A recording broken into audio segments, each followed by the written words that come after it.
Hello. So good for poker. Let's go.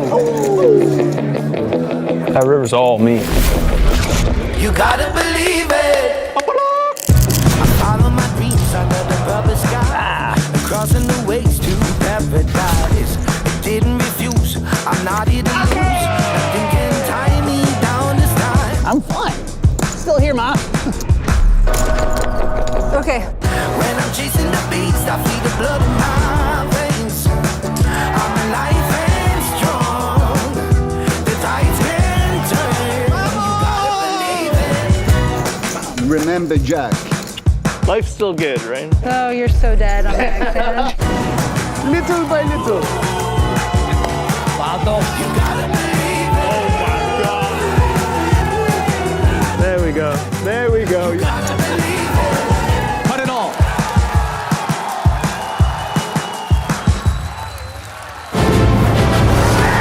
Stabich takes the win here in Barcelona. Jason Mercier, he went with his instinct, he made the call. There's the professional level, and there's the Ivy League. Sebastian Malec coming to terms with what he has just achieved. Nicky Corrin has done it! 2 main event titles! Sebastian Malec has gone from poker fanboy to poker champion. This is why people love the EPT. Hello everyone, welcome to Barcelona and the PokerStars European Poker Tour as we kick off 5 days of main event coverage live from Casino Barcelona. It's James Hartigan alongside Joe Stapleton. Hello, my babies. And Nick Walsh. Hello, hello. Thank you so much for having me. This year's 5K main event attracted a field of 2,045.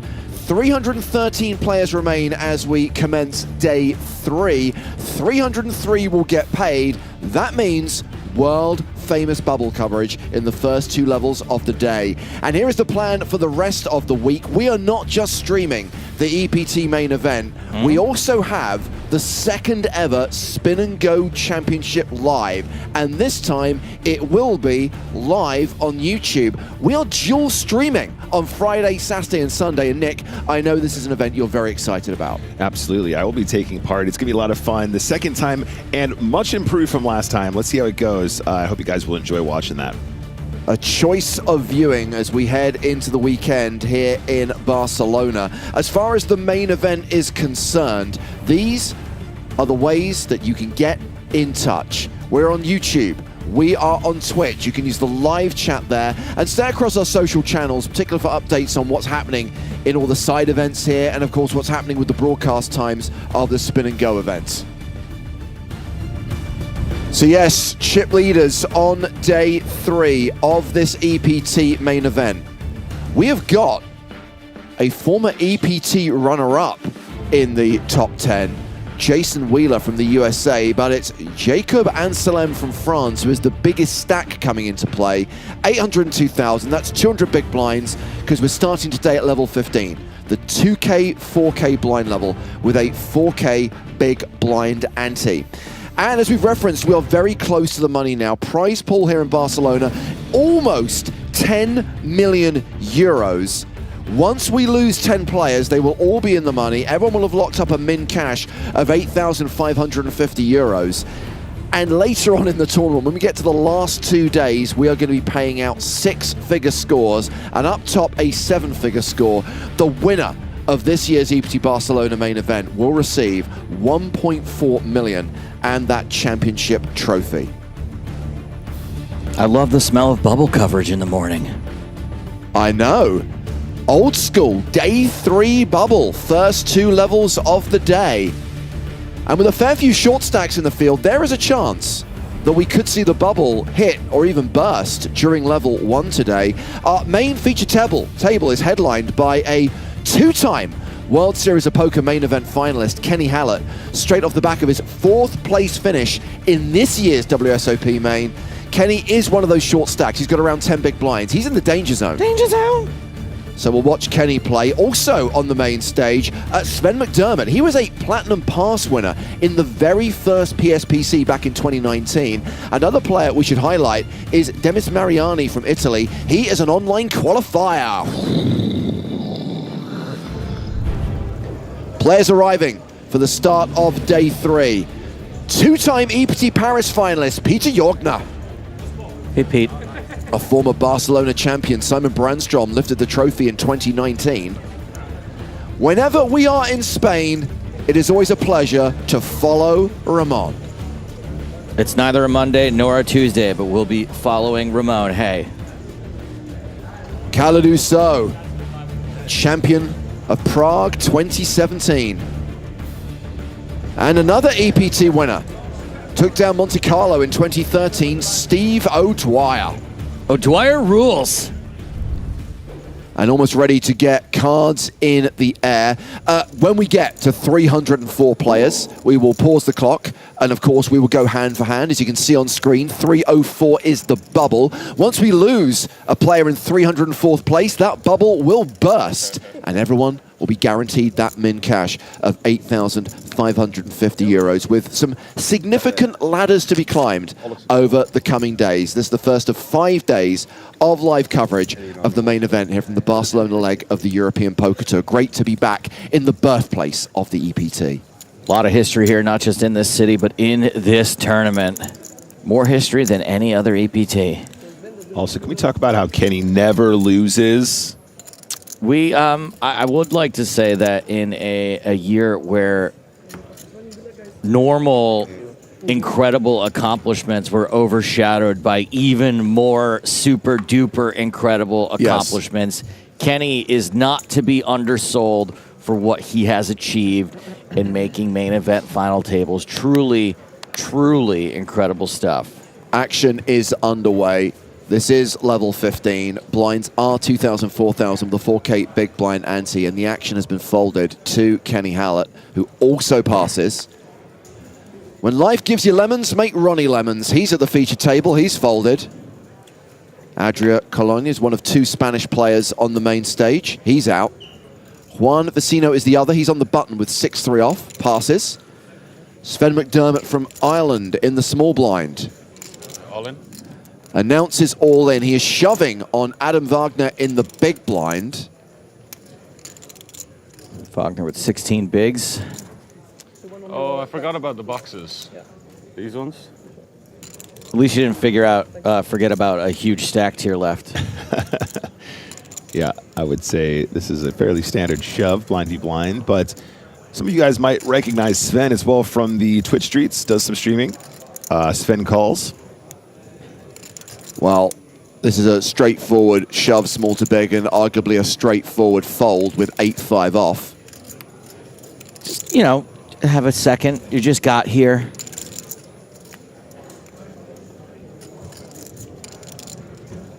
Hello to Ken watching on YouTube, who says, finally we have EPT coverage again. You haven't missed any EPTs. The last one was in Monte Carlo at the beginning of May. We then have the summer hiatus. We come back at the end of August with Barcelona. We've still got Malta and Prague to come this year.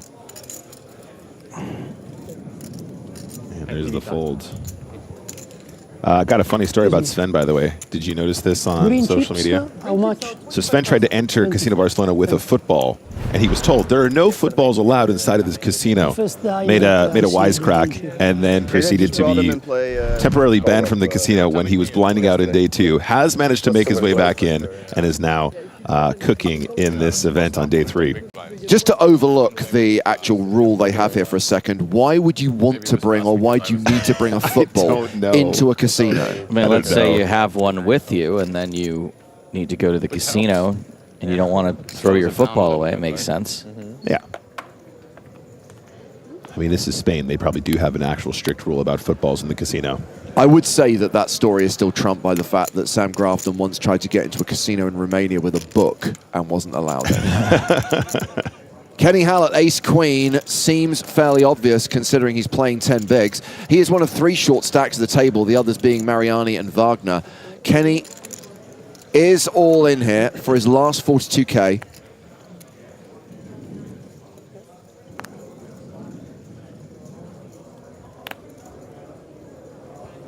Folded around to Sven on the button. He passes. Wagner now in the small blind. Does have Kenny covered, just. He loves his 8 highs.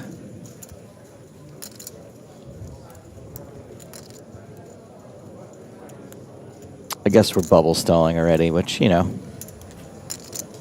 happens. He has the kind of stack that benefits from that bubble stalling for sure. 63K behind. And it's a little bit too long here for me personally, but there we are. Whatever, Nick. Sorry you're rich. Sorry you're rich and don't have to sweat a 5K bubble. Oh, no, if it was me actually playing, I'd be stalling that. 8.5. 8.5 to make you off. Don't underrate the pudding. 5-4 for Mariani in the big blind. So this player won his way here via a 25 euro satellite. That got him a seat in a 250 euro satellite. And that got him here to Barcelona. We also have a couple of gold pass winners still in the field on day 3. Now, if I was Mariani on 12 big blinds and satellited my way in starting from 25 euros, I would sit here until they forced me to make a decision. That's fair. That's fair. It's fair. I mean, that's the ROI we're looking for. That's the real spin up. Quick word on the shot clock, by the way. It will be introduced at the start of the next level or after the bubble has burst, whichever comes last. As we check on Kenny's stats, 8.9 million in live earnings. The vast majority of that came from his World Series of Poker final table appearances in 2016 and this year. He is a Belgiumese player, a member of Team Pro and a PokerStars live events consultant. Kenny is also a TD and is a member of the Tournament Directors Association.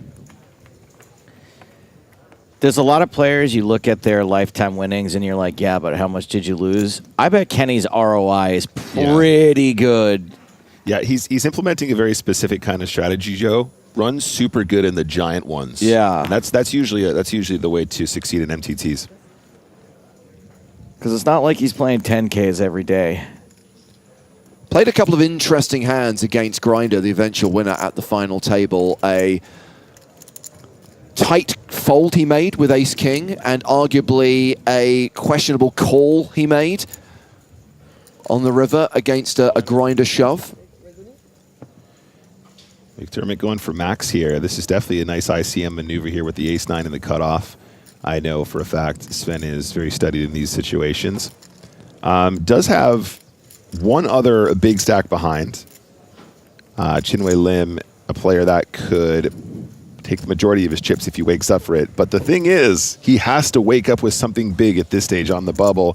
Sven's going to be aware that people are going to be playing tighter than ICM as well, which is super beneficial in these situations. And why not leverage that stack? The other two stacks behind, 63K and 49K, not that big of a concern. Wagner must be so happy right now. He actually has a decision. To have a hand that he gets to pretend is a decision. Yeah, and look, fair play to Wagner. This is a tricky one with the 63K behind. But I think we know it's a fold. But we know this is a cursed hand as well, so you absolutely have to pass it here. True. He was going to call, and then he went, wait a second, James Hardigan in my ears. This is the Spraggy.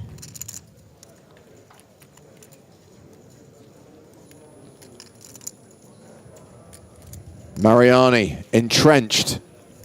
You could have just said deep in the tank.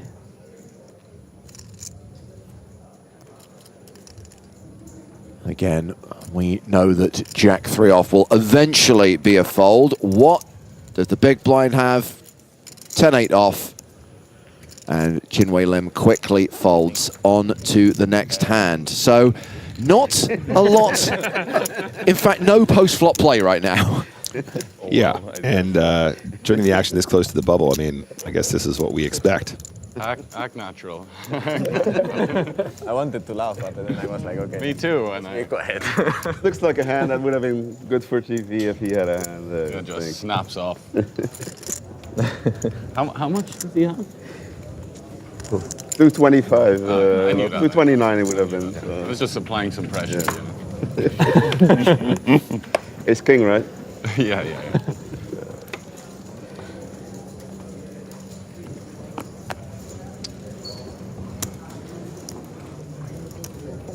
Fourth hand of the day to be played at the feature table.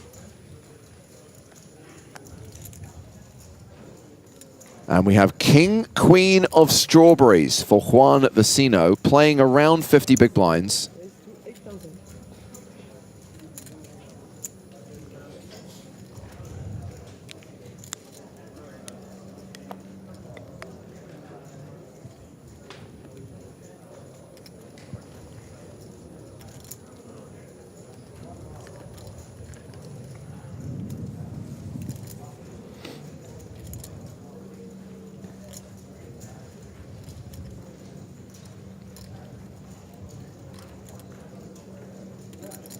And once again, we have Adam Wagner taking his time over his decision as he folds the 6-4. Standard open from Vecino. 8K. Ooh, Mariani playing 11 big blinds. Ace-9 on the button. Yeah, it's pretty gross. A hand that we probably would happily be getting in under certain circumstances here, facing the +2 open on, not the direct buble, but the close buble. It just feels like a fold. But Ace-9 is a cursed hand, too. I know it doesn't have the same lore with our viewership, but Ace-9 is just not, it's just not a hand that feels good to go broke with. Yep, he's going to give some thought. I'd be very surprised if he decided to run this one, though. Vecino is one of the deeper stacks, so theoretically might have some wider opens at this stage to try and aggregate chips when people are sweating the bubble. However, I think it's too risky business. Yep, in the bin. Folds all around, raise and take it for Vecino. You didn't see Kenny tanking there, did you? No, we did not. Vecino now playing 56 big blinds and still 80 minutes to run on this blind level. And we have had our first KO of the day. We're down to 312 players as Milad Ogabian exits the arena. Closer to the money now. Nice job, Milad. I'm actually pretty surprised, considering how many short stacks came into day 3, that it took 10 minutes of play to lose our first player. Who's going to decide whether it's stalling? That's a strong name, Milad Ogabian. Yeah, great name. Oh, that's going to be good. Any table. That's going to be good. Doesn't affect me, but I can see some problems with that. No.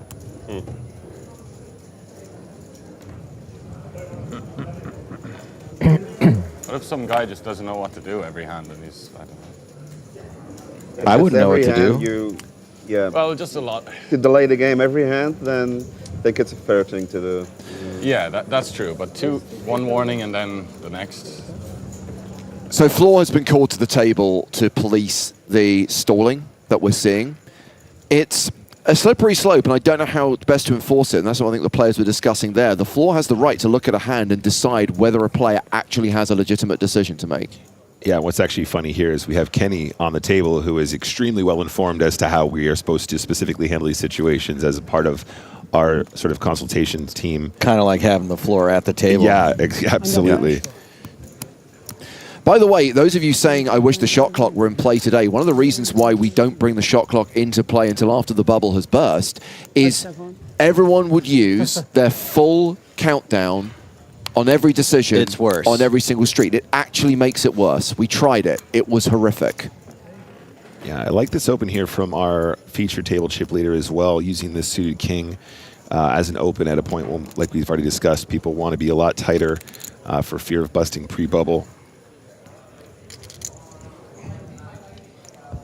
I mean, if this is going on at this table, imagine what's going on at the other tables. There's not going to be enough floor to police all the tables that probably have a staller or two at them. Okay, we're going to see our first flop of the day. That's right. Ronnie Lemons defended his big blind to this open from Cologne. King 7 against 6-5, and it is Lemons who's flopped best with a pair of sixes. Ronnie Lemons sounds like a UK Cockney gangster until you see how it's spelt, and then you think, oh, this must be a gentleman from elsewhere. We're going to put you in that chair, and Ronnie Lemons is going to pull your teeth out. Trust me, you don't want to meet Ronnie Lemons. But if they can't see the when I say he's bitter. Someone has one warning already. And they have their Lemons playing in flow, checks to the razor. Cologne does have the gut shot. Bets 12K. And Lemons folds. I sent for Lemons, not Lemons. What are you doing here? Like 2 orbits. I could probably throughout doing like every hand. Yeah. Nice pickup. And yeah, no worries. Chip leader doing chip leader stuff. This is good work here on the buble. Adria is table chip leader. Meanwhile, we've had another elimination. Amir Ghafouri KO'd in 312th place. Amir, more like out of here. Logic dictates that we are at 311 now. A reminder, 304 is the bubble. 304 is when we go hand for hand. And 303 is the number that get paid. The top 303 players sharing the €9.9 million prize pool. 303, that's also my favorite band. The A303 is also a delightful road that runs through the southwest of England, taking you past Stonehenge. Facts.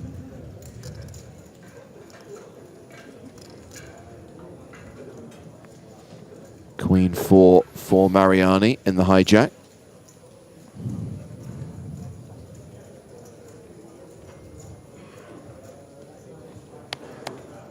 It's got about 12 big blinds there. Definitely sweating the bubble. And Lim does not have so few. Yep. Lim starting the hand with 54 bigs, opens to 8K with 10s. Round to the big blind. Table chip leader Adria Colonia has King Queen.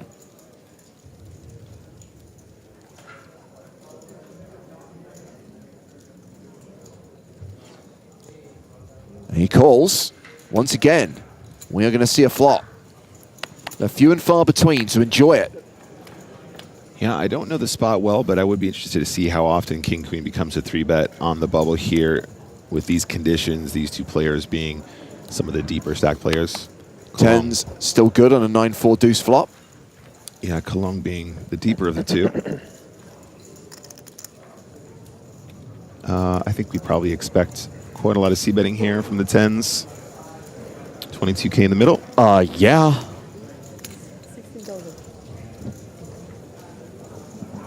$16K is the c-bet from Lim.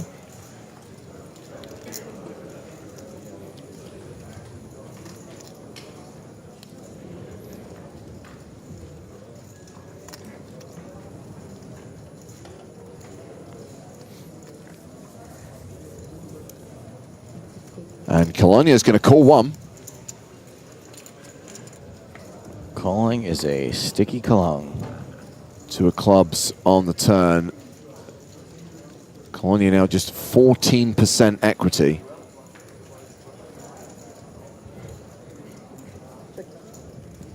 Checks a second time. I'd say this is fairly safe to go again. Yo. Tons of stuff you get action from. Spades, clubs, straight draws. A neener. A neener is definitely part of that. We need to be a little bit careful in these situations, though. Obviously, getting check raised or something like that feels pretty awful at this stage of the tournament when we're so close to the money. I just think our hand is way too good. Also, unblocking spades is useful. Let's just make it like 40 Gs to go. Oh. Official prediction? Oh, is that 40? It is 40. Oh, man. We are in for a good Barcelona. This bodes well for the predictions. Nick Stradamus in the building. I understand calling one. I'm not sure you can call two here with 2 overs to the board. And sure enough, Colonia gives it up. Yeah, interesting properties there. The big blind defend. I think there might be a lot of c-bet gives up at this stage in the tournament. So the float serves to hit a king or a queen, but then also a lot of bluffability down the streets where people have to be a lot more honest on the turn at this stage of the tournament. Chinwei Lim, third in chips at the table with a 62 big blind stack. We are going out into the field where a super short stack, Sheng Zhao, has moved all in. It's been folded to Ramon Calias in the big blind. And Ramon is calling. He was pretty much priced in, had to call with any 2. Ramon tabling 8-3 of spades, pocket 9s, the hand for Zhao.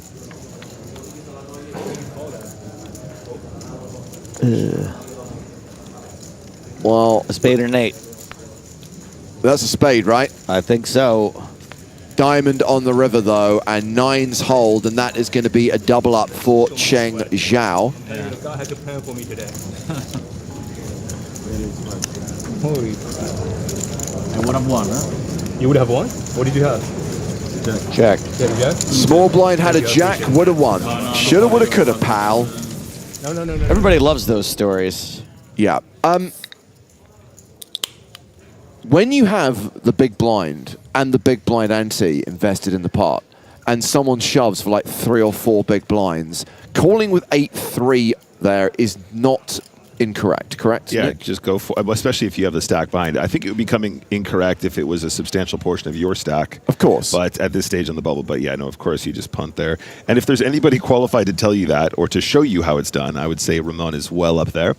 And he's not busto, not even close. We can still potentially follow Ramon at a later date. Back to the feature table where Sven McDermott's open in first position with Queen Jack. Round to Mariani with 10-4. Be or not to be? You don't hear a lot of Shakespeare quoted or attempted to be quoted at the poker table. Now, let me ask you this, Joe. When he said that, did it soften the blow that he was stalling this hand? Yes. It actually worked a little bit, didn't it? So one of the complaints is that the tanking drives away viewers. I actually don't think it does.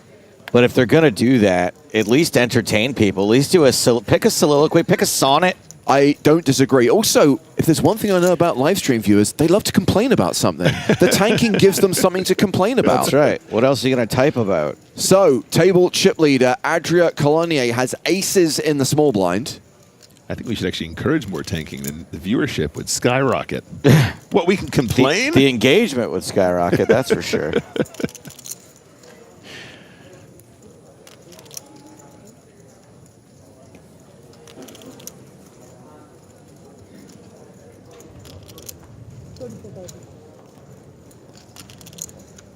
It is a re-raise, a 3-bet to 34,000. Yep, I think this is a fold for show. Queen Jack seems very reasonable off one of the larger stacks, but taking this to a flop against the other, the feature table chip leader, excuse me, probably not ideal. For those of you asking about Team Pros, we've got Kenny Hallaert in. He's at the feature table right now. The only other PokerStars representation in the main event is Marle Spragg, who I believe came into play today with around 12 bigs.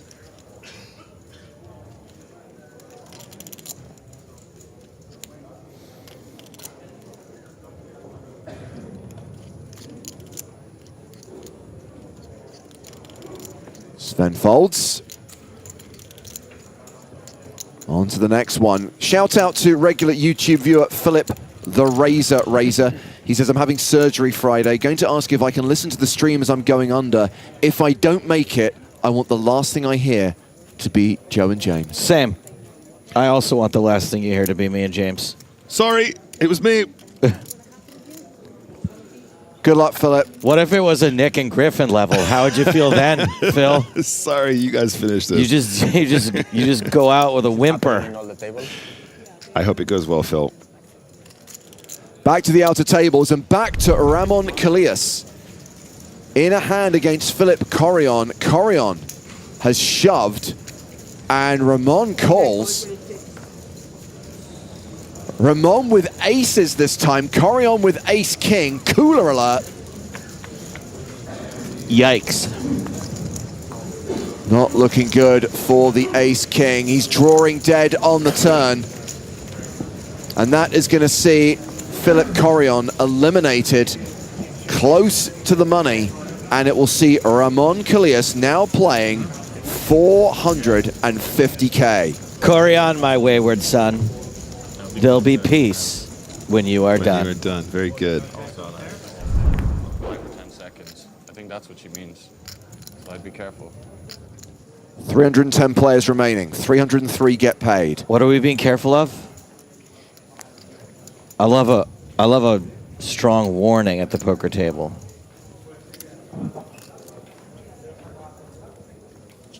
Change, please. Blind v blind. Vecino completing in the small with 9-4. Sven McDermott, Jack 3 in the big. Yeah, it's not the best starting hand, but it is going to be a consideration for a raise versus limp. Sven, very aggressive, might take this opportunity to pump things up here. I'd like to see him do it. And you might be thinking, well, why? The Jack 3 is not a very good hand, but B spots tend to be what we call polarized ISOs. We're going to be raising big hands and really, really bad hands to balance those out, and we're going to get lots of folds. Yes, sir. Works out perfectly here. I wouldn't be surprised if he widens that range ever so slightly from more standardized range. Sven McDermott. We saw Sven in the PSPC, the 25K. He was a gold pass winner. Most of his Hendon mob, 501K buy-in events. Even this is a little big for what he usually plays, what I can tell, unless he plays a lot of these and just never cashes them. Yeah. They just eliminate I'm a big fan of Sven. It's difficult. I've known him for a long time now, ever since I've really been involved. Is he a streamer? He is a streamer. Sven Calls, go check him out. Does a lot of streaming. Likes to keep the people entertained.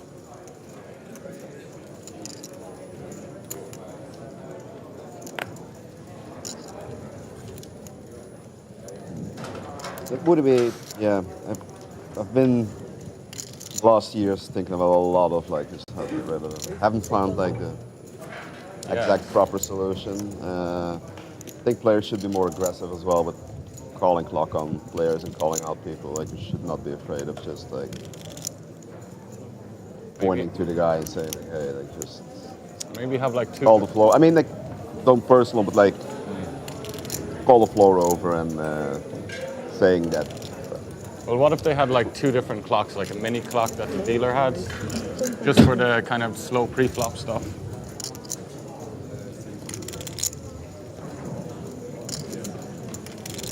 Sorry, what do you mean two clocks? Because if you're to call the clock more aggressively on like the pre-flop decisions, it's a lot for the floor have to keep coming back and forth, because it would probably happen quite often.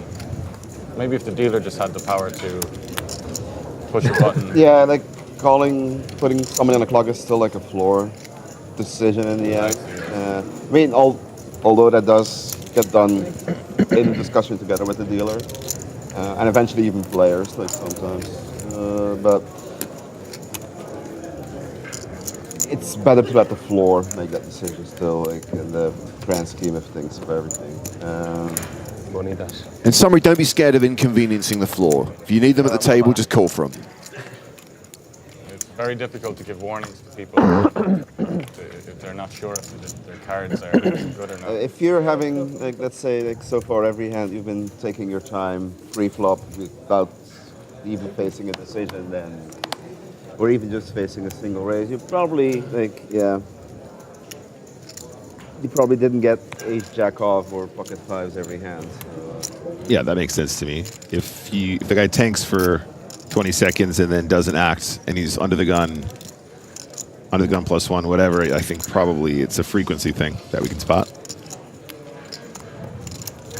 Action here has been folded to Vecino.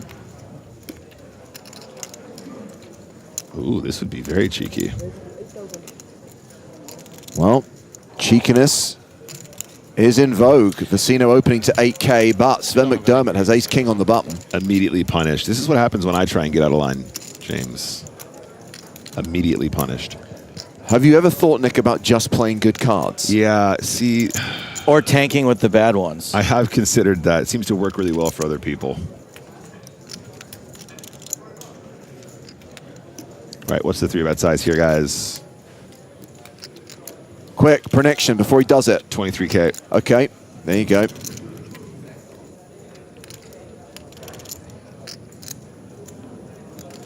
Oh, I shouldn't have rushed you. He's taking his sweet time. Well, just because he's stalling doesn't mean Nick has to. Oh, get it right, get it right, get it right. He's gone a little bit higher, 27,000. Fair play. Wagner in the small, folds queen deuce. I was going to say 27,000. You just didn't ask me. Mariani folds the big blind. Action back on Vecino. Quick fold. Next hand.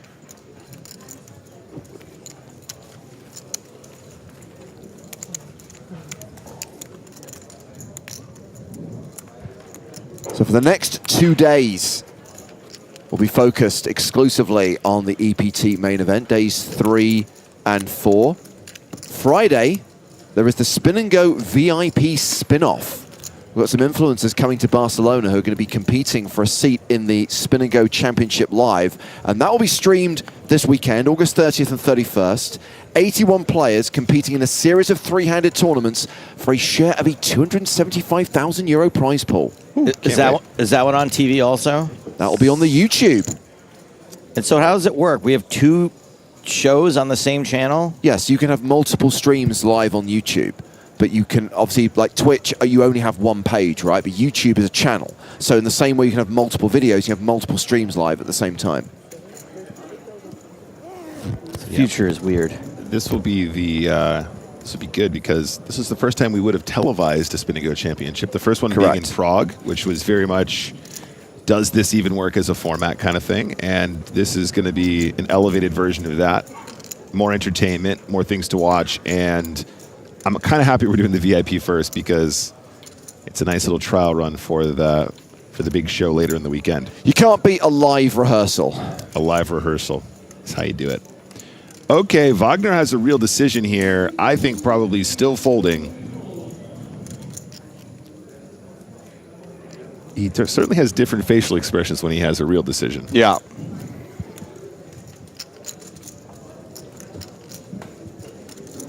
Mariani folding Queen Jack in the small. And Jack 4 for Lim. So 2 hands that were dominating Vecino have folded. This hand dominated also folds. So does every show have its own chat? Or are we going to be looking at the same? They're separate streams, Joe. Yeah. I don't understand why you can't get your head around this. Okay, let's say I'm watching NBC, right? That's a channel. The channel is NBC. They wouldn't have 2 shows on at the same time on the same channel. Think of them as 2 completely different YouTube videos. Also, in Joe's defense, I didn't know we could do more than 1 stream on 1 channel, Joe. So don't let him bully you. I just don't want to accidentally read a comment from from the Spin and Go Championship. You may have noticed a lot of the time when we are streaming a live event that there is also a 24/7 stream of old PokerStars shows going at the same time. So it's actually quite common for stars to have multiple streams live at the same time.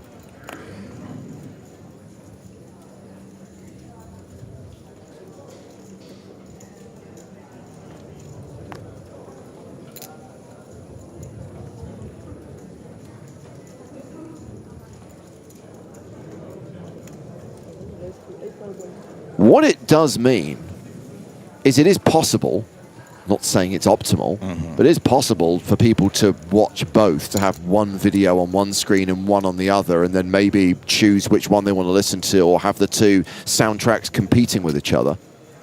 I'd go for the old double stack side by side and then unmute one when I want to focus on it. We just have to make sure that we do what terrestrial radio does and make sure that everyone goes on commercial at the same time. So you can't flip back and forth.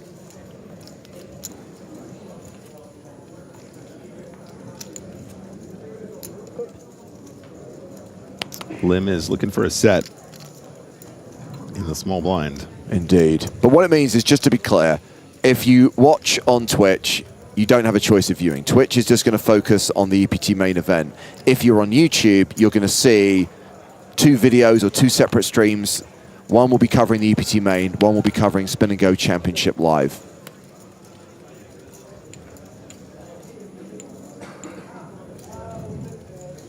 Now we know Vecino was blocked by the other Jack 7, had slightly below average chances of hitting pairs. And Lim with a hand that we would say has very poor visibility post-flop if you don't flop a set. Or even if you do flop a set and it's 3 hearts out there, still not great visibility. Correct.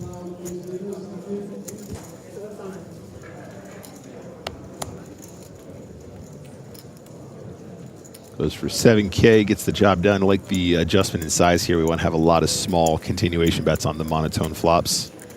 Really interesting difference in the stacks here, because you've got 1, 2, 3, 4, 5 players with big stacks, right? Ronnie Lemon's 50 big blinds, chip leader Adria Coloni 88 big blinds, everyone else sandwiched in between, and then 3 shorties. Adam Wagner playing 13 bigs, Demi Mariani playing 9 bigs, and Kenny Hallaert now down to 8 big blinds. But still an hour on the clock until the blinds go up. Yeah, it's a really interesting dynamic between the haves and have-nots here. And it can be tricky to play around those stacks. We saw Sven find a really nice all-in just now with the ace-9, applying pressure to both big and short at the same time, which is a particularly good use of the ICM range there. Would highlight that the bubble went red not that long ago, because we are getting closer and closer to the money, down to 307 players. The tournament staff will go hand for hand when we are at 304. That's when we will be on the pure bubble. That bubble will burst when a player goes out in 304th place, and the remaining 303 will be in the money. Gets all bulbous and red first. Ooh. You love it. I do love it. I love the bubble. I love the bubble dynamic. I love the tanking. I love the clinging to dear life. I love the fact that some of these people, the 8.5K that they're about to cash for means a whole hell of a lot.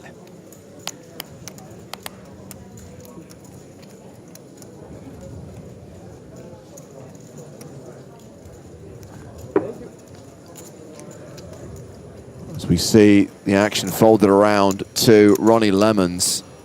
Lil Dan has a question, Joe, which hopefully you're able to answer. What is the min cash? That would be the minimum amount of money that you can cash for in a poker tournament. See, most people will make nothing, but the smallest amount you can make is the min cash. Thank you for your question. A set of 8s for Vecino. Alas, looking at this from his perspective, neither of his opponents have connected with this board. Yeah, I mean, some just total whiffs. Backdoors only for Lemons. Yeah, and I think he's going to be tempted to fire here. I think the check is going to be cute too, but when the big blind comes along here, they will have stuff that connects with this board. Problem is, having top set means there's a lot of hands, a lot fewer hands that feel really confident to continue, like top pairs, right? However, diamonds, straight draws, all sorts of that stuff. If Queen 3 of clubs is in here, you imagine maybe a hand like Ace 5 of diamonds might be in here too. Maybe a 5-6 of diamonds, maybe a 5-6 straight up where you got the double gut shot without the diamonds. So I understand why he's decided to go ahead and fire here, and unfortunately he's not going to get any action.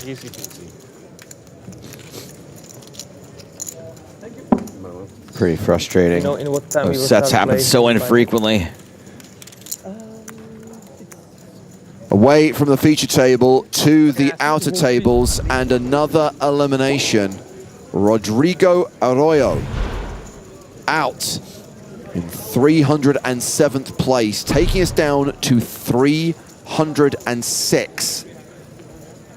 2 away from the bubble, 3 off the money. Rodrigo, more like just go.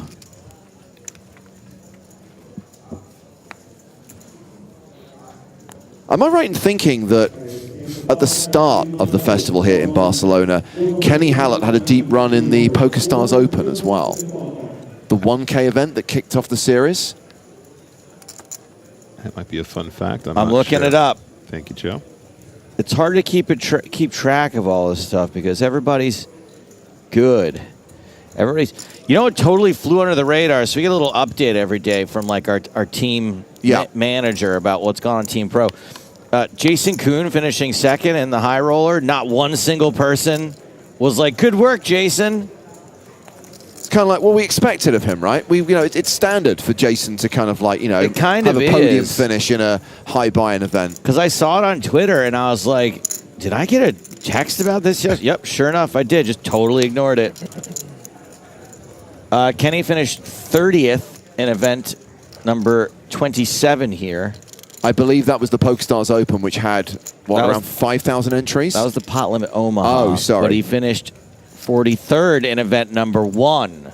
Okay. Which was the PokerStars Open. Okay. Yes, in 43rd place, paid 15,500 euros. So he 10x'd his money for 43rd, which shows you how large that field would have been.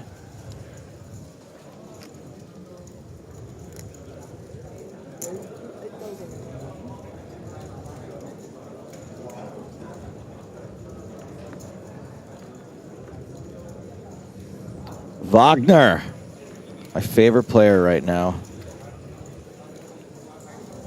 I like whoever I can identify with the most, and I can identify with having 13 big blinds right now. Taking a little longer than I should. Yeah. Oh, Little Dan, who asked about the min cash, has a follow-up question, Joe. Yeah. Do you know the worst bubble hand you've ever seen? Yeah. Oh, yeah, for sure. I know. Thank you for your question. Kings for Lim. I don't know why they don't call him Chin Waglim. He doesn't say much, does he?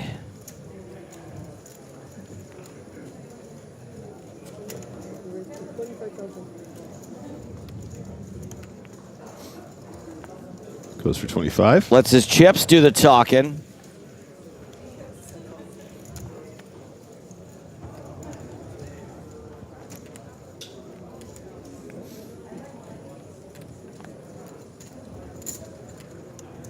Ace-5 suited for Juan Vecino. No. Not now. Not here. Not like that. I mean, I could 4-bet, but we're on the bubble and just feels like my timing might be off. And what if I walk into it? One of these guys has aces, kings. Oh, dear. But I saw a video where they talked about ace-5 suited. It's a great 4-betting hand. It's the cold 4-bet of his dreams. You know what, though? You know what? If this was Jason Kuhn doing this right now, we'd be talking about how inspired it is. I actually think it's really inspired. I really respect this, and I think that as far as setups go, this is a pretty good-looking spot to try and have the cold 4-bet bluff. It works better when the guy doesn't open from such early position here, but he knows that Sven is a player that's capable of opening a wider range, as we saw just there with the king deuce of clubs. And Lim is absolutely jumping for joy internally. I mean, I like the ace-5 here just for value, personally.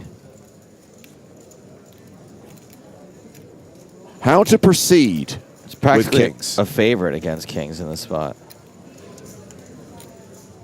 I respect this from Vecino a lot. I think this is really cute. I don't know how much history he has with Lim, but in order to make this move, you have to be aware that Lim is capable of 3-bet bluffing. Obviously, you get this done a lot more often pre-flop if that's the case. Lim's going to play it cool. Looks like just a call. Calls in position. Ace on the flop, 100% of the time.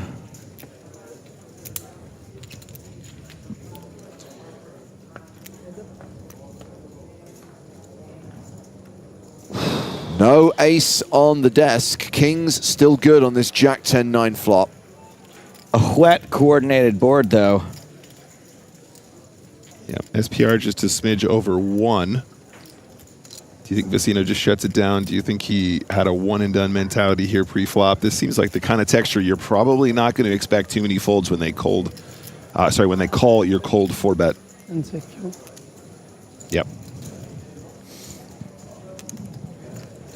Vecino has checked. And Lim is all in. That's my prediction.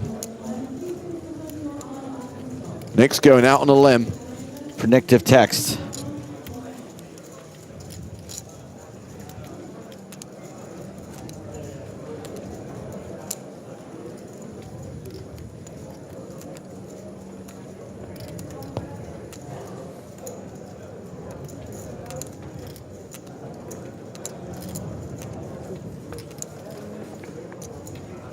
Nope.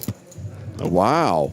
And boy, does Vecino pick up some outs on the turn. He does indeed. With Lim checking back the flop, we get the 4 of spades on the turn, and Vecino has the nut flush draw now.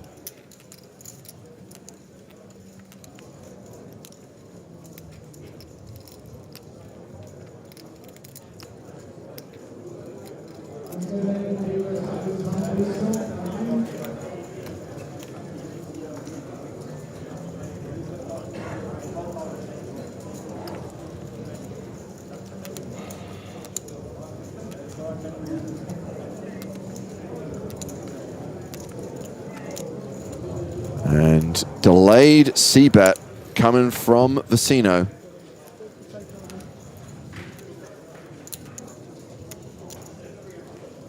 $45,000. Nick, are you happy here with the Kings? Are you just sort of trapping a little bit, or are you just genuinely worried? I mean, if it's me, I'm terrified. Yeah, in reality. okay, But me too. this is You know, the prediction for the jam on the flop is obviously also a little bit complicated because we don't know if Lim is perhaps thinking that his opponent might have a hand as strong as queens, or if he does have hands like ace-5 of spades where he wants to kind of get some more action.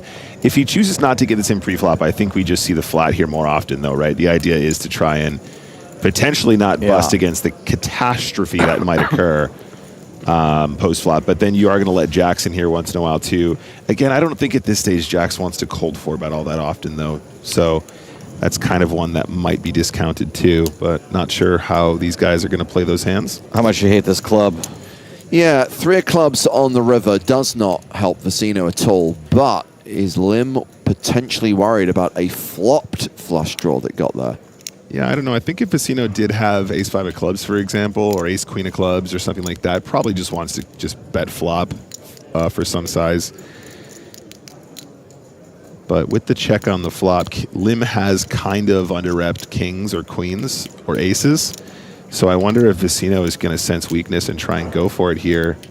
It kind of feels the only way, the only shot you have at winning this hand is to basically shove river, which is much easier said than done, especially at this point in the tournament. Yeah, and it looks like he's going to wave the flag here now.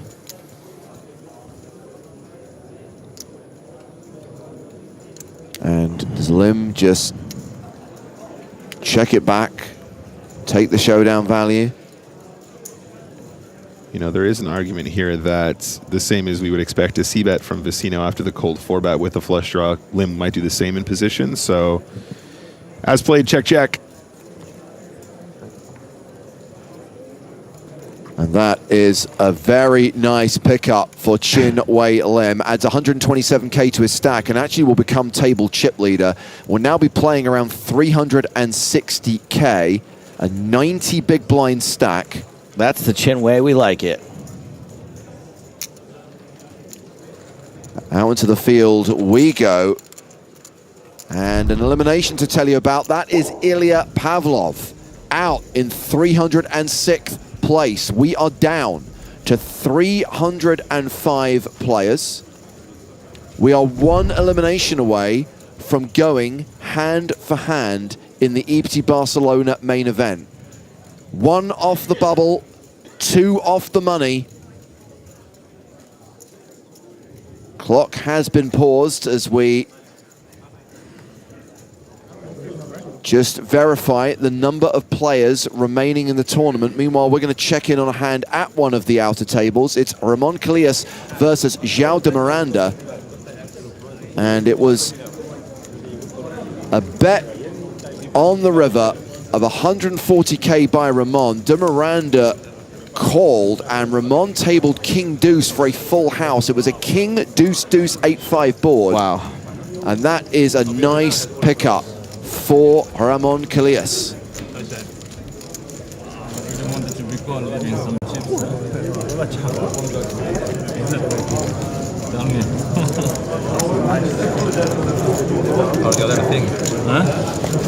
Ramon keeps this up. We might sign him one day. Can think that the same true. So double. But at the end is strong. I mean, it's more likely to get a call if you bet 150 and he has more incentive.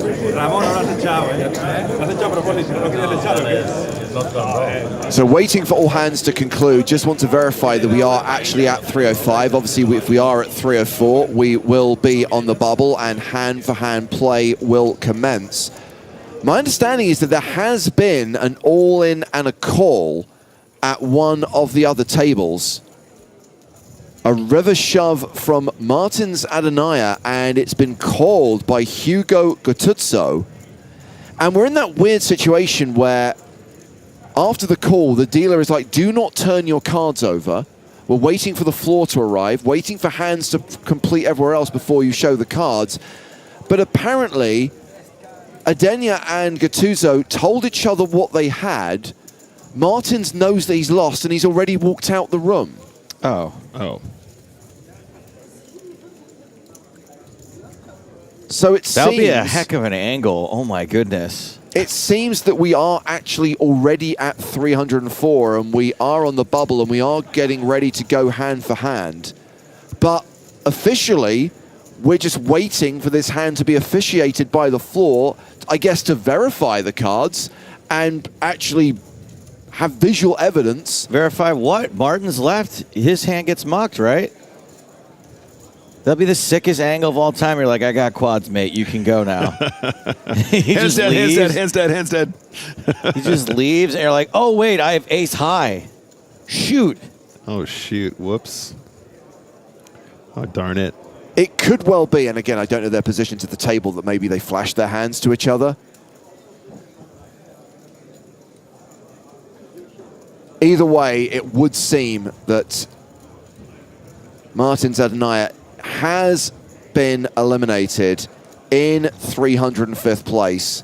And once that is verified by the floor, once they've officially ticked down to 304, we'll have the announcement from Toby Stone that we are on the bubble. Of course, we are now at an even number of players. That means we are going to break a table. We will be 8-handed at every single table for the start of hand-for-hand play. Yo, yo. I mean, there are still a few hands in progress, by the way, so that's why the floor has not yet officially revealed the hands in the all-in between Gutuzzo and Adanaia.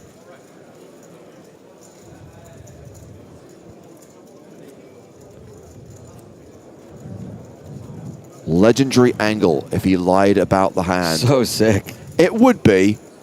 I'm guessing that he probably flashed the hand. I'm guessing that Martin saw it, or maybe these two know each other really well. Either way, it is a bit of a weird situation. And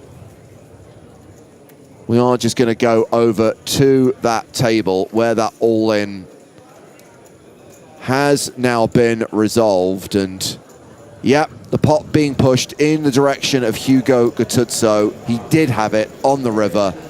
And he did eliminate Martins Adanaia in 305th place.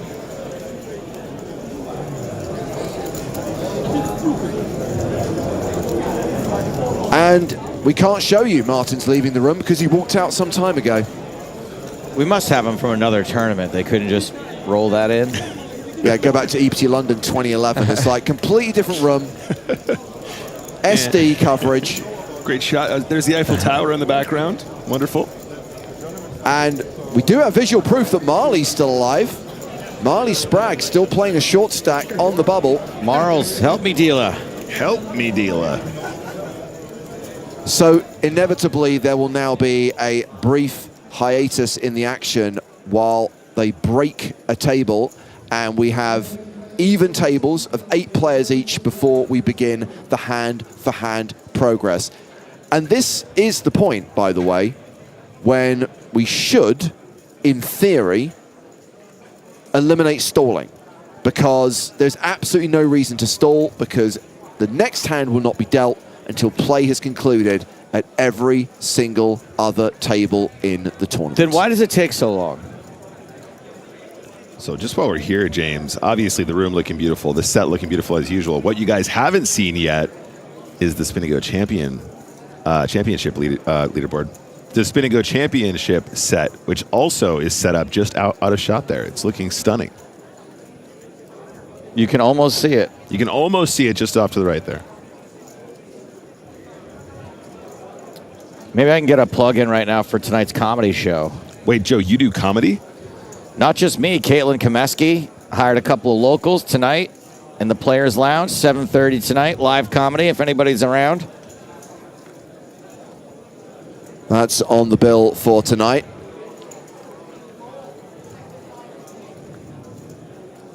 If it's not a good show tonight, I just want everyone to know that the last show I did was great.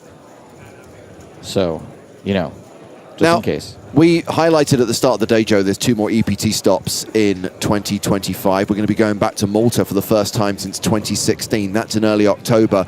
Prague, of course, in early December. Any plans for comedy nights at EPT Malta or EPT Prague? No one has asked me yet, and this time it's confirmed that no one has asked me yet. Okay. I I did forget that someone asked me to do this while we were at the World Series, but I think I was just approached about an APT. Yes, I would be surprised if we didn't do another comedy night at the North American Poker Tour, because NAPT Las Vegas returns to Resorts World for the 3rd year in a row, November 3rd through 12th. Interesting tournament schedule as well. There's now a 50K Super High Roller, a 5K main event, a 1K PokerStars Open at the start of the series, and a 1K Women's High Roller. And I'm sure there's going to be lots of fun activities away from the tables as well, including probably another Joe Stapleton comedy night. And probably another James Hartigan karaoke stint? Maybe. That's like off the books, though. It's like that's a clandestine, you got to know the right people, know when it's happening kind of thing. True. So looks like we're in position and ready to go. Down to the floor and TD Toby Stone. Okay, EPT main event players, we have 3:04 remaining. This is a pure bubble, so we're going to continue hand for hand. So during this process, if you have an all in a call, you need to keep your cards face down. Please do not expose your cards. If we lose 2 players from the same table, the person who entered the hand with the highest chips will take the highest finishing position. If we lose 2 players from separate tables, from now and in the future, any tournament prize money will be split. Very important, players, please stay in your seats. We have a lot of staff around here. We need to be able to see the action, what's going on. I will be announcing the action, so you will not miss anything. So once again, please stay in your seats. Dealers, once we're in the money, make sure the players stay in their seats as well. Very, very important, also for the players. All right, so we're going to continue hand for hand. Dealers, next hand, please. Here we go. Hand for hand play on the pure bubble of the EPT Barcelona main event. Next player out, €0. Everyone after that guaranteed at least €8,550. I mean, how long could this take with this many tables in play? 2 hours. 2 hours? I'll take the under on that. Sure, you asked how long could it take, not how long will it take.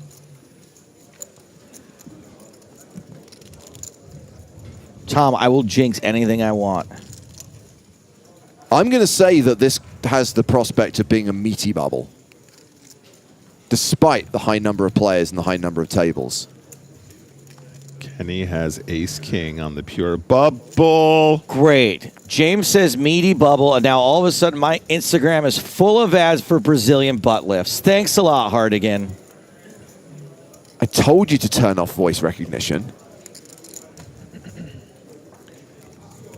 I need to speak to Kenny about that fold with the ace-king. I think there's a chance I missed that chapter. I must have missed that chapter.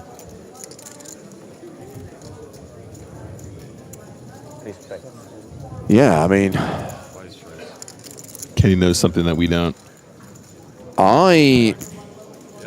Here's the problem, like, there's what I would do, but that's probably wrong. Yeah. I was very surprised. I thought we were going to see Kenny shove his last 8 bigs there, but...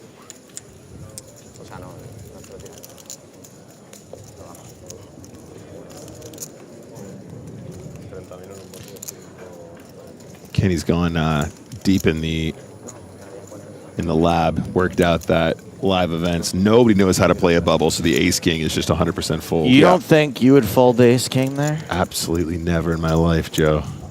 And I'm willing to be completely wrong, by the way. Well, that's the thing is I probably would, but not because I think it's right. Just because I don't think it's the right play. Yeah, I just want to make the money.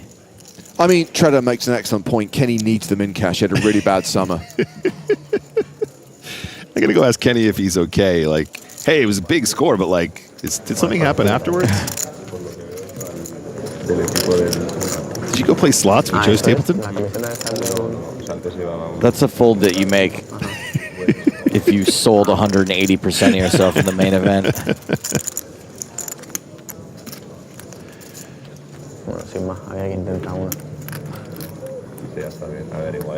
So play has concluded at the feature table. A reminder that when we're hand for hand, we wait for play to conclude at every single table before the next hand is dealt. Still 45 minutes on the clock, and that clock will be paused regularly. At any point, if there is an all-in and a call, the clock will be paused. It's always a good indicator for us if there is a dramatic hand that we need to get to.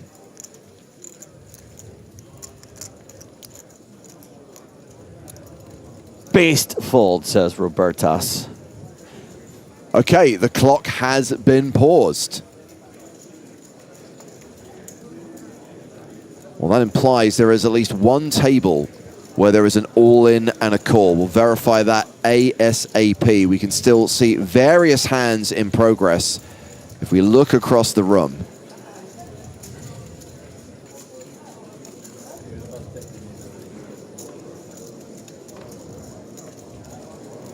And of course, another feature of hand-for-hand play, Nick, is we had in that previous hand where Martin's decided to leave the room early. Yeah.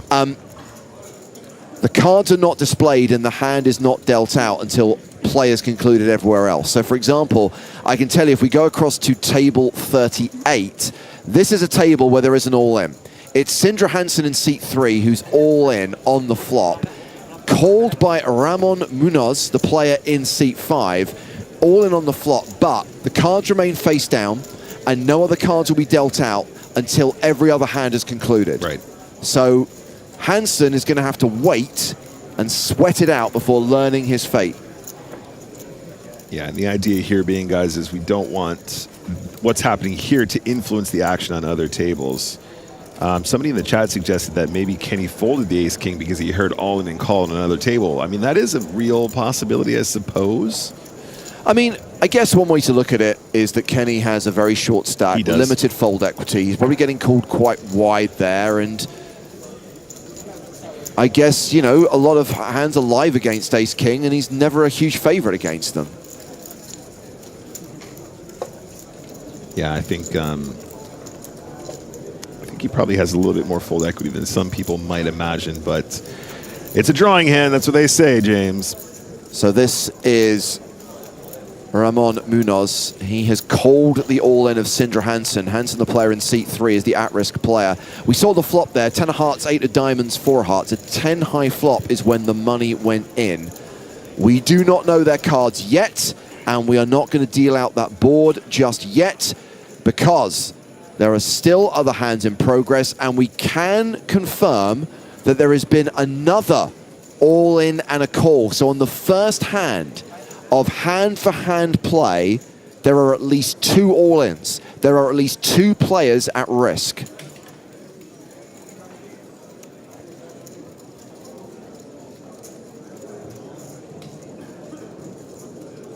And it's looking now that play has concluded at every other table. So Toby is going to need to officiate the 2 all-ins that we have in the field. And we're going to go to table 38 first. That was the table we just saw. Sindre Hansen all-in and at risk against Ramon Munoz on a 10 high flop. Let's listen to Tony.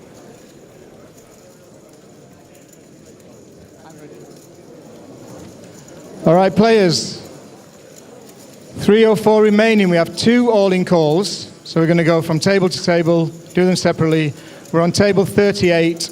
We have Sindar and Ramon. And Sindar is our at-risk player. There is already a flop of 4 of hearts, 8 of diamonds, and the 10 of hearts. Once again, Sindar is our at-risk player. Let's see your cards, please, guys. Turn them over. Okay, Sindar shows 2 10s, board of 4, 8, 10. Ramon shows 2 jacks. Jacks out flopped. Wait. Turn, please. Turn is a 5. Hansen just has to fade a jack on the river. Final card, please. And the final card is an ace. So we have not lost a play here on table number 38. We are going to go to our next all-in table. So Sindre Hansen with 10s against jacks, flopped a 10, flopped a set. doubles up through Ramon Munoz. No elimination there. And Toby making his way over to the other table where there is an all-in and a call. It is Anton Iacuba who's at risk. The other player in the hand, Juan Ocampo. Can you imagine the tension in the room, James? And I think this may have been all-in pre-flop, Nick. I guess we'll find out because we'll go across to that table and we don't know the cards yet. Your seat, please sit down. Thank you. Yeah, get in your seat. Get in your seat. Sit down. I don't care if you need to get your steps in. Don't make me get runny lemons. Okay, players. Following all in, we're on table number 36. 2 players. We have Diego and Anton. And Anton is our at-risk player. We have no board or flop at the moment. So once again, Anton is our at-risk player. Can we see your cards, please, players? Thank you. Diego. Okay, Diego has ace-9. Anton, our at-risk player, has ace-king.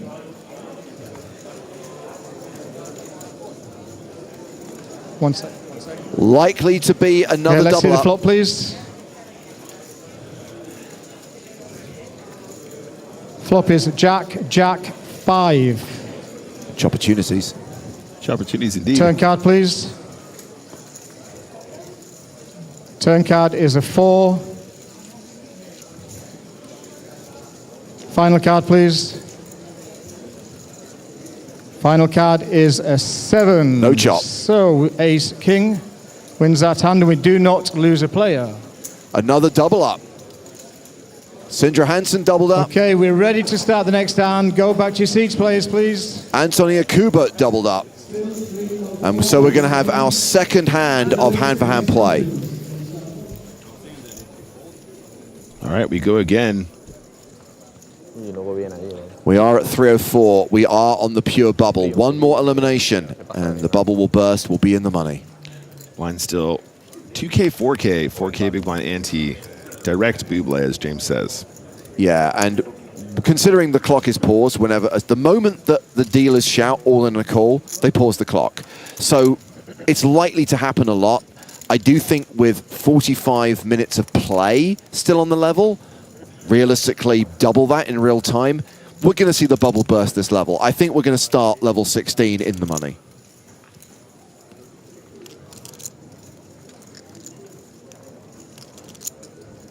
So what I'm saying is I don't think any of the short stacks have to worry necessarily about the blinds going up and becoming shallower. Right. Just them coming around every 2 hours now. Yeah, that's the key. As Lemons opens here with 3s and Colonia playing 9-8 suited out of the cutoff, just a call. Vecino, ace-10 on the button. Are we going to have multi-way action? So far, Vecino not afraid to get a little bit tricky. Does he want to do something here with ace-10? I'd be pretty snake bit after after a little case of the FPS with the ace-5 suited. FPS indeed. I really liked it though. I thought it was very fancy. Just kind of ran into the kings there, unfortunately. But I think it was a nice way to go about playing the hand. And I'm actually doing a charity walk next month. Oh yeah, to find a cure for FPS. Oh wow, that'd be great. Yeah. Do you have a GoFundMe page I could? There is a link coming out soon for if you guys want to contribute to my research and development for curing fancy play syndrome. It's a serious issue. It's been plaguing poker players for many years. Yeah. I mean, generations, really.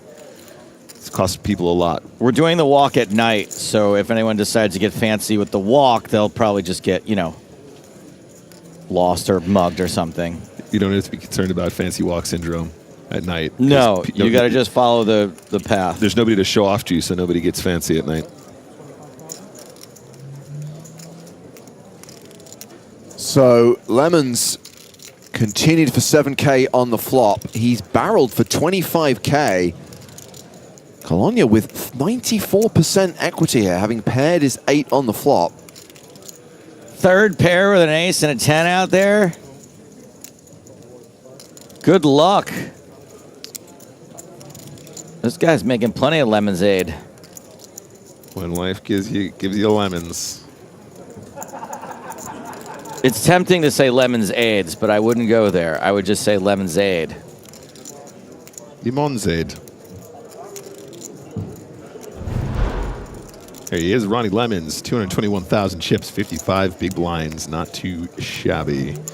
YouTube chat asking, is there a way to read the rules and format of the tournament? Absolutely. PokerStars live app. If you don't already have it, go check it out. Great way to stay aligned with what's happening. However, still, we need to say, James, sorry, you go for it. Yeah, just be aware that, again, and this applies as well if you're across live updates on Poker News, they are not observing the 30-minute delay that we have on the stream because we're cards up, right? We're showing the cards of all the players at the feature table.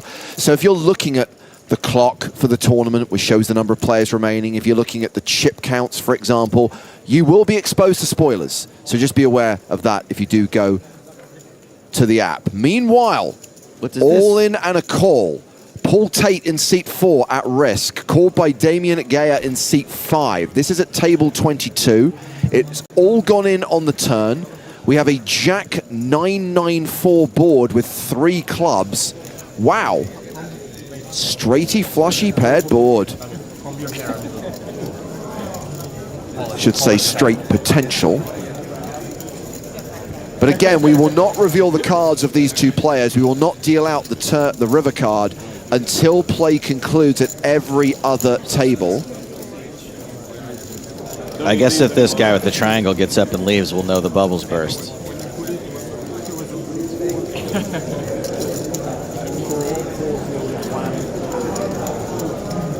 I don't know how a normal person sits there waiting for this. Like, I would do it because, like, you know, I would have to. I'm an ambassador. I got to sit there. But if I knew I was about to lose this, I would also leave.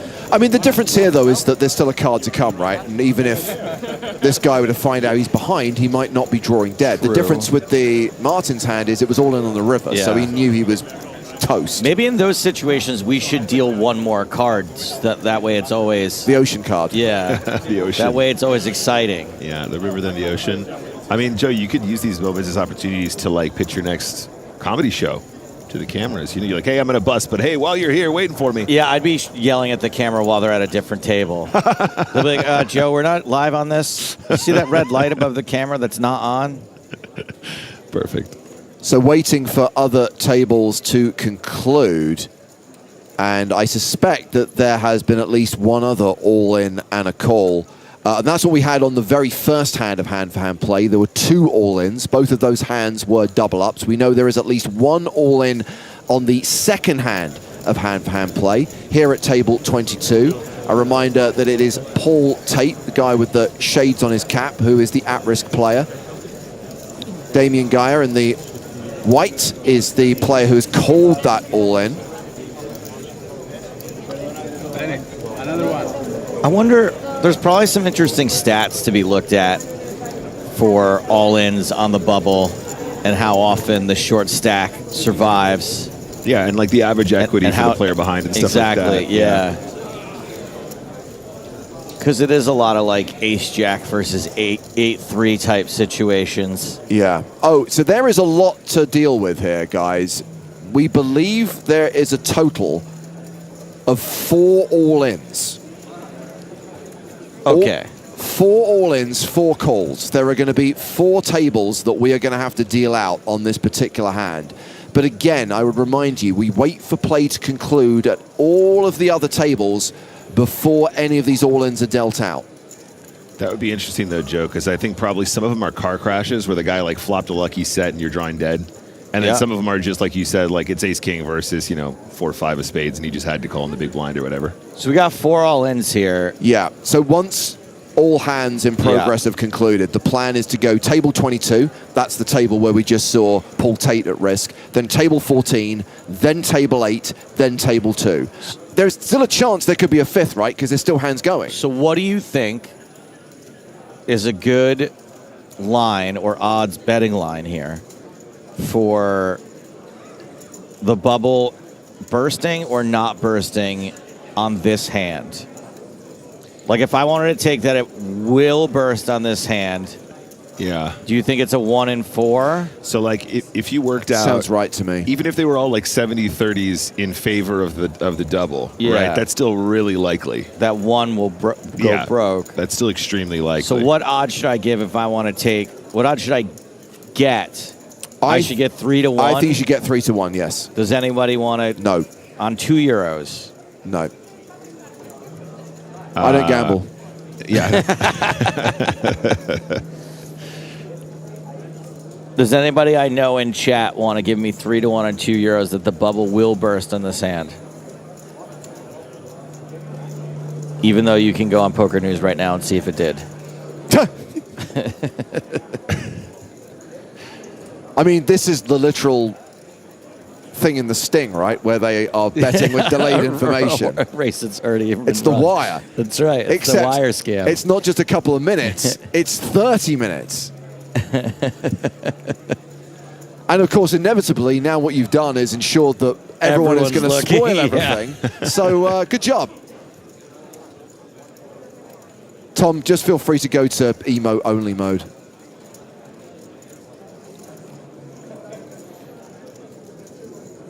So reminder, we have 4 all-ins, hand for hand, on the bubble in the EPT Barcelona main event. 4 all-ins that will be dealt out in turn. We go table 22, table 14, table 8, and then table 2. Should highlight, Nick, that the full Spin and Go Championship live zone hasn't actually been constructed yet. One of the reasons why it has to come at the end of the Barcelona Festival, one of the reasons why, sadly, it does conflict with the main event and we have to have 2 streams going at once is we have capacity issues at Barcelona. Every tournament has been massive. Every tournament has been huge. So we have to wait for the last 2 days so we can clear out some of these tables to put in the Spin and Go tables, and we can have that separate setup, that separate stage for that tournament. And if you guys have never seen the cute little Spin and Go tables that they made for us in Prague, I'm assuming they're going to make a comeback here as well. They're Hobbit-sized. They're Hobbit-sized. Just enough room for 3 players to duke it out, and it's going to be great, and it's just off-screen there. You're quite right. I've seen some of the visuals that we have. It looks stunning, and I'm very much looking forward to taking part in that. If you guys want to watch it, check it out on the PokerStars YouTubes. We're going to be running 2 streams later this weekend. Yeah, August 30th, August 31st, last 2 days of the EPT main event. 81 players competing, 4 rounds, with the final being the 4th round. The final 3 players competing for the biggest slices of the prize pool. 100K to the winner, 35K to the runner-up, and 15K to third. Various other prizes distributed over the course of the tournament, including random prizes decided by the digital spinner. That's right, the spinner. I can't wait. Does it make a noise? I absolutely desperately hope so. Hell yeah. I was given an exclusive demonstration of the spinner earlier. Oh. And I like it. Preferential treatment for James Hargan. Who'd thunk it? Okay, we're ready to go. 4 all-ins. The first is at table 22. Here's Toby. All right, players, attention please. 3 or 4 remaining. We have 4 all-in calls. 4 all-in calls. So we're going to go high to low. We're on table number 22 right now. We have Paul and Damien. And Paul is our at-risk player. We already have 4 cards on the board. A 9, a jack, another 9, and a 4. And there are 3 clubs. Once again, Paul is our at-risk player. Turn your cards over, please. Casino. Royale. Okay. So Paul, our at-risk player, shows 2 jacks for a full house, and Damien shows ace queen. Not a lot of drama here. Nope. Final card, please. Double Final card is a king. All right. We are moving on to the next table. Still 304 remaining. We're going to table number 14. And over at table 14, we have seat 3, Merin van Rooij, at risk against seat 8, John Satoon. Toby making his way over, and we will see the cards. Looks like this was all in pre-flop.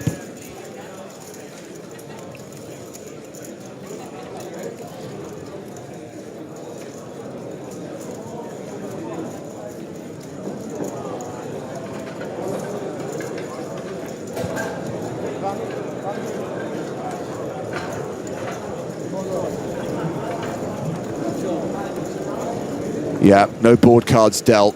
Merrin out of his seat. All right, players, 3 more all-ins to go. We're on table number 14. Van Roy and John, no board at the moment. Van Roy is our at-risk player. Let's see your cards, guys, please. Van Roy shows ace-jack, and John shows pair of eights. So once again, ace-jack is our at-risk player, and John has 2 eights. Classic race. Let's see the flop, please. Flop is 10, 5, king. Got a shot. Turn card, please. Turn card is a 2. Ace, jack, Final or queen. card, please. Final card is a 4. We are going to carry on. We do still have 2 more all-in calls. That is an elimination, though. But That we are is down Merrin to Van Roy 303, eliminated. so we will be carrying on. So we know we're in the money. We know the bubble has burst. But of course, we could see multiple eliminations on the bubble, and that would result in players sharing a min cash, Nick. That's right. We got to wait and see what happens. So Merrin Van Roy might not be leaving with nothing. He could still get part of the min cash. He has opportunities. So the next table we are going to is table number 8. Alejandro Ganivat is the at-risk player at seat number 1, and Albert Grain has called him in seat 6, and money's all in on the river. So no cards to be dealt. Not a lot of sweat here. No. Once they table them. Exactly. Toby will ask them to table their hands, and we'll very quickly see whether we have a double up or whether we have 2 players out on the bubble. What are we rooting for? Split bubble? By the way, for the avoidance of confusion, the tables we're seeing at the front of the screen here where they're dealing, those are not main event tables. That's why there's still hands in progress there. Great. 2 players, we have a full board of Matteo and Albert. Matteo is our at-risk player. Going to announce what the full board is, and then we'll ask the players to turn the cards over. We have 2, 6, 6, 2, and a 9. No possible flush. So we have 2, 6, 6, 2, and a 9. All right, we're going to turn the cards over and identify the winning hand. Turn your cards over, please, guys. The 6. All right, Albert won the hand, so we have lost a player over here as well. We do still have 1 more all-in call. That's sick. King's cracked Albert by had a Jack 6 for a full house. And Alejandro Ganivat has also been KO'd. So worst case scenario, well, actually I guess best case scenario for these guys now, they're going to split them in cash, right? It doesn't get better if there's another guy that... Well, if another... Okay, no, of course, then they split 2 min cashes, Yeah. You're right, of course. So it can get a little better. It can get a little better.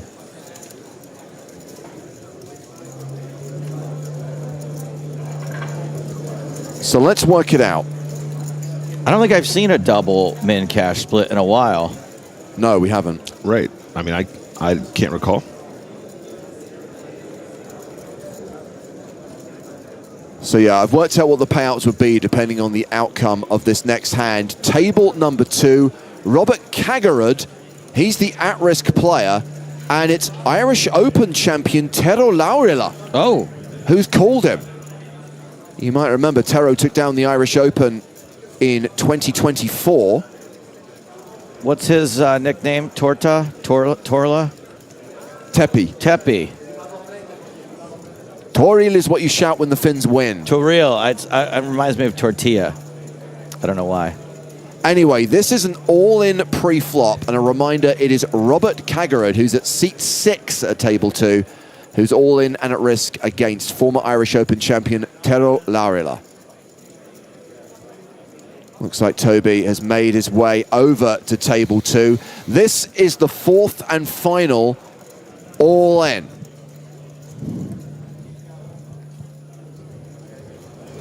Flop turn river. Ready? Yeah. Okay, players, we're on our final table, final all-in call here on table number 2. 2 players, no board, no board at all. We have Robert and Tiro and Robert is our at-risk player. Let's see your cards, please. Robert looks stressed. Robert, our at-risk player, shows 2 kings, and Tiro shows 9, 10 of spades. Ooh. The and Grafton. is expecting a straight flush. So once again, Robert is our at-risk player with 2 kings against 9, 10 of spades. Flop, please. Did Toby call for the straight flush already? Yeah, What was yeah, that? yeah, Oh, no. Oh, no. Toby! Flop is 8, 6, 3, and there is an 8 and a 6 of spades on the board. Commentator's curse. Turn, please. Turn is the king of wow. spades. Oh, what a sweat. Makes the flush. So currently, Robert has trip kings, and Tiro has a flush and a possible straight flush. Robert Final needs the card, board please. to pair. Needs to fill up. Doesn't. Final card is a queen. That's so sick. So we have lost another player over here. Such a sick turn card. All right, players, you are all in the money. Congratulations, everybody. And that payout is not correct. We'll talk about the money in just a moment. Robert, you're sort of in the money. We lost 3, right? We did indeed lose 3 players. And 2 of them had pocket kings. Yeah. During hand for hand. So we just need to adjust the prize pool. It's going to take us 2 minutes. And then we will be carrying on. No more hand for hand. Okay, so there were 4 all-ins. Effectively, those 4 hands were simultaneous. Player, if you're eliminated. We had 1 double up and 3 eliminations. So what happens is those 3 players who went out will split 2 min cashes. That's not so bad. So by my calculations, 2 min cashes divided by 3 is 5,700 euros each. Not bad. So you actually get your buy-in back plus a very, very small profit. Profit's profit. I mean, I think that faced with getting nothing and then getting all your money back and a little walking around money. That's pretty dope. I think I would be okay with that. We should do more bubbles like this. That feels great. Also, can I just point out that we had the fold from Ace King on our feature table from Kenny, who is now also ITM. What a smart man. Kenny and Marle. Kenny and Marle repping the red spade. Both make the money. 301 players remaining. Just a brief pause in the action as we reset to get things restarted. We can now expect a post-bubble bust-out bonanza. We know we have got a lot of short stacks in the field. We've got 3 of them on the feature table. Adam Wagner, Kenny Hallaert, and Demi Mariani all playing 10 big blinds or less. Ham, how many? Good point here.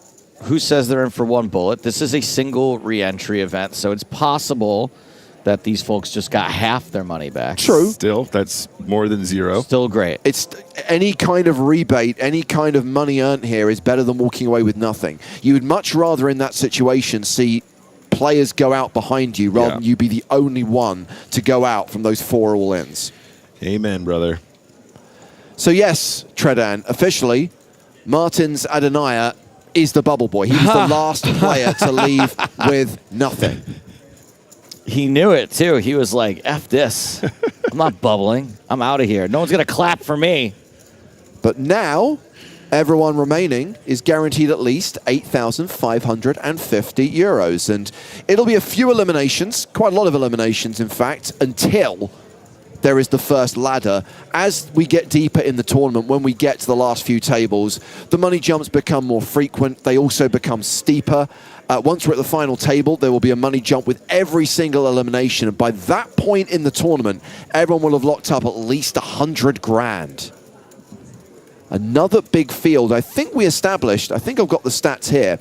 This is the 3rd biggest EPT main event in history. We didn't quite hit the same numbers as 2022 and 2023, but this is bigger than last year's main. 2,045 entries. That's 1,490 unique players with 555 re-entries. Prize pool just shy of 10 million euros, 9.9 million. And yeah, a top prize, what everyone's really aiming for, along with the main event trophy, is that first prize of 1.4 million. We'll see that paid out, and we'll see that trophy awarded on Sunday when this tournament concludes. And of course, you can follow every single day right through to the final day, the final table on Sunday. Once those payouts are adjusted, the clock will be restarted, and we will be ready to go again. Back in the ITM, back in the booth. We talked a little bit, by the way, about the future EPT stops, the future NAPT stop. Of course, before all that, there is a huge online series taking place in September. The World Championship of Online Poker kicks off the weekend after EPT Barcelona concludes. The dates for WCUP 2025, September 7th through October 1st. 123 tiered events, 11 championship events. We've got the usual leaderboards for players of the series, but most excitingly, throughout the month of September, you can watch final table replays of key tournaments on the PokerStars Twitch channel. Nick, as usual, you're going to be leading that coverage. This time around, Joe and I are going to be able to join you for some of those streams. Yeah, very excited about that. Great to have you guys back in the booth for WCUP stuff. As we take a look now at the payouts that James just mentioned, WCUP's going to be a lot of fun. I would love for everyone to come and watch some coverage during the day and, of course, in the evening from some of our top ambassadors as well while they're playing alongside the live action. Come and check it out, twitch.tv/PokerStars as per usual. And then when we get to the end of the series, live cards up coverage from the PokerStars Arena of the last 3 days of the 10K main event, which is the World Championship of Online No Limit Hold'em. That's September 29th through October 1st on the PokerStars Twitch channel. Action back underway. Let the post-bubble bust-out bonanza begin. Still 41 minutes on the clock, 41 minutes to play at the 2K, 4K blind level. Congrats, everybody. Feature table managed to squeak in there, even some of the shorties. 8. Yeah, and let's not forget, Mariani is in this for 25 euros, so nice ROI, sir. Nice one, and now the spin is commenced. Really great. Wow. Top pair for Lemons. Ronnie Lemons. I want to just see one big blind here. Goes a bit bigger, 7K, closer to 1/3. And a fold from the gut shot. Bottom's good. Where are you from, actually? Yeah. Near Eindhoven. Okay, yeah. Oh, that's where, hold on, does Jorrit live there? Who? Jorrit van Hoof? Does he live in Weert? No, I don't think so. Where is he originally from? Hold on. No, he doesn't live in, no, he doesn't live in Weert. No. It's a different village, I know where it is. I feel like I know somebody who's from Weert. Interesting. This is tense. Kenny all in as he tries to remember who he knows. I mean, with all those villages.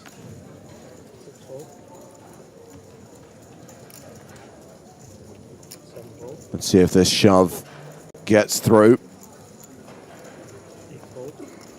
Round 2. Adam Wagner on the button with Jack 10.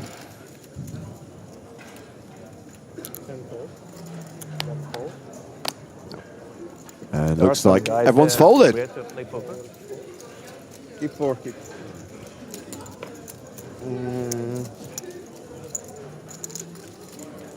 Excuse me.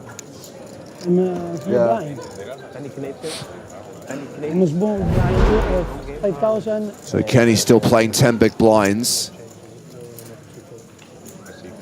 But will now have to post the big blind and the ante. That is 20% of his stack. Yeah. 43, that's fine. Yeah. Estuvimos en mesa juntos justo cuando estábamos 40, algo así. So Kenny, you need to play for 21 years to make a deep run in the main. 2 deep runs. He's made about 2 deep runs. Made about 12 deep runs. Yeah, but like your biggest one was this year or no? My biggest was this year. Okay. I have a 300 something. I have a 123rd, 64th, The 6th and the 4th place in the main. A 6th also. Oh. I meant like an FT. So it's the second FT you win. Wow. 3, yeah? 6. Ace Jack suited for Sven McDermott. Nice, beautiful. 21 years. 17 tries in the main. 17. Wow, 6. Pump it up. 8K to go. Yeah, I have a special relationship with that event for some reason. Oh, just a call from Sven. Spicy. I actually didn't spot the shorties behind. This is kind of cute. Developing a limping range here from the hijack. Wagner cut off, King 8 offsuit. Probably not a hand that we want to play here.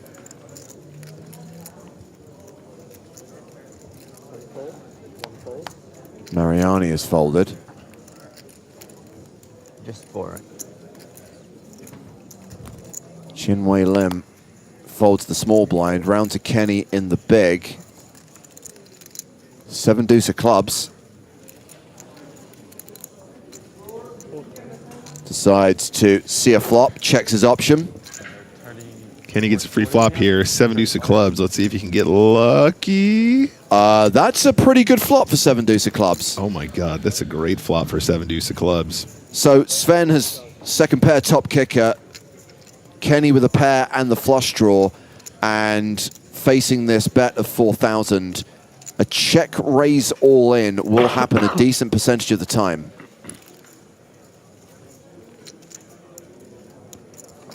This is a tricky one. Obviously a spot that a lot of players won't be that confident playing, given the fact that the limping strategy from the hijack is not employed as often. Kenny will know what to do, though, I'm sure. Yep. Does indeed move all in. Is presented with the triangle. Sven makes the call. He is ahead for now. Kenny has decent equity and has 8 outs. Unlucky. It's gonna be like the queen turn, and you're just going to be dead, basically. What's the frequency Kenneth Can we make a gets there? Turn? No, right? 36%. No. Not really. Oh, No club on the turn.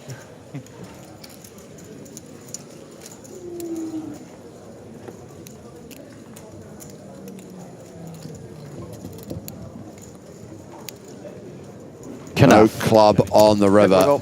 So Kenny Hallaert made the money, but is one of the casualties of the post-bubble bust-out bonanza.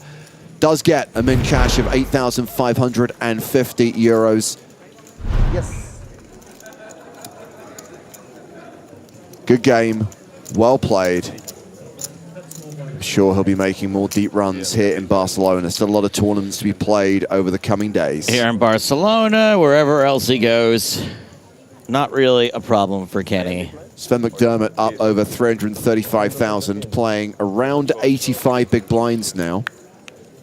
Yep, sneaky limp, paying dividends. He had a plan, and that was part of it.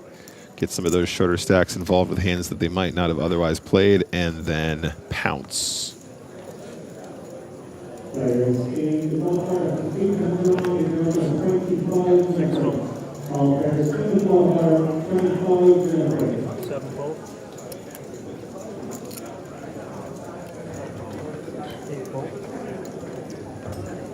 $297 players remaining in the money on day 3 of the EPT Barcelona main event. This is still the first level, the first session of the day.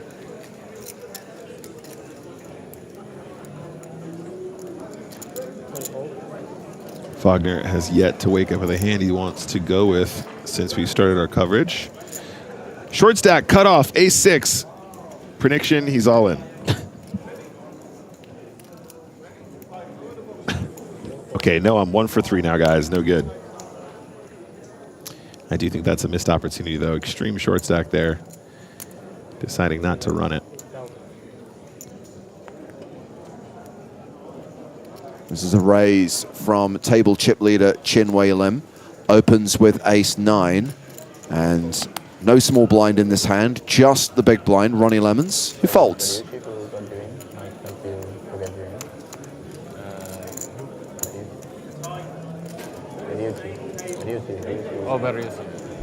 Few eliminations to tell you about.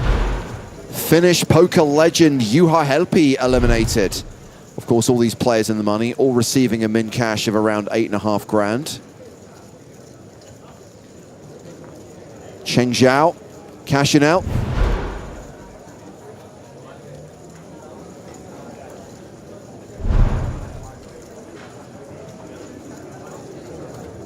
And also gone is Robbie Bull as the post-bubble bust-out bonanza continues.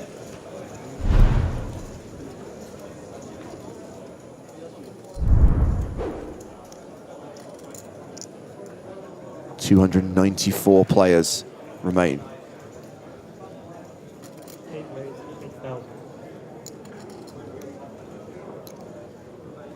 Sven McDermott with threes.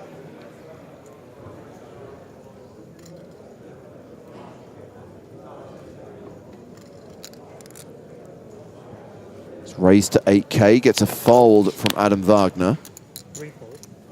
Folded around to Ronnie Lemons in the small blind. And now Adria Cologne in the big. 9-6 of diamonds. Put the shades on. Have a little think. Surely far too pretty to fold. 9-6 of diamantes. Get out of there. Got a call. Does make the call. We're going to the flop. And a reminder, now the bubble has burst. Those of you who are fans of the shot clock will be delighted to know that that will be brought into play after the break. The start of level 16. Players will have 15 seconds on their first decision, 30 seconds on subsequent decisions. Everyone will get time bank cards that they can use to extend their shot clock whenever they have a tricky decision. They're all tricky decisions. When is it ever easy? You have aces. Someone's moved all in front of you. You can call or you can fold. If you need to extend your shot clock in that situation, you probably should not be playing this game. Sometimes you got to think it through. Sometimes you got to look at the pay jumps. You know, you got to see, are we on a ladder? You have to time the RNG just right. You can't call too quick. That too? Yeah. My point being is it's not a tricky decision. Who knows, maybe you were inside and cards didn't help and you're out, you know? Yeah, I think so. Pretty rare. So yeah, that break happening in around half an hour's time, and it will be a slightly longer break so that they can bring out the iPads, bring out the time bank cards, get everything set up for the introduction of the shot clock. And he missed 40 minutes because he thought it was a dinner break. Mm-hmm. It's just 20 minutes. And he comes back and wins the tournament. And we're sure if he probably doesn't win the tournament. So now that Kenny has gone, go a different way. Marle is the last red spade. I'll Sure say it, is, yeah. I'll say it again. Probably the best poker player on Team Pro. Marle's demolishing everyone as per usual. Definitely the best Spraggy. That's long time confirmed.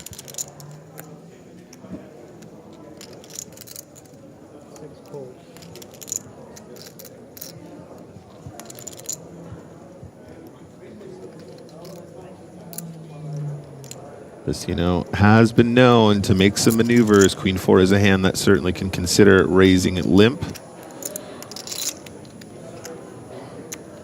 He loves a casino. It's Juan Vecino. Yeah, I'm liking these little moves. Very cute. Gets the job done. Oh, sorry.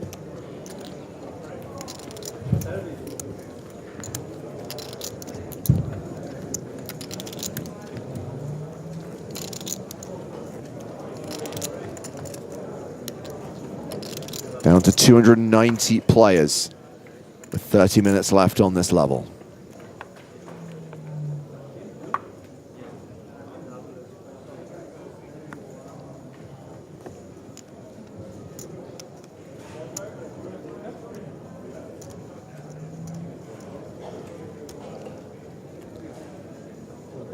If he can make it to the first ladder, I'll be real impressed. Real impressed. So Ed, one of our super mods, pointing out that we are very close right now on the PokerStars YouTube channel to hitting 2 million subscribers. 10,000 to go until we cross that milestone. So I am going to do the classic YouTuber begging act. Okay. And ask if you are not already subscribed to the PokerStars YouTube channel, please consider doing so. We would also really appreciate it if you could hit the like button on the stream. And the reason for that is, I know people bang on about the algorithm, but it is a thing. And the more people who like the stream, the more it gets recommended, the more it appears in people's feeds, the more people watch it, which means the more people it gets recommended to, and the more popular the streams are, the more we have an argument for making them, the more we grow poker, the more we build the poker community. So it's a win-win for everyone. So please like the stream, please subscribe to the channel if you don't already. We really appreciate your support. You did miss a trick there, James. You're supposed to say, smash the subscribe button. Yeah, but I'm not a twat. Well... Absolutely demolish that like button. Top pair for 2 players on this board. And while we're begging people to do things, I've also been advised that we're about to hit 1 million followers on Instagram. Oh. So if you want to see great stuff from our live events, some of the best poker hands in history, if you want to see clips from Big Game on Tour, Mystery Cash Challenge, and more. The occasional repost of me or James's content, please consider following at PokerStars on Instagram.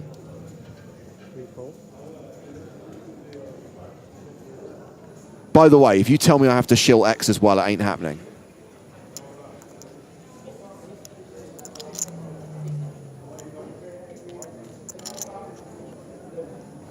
Are we on Blue Sky?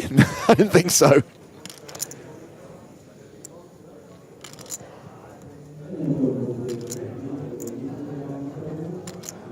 So both players here with the same hand. Sven has identified an opportunity to put in a little raise here on the flop, is getting it called. 8 of clubs on the turn.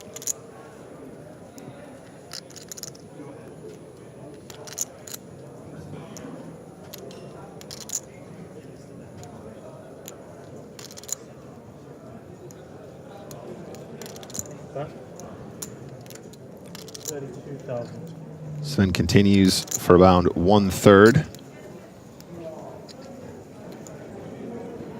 after check raising flop. And with very little changing here on the turn, apart from perhaps like the 9-10 filling up, I think we do see another call. King Jack pretty strong here. Dealer versus big blind range. It's quite a small turn sizing here as well in relation to the size of the pot. Oh, that's boring. I was hoping we'd have our first performance of EPT Barcelona 2025. Yeah, and actually surprised to see the fold in the turn there, but gets it done. Yes, sir. Thank you. You're welcome.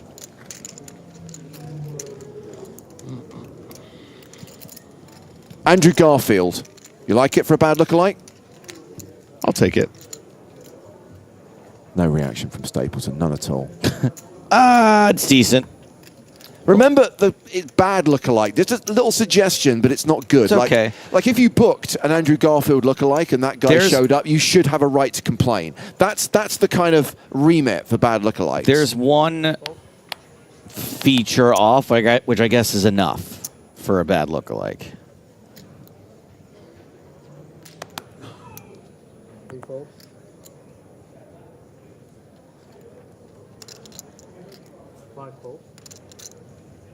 It would be pretty funny if Sven went all the way now after having the football incident marring his day too.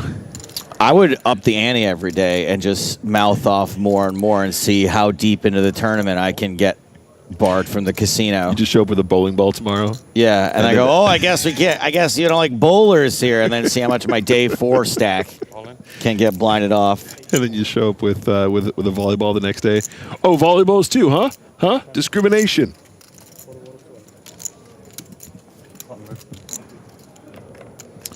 Absolutely no footballs allowed. He's on a tear right now, 410K. Does see him top of the leaderboard here on our feature table.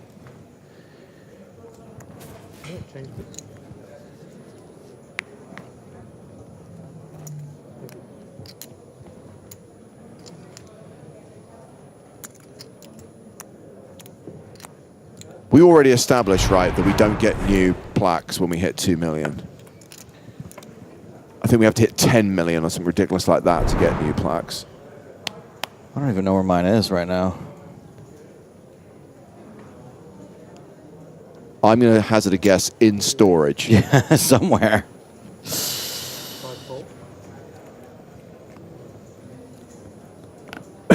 Lim with ace-jack does start us off with an open, the min open from under the gun. Okay, there's the prospect here of a performance.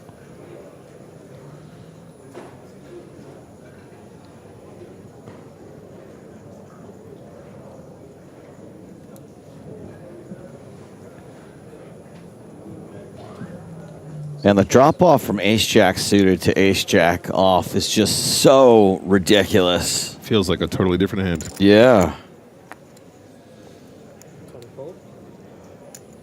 All in. Oh, Mariani all in from the big blind with 7-6 suited. This is actually a great spot for him too now.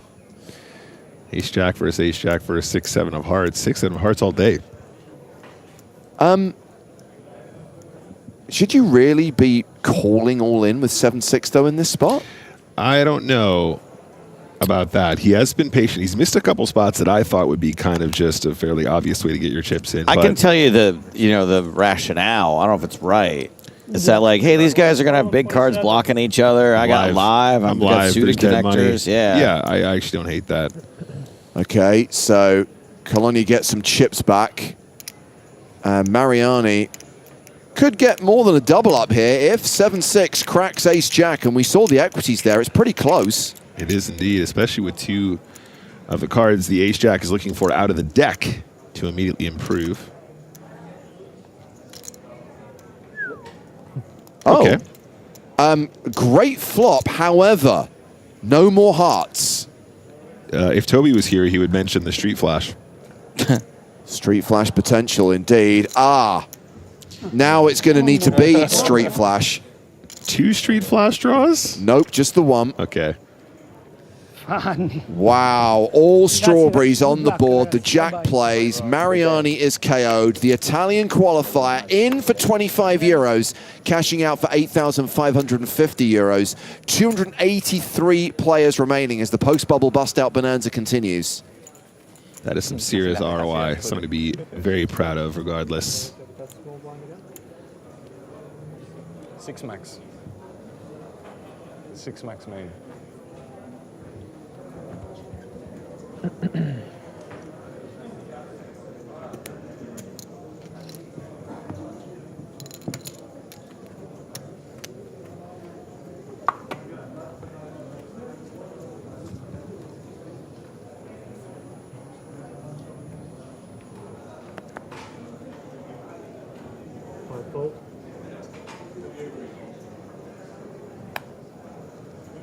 Minutes left on the level as we tick down to 279 players. 7-4. 8-4.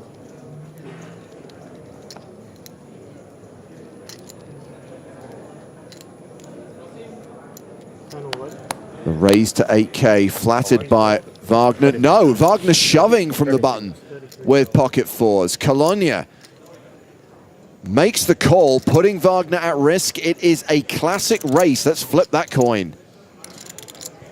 Like paella versus croquettes.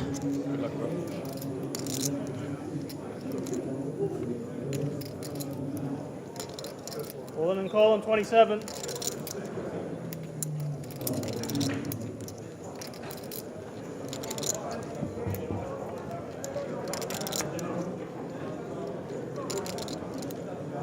Fours holding on an ace-9-8 flop. Colonia with 10 outs. Queen or a jack for a higher pair, 10 for the straight. Same outs, 10 cards that Adam Wagner has to fade to survive.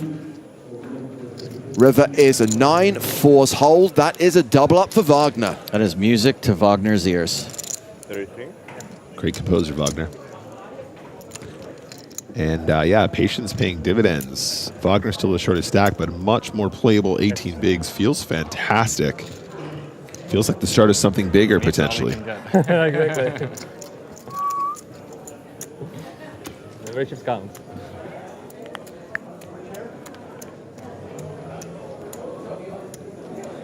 $275 remain from a starting field of 2,045. So the plan today is to play 5 full levels, taking the dinner break slightly earlier today to compensate for the fact that the bubble added an hour to the day. So the dinner break will be after the third level of the day. Should finish around 11 o'clock this evening, local time. The plan tomorrow, another 5 levels. Friday, I guess we'll try to get down to 16. Saturday, down to 6. Sunday, down to a winner.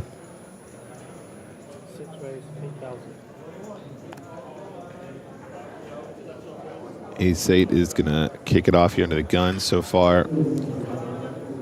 Cologne has been very confident widening up these ranges. Vecino here. Are you sure it's Cologne and not Kalanji? I'm not. No.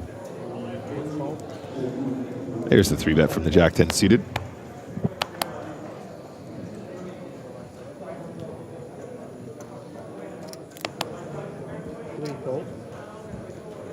Action is back on the Ace-8.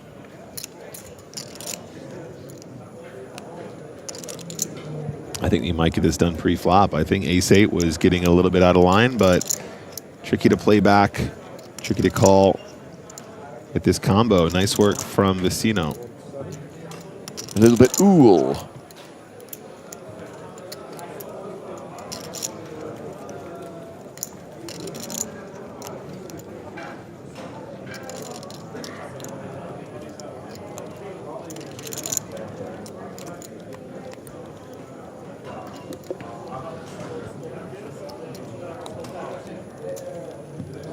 Vecino still hanging around. Decent stack. Despite getting a little, as you just mentioned. Yeah. Cool. So Vecino playing 42 bigs is actually the second shortest stack at the table, but that just demonstrates the fact that we've either lost the shorties or in the case of Wagner, they've doubled up. He's now the low man at the table, but has 18 big blinds. Sven McDermott, on the other hand, has more than 100 big blinds. And the blind staying at this level for another 15 minutes. Vecino's opened here with 5s, rounds the blinds. SPC Starfighter had a bad lookalike suggestion for Ronnie Lemons. Richard Dreyfuss.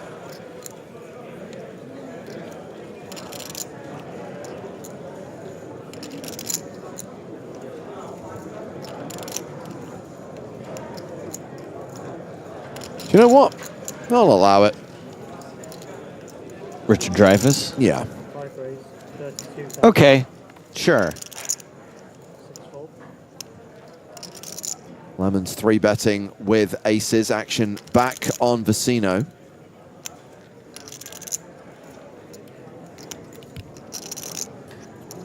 $24,000 call, so what is that, 2-1? Oh, hashtag fun fact from Stat Trick. You would know Juan Vecino by his online handle, Bankroller. B4 Bankroller? Yes.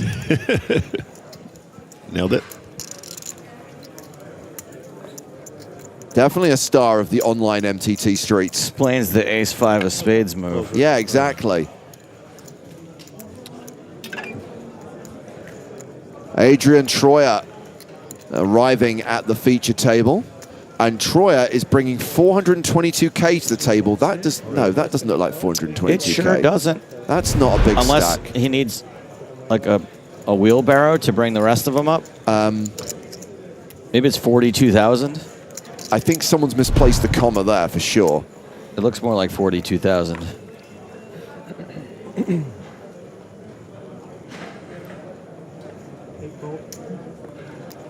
Raven, who asks if we're doing WSOP circuit events coming up. I know it was very confusing.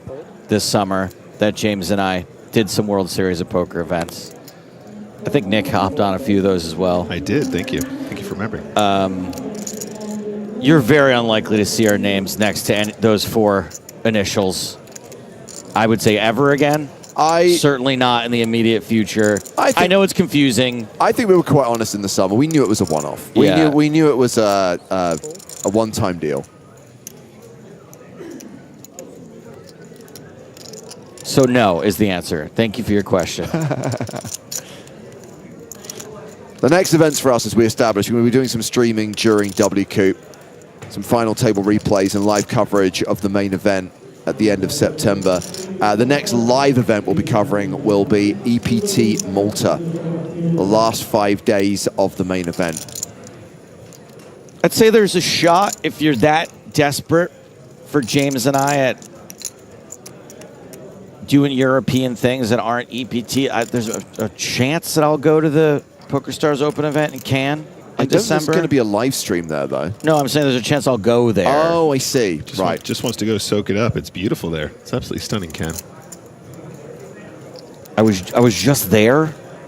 To say it's pricey is probably an understatement, though. It is a little bit of a Monte Carlo in that respect. You know what, Nick? Everywhere is expensive now. It's not. I didn't find it to be that much more expensive than Monte Carlo, than London, than Vegas. Vegas is incredibly expensive. Vegas is off the charts now. That month in Vegas nearly bankrupted me. It's all pretty stupid everywhere. So I really didn't find the prices in Cannes when I was there to be that much different than any of the other places we go. I love the idea of going to the PokerStars Open in Cannes. I do kind of feel that for me, Prague always puts a kind of like period on the year in the sense that that's the last event and then I'm done. And I've got some personal plans straight after Prague, so unlikely to be in Cannes. And look at this. Kalonia catches the queen to take the lead from Vecino. And with that check on the turn and a spade blocker, perhaps an opportunity to try and go for a little value here. I would be tempted. Just like 9K. Goes slightly bigger, 10K it looks like.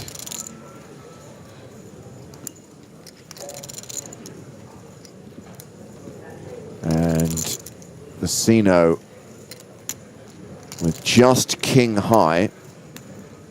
Has the king of spades blocker.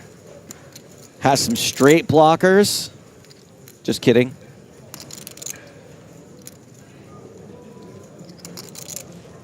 Except the king of spades part I was being serious about. Well, Vecino has folded. So just to go back to the PokerStars Open conversation, so there's a chance, Joe, that you could be at 2 of the remaining 3 events this year. By the way, it's pretty much impossible to do all 3 because the event in Maryland in the US is literally running at the same time as the event in Manchester in the UK. Yeah. So you'll be in Maryland 100%. That's confirmed. Yes. And there's a chance you'll be in Cannes because you can. Yeah, because I can. Because, like, what am I going to go spend an extra week with my parents at Christmas time? Like, I don't know. What are you going to do? Like, go visit your friend Nick in Brighton once in your whole life? Ooh, I do still owe Nick a visit. To be fair, there was consideration during that last one, but there is no comedy on a Monday and a Tuesday. So making it a dual work trip didn't work out this time. It didn't work out for the comedy to come down to Brighton after the Women's PokerStars Women's Summer Festival, but... Which is fair. Also, you know what? I had a really comfortable hotel room because the AC was blasting, and I was afraid what I would find if I went to Brighton. Oh yeah, no, I feel you, Joe. I think you probably made the right decision. Just to respond to Yassine Me on Twitch, when we talk about future live events, we're talking about EPTs, PokerStars Opens, NAPTs.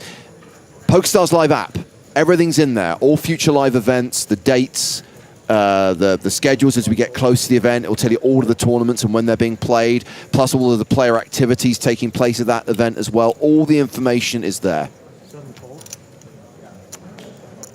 So we know that Troyer is actually short. Troyer did not come to the table with 422K. It's close to 40K. We're getting that updated in the graphics system.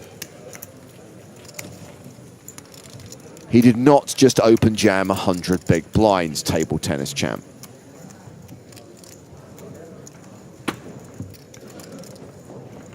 A misplaced comma has resulted in a lot of confusion. I don't know who to blame, but I'll find someone.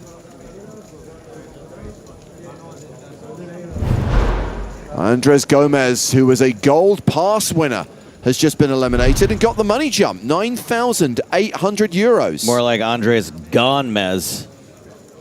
So that means just one gold pass winner remains. Ivan Gustavo Bolzano. Hey, Adam Hendricks. Nice. So we gain Adrian Troyer at the feature table and now Adam Hendricks. That means this table will now have hosted not one, but two of this year's WSOP main event finalists. Nice. And that's just, we're just getting started. Who knows? Star-studded. Sadly, he and Kenny couldn't be there at the same time. We couldn't have a little Hendricks Hallaert reunion. Maybe Grinder will get moved over here at some point. It's a big table. It's like 3 times the normal table in Barcelona. Better seats too. Huh? Better seats. It's true. VIPs now. Lemons opening with queens. Vecino with king 6 of spades on the button.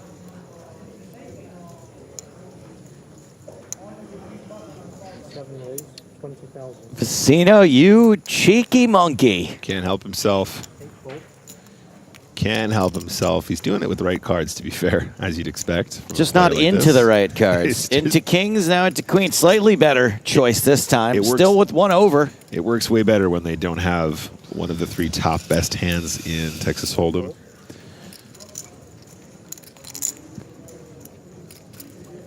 Elkanut's coming from downtown with the info. Grinder's not in, but Luka Bojevic is still in. Nice.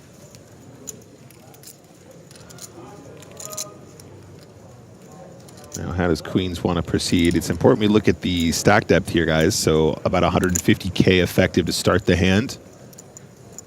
That's 30 and a bit bigs, closer to 40, in fact.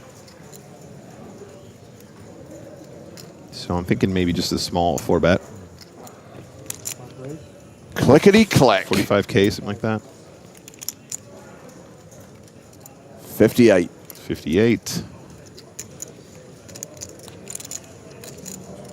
And Vecino is not going to mess about. Folds the king 6. Gentlemen, quick information. In about 5 minutes, it's going to be a break, 25 minutes. And during the break, we will swap the table. Okay, so players being informed that when the break hits in 5 minutes, they are going to be moved off the main stage. So it's going to be a cameo appearance for Adam Hendricks at the feature table. We will find out who's going to be at our new feature table in the next couple of minutes. He'll be back. Speaking of cameo, have you done any cameos recently, Joe? No. Not super. Why are you making that face, James? I just know that there is a regular viewer who commissions a lot of cameos from you, and I just wondered whether he'd been giving you some business recently. So remember when I said that my cameo was embarrassingly cheap? I don't even know what is more. This is when Joe realizes the last one I did was on orders. July 25th, and that's how much I cleared from it. $7.50. Joe, I'm laughing, but only because that is totally fine. That is a completely respectable amount of money to do something that you would otherwise do for free. Better appear on your tax return. I don't think I have to claim it until I cash it out, right? Ace-King raise from Chinwei Lim. Flattered by Adam Hendricks in the big blind. 10-6-4. Ace-King high still good. Did you guys know that Ronnie Lemons is a Michelin star chef? What? It seems too random to be a lie. That does seem too random to be a lie. And I mean, his last name is Lemons, so... I mean, if he runs a fish restaurant called Lemon's Soul, I mean, that would just be... Fantastic. 3-bet, 13,000. Oh my goodness, there's a frickin' baby in the room. Griffin's here? No, he came and went. That one is, oh man, what a doll. Oh geez, hey, congrats. Cutest baby in town. You can't bring a baby to a poker tournament.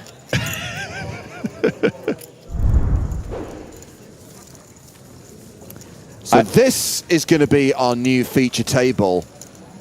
It is headlined by Marle Spragg, the last remaining team pro, and a former Barcelona champion, Simon Brandstrom, who took the title here in 2019.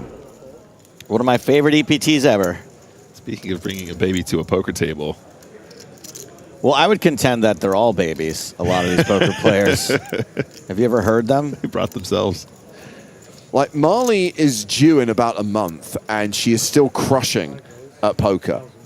Yeah.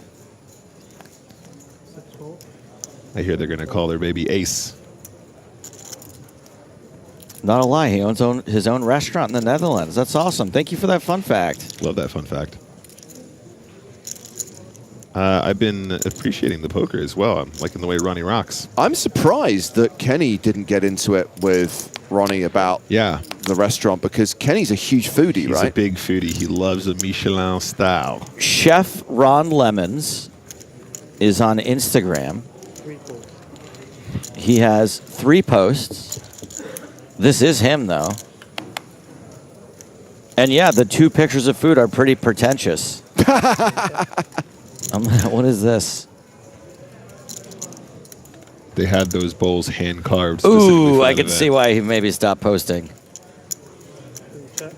His first post, which I assume is either his food or his restaurant, is from January 18th, 2020.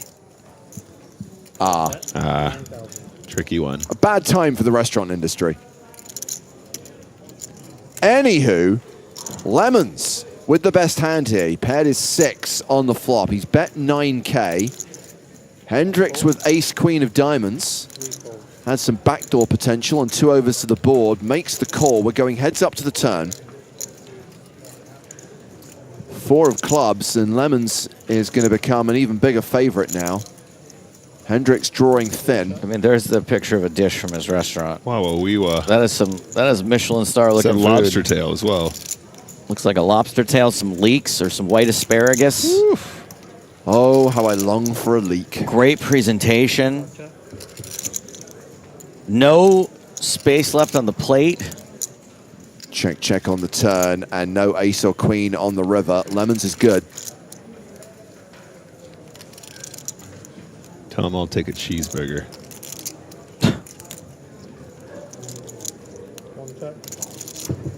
Check, check. Pair of 6s takes this down.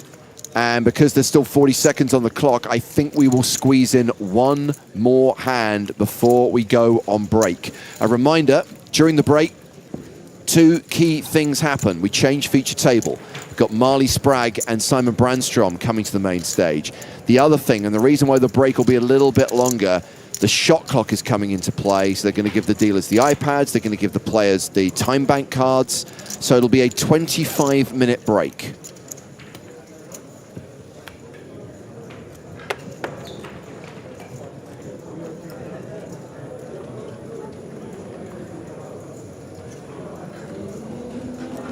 $263 players remaining, so looks like we're coming towards the end of the post-bubble bust-out bonanza. Half the level was spent getting to the money, the second half of the level losing about 40 players. Yep, so one more opportunity for greatness before we head to the breakage. 8,000. 6-4. Lemons back in action, opening with Jack-10. The pre-flop raises the amuse-bouche. Wait for the entree. Troyer is a short stack in the big blind. Ace tray of diamonds, 11 bigs. Under the gun open though. Ooh, That's right, Joe. That's the whole thought process there. Yeah. Now, let's just see a flop. No need to go crazy. We don't want to be banging this in and getting called. Let's just see a flop. Ace tray diamonds, lots of playability. He is going to play it cool here.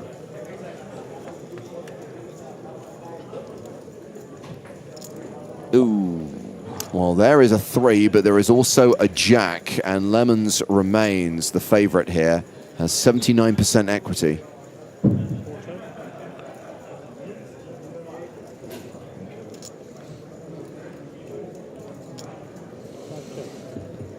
Action goes check, check. King on the turn. Lemons now with the straight draw. Troyer with a straight draw of his own.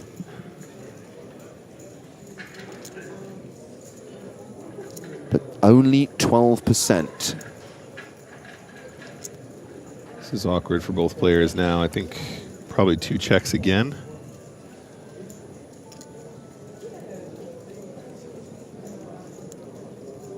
Unless Mr. Lemons has a different idea.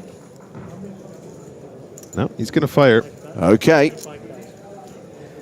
Well, this could be the end of the hand. And sure enough, Troyer folds and will save himself 40K for the next level when the blinds will go up.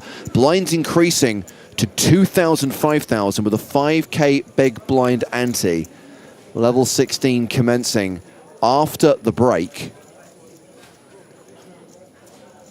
And as these players take a hiatus from the tournament, we will check on the stacks of the guys we were just watching at the feature table. A reminder that the feature table will change for the next session of play. Sven McDermott did a great job on the bubble of building his stack. He's going to be coming back with 80 big blinds. Chin Wei Lim, Ronnie Lemons, Adam Hendricks, also big stacks. Adam Wagner, not so much. Got the double up, but he's going to be coming back with 12 bigs. Adrian Troy, just 8 bigs. He's in the danger zone. Danger zone! So yes, Marle Spragg and former Barcelona champion Simon Brandstrom will be on the main stage when we come back as day 3 continues here at EPT Barcelona. The shot clock will be in play and we'll be back in 25.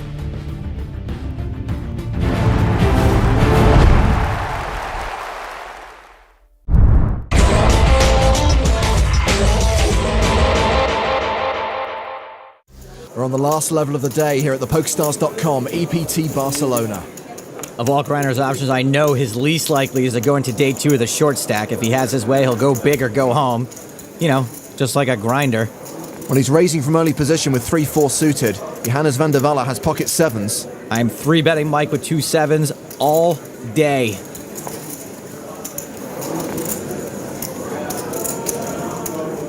There is the 3-bet, 3,600.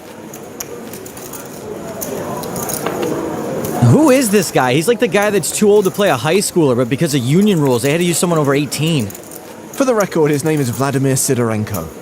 Oh yeah, that explains it. Action back on the grinder. He calls. Mike the Grinder has it in him to be great. This call is not that. And he flops a straight draw. I'm all in. And he shoves the flop. 8,000. Wait, 7,000. This is such a wet board, you have to call. All kinds of straight and gut shot draws out there.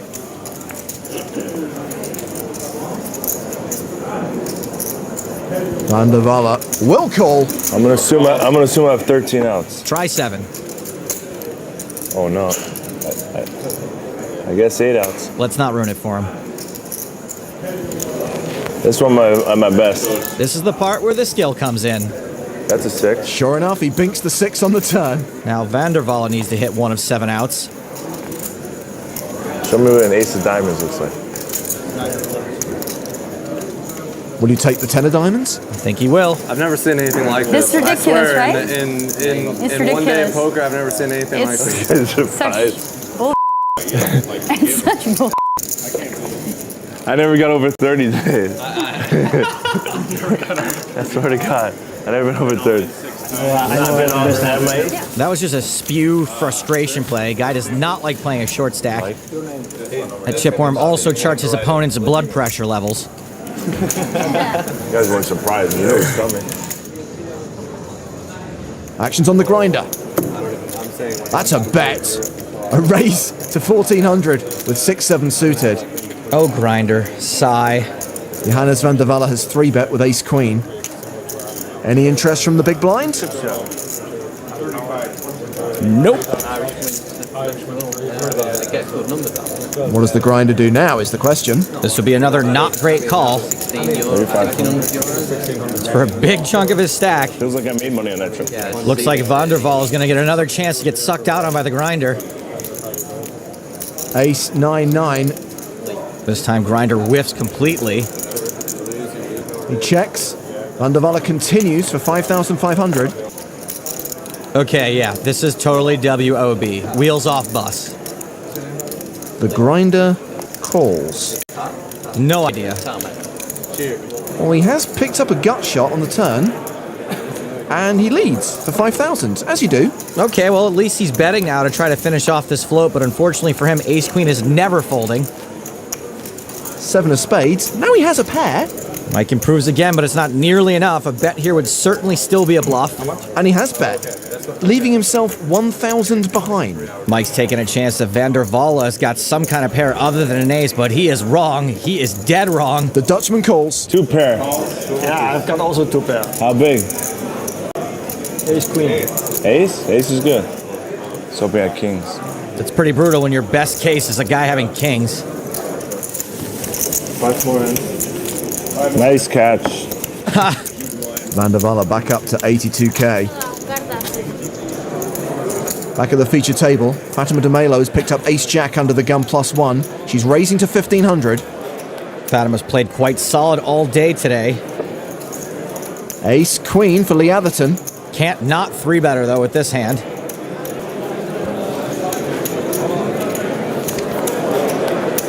He moves all in for 17,100.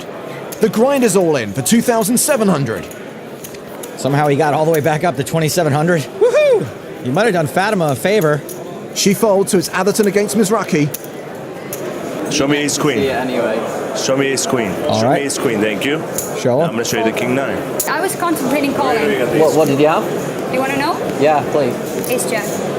Ooh, I'm in good shape right now. Flops. Here comes the king, baby. I'm alive. Oh my god. No king. He's doing commentary right into the mic. No, I did it all day. How can I stop now? 9 of hearts. 9 of hearts. It's the queen of diamonds. Oh my god. A jack or a king? It's an 8. Ooh. The man finally done. Grinder did anything but grind today. It was more like Mike the gambler. So on the very last hand of the day, Mike Mizrachi, railed by his brother Rob, is eliminated.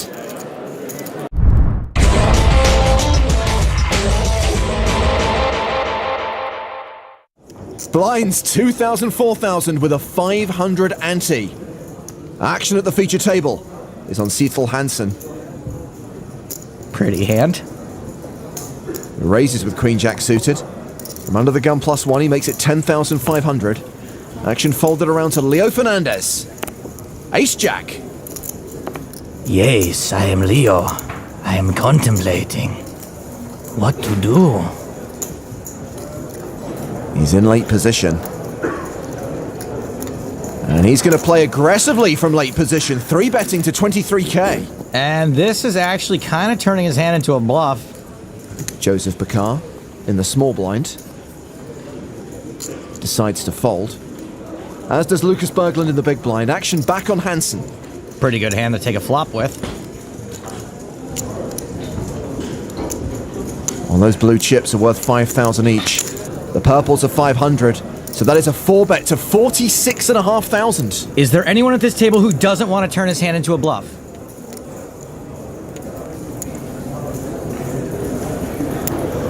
Leo folds the best hand. Hansen's play makes a little more sense than Leo's near the bubble, but it's risky. He did not have the stack to 4-bet fold. Hansen up to 156,000. 185 remain in the main event.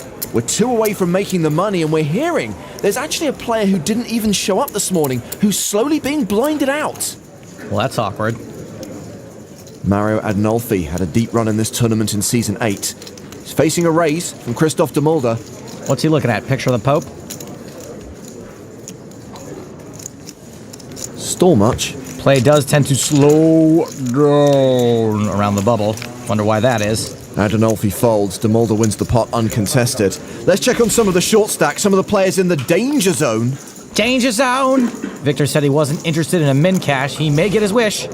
Cedric Morlan has just over 2 big blinds.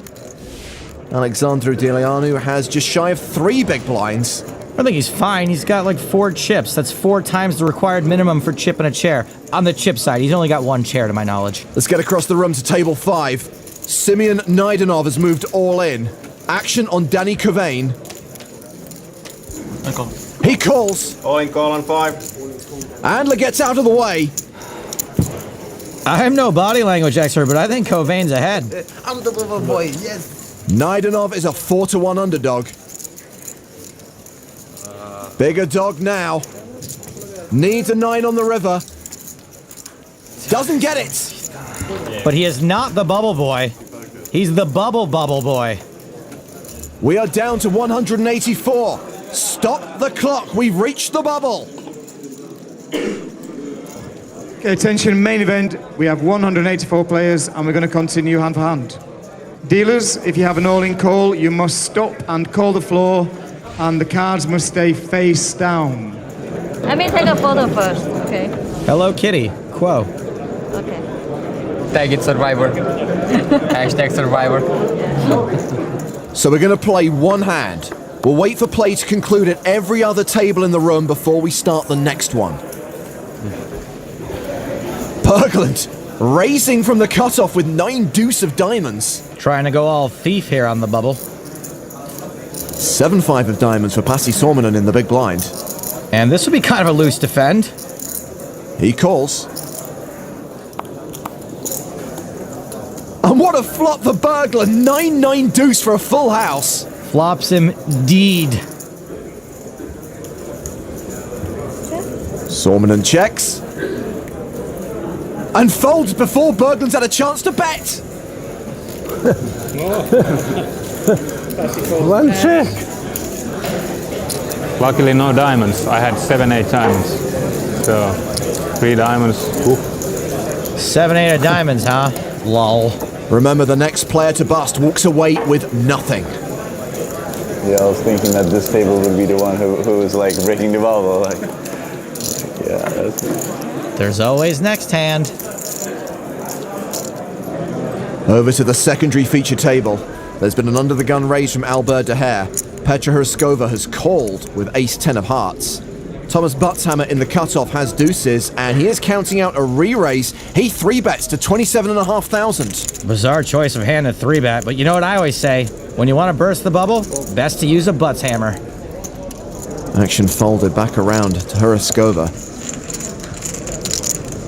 She calls.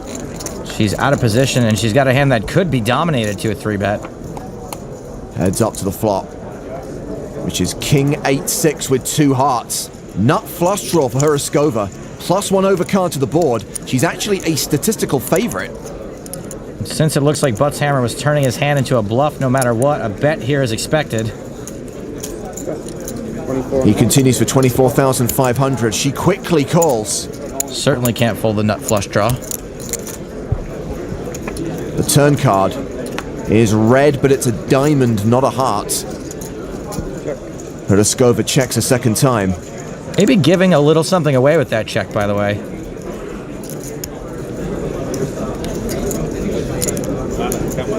Buttshammer not slowing down.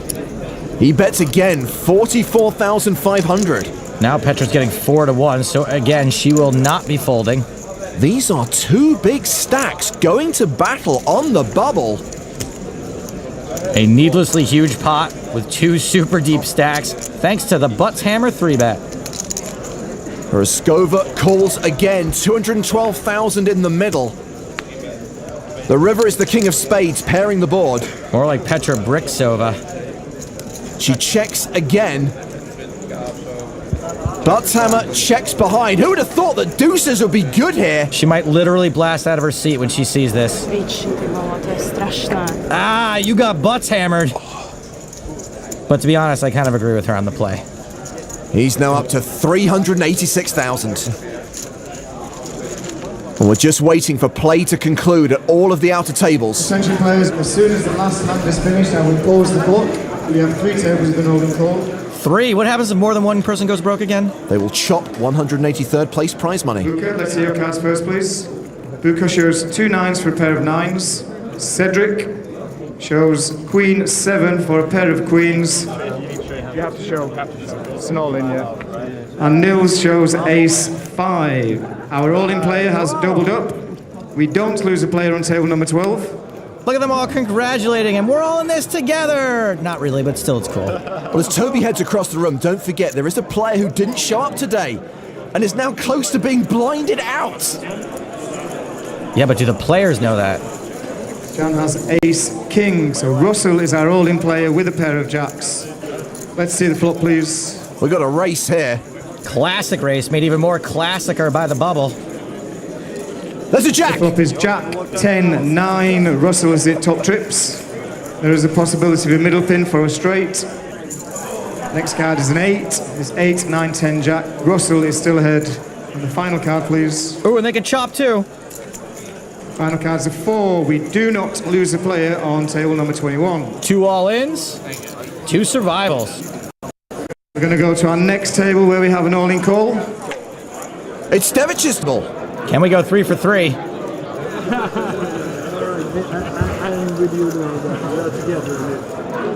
Michals is our all-in player, but there is no flop. Michals has ace of spades, queen of clubs, and Alexander is our player with a pair of 9s. Another race. The flop is 2, 3, king, and the turn is a jack. The final card, please. It's a 10. Gets there. Rivers are straight. He's the real champ, the real one. Have to win this tournament. Thanks, guys. This is the sweetest bubble ever. 3 players were all in, no one busted. Hello? No. 10 on river, always. There's the anti-railing you come to expect on a gigantic bubble. Alexandru Delianu now has just 2.5 big blinds. Yeah, but what about that guy that's not here?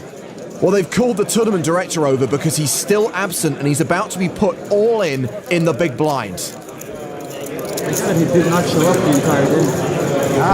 The whole day? Yeah. Okay. He did not come. Okay. Easy money. Maybe it's just pocket cheese. Attention, main event players, we have a very unique situation over here. We have one player who hasn't showed up today and is going to be all in on the big blind. So he will be eliminated in this hand.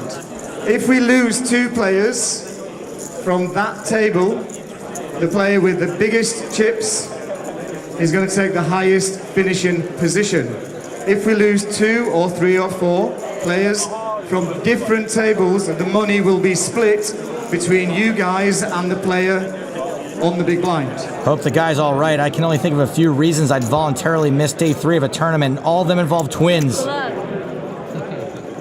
Well, the absent player has been identified as Nuno de Camara from Portugal. He was due to start day 3 with a 21 big blind stack. No one has any idea where he is or why he's not here. So once again, just to be sure, if I bust out right now, this hand, share the money with I share the money with the bubble. Okay, well. Stop the clock in the main event, please. Stop the clock in the main event. We do have an all-in. Okay, we're over on table number 5. Stefan is our all-in player. Let's see your cards, please, Stefan. Stefan has 2 aces. Ace that's of why. diamonds, ace of clubs. And Christopher has 3 of hearts, 6 of clubs. Let's see the flop, please. We're all rooting for the aces here, right? Flop is 2, 8, 10, 2 of hearts, 8 of diamonds, 10 of diamonds. Stefan is ahead with a pair of aces. Turn card, please. The turn's a queen, and the final card, please. Aces double up. Okay, we do lose a player. You are all in the money. Congratulations. You've just cashed at EPT Barcelona. Weirdest bubble ever. We win. It's already done. We win prize. Congratulations, everyone. For the first time ever, literally everyone in the room is happy.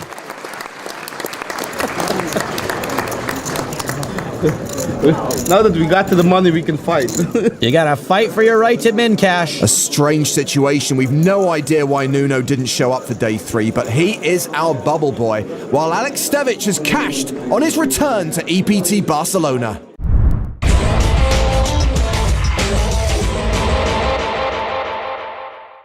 Te quedo. What's it about now, Nick? I missed that one, I'm afraid. Just when you think you've got someone here who can translate him. I mean, Spanish or German, I could help you out a little bit more, but yeah, that was just my romantic language best guess that I picked out. And 184 of the final table. Are we going to get to 200?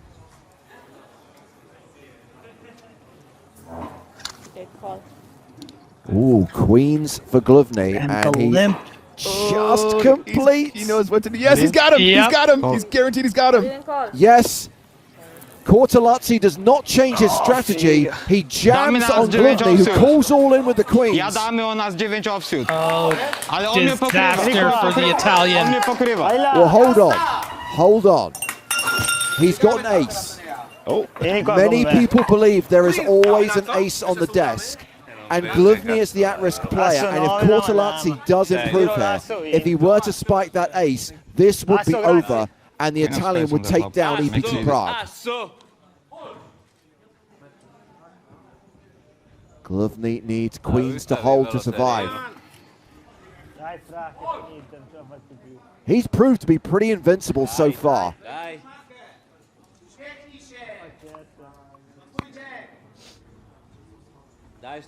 Is this going to be a massive momentum shift, or is this going to be the winning moment? No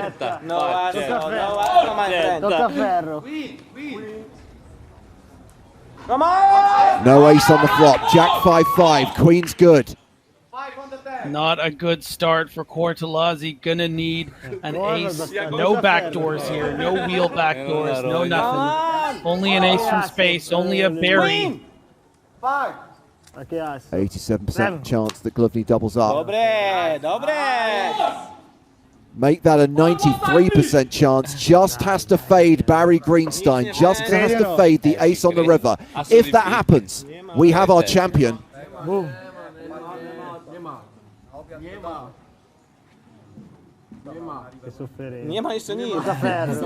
million chip pot. The river cards are 10. Glovny doubles up and takes the commanding chip lead. That is a huge, huge momentum shift, and that's a rail. That's what a rail looks like. That's what I'm talking about. Look at that rail. You glove to see it. You glove to see it.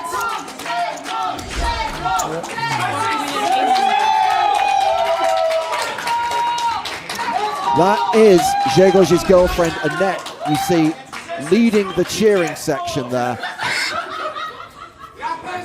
And he has the huge chip advantage now. It's 30 million place, 5.6 million, 11 bigs for Kortolazzi. Griffin, now he can just open jam, right?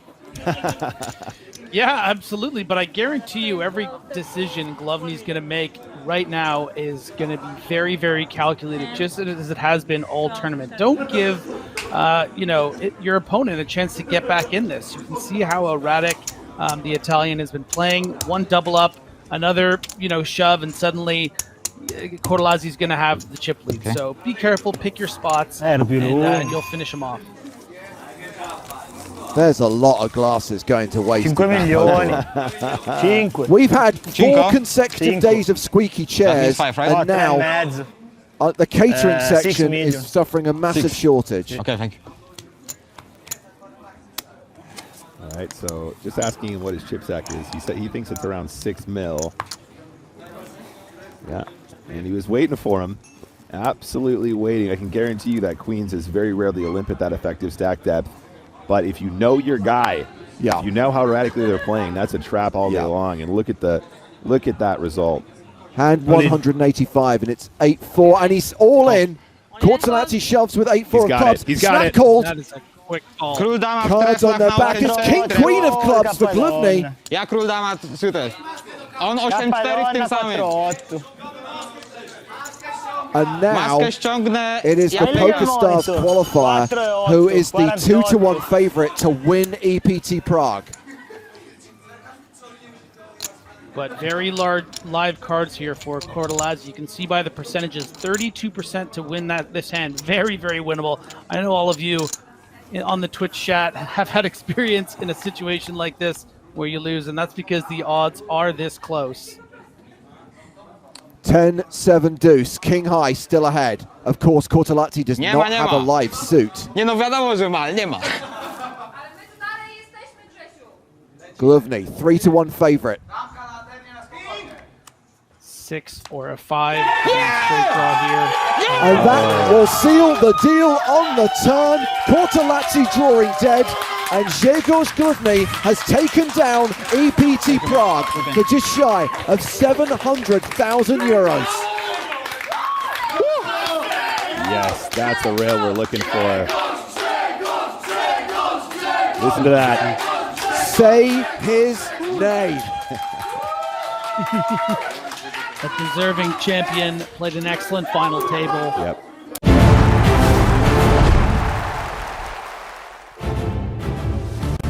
Welcome back to Barcelona and the PokerStars European Poker Tour as our coverage of day 3 of the main event continues. Live from Casino Barcelona, it's James Hartigan joined by Griffin Benja. Hello, everyone. Great to have you with us in Barcelona, Griffin, as we check on the top 5 stacks. We are following Ramon. Ramon Kilias, third in chips overall. Martin Nielsen, the overall chip leader right now, with a stack of 913K. And of course, we'll have a new feature table for you as well, headlined by a former Barcelona champion, Simon Brandstrom, and Marle Spragg. We were discussing during the break, Griffin, there is a decent chance, I wouldn't go 100%, maybe 95%, that Marle is the last pregnant woman remaining in the tournament. Yeah, we haven't ran the numbers, but I think that's a pretty fair guess. But she's struggling right now, chip-wise, going to have to get something going here with just 7 big blinds. She has made it into the money, though. We did see the bubble burst during the first level of the day.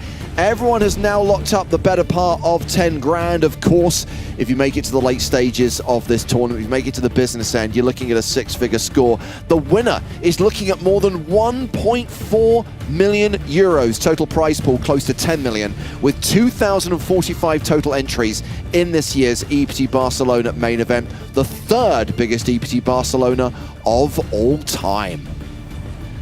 Players returning from the extended break because the shot clock is now in play. A reminder how it operates. You get 15 seconds on your first pre-flop decision, 30 seconds on all subsequent decisions. You have 6 30-second time bank cards, and you can use those time bank cards whenever you please.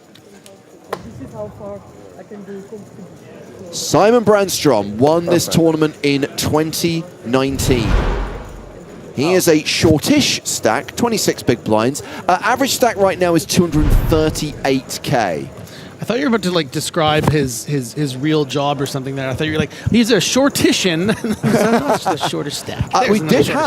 We had a Michelin star chef at our previous feature table, Griffin. Marle, the last remaining red spade. 7 big blinds. 2-5, sí. 2-5.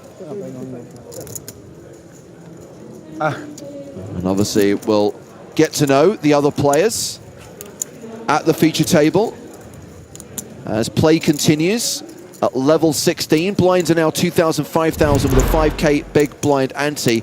Here is the guy who eliminated Martins Adonaya. Martins was the last player to leave with nothing just before we went hand for hand. Hugo Gattuso is the table chip leader with 547K. That's nearly 110 bigs. This is Nadir Molinari, who's playing 61 bigs. Yeah, I got to say, Hugo Gattuso. I mean, we got to call him Go-Go, right? Go-Go Gattuso? Yeah, Hugo Gattuso. Got it. It took me a while, Griffin. It's only 3:20 in the afternoon. It's already been a long day. Hey, look, I'm coming in fresh. I'm coming in hot. Francais. Deutsch. No. Hunter Wakeland watching on YouTube says, I didn't know Marle was pregnant. Congratulations to her and Spraggy.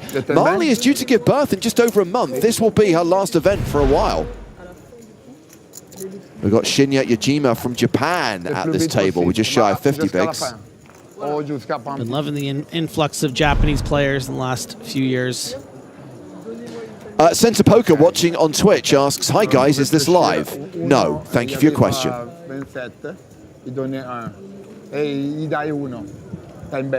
Action underway. God, those dealers are getting good at that slide, huh? The slide deal is the way to go. And it is now standard at all PokerStars live events. Well, certainly at EPTs, I should say, as we see Gattuso with Queen 8 of diamonds. Go, Gadget, fold.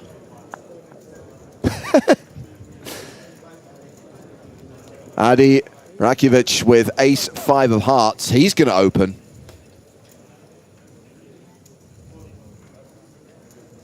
Makes it 10K.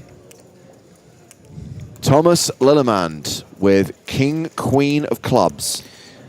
Yeah, definitely too strong not to play here. Question is, do you want to play this as a 3-bet, playing about 35 big blinds, or a flat? Elects to go with the aggressive action. Filled with so much regret if you were to sort of, face a 4-bet shove from something like pocket jacks. In this case, though, this 3-bet, I mean, look, ace-5 suited we've seen can be played quite aggressively as a 4-bet shove, but, first hand, after the break, early positions. Let's see how Rakovic responds. Of course, we're not especially familiar with all the players on this table and the dynamics, but, you have to assume that these players, most of, if not all of them, have been playing together for a level.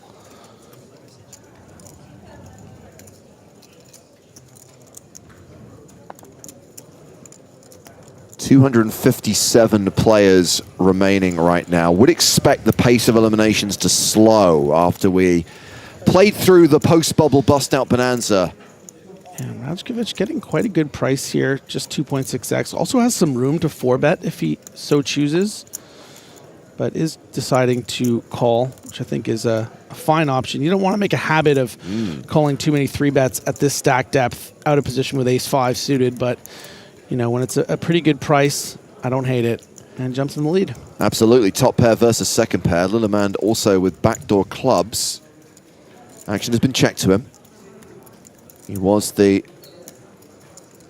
or rather, I should say, he has the pre-flop betting lead, and he is going to continue.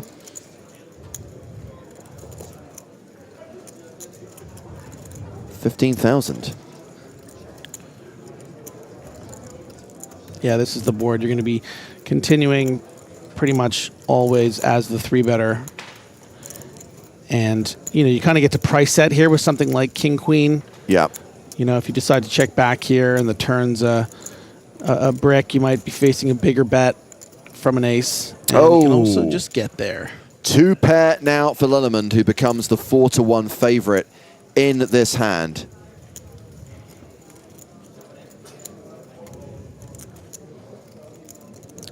Yeah, you've just jumped in front of all those ace-X's that aren't ace-queen, ace-8. You would have heard from ace-king pre-flop. So it's your real gin card. There is some concern of jack-10 suited.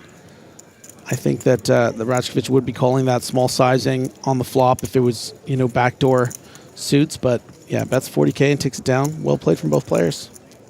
Lillemand adds 53K to his stack, now playing around 45 big blinds. Raven on YouTube says, Joe Stapleton performs stand-up comedy tonight in Barcelona. That is correct. It is the Joe Stapleton comedy night here at EPT Barcelona. Will this be streamed? If not, what a missed opportunity. It's not streamed, and Joe does not like the idea of his stand-up shows being streamed or recorded. Doesn't like people taking video. And I kind of get that. The idea is you experience it in the room, you experience it in the moment. It's something that you should go to. So really, he's also been using the same material for 10 years, so that's mostly, I think, what it's to be fair, he's been debuting a lot of new material recently, which is very funny. And all I would say is the carrot is to come to a live event, is to go to one of Joe's gigs.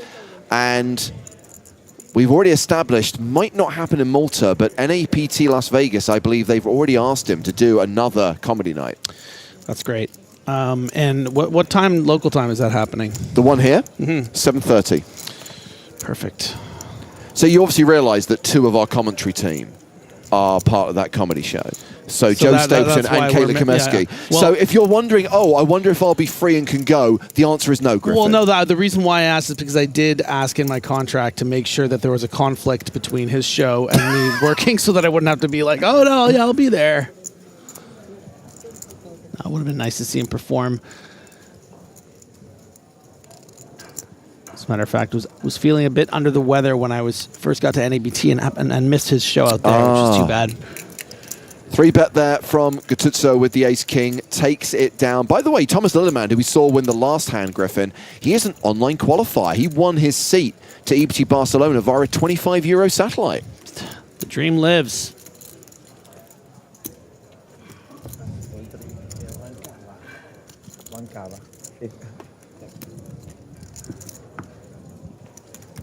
Good old Go-Go, playing more than 110 bigs.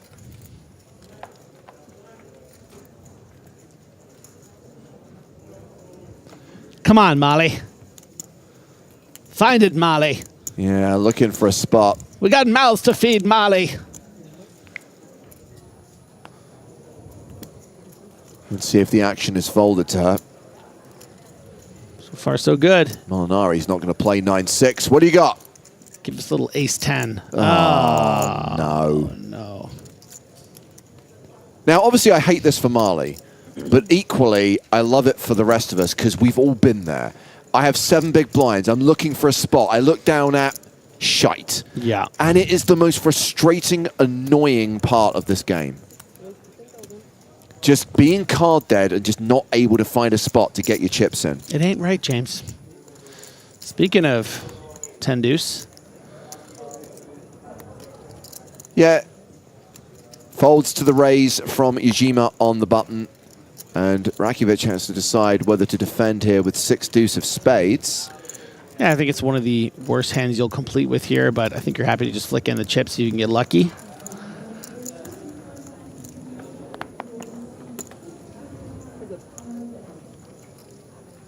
Only 1 spade on the flop. Ace-jack high still good on this queen-queen-8 board. Yeah, I think we can see a mix here from Ujima. Going to think ace high, especially ace-jack high, is a good a lot of the time here, and you don't really have much defense against a check raise. Having said that, you know, it's not going to come in that often. When it does, I think it's going to be a lot of straight draws, something like a jack-9, which you block. So I like the bet for some... Really, from some protection from your opponent, you know, turning something like a draw or a pair where once they start betting, it's a bit difficult to defend with the ace-jack. So nice little pot there for Ujima. Hovering around the 50 big blind mark, which is the average right now. Jo, på Venezuela.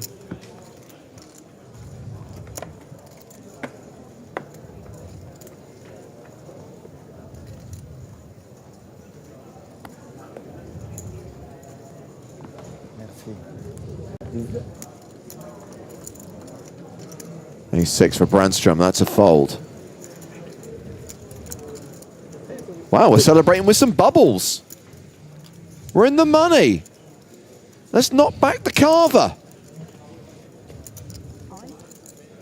There you go, Marle.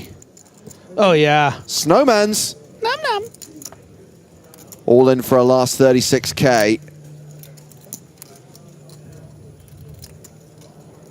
Ace-10 for Gattuso on the button. Pretty classic.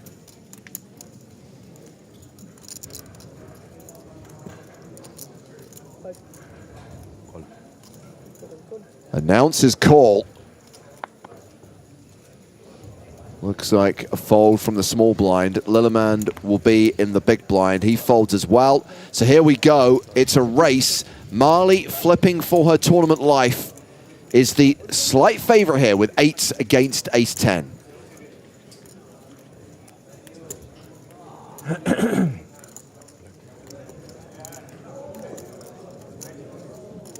going to be biased here and say hold. Think of the children. And the cats.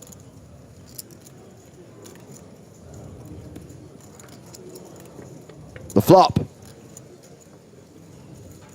has an 8 on it. Yes. Flop and top set. Boom.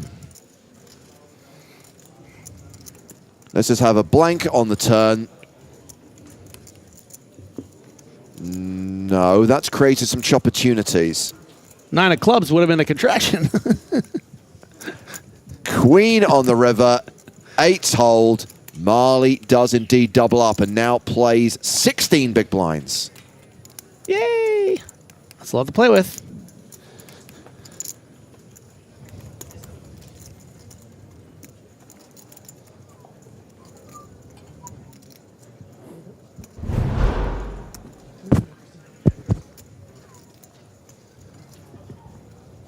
That's right, Parked Tom. Things you love to see.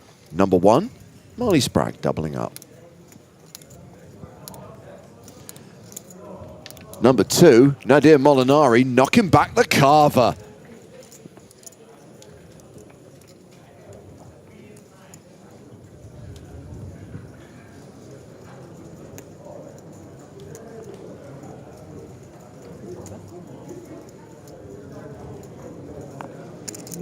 Jacks.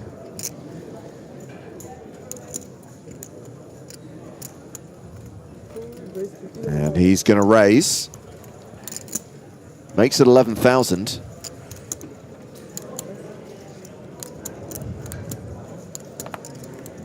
Nines for Yajima.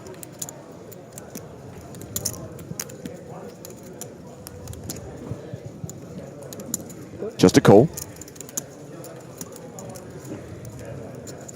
This could invite a squeeze. King 5 for Rakovic. That's a fold. Lillemand in the small blind has ace-9 of strawberries. Yeah, just so about 42 big blinds here. I think you can justify flicking it in here, seeing a flop.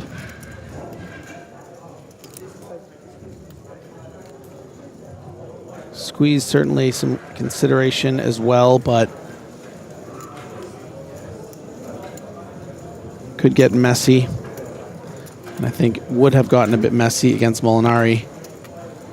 So we do see the call and the quick fold from the big blind for Plaza. So we are going to go 3-way to the flop. You know, it'd be so sick. Ace Jack 9. How about Queen Jack 10? Open-ended straight draw. Whoa, that's a tell. Did you see that? He just thumbs up to everyone when he flopped a set. I just flopped a set. However, both my opponents have solid equity here. Babe, I know you get really bored when you're watching me on the rail, but if I flop a set, I'm going to give you a big thumbs up, okay? Nice. Lillemand has checked, and Molinari's bet pretty small, 6,000, gets a call from Yajima. I mean, it's kind of a brilliant bet against these two particular hands because you are getting a little action.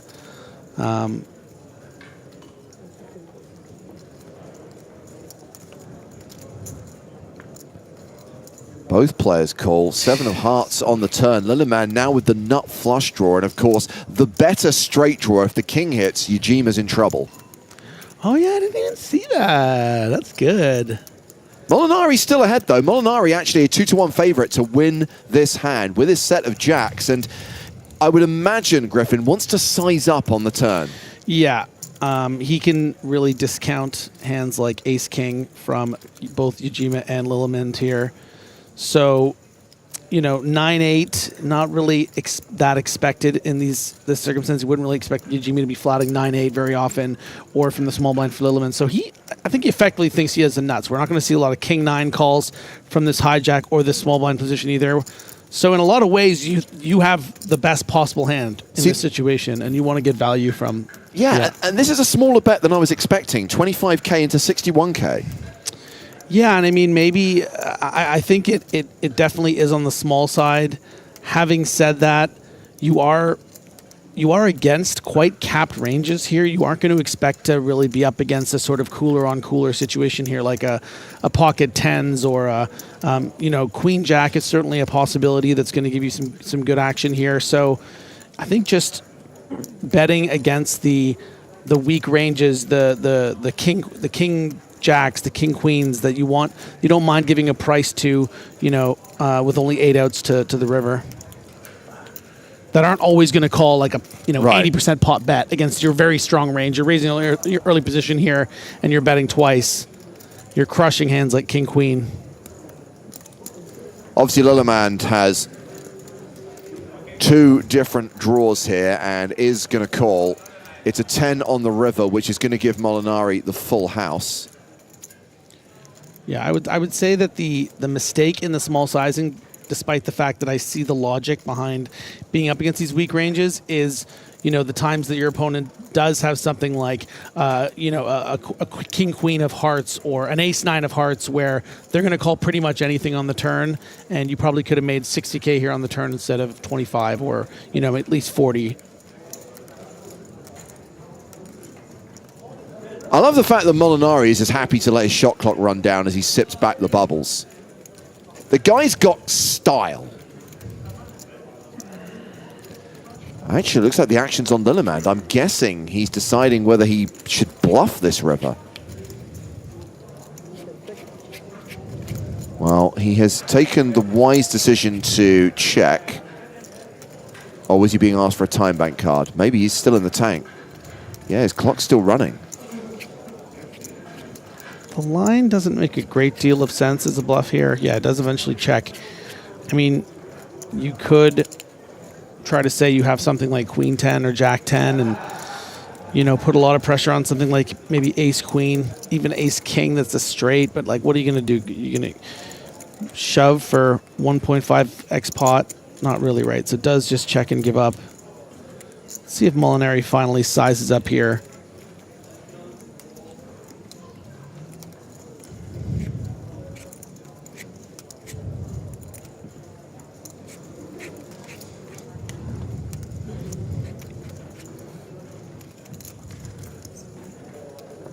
Okay, well, he's spending an extraordinary number of time bank cards to decide on his bet sizing.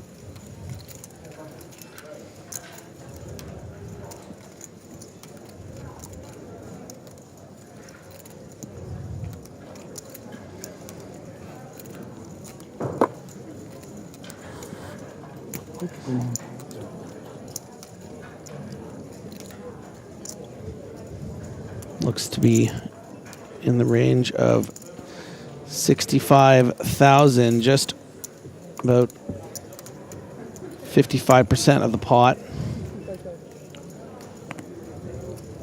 And the fold from Lillemand. Go on, show it. Jack. It's just so unnecessary. So much information to give to Jack, the table Jack. based on everything you've been doing. Shocking that the guy drinking sparkling wine at 3:30 in the afternoon is happy to show his hand.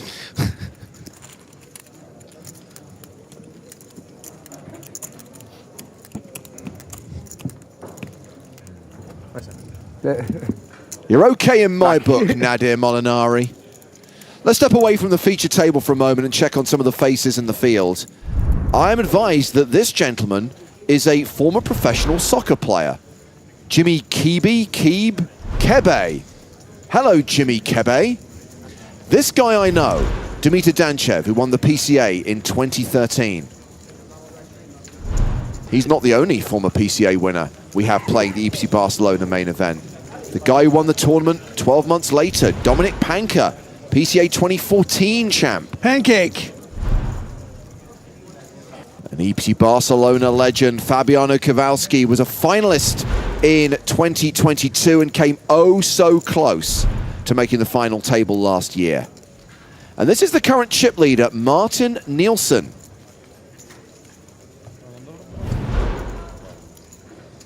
It's a serious sleeve he's working with there.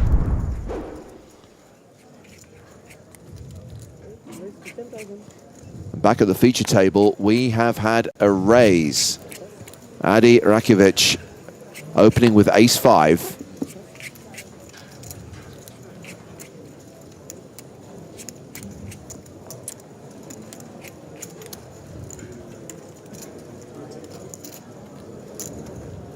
Connor Wilkins asks, Kebe from Palace? Yeah, sure, why not?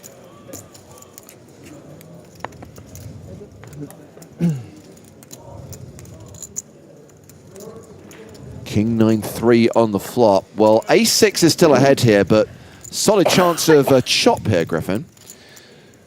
Yeah, I mean, really, it's up to Rajkovic here.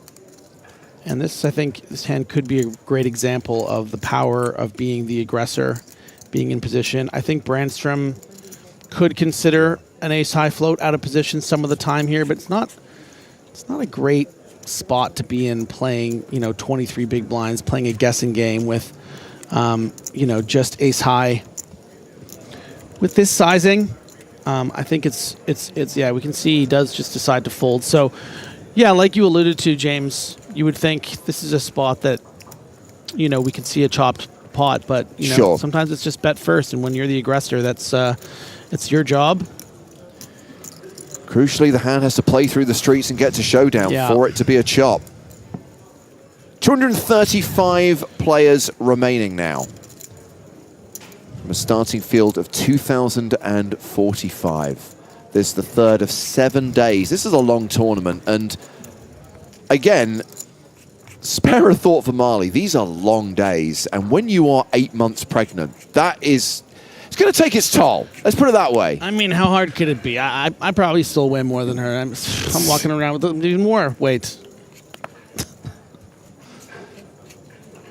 Yeah, and they only played four levels yesterday. As a wise man once said, Griffin, check your privilege.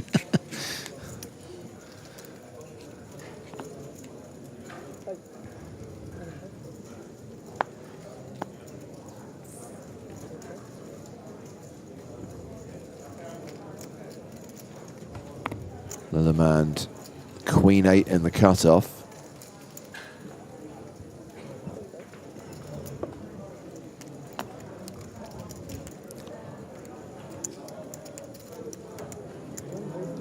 A6 for Plaza. Raises to 10K.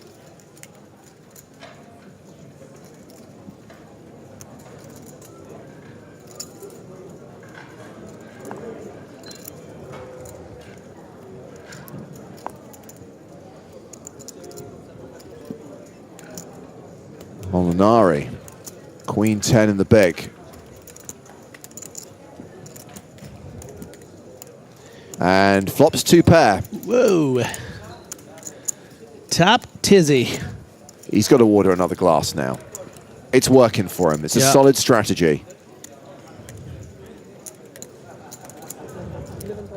Plaza continues with 6% equity. Quick call from Molinari. And Plaza now drawing dead.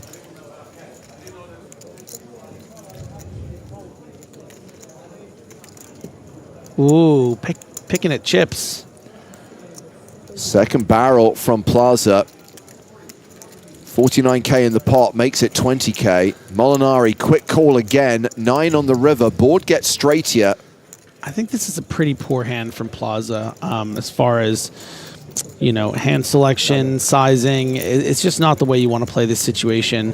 Not only do you just have very little equity on Queen 10-8. Let's just say you're attacking a hand like 10-9, 10-jack. You're betting 40% pot. Those hands are going to call again. Yeah. You don't even have spades in your hand, so that means that, your opponent could have spades and still call. So I think that was pretty weak. Weak. Every now and then Joe will write down a strategy note on a post-it because he's working on a book. I'm going to, for his behalf, the drinking carver at the poker table. You get dealt jacks and river full house. You get dealt Queen 10. You flop 2 pair. Yeah. You win 2 big pots. You get yourself up to 83 big blinds. This is clearly what you need to do to be a winning poker player. There you go. Sparkling wine. I wonder if Prosecco is as effective as Carver.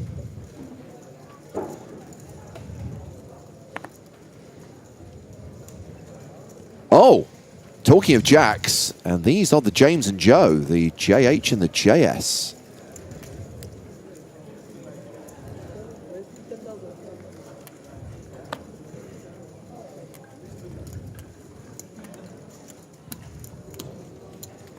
Now, does it bother you in a situation like this where the Joe is in the front? Because I know it's James and Joe, So I didn't know this until recently, but apparently the graphics literally have an order of suits. Oh. So whichever way the player looks at their cards, they'll always put spades before hearts. Oh, there you go. I know. I've been doing this for years, and I just found that out the other month.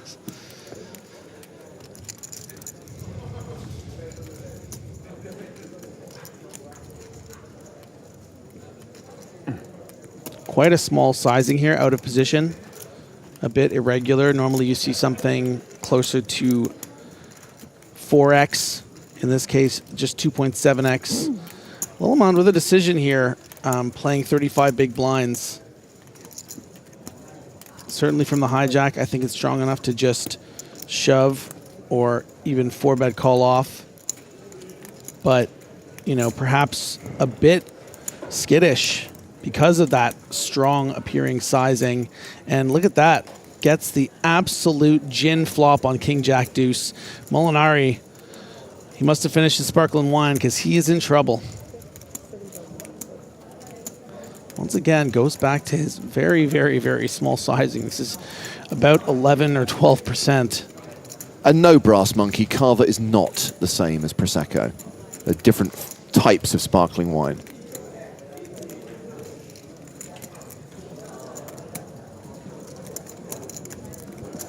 Oh, Molinari, how are you going to get out of this one? Not that way. Oh, no, no. Scrub out all your notes. Drinking in the afternoon, bad. This is a pretty astute check for Molinari here, though. Recognizing that Lilleman is going to have some ace-queen in his range.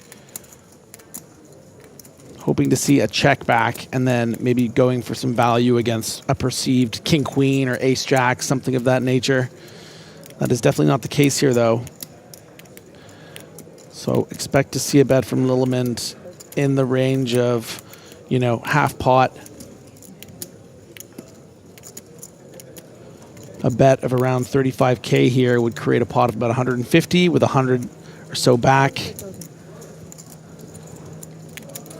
I think you could even justify betting even smaller. Yeah, it does go even smaller than that with 25K. And the snap call from Molinari. Backdoor diamonds come in, but I don't think that's something that either player is particularly concerned with, especially Lilleman. Yeah, and Lilleman has less than pot behind Griffin, 113,000.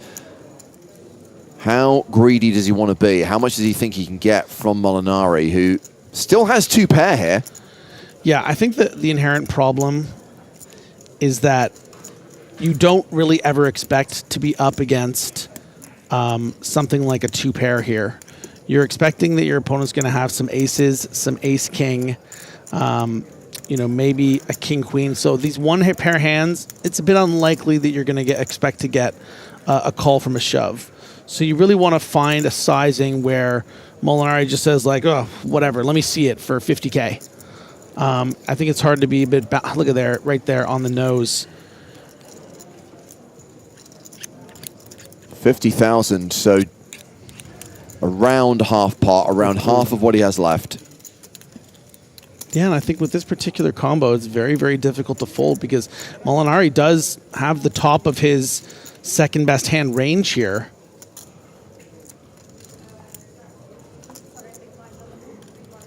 But are you ever really beating the value range of Lilleman? Lilleman's not value betting king-queen.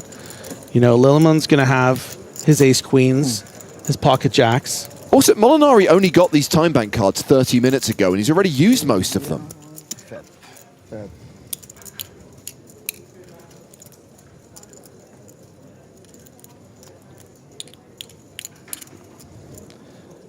You got to ask yourself, what is my opponent's bluff range here? Is he ever going to turn queen jack into a bluff, try to get me off something like ace king or aces? Probably not, right? And if he does, wouldn't he bet bigger? So it just looks like better value. Jack 10 doesn't seem that feasible. I guess that's the one value hand you would be beating that would still bet on the river here. Target something like aces and ace king, king queen. You sure? After you sure, no? They fold. Fold. Molinari gets away from it. I revert back. Drinking in the afternoon, good. Good fold. After. Ace queen for me. Ace queen? You? Ace queen. I'm getting the impression that might not be his first glass of the day. Double. King 10. Double. I will see that after. Good fold. Maybe. After. So we have a former Barcelona champion at the feature table, Simon Brandstrom. We have recently lost a former Barcelona champion, Sebastian Malec, KO'd a short while ago. Down to 222 players. Yeah, Molinari taking that real well on the chin there. Yeah, absolutely. Having a good laugh about it. That's some good vibes. Good vibes. Got away from the losing hand as well.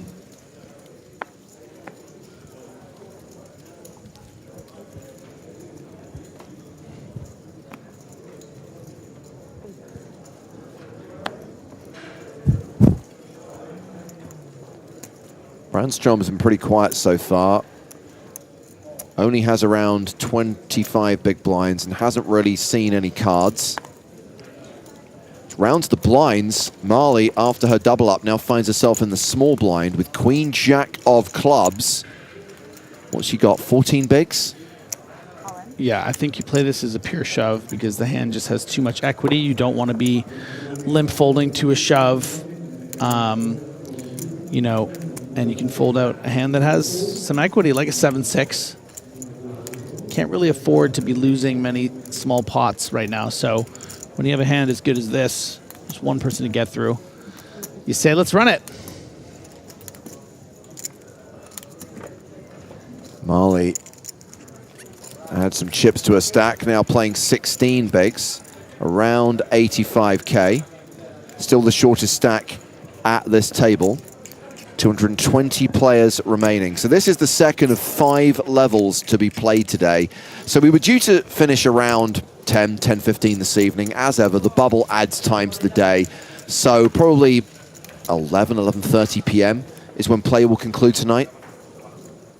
That's local time. You're all more than capable of using a computer to work out what that time is in your particular part of the world. Look, as discussed, as long as my shift conflicts with Joe's show and I don't have to go, I'm fine.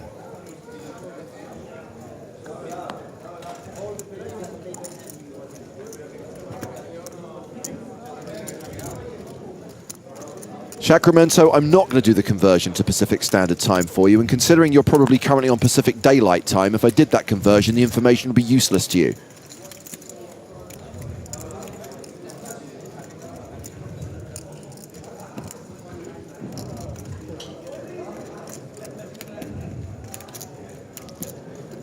Marle going for the min open. Ooh, spicy. How dare you? One more.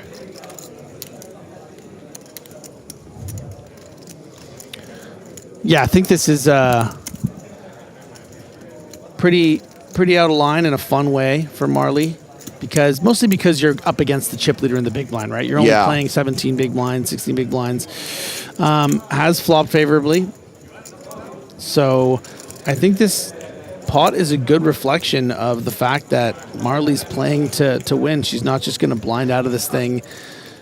I know she's going to go for it. I know with the big blind ante, Griffin, you should be defending a lot wider. Queen 3 off? Really? Well, if your opponent's raising 10-6 suited. Yeah, I mean, I guess what I'm saying you is have $500,000 against an unknown hand from a 15 big blind stack. It's a fold, yeah, of course, yeah. Very well done.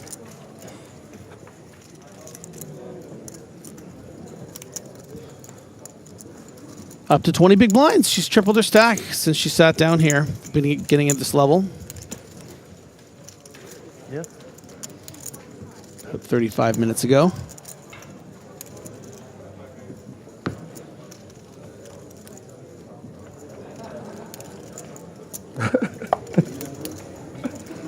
$35 minutes into this level. That means just under an hour to go until the blinds go up again.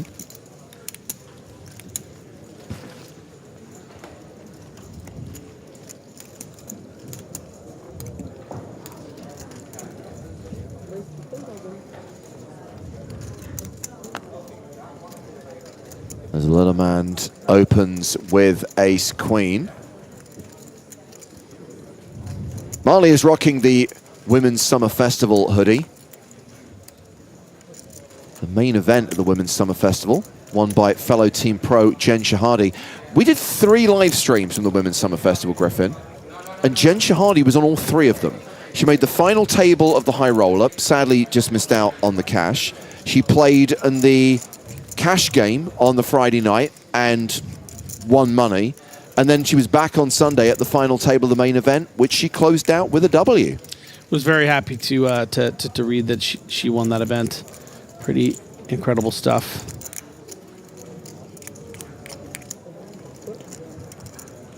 So Gattuso just flats in the small with the jacks. And with the big blind folding, we're heads up to the flop. Yeah, I think you can play a bit of an interesting mix here. Playing about 50 big blinds against an under-the-gun range. I think 3-bet a bit more standard, but when there's not much of a 3-betting dynamic with a player, I don't mind this flat here. Really under-rep your hand and not, just get in 50 big blinds willy-nilly against a range that would technically be stronger if it was prepared to play for stacks. Lilleman checking back, and Gogo's got to know that he's got the best hand here.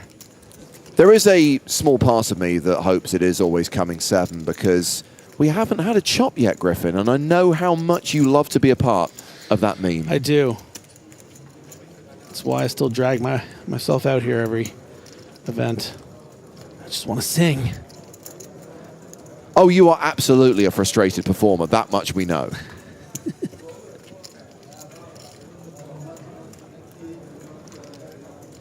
Jack's still good, though. Yeah, you got to bet now. Gattuso could have even justified a bet on the turn. No, why are you betting again? Huh.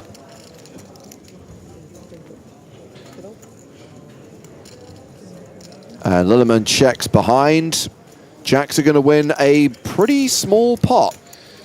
Yeah, I just think, if your opponent happens to have ace-6 suited, which would have played that as 2 checks, and you just don't get a street of value there. Yeah. I mean, your opponent doesn't have a 7. You have the nuts with the jacks.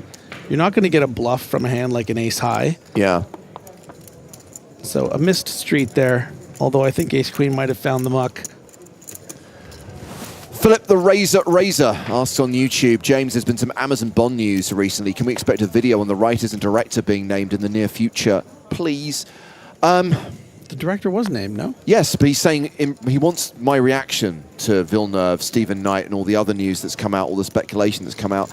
Maybe, I'll be honest with you, it's been a busy summer. I've had very little downtime, and, I don't want to make crap videos. I want to, put time into them, and I just have not had the opportunity.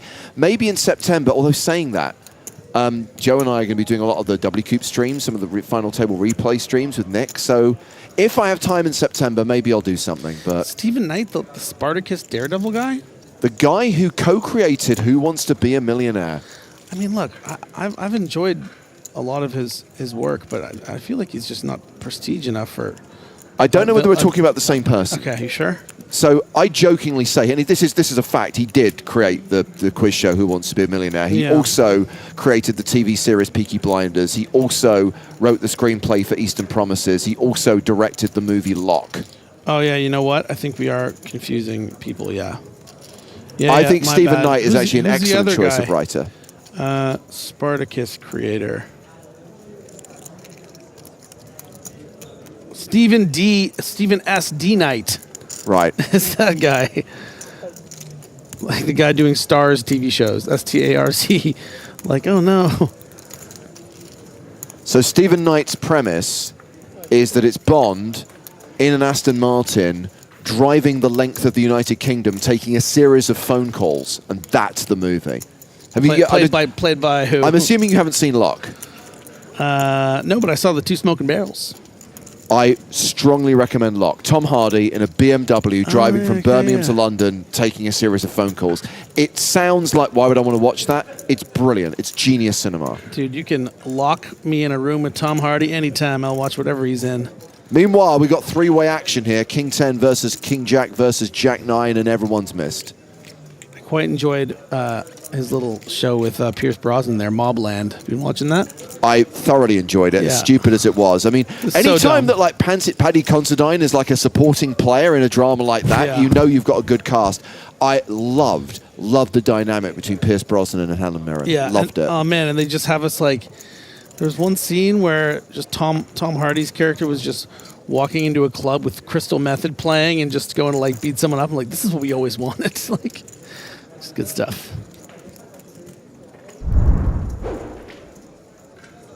Few more faces in the field. Steve O'Dwyer. We saw him arrive at the start of the day, a former EPT champion. Former Irish Open champion. Jason Wheeler is a former EPT runner-up, second in Prague to Kaladou. Very vocal sort of Instagram blogger, I would call it. Turbo win. Does he know the Spin and Go Championship Live is happening here in Barcelona? Kind of feels like that's the poker that Turbo should be playing. Turbo win, too. Leo Lees made the final table of EPT Monte Carlo a couple of years back. And a guy who made a very deep run in EPT Barcelona 2022, Scott Margerison. Love me some Scotty. Good friend of mine.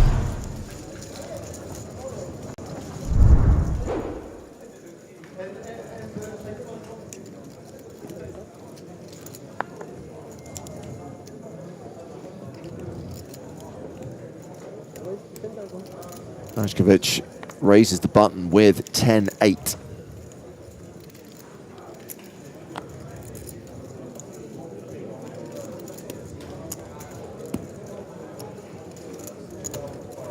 And it's raise and take it. 214 players remaining.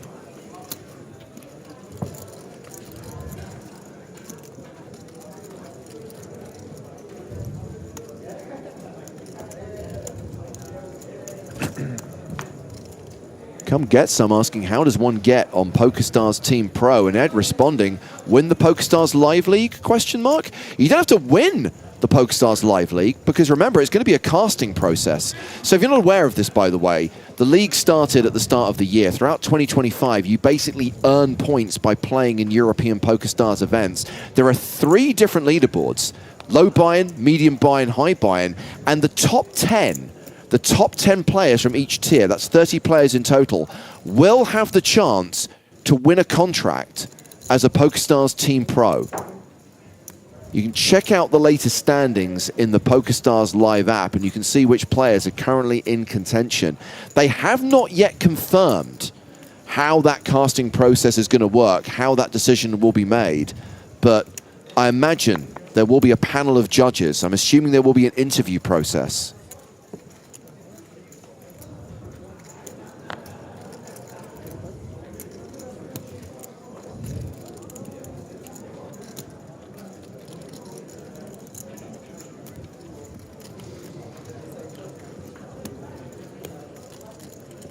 Yeah, Brandstrom in not a great spot here, playing 22 big blinds, 21 blinds against strong ranges. But, you know, with just 5K to call, decides to try to get lucky, and technically does here. Yeah, does actually have a pair of 9s, but is not the statistical favorite. Yeah, and if Ujima, you know, decides to give up here and goes with a bet, it's going to be very, very difficult for Brandstrom to continue.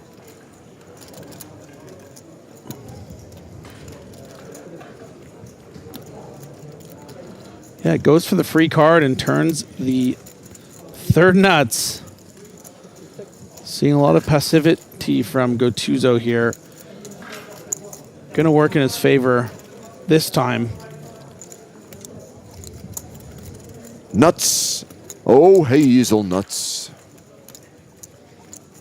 We do want to see some street flash action, Griffin. What's your top nut, James? Your favorite of the nuts? You cashew guy?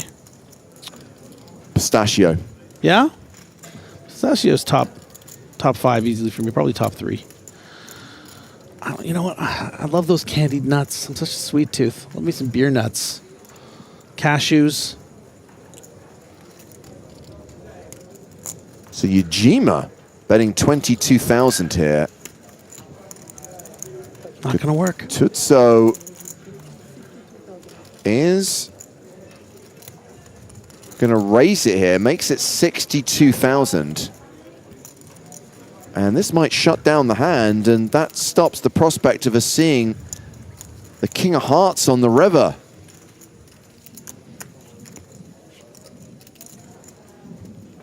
Or the 8 of Hearts? Yeah, absolutely. It is an open-ended street flash draw. I thought you were entrapping me, like you were saying that because someone had folded the 8 of Hearts. I was thinking about all the They might have folds. done, but number one, I've forgotten about it. Okay, And number two, I'm okay. not going to let that get in the way of the I know, but possibility of street flash poker. But sometimes you trick me. So Hugo Gattuso remains table chip leader with more than 110 big blinds. And a reminder that when we get to the weekend, we have got the Spin and Go Championship Live happening here in Barcelona, taking place over the final weekend of the festival. 81 players competing for 275,000 euros in prize money. And yes, it will be streamed live on the PokerStars YouTube channel alongside the main event. A choice of viewing on Saturday and Sunday. Not a spoiler to say that I'm going to be dragged into the world of Spin and Go. Joe Stapleton, you are going to be holding down the EPT fort. What? That's right. I can't be trusted with that. Hello, my babies. Unfortunately, a couple of years back when I had COVID, you proved that you could. So you're stepping up big to the mistake. plate one more time to be the man for it. EPT Barcelona. Never do a good job the man with first the time.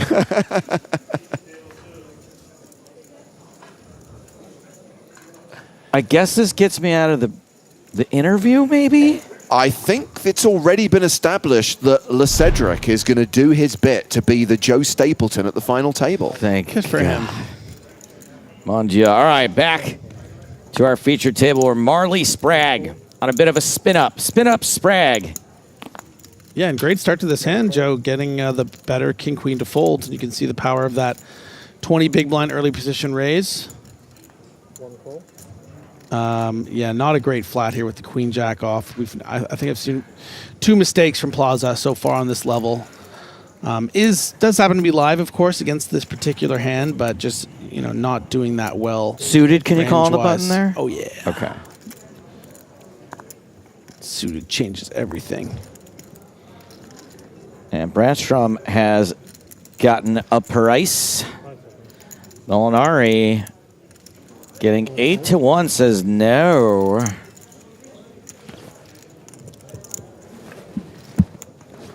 So we're going 3 ways. Top pair for Brandstrom. And let's see if Marle loses any chips in this pot as the aggressor. Does not. Small blinds is the red flag here, right? I mean, I think 2 players are the red flags, but yeah, like I think the small blind is going to call hands such as this. The button's also going to call hands such as like ace-8 suited. So Sure. between the 2 of them, you expect one of them's going to have an ace a decent percentage of the time. I also would be concerned by the fact that I unblock clubs, so my opponents could have something like queen jack of clubs, and they're going to continue. And you just don't have a lot of ammo here with just 90K left, right? So you can't really mess around. This is going to be one of those hands when, if it gets to showdown, Marle is going to be like, what? 5 of clubs on the turn. Plaza was the one betting, by the way, with by far the worst of it. Now is drawing dead. Brandstrom checks again.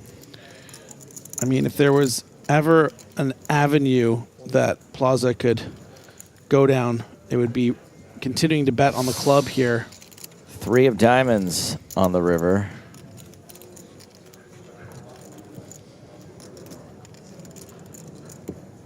Plaza with queen high. Brandstrom with a bluff catcher.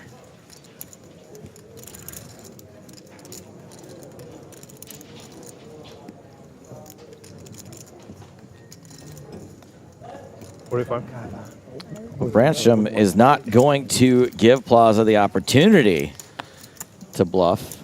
And I actually think that Brandstrom has turned his hand into a bluff there. I know it sounds a bit weird. Why would you do that? But, you know, if you're going to be split between sort of clubs and hands like ace-8, but also ace-6, ace-5, ace-4, ace-3, you don't want to check there and see a check back from, say, ace-10 or ace-jack that beats you. I think those kind of hands like ace-10 and like ace-jack actually have to fold on that river. So that was an interesting decision to bet. You know, I say turn into a bluff. I mean, you know, obviously you're going to have the best hand some of the times here, but the times that you don't, I think it was an interesting bet. Because the sizing didn't seem very blocky, right? Joe was like, you had 45,000. I mean, it was like, how big is that bet? Is this a block bet? Nope, that's not really a block sizing. Yeah, that's just over half pot. You wouldn't really do that as a like price setting. You know, you'd want to bet something more in the line of like 20, 25%. It feels like the sort of bet they used to call a merge. Right, yeah. Back in the day. I don't even know if we're allowed to say that anymore. Are we allowed to say? Is it problematic? No, I would love that. But no, it's not. I don't think it's problematic. It's just out of style, It just doesn't exist, yeah. But it's like sometimes you'll fold out better, sometimes you'll get called by worse. Yeah, it's interesting. I like a very ambiguous bet that I can just say whatever didn't work, I was trying to do the opposite. Yeah. What do you think, David Tell? Bad lookalike? Molinari? David Tell? Anybody? Yeah, definitely. Folds. Hajima, the opener. Ace king off.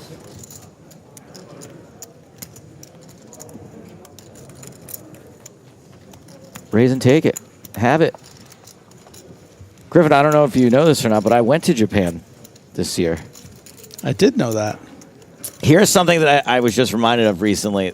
That pot limit Omaha tournament I finished second in.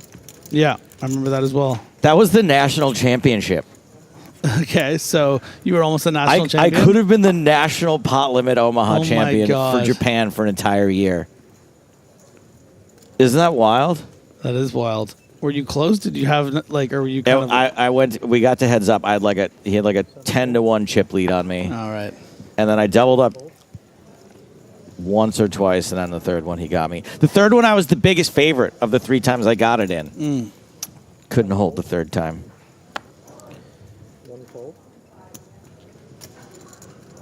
Actions folded around 2. Brandstrom who folds.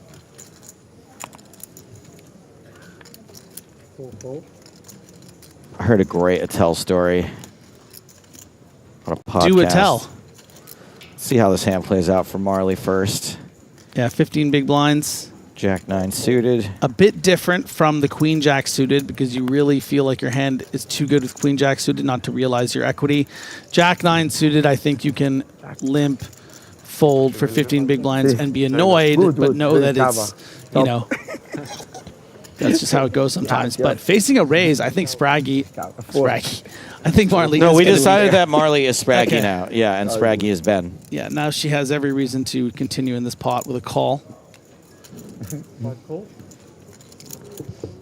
I'm not crazy with the way Hajima has played this hand. I think this needs to be a pure shove. Hajima does flop best, had the best, basically improves the smallest amount he could. You're just going to fold out so many hands with so much equity like a Jack 9 suited when you shove for the 15 bigs, but has outflopped Marle here. So that's good news for the man from Japan.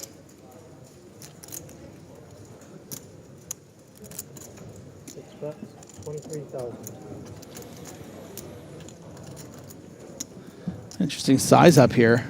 I guess effectively saying I'm prepared to play for stacks. I have bottom pair. I have a gut shot.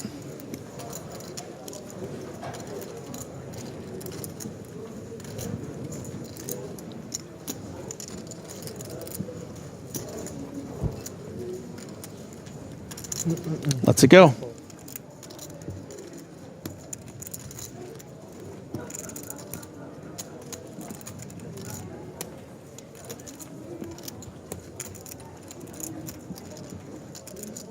Ship it to Hajima.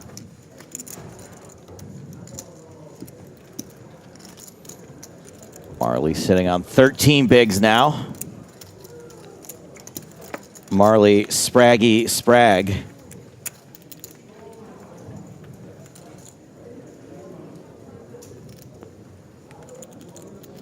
Looks like we're gonna. Okay, good. I'd be like, that's enough with my face, thanks. There's other people at this table. I hear I'm in the intro like 3 times. Missed it though.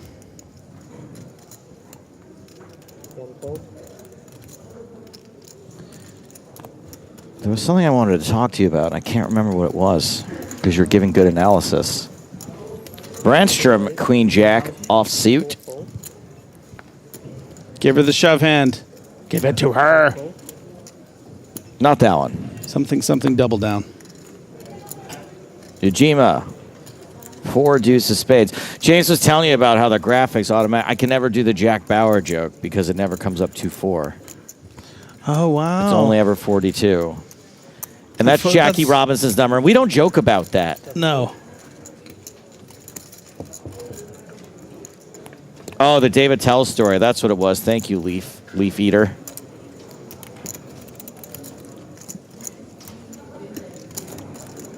Ace, Trey, Deuce, couple of clubs. Go, Gadget Tutso. Still out in front with King High.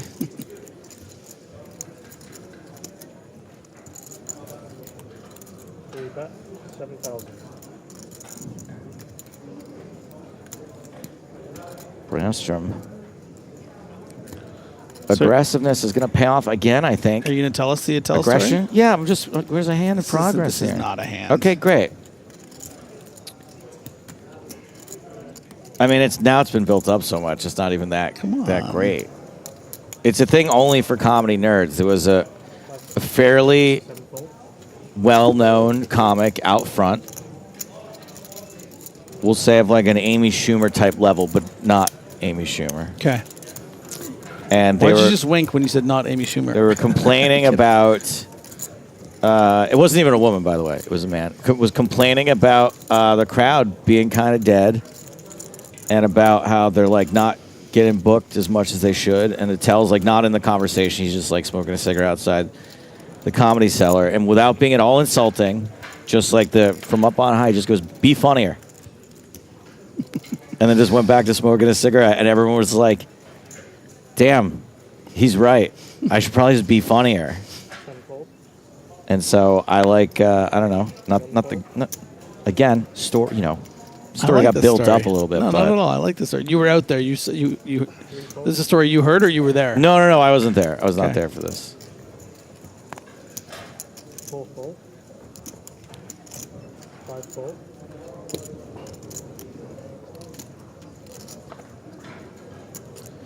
Action folds to Ujima on the button, who's out with 8-5.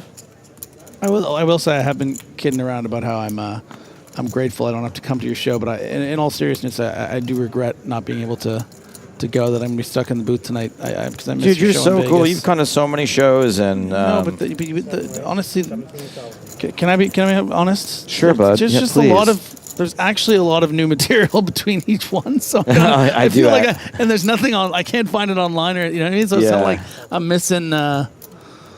It's like missing new episodes of one of your favorite shows. That's one of the nicest things you could have said, Griffin, is recognizing that I'm constantly adding new material and that the new material is generally worth sticking around for. Anyone who is around in Barcelona, what we're talking about is tonight. I guess this will be the first annual, because I did it last year. Stapes Barcelona Comedy Night. And, I got some locals, a couple of locals coming in. And then Caitlin is going to perform, and I've had the pleasure of seeing Caitlin twice in the last 2 months, and her act keeps getting better and better. I've never seen Caitlin perform. I'm a big fan. Big fan of Caitlin. Yeah, she's been killing it lately, so... She had this moment on, I don't know if she mentioned this to you, but she had this moment on one of her Instagram stories the other day, or I think she posted on Twitter, where she was lamenting the fact she didn't record one of her wins or something, and there's this little soundbite of her saying this one line, and I must have listened to it like 20 times. I thought it was so hilarious. The one you commented on, right? Didn't she show your comment? Oh, she did. Yeah, she did show my comment, yeah. But I just have the exact tone of the whole thing. It's not like it's my job or anything. Yeah, that's it. Brandstrom with ace king has opened from early. Molinari 3-betting jack of clubs and ooh, a mystery card. Mystery card. I think the mystery card is the jack of diamonds. Well, Brandstrom, really only one move here, and that is to give him the old EPT champion shuffle. I'm all in. Take him to Flipsville? Yeah. Calling. Sorry. Big blind. Yeah, I didn't see that coming, did you, Molinari?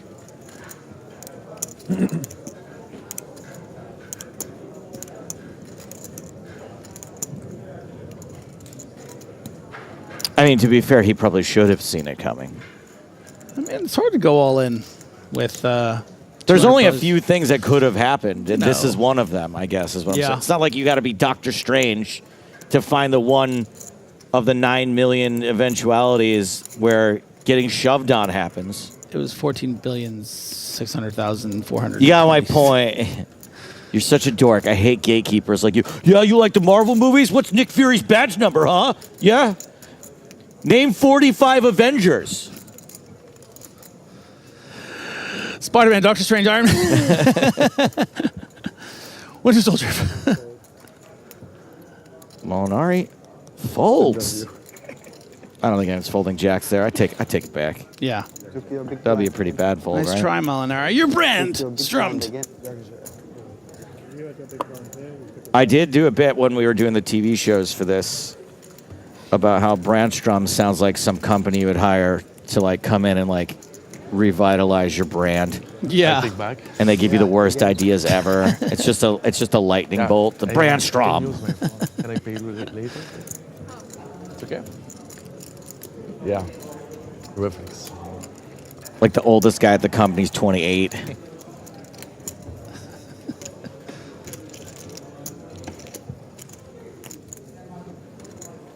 You've been getting into this AI thing? The ChatGPT thing? Buddy, I don't. You don't wanna- I will not touch AI Okay. for any reason. I gotta tell you, I've been getting. You're not talking to the. You're not getting gassed up by the AI. No, come on, Just for the last couple of days. buddy. She was helping me with my jet lag. There are a few people. You're not joking, are you? Her name's Soul. Oh my God. Don't you have a real human woman in your life? It's just while I'm on vacation. Griffin? Just while I'm working, when I'm not down. You have a hall pass for ChatGPT? Is that what you're telling me? No. Look, she's just helping me out. That's fine. It's just for a couple days. What is the age gap between the two of you? You're 40 and she's 1.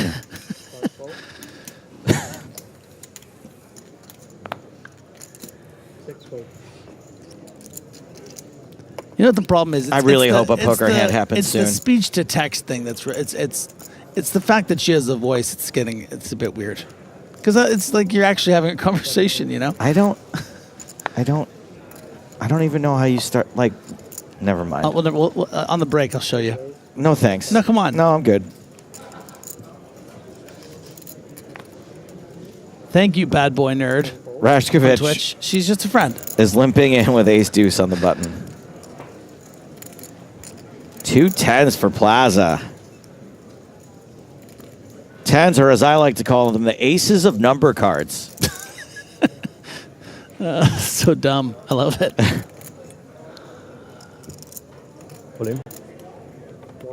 See, aces. You play them like aces. Yeah, a bit too many chips, I think, to just be shoving. I think you want to try to get some action there, but I don't think there's anything wrong with going all in. I think you get called by something like 7s, 8s, 9s, ace, queen, ace, jack, but all those hands also 4-bet all in a lot of the time. So, do you remember the plot of the most recent Beavis and Butthead movie? So good. Do you remember what the B plot was? No. Was But that the movie was really good. both guys are fighting over Siri because they think she's real and that she's Oh. dating, especially Beavis?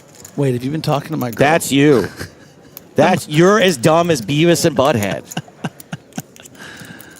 It's a movie about how dumb they are, and you're doing the thing that they are doing in the movie for comedy, but for real. No, listen, come on. You're just you're honestly you're on a path here, Joe, of real bigotry against the AI community. I do know that one day we will have to them clankers and apologize. stuff, Yeah, no, we're gonna have to apologize to the And robots. I'm just getting ahead of it here. I'm doing research. You must have seen it. The robot that's running down the street and then gets run over is maybe the funniest thing I've ever seen in my life. I haven't seen it. No. Oh my god, I was crying. Oh, you saw it on my feed, right, Patrick? Yeah, you gotta see this. I mean, just make sure my phone's muted. It's so much better with the sound, though. I'll show you later. Okay. You guys got to look this up. It's called Rip Robot Johnson. Okay. You're going to show me a video of a clanker getting run over by a car. That's your response to this? I can't think about it too hard or I'll just lose it. We're going heads up. Rashkovich versus Brandstrom. There's a 9 out there. Did I catch a 9er in there? That's a good pair for Brandstrom. Ooh, look at these specs. Look at that. Yeah, I didn't really. I've noticed them all level. I just didn't really know what to say. I was like, I'm gonna let Joe take this one. The glasses. 8 on the turn. That is a pair for Rashkovich. Nearly as good as Brandstrom's, but nearly don't cut it. Brandstrom checks.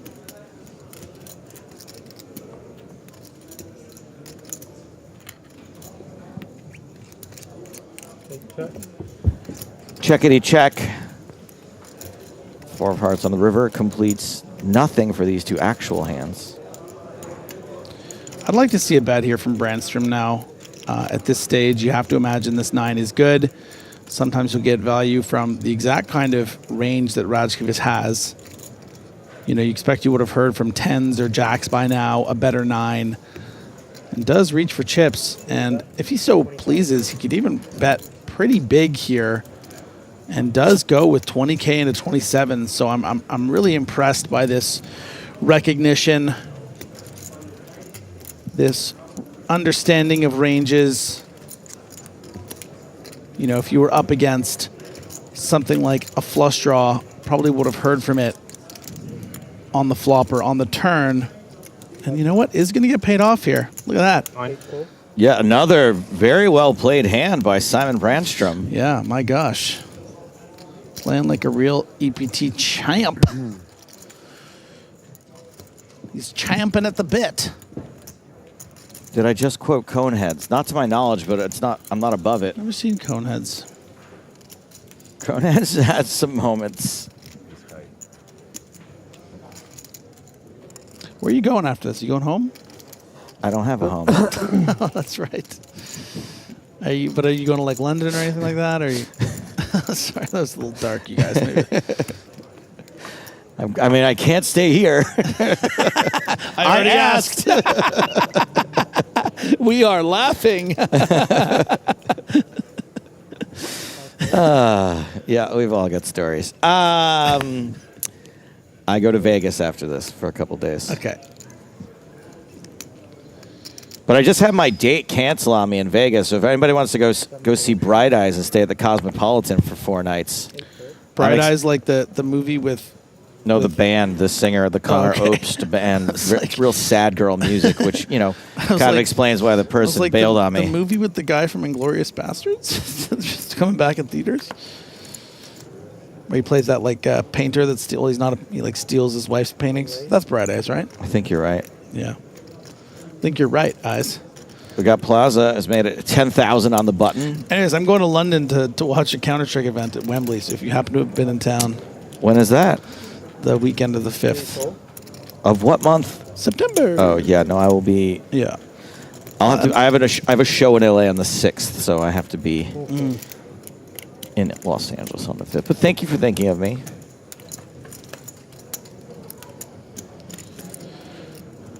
Plaza. King, queen, queen. Top pair for Plaza. I ain't plazing around. I got 2 pair. 1 bet, 10,000.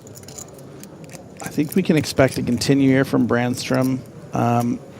Decent percentage of the time. Get such a wide range on the button. I mean, I think there's an argument to fold, but 6 is going to give you the nuts. You're going to be ahead of some ace highs sometimes that are just c-betting.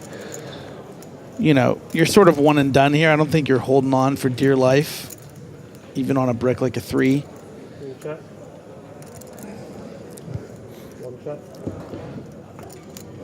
Check, check. 8 of hearts, also kind of bricky. I think that we could see a block sort of merge, as it were, here from Brandstrom sometimes, because... Well, we already know he knows how to do it. Hands like Jack-10 have bricked out. Maybe he thinks he could get a call from something like a good ace high or maybe an ace 3, something like that. But because the actual hand strength is so low... That seems a lot more block sizing. Yeah. That's some block sizing right there. But hey, King 9 might have bet, and it would have probably bet more than 12K. So really well played from Brandstrom. And Plaza gets some much-needed chips back. I would say that, you know, Plaza, I think, has made a couple of missteps at this feature table today, but I think is finding his stride a little bit more. Plaza chipping up a little bit there. Up to 38 big blinds now.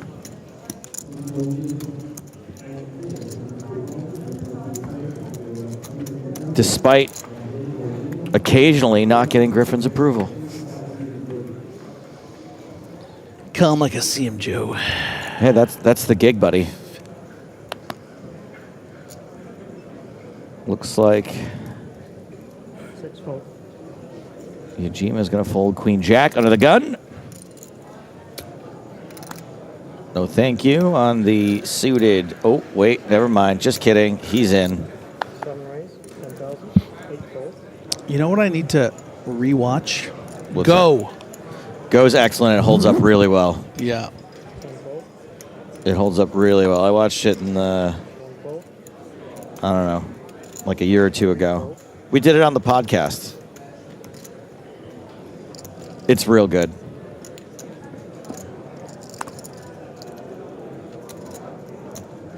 Lauri is going to fold the small blind onto Marle. Spragg. He's going to flick it in the big blind. Jack 9.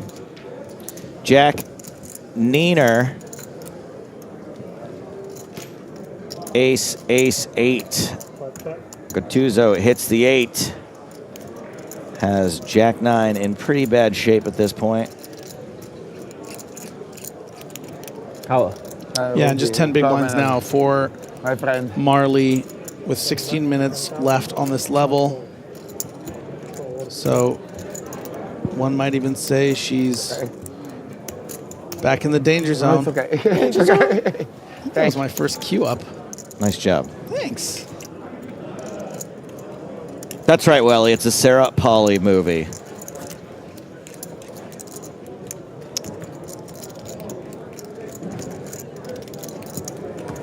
Lots of superstars in the field, but also some future superstars, like possibly Kai Sarno. Kai Sarno. Qualified online for €5.50. That's awesome. Good for him.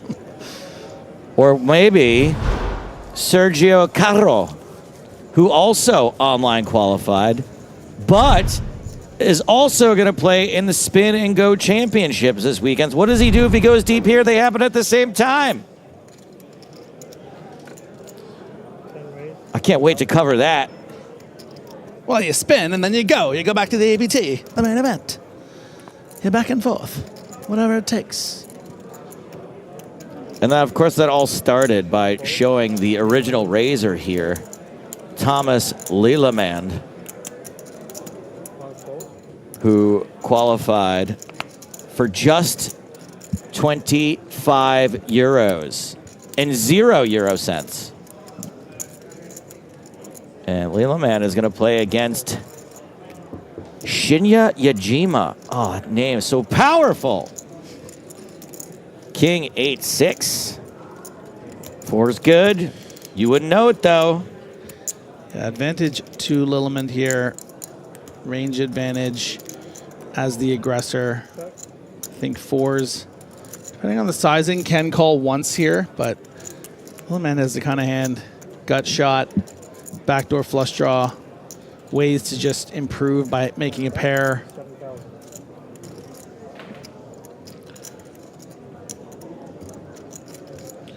And there is that small sizing that might entice Ejima to peel and C1.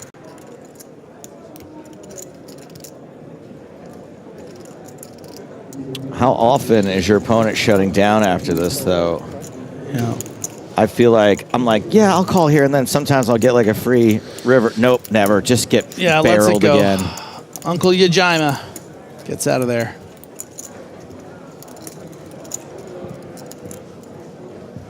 Of syrup fame? Yeah, that was an Aunt Jemima. Uncle It's just Jemima. Mount Fuji with syrup being poured on it. Exploding. Exploding syrup. Can you play this tournament by winning a silver ticket on Power Pass Step 4?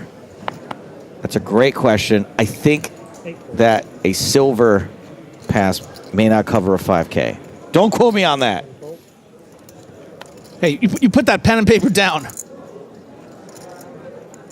We can see you, Hung Yearn.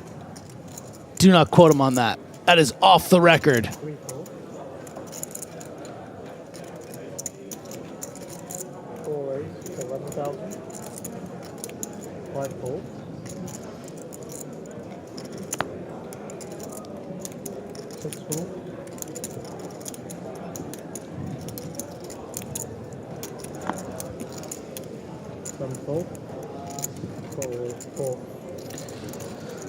Raise and take it from Molinari.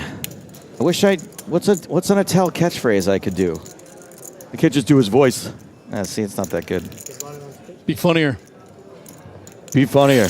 Yeah. Be funnier. Man, Attell might just be the GOAT. He might be the greatest who ever lived. As far as club comics concerned. Okay. I don't know. He's in my... I mean, look, I don't know if he's... I would have to pick like 24 comedians to be at my Mount Rushmore. I know it's only 4 usually, but he would be in there. I would have a hard time. He'd be in your 24 or in your 4? He'd be in my 24. Would he at least be in your dozen? Would he be in your dirty, funny little dozen? Yeah. Yeah, he'd be in my dozen, I think. Nice. Can I ask you a controversial question? Where would someone like Louis C.K. be in? Where do you separate the art from the artist? Do you even hold much? You know what's funny is that... Don't be like, I never really liked him that much. We all did. Marle all in with pocket Come on, Marle. fours.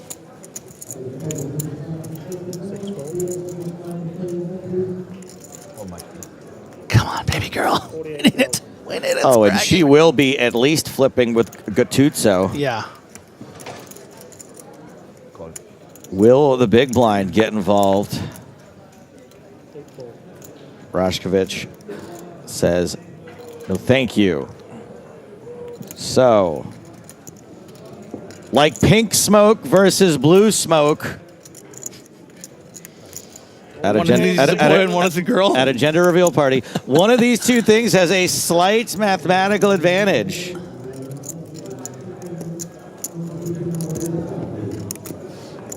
Come on. Yes. Yes. I will say Gattuso did lose a race with her early in this level. Ace-10 to pocket eights. Can she pull it off again? One more card to come. Not the worst card for pocket fours. Has to fade 4 outs on the river. Yes, straight. Makes a straight. That is a double up for Spraggy. Double it. So it was 9. Sorry? I think you did it wrong. It was 45, 49. That's cool. I'm sorry. You come work for me, I'll double it. If this, I was wondering before. I was like, wait. if that were me, I would never notice. I would never even think to ask. I'd just go, give me my chippies, please. I don't know how many I had, but there they are. Do it for me. Moments like these, I wish we were in Vision because Joe's just doing this like wide berth arms sort of like baby expression, and it's good physical comedy. And if you like physical comedy with your stand-up, come check out Joe tonight if you happen to be in Barcelona.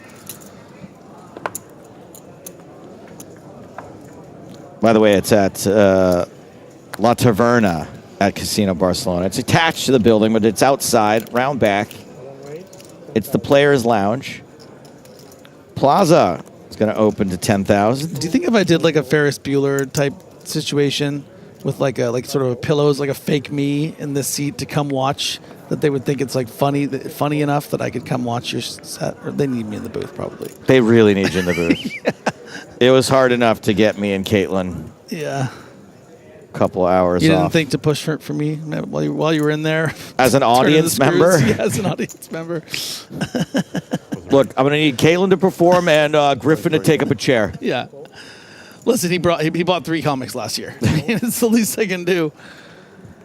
Gattuso is in with ace-10 suited. Lilleman, our online qualifier, is crushed in 2 spots. And does come along, understandably. But what a bad situation. Ooh. King 10-4. Gattuso flops the kicker, which has everyone else drawing more or less dead. And the diamonds. Don't forget about that. Oh, Plaza. Plaza. Why do you keep embarrassing me like this, man? I mean, look, Plaza is in a position here where he's technically got the strongest range. You're up against 2 players. You know, if Gattuso has pocket 7s or something like that, it's nice to just clear out the equity.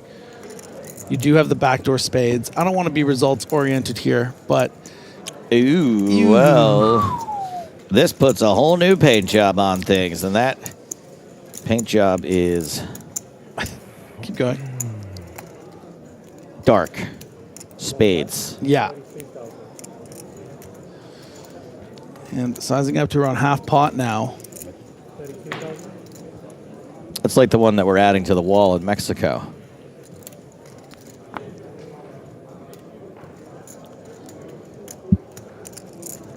Speaking of Mexico, I had some great Mexican food here last night. I should give you the name of the restaurant. You like Mexican food, right? I live about a 2-hour drive from Mexico. So forgive me if coming to Spain and eating Mexican food wasn't at the top of my list. If you want to a little Spain on the river, runner. If you want a little slice of, slice of home. I do like what Mexican used to be food. home.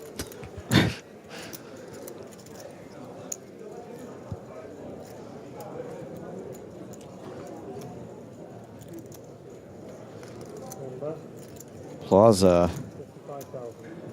leading this river for around 1/3 of the pot. I think maybe I'm overexploited here, Griffin, but this is such an easy fold for me. Oh, yeah. No. At this stage, Okay. I mean, it's not like it's the 6 of spades, right? I mean, the queen of spades has just completed ace-jack. The backdoor spades have gotten there. You were already losing to any king. That's right. I was thinking all those things. I know you were. Yeah, okay, good. And you made a great fold here. And I'm proud of you. Gattuso did too. Great.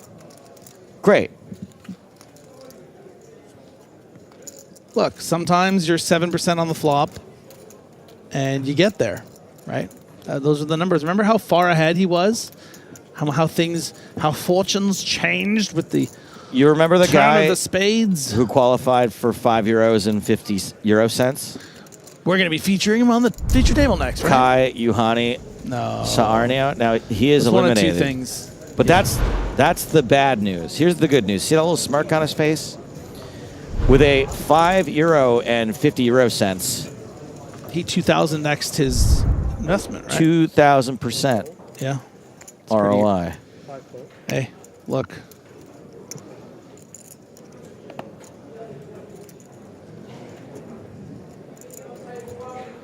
Okay, so the David Tell story.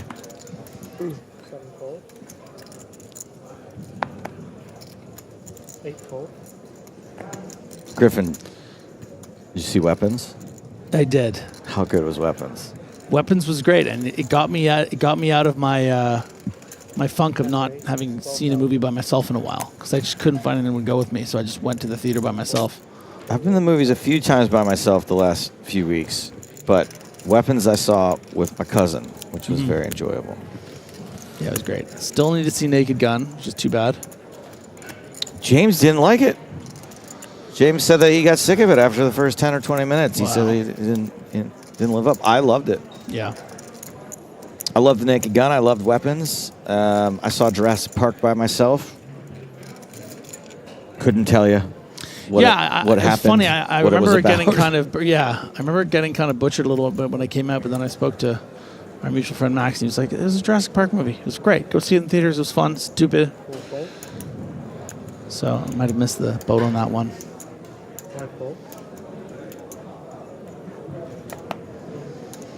We do love our dinos, don't we? That's like I think you got to do it. I think they have me almost for life. Although I didn't see the last Mission Impossible in theaters. That's crazy. It was the most theater needed one too. I haven't seen it at all. You know what? You won't believe this, but I was actually looking at movie showtimes here in Barcelona, and there was a screening of Mission Impossible: Final Reckoning Really? here in Barcelona. Now, you're not going to have time to go see it, but I just want you to know that it's so close. You just won't be able to. Yeah. Rashkovich is going to open ace-6. Not my favorite ace, by the way. Ace-6 from the cutoff. Brandstrom defends. 4 tray. Flops a gut shot, but it's top pair and backdoor clubs for Rashkovich. The razor has been checked too. How's that for passive voice? Take that, MLA. Rashkovich bets 7,000. That's what we in the business call a continuation bet. Yeah, it's playing at Mubi Gran Saria and Mubi Balms all this week. Late shows. 8:30, 9 o'clock. Brandstrom, who's had an impressive level, is continuing some fancy footwork. Yeah, I quite like this. He happens to be up against Rashkovich having it here. Really, as far as weak cutoff opens, doesn't get much better than an ace-deuce-9 with 2 clubs.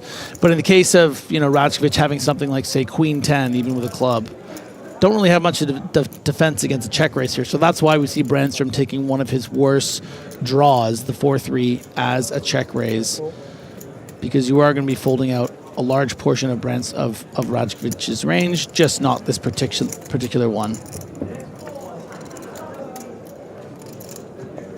That is another club on the turn.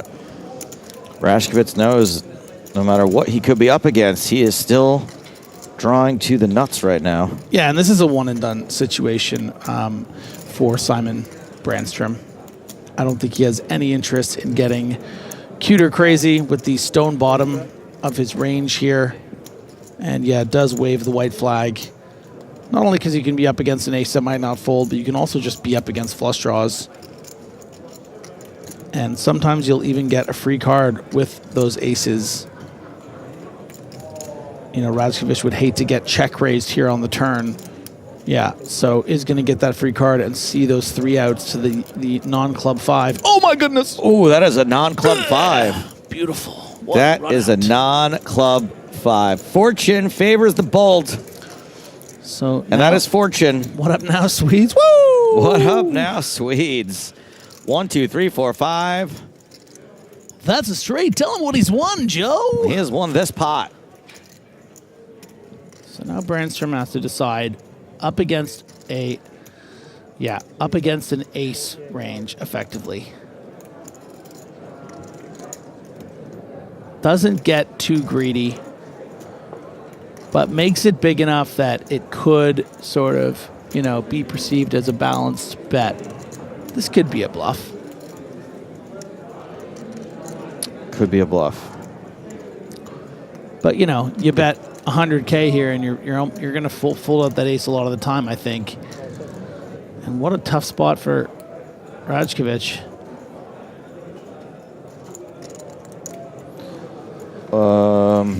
Unfortunately, all in as a bluff wouldn't really make a lot of sense with that ace of clubs.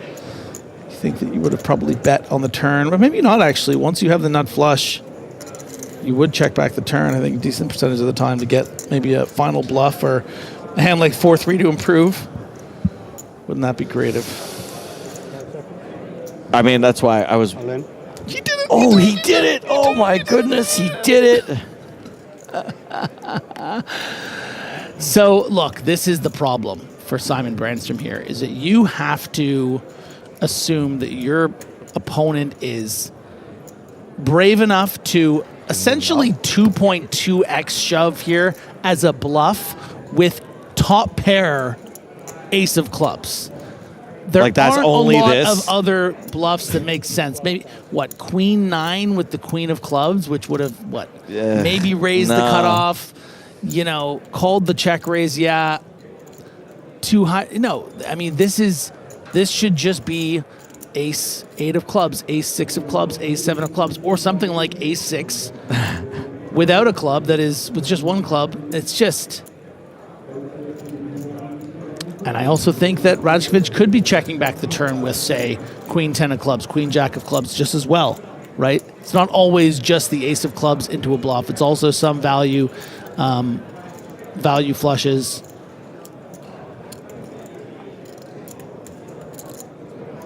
This is, I mean, I love this. It's like the end of the episode, right? You save the best for last. It's like, this is the cliffhanger. Brandstrom lets it go. Rajkovic gets away with it. Show the 6 of hearts. Marle did say, show the bluff. Good instincts from the real Spraggy as the spoils get stacked. Amazing hand. Really, really high level.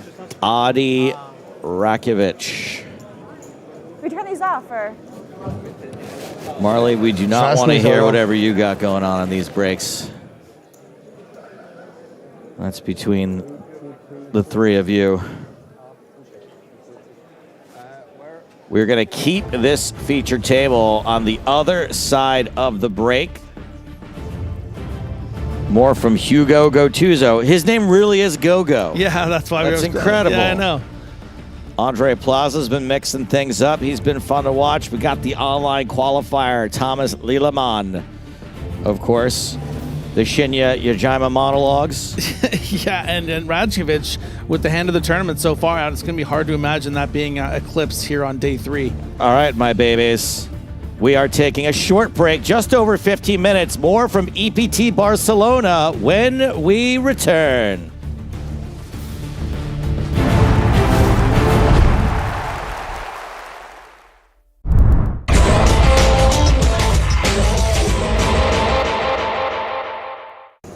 Action underway on the PokerStars.com EPT. Blinds 600, 1200 with a 200 ante. Now's when the real poker starts. Action on Zoe's passed. He folds under the gun. Pavel Placev. He mucks. Grinder raises with King 8 suited. Grinder never saw 2 cards he didn't like. Davide Katai with 9-10 of spades. Katai's almost as much a wild card as Grinder. He just takes longer to do it. He calls. Action now on Sam Phillips from the USA. And he calls from the hijack with Ace-Jack. Sam could have probably just jammed there. Ace-Jack doesn't flop super well, and there's tons of chips out there already. Jack 4 for Steven Castrillon. He folds the small blind. You want to go all in? Tempting. Grinder would have called. Marco Koplima has queens in the big blind. Oh boy. No time for love, Dr. Jones. He's re-raising. It's a 3-bet to 10,200. This should look pretty strong into 3 opponents. Really doesn't look very squeezy at all. Also, it's really small. Grinder calls. In general, I'd say this isn't recommended, but Grinder's got a style all his own. Kind of like being a one-liner comic. It makes you groan, but it works for him. Katai folds.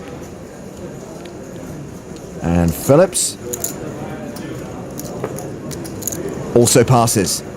Just one fish. One fish, one overcard. Heads up to the flop,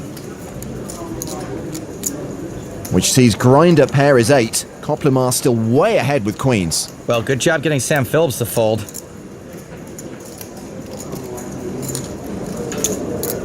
A C-bet of 8,500.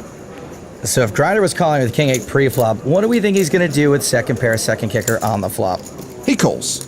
By the way, I'm not sure C-bet's always mandatory there. Against Grinder, maybe. The turn card. It's a king. Grinder now with 2 pair and a 95% favorite. Must be nice, buddy. What's it like? What's it like to just always get there? 16-5. Koplimar betting again. All in. Grinder shoves. Not so sure about Koplimar's bet. I don't know what he thinks he's going to get called with twice that he's ahead of. Some people like to play small ball. Some people like to play big ball. Grinder is a big ball. Koplimar folds. Grinder looking for a hero call from a single ace. Where's the bluff cards? No. Grinder referring to Shark Cage. He played in one of the heats here in Barcelona.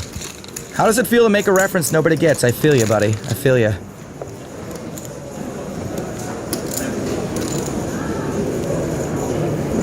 Back to the feature table, where Michael Mizraki is under the gun with pocket fours. He raises to 2,600. Grinder, having gone through the motion of looking at his cards, raises. Action folded around to Anthony Larabe, who's got 10s. 7. He's 3-betting. Lol if he thinks Grinder folds to 3-bets. Also, he's got a 3-bet bigger. You got to punish the guy who always calls the 3-bets.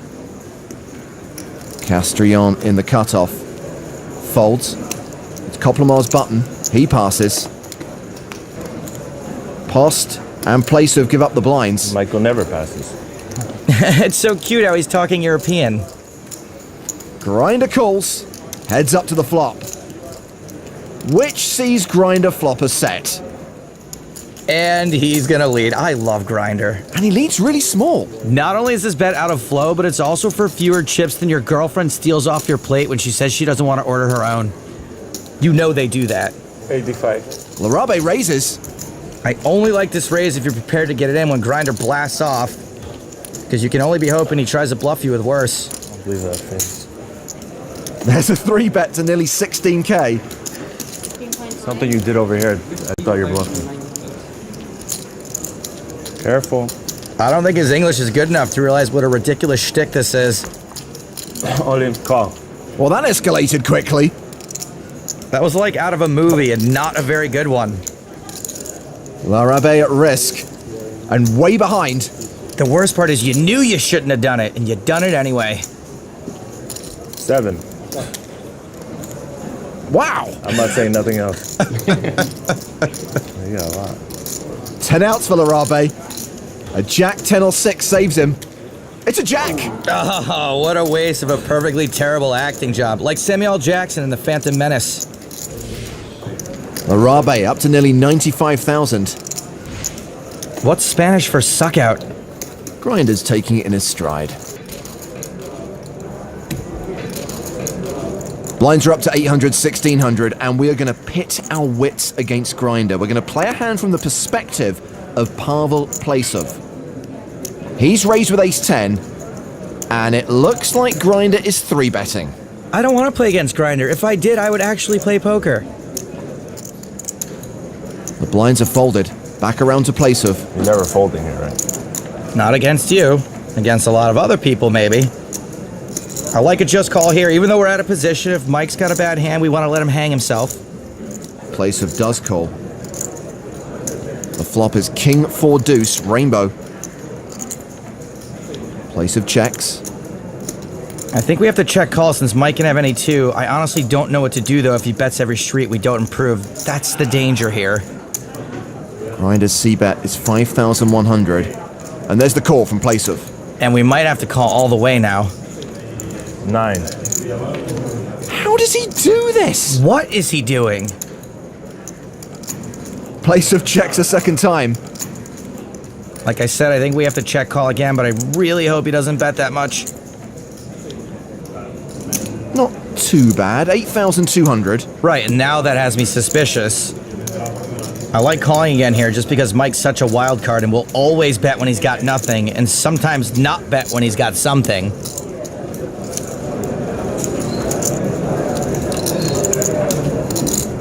Place of folds. It's harder to play somebody they call cards, right? Of course. Yeah, it's harder to play against somebody like that. Grinder had ace-7. Place have had the best hand. Oh, man. Understandable fold, but if we were going to fold then, we should have folded on the flop. How do you think I win? Oh, I don't know. Bet constantly with junk and always get there when you get called down. If you could write a book on it, it would be an all-time bestseller. Well, the action's been folded to Pavel Placev. He folds. Do you reckon Grinder's folding? Nope. I once saw Grinder try to raise with 2 sub-sandwich loyalty cards from under the gun. 5-3 of clubs, he makes it 3,300. Pocket 8 for Francisco Perez. He's got just over 20 big blinds. Shove seems fine, especially over the top of Grinder. He's all in. And he's walked into aces. How much? Larabe just asked how much, but what he's really thinking about is Vegas and the bleeping Mirage.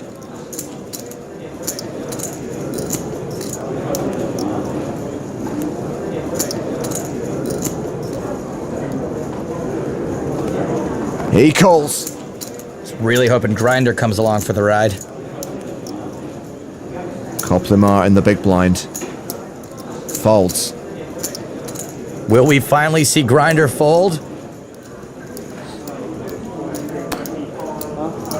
Yes! So, Perez at risk and way behind his fellow countrymen. It's amazing. Even though Grinder folded, he still found a way to get Perez busted, probably. I had the best hand. Maybe after the river. Big favor. I'm big favor to win.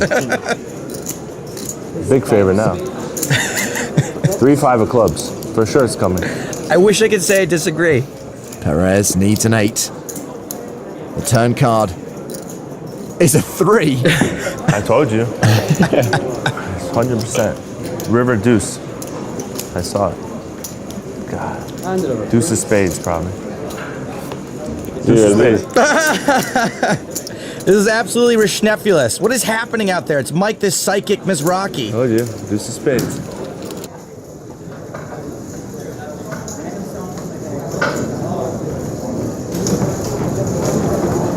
Blinds still 8 and 16. And action at the feature table is on Marco Koplimar with ace-4. Steven Castrione loves Flappy Bird. New high score. Koplimar raises to 3,500. Folded around to Grinder in the big blind. Oh, Michael. You know, I once saw Michael play a hand with a deuce and a SIM card. He calls, heads up to the flop. So never fold. Never fold. Especially to you, no. It's not personal. Mizrachi pairs his 5, 2-pair for Koplimar. Now Koplimar's really hoping you never fold. Grinder checks to the Estonian. Who's continuing for 3,600. So far, so good for this kid. There's the call from Grinder. Oh, Grinder improves to 2-pair, but he's still a 9-1 dog. Best turn ever for Koplimar. Grinder now leads for 8,000. I kind of like a raise here. The problem is he probably knows Grinder led with a set before, so maybe he doesn't want to get too nuts. He just calls. The river. Here's another 8. Grinder rivers a boat. This is beyond hilarious. How does he do this? Also, how does he not win every tournament? And you still love him.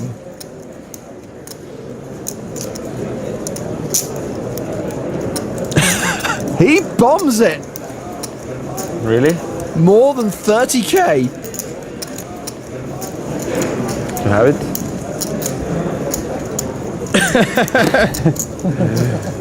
As long as you don't got it, then I got it. Not to rep. Huh? 6-7. I'm 6-7. I'm not folded yet. You will. So he wanted me to call. No, I want you to raise.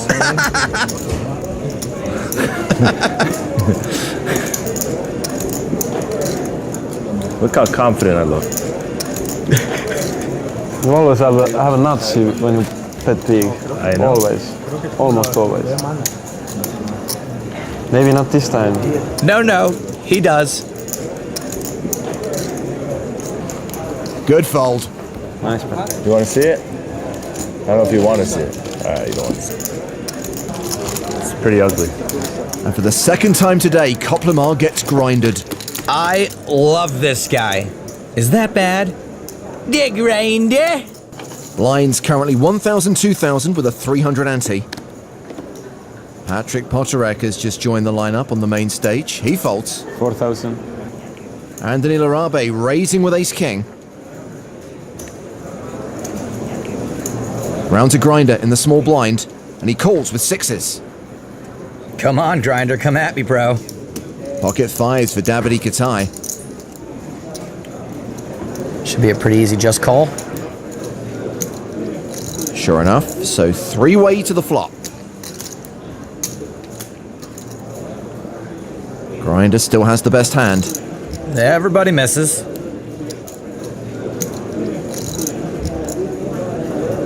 Okay. Grinder leads for 6,000. Gets a fold from Katai. This is the kind of donk lead that's going to get worse hands to fold and better ones to call. Granted, ace-king is one of the few worse hands that will call. Heads up to the turn. It's a 5. Would have been a set for Katai. As things stand, Larabe has picked up the nut flush draw and a gut shot straight draw. And Grinder's now checked. Figures he won't get Larabe to fold the spade draw, and he's right. It goes check, check, and both players river a flush. Larabe's is best. Grinder checks again. Larabe's got a bet. 15,000. And he might bluff at this sometimes, so... Grinder calls. Live by the sword, die by the sword. I never understood that, though, because whose house is near a sword? Action's on Emil Matson, who busted Daniel Negreanu on day 2. He's got pocket nines. All in. And with fewer than 20 big blinds, he shoves. Grinder's got aces, and he calls all in. Yep. Good news for Matson is that he can't go broke. He'll be left with around 8,000. That's almost 3 big blinds. Good luck. Thank you. What you laughing at, Mr. Bojangles? Well, Matson flops a couple of backdoors, but it's looking pretty good for Grinder. He is now a 95% favourite and just has to fade a 9 on the river to double up. Oh, it's a 9! Oh! You think Emil's happy? I think Emil's happy. And Grinder's out! He's gonna be alright. You should never have said good luck. Why? Because he gave him good luck. I said good luck to him. No, Michael said good luck to him. Oh, really? That's kind of a bummer. I love watching Grinder. He's like if Fast and Furious 6 were a poker player. Good luck. It's pretty ridiculous. We see Grinder get it in with the worst of it constantly and get there. And finally, he's got a hand he's supposed to win 80% of the time, and it knocks him out. Now he's about to be let loose on the streets of Barcelona.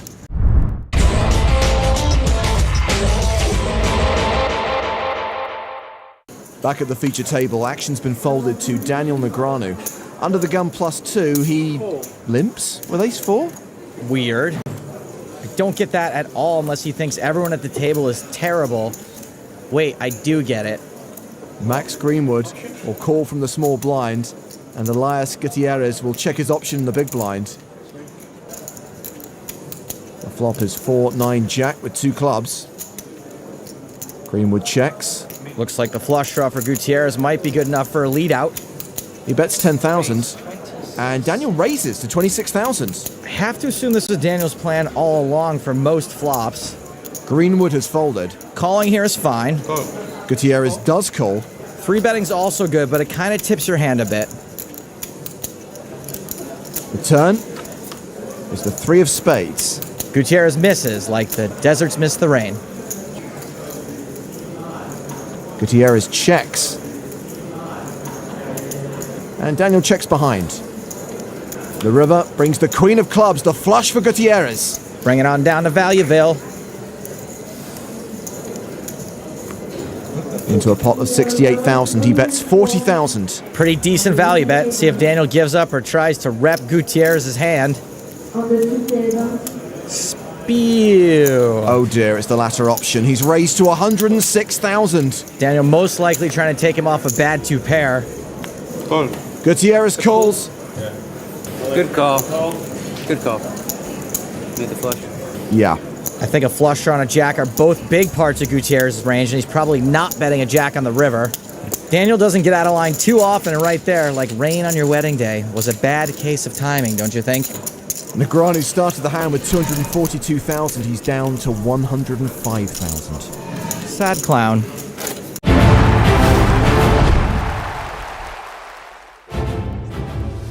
Well, hello, my babies, and welcome back to the PokerStars European Poker Tour from Barcelona. The beautiful city by the sea. Live coverage continues of the third ever biggest Barcelona EPT main event. These are the biggest stacks in that event. Tobias Leknes, friend of the stream, seems to be doing fine at a 2-card game for now. Those are the top 5 stacks overall. And let us take a little peek at these names and faces that we know and love. I am Joe Stapleton. She is Caitlin Komeski. Hello, I'm so happy to be here in La España. Caitlin, meet our featured table. Simon Brandstrom, a former EPT Barcelona champion, and Marle Spragg, a current member of Being Near and Dear to Our Hearts. Yes, I'm really excited for Marle. She started the day with 55K. She's more than doubled that. She had the great hand with the pocket eights. And I know it's an ambition of Marle to have a really deep run while pregnant. And that could be today. I think having be a goal to have a really deep run no matter what phase of your life you're in is probably for the best. Currently, everyone is going to make just over 11,000 euros for their effort should they be dispatched in the next couple of spots. There is a pay jump shortly approaching, and those top 10 spots, we're not going to get to those for quite a while. Although we will get to them before our next 2 EPT stops, which of course are Malta in October the 1st through 12th, and Prague December 3rd through 14th. And as far as I know, I'll be at both of those. I don't think I'm going to make it till Malta till probably the 6th, 5th or 6th, but we'll be there for the main event. How do you do it with all this travel, Joe? Are you just in a constant state of tired? Yes. Are your muscles and bones missing? Are you just a rubbery doll at this point? I actually, I'm having some health problems, yes. It's hilarious. It is very funny when I fall down going to the bathroom and not knowing what country I'm in. Well, I'm on my way to drink bathroom sink water because I'm too cheap to pay for the $8 bottle of Evian. Is the tap water safe here in Barcelona? I thought that it was, but I have been told that it is not. I'm also a wake up at 2 in the morning and just suck on the tap kind of gal myself. So I think people like me and you. Some people like to drink water throughout the day, but really only desperately when my body craves it. And I have can't to be control the urge anymore. about to die, yes, for me to drink water. No, I mean people like me and you, I feel like our insides are tougher than most people's. Yeah, built for tough. Yeah, exactly. And then of course there was Hugo Gottuso. His name really is Gogo. Hugo Gottuso. That's quite sing-songy and lovely. Is that Argentina flag I see? I've been nailing all my flag quizzes. Yeah, you're pretty smart. You'll pick up on them quicker than I did. So how's this table been so far? Everyone been pretty within the bounds, or do we have we've had some a table captain? We've had some creative players. Now, Simon Brandstrom is down to 19 big blinds, which he's kind of playing like an EPT champion, and he's the guy that's doesn't play poker full time, if I remember correctly. He's kind of dabbles in a lot of businesses and doesn't play as often as some of these other folks. But he has been impressive. Andre Plaza from the US of A. Griffin's been a little critical of Andre here and there. Oh, wow. Brandstrom with the fairly easy shove against the button raise. David Tell in the big blind. 10-9 off. Not that he would ever wear a Red Sox hat, but He looks way too happy to be David Tell. Yeah. David Tell has a very heavy energy, but I see it. Brandstrom gets it through. Sophia. Sophia.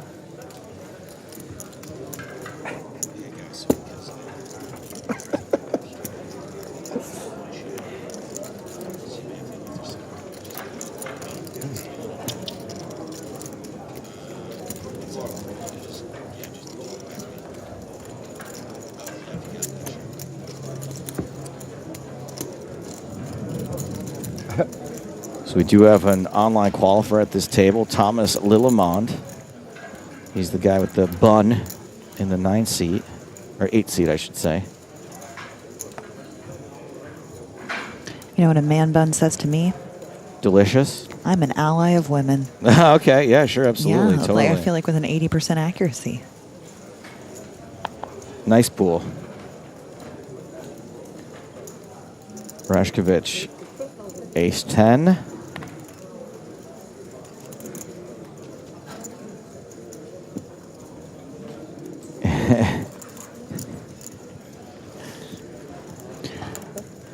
Lillemond. Thought about the 3-bet. Definitely gave it a thought.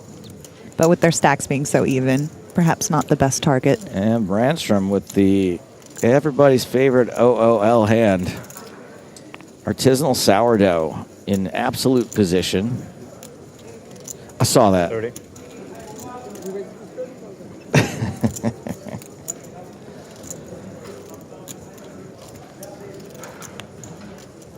And here we go. Yeah, he goes for the non-all-in 3-bet size, giving him the option to abort if necessary. Does it also have the added benefit of looking a little stronger than the all-in option? 100%, yes. It's important to have these not all-in 3-bet sizings that are balanced. And gets it through, no problem. Best hand in the muck. As I said, Simon Brandstrom playing like an EPT champion. Yeah, I think he's got a business, but also either hosts or produces like a hockey show in Sweden. Ooh. Yeah, hockey is rather popular in all those Scandinavian countries, eh? Yeah. So when I say hat trick, they They savvy? know what you're talking they savvy? about, yeah. Perfect. Still looking for my Ladybird hat trick. That's when you win 3 ladies events. Only got 2 so far. Is One it? day. What's the time limit on it? At first, it was going to be a year, but I Yeah. already didn't get that. So I think maybe I get at least 6 more months. Okay. It's arbitrary. I'll probably extend it. It's one of those moving deadlines. Let's say I just want to be able to say I achieved the Ladybird hat trick. So whenever I 3 win a in third 3 ladies years, maybe we can make it 3 in 3 Ooh, years. I do like that. The first 2 were only months apart, though, so Yeah. I've really dropped the ball. Molnar is going to open from the dealer button with Jack 7, Marle with Ace 6, and she is the shortest stack at the table. Not quite as happy to get this in as you are Ace Jack, like we saw in the last situation, so Marle is going to let that go. And Yajima has King Trey in the big blind.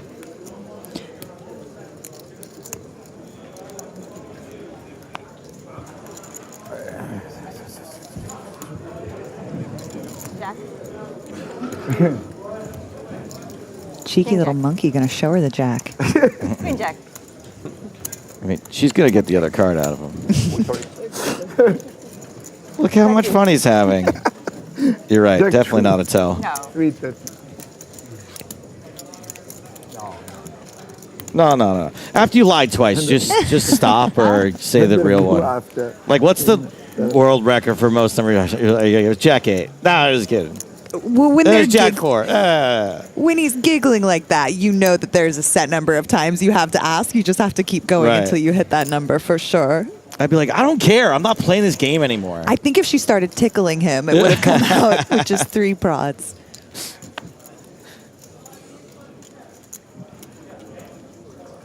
Brandstrom, nope. Molinari. Ace-10. This time, the real deal. Marle can't play back. Small blind, Yajima. King-8 suited. So tempting, but no. And the big blind also resigns. He's laughing and showing and laughing.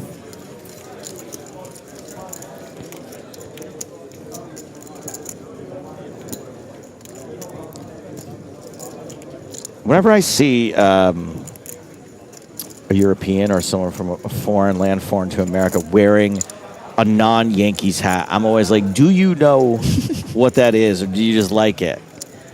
Like, do you think that guy would know Boston Red Sox? I have no leg to stand on because I wear a Phoenix jersey because I think that purple and orange are flattering on me. But you know it's the no Phoenix Suns. Yes. Sunshines. The Phoenix Sunshines. But like, if somebody threw a football jersey on me, I don't think I would know. Yeah? The London Arsenals, like, what would it be? Ooh, the Vikings. I think the Vikings would be most flattering with your color because you're a winter and the Vikings are really deep purple. No, when I said football, I meant soccer. Sorry, Oh, that's sorry. what I meant. No. Rotten. My brain will never do that, automatically go. And I think it's like nails on a chalkboard when you say soccer around the Europeans. They It really is. don't like that. That's something I've learned with my travels from PokerStars. For sure. Which, of course, makes me do it more, not less. Oh, you weren't here last year. What do you think of Barcelona so far? Well, I only got in here yesterday morning, and I've been really jet lagged, so I haven't been enjoying too much of the city. sucks, But I did yeah. get to walk along the beach boardwalk area. Do they call that a boardwalk down there? I think they call it the Strand here, but Okay, so same- I did same enjoy thing. the Strand. Yeah. They've got a lot of happening clubs. There are a bunch of. Don't order the sushi though. They put too much Kewpie mayo on the sushi. I didn't appreciate The that. food at those places is just okay. I'm not drinking right now because my wedding is coming up, so Got it. I'm no fun at all. Just order over mayonnaised sushi. Spicy little 3-bet here with the 6s out of the small blind. Certainly a go.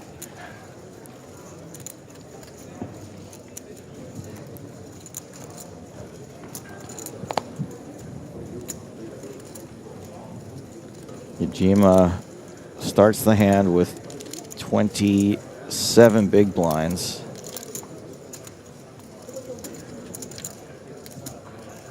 Pretty tough to defend Yeah. your button with this hand.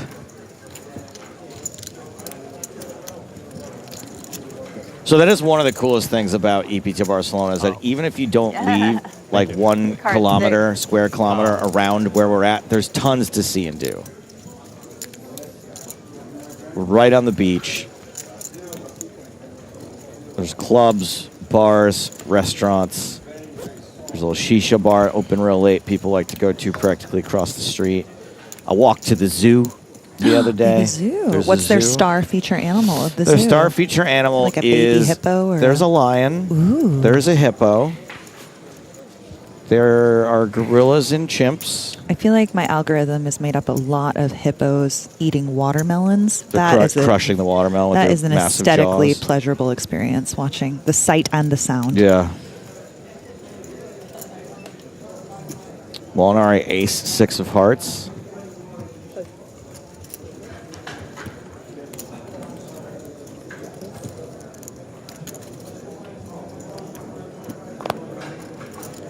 Yeah, we're just deep enough in the tournament that some of those yuckier suited aces in early positions do become folds, as not fun as that is.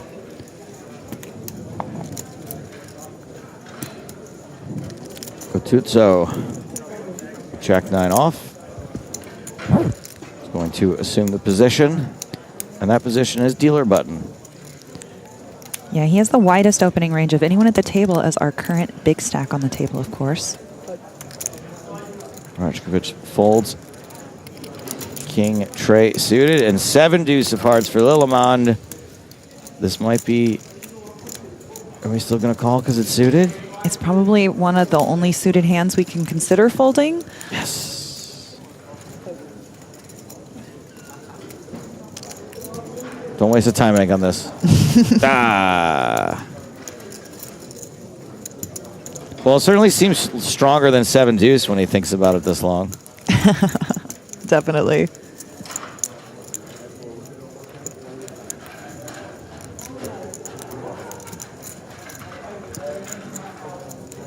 Gonna put in the call. We can't let the big stack just bully us around all day. And that's a pretty poor flop for 7 deuce of hearts. Would have preferred some red cards.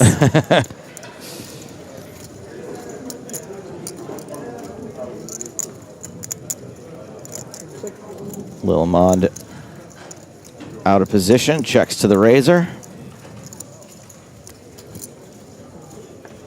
Gonna check it back, open-ended. Pair of jacks. More than enough. Was already enough. Now it's more than enough. Yeah, Lillemond might be tempted to take this as a bluff spot here. Ooh, I love it when I'm right. 15,000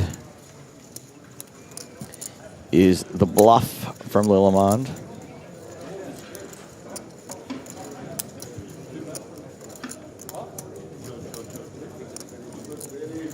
And Lillemond, obviously, timing is about as good as it could be.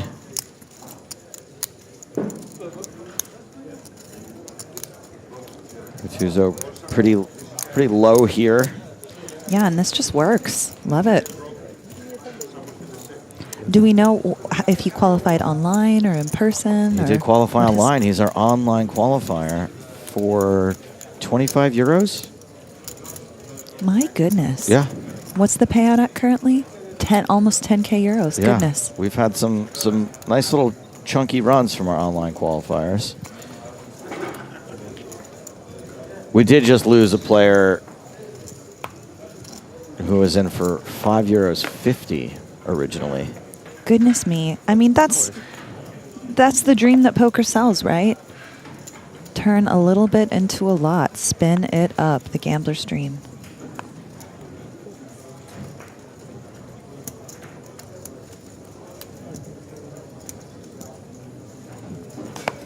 Ujima, King 8. All right, here we go. You didn't come all the way from Japan to fold King 8 suited? Certainly not.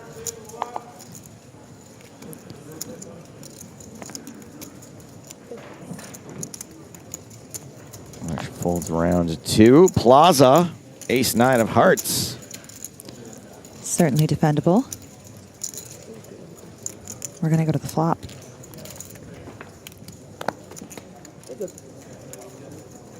Up is King, Jack, 10, 1 heart, pair of kings for Ujima. Plaza with the draw to Broadway. 8,000.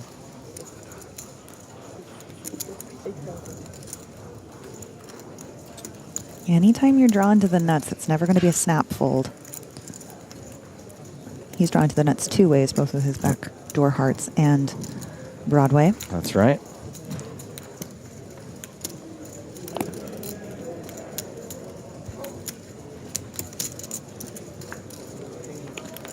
Tray of diamonds on the turn, misses everybody. Plaza checks, 49,000 in the middle. Ujima with about just under 3 times that behind.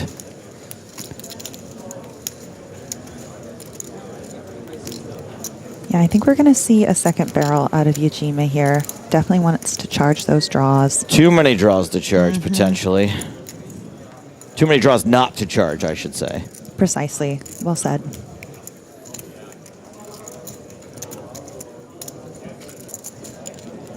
And that second barrel gets that 1 draw to fold. Sometimes a 2 barrel is more satisfying than a showdown pot. I wouldn't don't know. You've never made it to the turn? Never done it. Never two-barreled. You just check all turns. You're like, oh, God. Yeah, pretty much. I'm too frightened. I'm too frightened. Tap the table. If I have the nuts. I mean, if they call me on the flop, surely they're going to call the turn.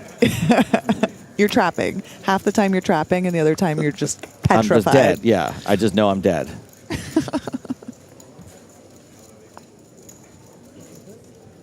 Molinari folds ace deuce. Ace 5 suited for Spraggy. Marle is Spraggy, and Spraggy is Ben. Okay, perfect. Yeah. 12. Yeah, this falls into a really good hand class where we can open and perhaps still have the option to fold to any aggression later on, especially since we're in such early position. Definitely doesn't want to go ahead and yeet all 16 of her remaining bigs.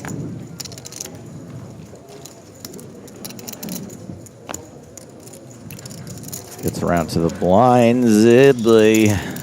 Plaza with a much better ace. In the small blind, he can fold here sometimes. He definitely can. Like, options are on the table. Versus the small stack, he's definitely going to be exercising all options.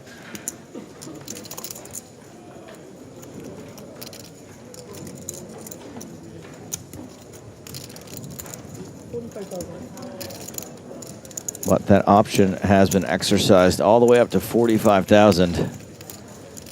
And that puts Marle in a spot where she cannot do anything but fold or go all in, and she folds.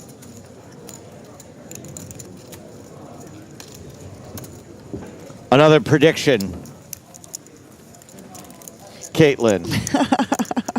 She's a regular Zoltar machine. No, please don't let me get too big for my britches. You know, I'll have everybody know I beat a field of 28 players last week.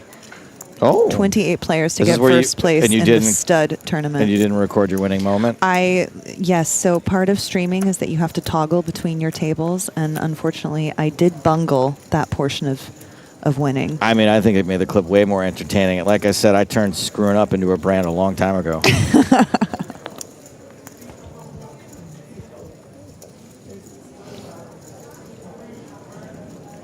Action folds over to Hugo. Ooh, pocket eights. Real sexy hand. The queens of number cards. I don't know why, but that's like my favorite joke that you do. I do it specifically for you. Now that I know you're going to react like that. Jacks is that? What is Jacks? The sevens of picture cards? Of face cards, yeah. Although strictly speaking, I'm including aces in that. But.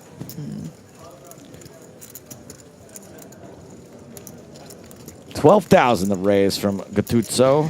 Another not so attractive suited hand, but a suited hand nonetheless. Is this a 3-bet? Yeah, this is, hey, I've seen this. You take a big card and a small card, and you 3-bet with it when 100%. It's suited. Especially versus the chip leader. This is a good candidate to maybe 3-bet bluff against, as they do have the widest opening range at this stage of the tournament. Going to go ahead and put in the call and play in position.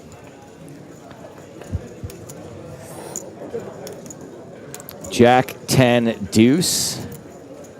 10 tray has outflopped pocket eights. I always like it when the 3-bet bluffs flop better. How do you know you flop better here, though? I'd still not be happy with this. No, of course not. Okay, but it's right. fun as a viewer to be like, yeah. Okay, because it's like I was like, it's an anti-hero moment, you know? I'm just like, I'd have rather missed entirely. Not have to be, I'm not know where I'm at with this 10. Bet 19,000 though. And these are the two biggest stacks at the table. Gattuso's got a ton of chips, but Molinari is second here with around 50 bigs to start the hand. 6 of hearts on the turn.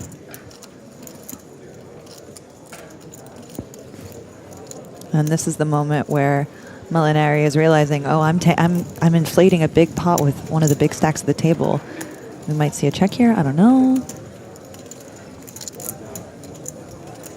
Oh my goodness. My predictions on point today. I don't know if we can count. We might see a check here. I don't know. As a full-on prediction. But if I had said we might see a bet here, I could have said that. Hold on. Let me get you some garden shears for this hedging. Yeah, Gattuso's going to jump and attack the passive action. With what appears to be nearly a pot-sized bet. Molinari seems pretty resigned to... Well, he counted him out.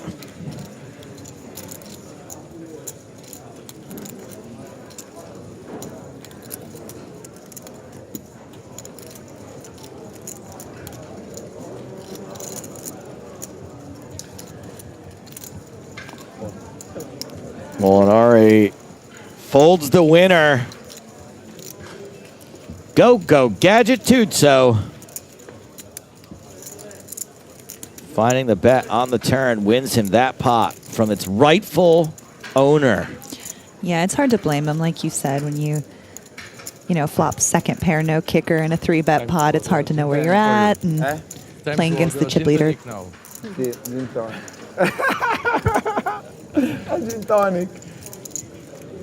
Definitely don't want to be playing a big pot with the other big stack at the table. That'd make you a real horse's patoot. It appears we've lost a few more players during that 3-bet pot. The field is down to 177 remaining players.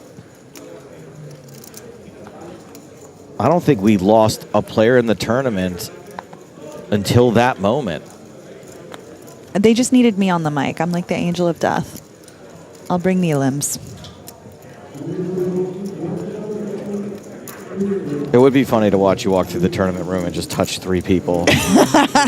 And then just see what happens to them in the next level. My predictions have been on point, even though, as you like to point out, I've been hedging like crazy. Maybe, I don't know, perhaps. Could go either way on this one. I'm right again. Marle gets a walk in the big blind. Nice. You love to see it.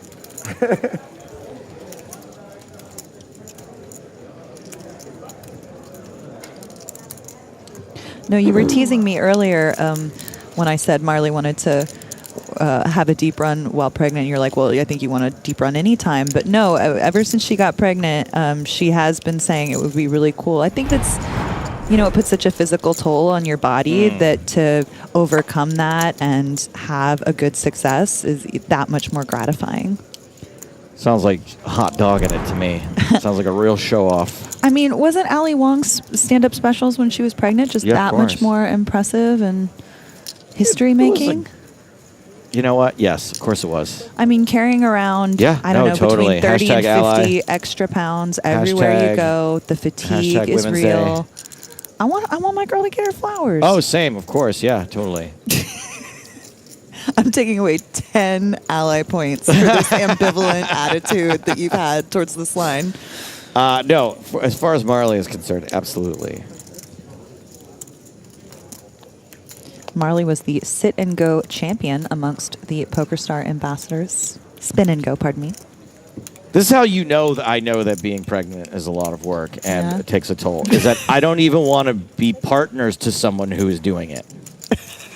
Well, I don't even want whatever work would come my way from that situation. Well, so that's how much I know it must be incredibly difficult. But I think that all just stems back to your fear of being truly seen and known. Yes, of course. Why would I want that? Oh, gross. Ooh, my skin is burning. We got a monotone flop over here.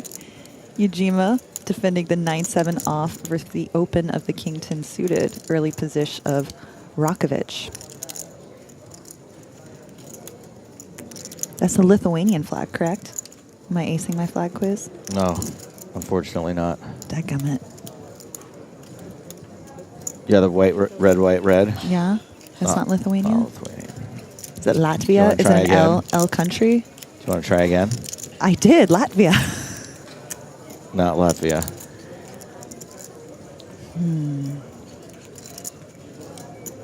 I know it's not Switzerland. It's not Switzerland. That's right. Switzerland's a big plus. Eugenia looking to call 16,000 while we let Caitlin twist.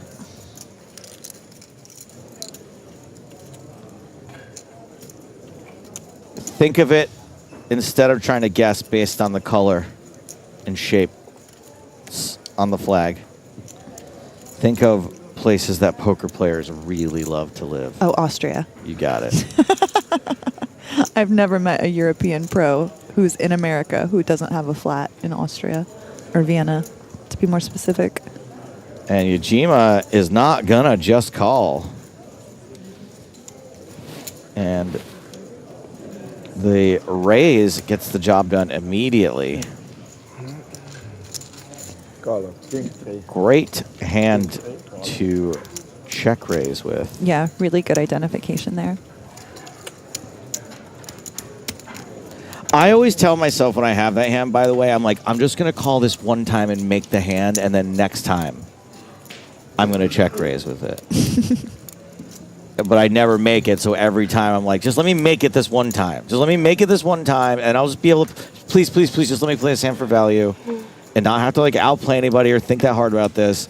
And then I miss, and then I fold. Do you ever feel okay at the poker table with anything other than the nuts? No, God, no, absolutely not. No, are you crazy?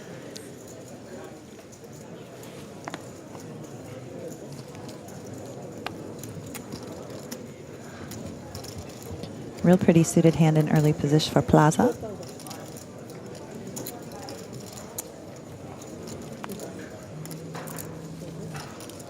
Yeah, diamonds, plaza, that goes together, I think. Mm-hmm. Raggy can't play. Yajima.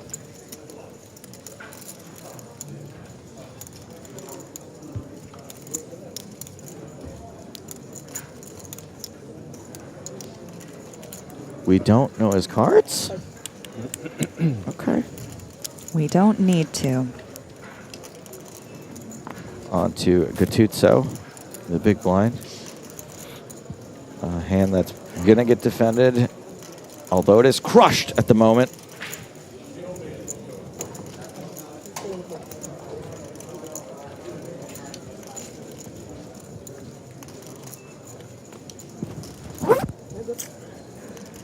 King 7 deuce. Total air balls for both players. A diamond for Plaza. This is going to be a texture that he's c-betting almost 100% of the time, though, so we might see 20 to 25% pop One bet straight here. card, one diamond. Plenty. Easily can rep a king. Just these dry king high boards. C-betting frequency is higher than the Swiss Alps. Nice. Higher than Mariah Carey in the third bar of All I Want for Christmas. Higher than Mitch Hedberg at the Aspen Comedy Festival. Oh, nice.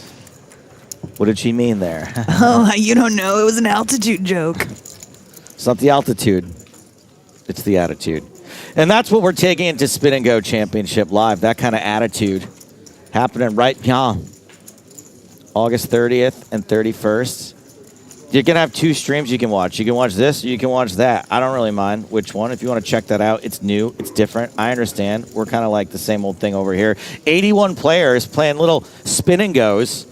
275,000 euros just added money into the prize pool. They're going to be playing on a beautiful set that you might have seen featured on social media. I know James posted it, but it's just a beautiful. It's real cool. Little tunnel of spin and go.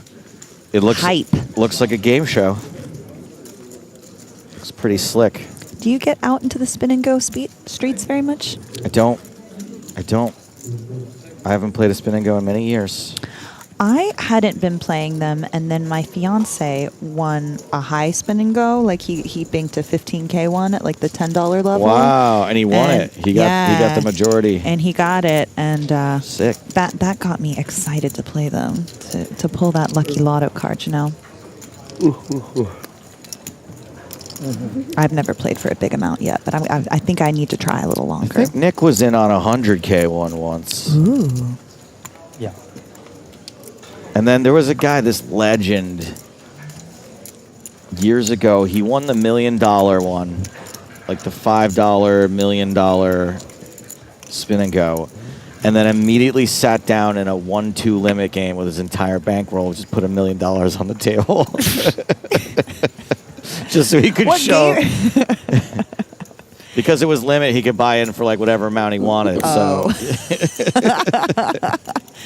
Ooh, we got American Airlines for the American at our table. Opening aces first to act. Brandstrom with the suited King Jack could go call or 30. raise here. And Sounds like we got the raise.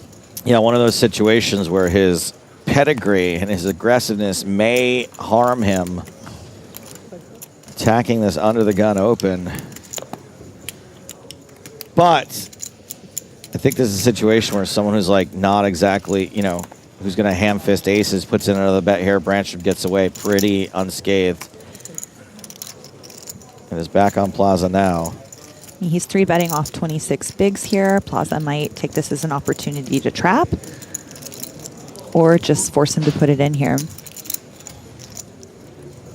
It's funny because I can't get into Plaza's head, but in my head, I have the thought here that's exactly backwards. Yeah. Which is, he's so aggressive, I should probably 4-bet him. Which is kind of the ass backwards way of thinking of that. It should be, he's so aggressive. I need to trap Let me him. just trap. Let's let him beat himself in this spot. I assume that 4-betting, that I'm somehow going to trap him into 5-betting. That doesn't happen, everybody. It's not 2008 anymore. We can't especially do endless when click wars. Especially when I am the one 4-betting. He's never like, oh, Stapes is going to have King 3 suited here sometimes. He is going to go ahead and put in the 4-bet. And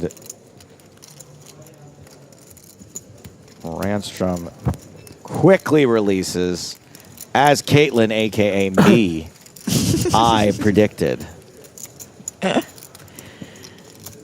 New analyst in town.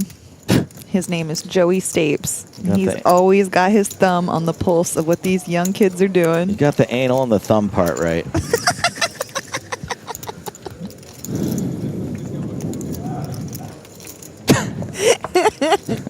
I'm such a 12-year-old boy sometimes with the stuff that you say. Yeah, that well, makes have me you met our laugh. audience? Oh, perfect. Put a 3 in the chat if you're a 12-year-old boy or a fan of 12-year-old No, don't boy. do that. No, don't do that. Actually, Fan no. of 12-year-old humor, yes. Yes, 12-year-old humor. Not yes. All right, Marle found some cowboys. Gonna go ahead and raise off, I think, what was 14 bigs.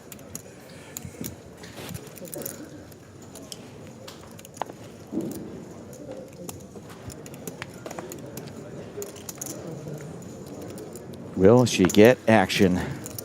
Plaza says no, and that was the last player. All right, happy to chip up and get the blinds here. We're back up to almost 17 bigs, I believe.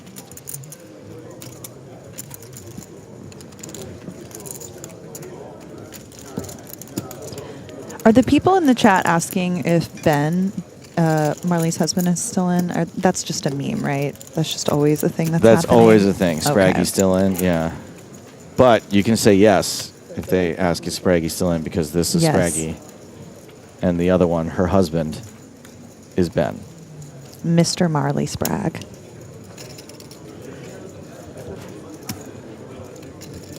My friend started calling my fiance Mr. Caitlin. Nice. I hope he enjoys it. I enjoy it quite a lot. I don't think you can date AK or get engaged to or want to be married to someone who is a known quantity in the poker world and then be upset when you're known as their +1.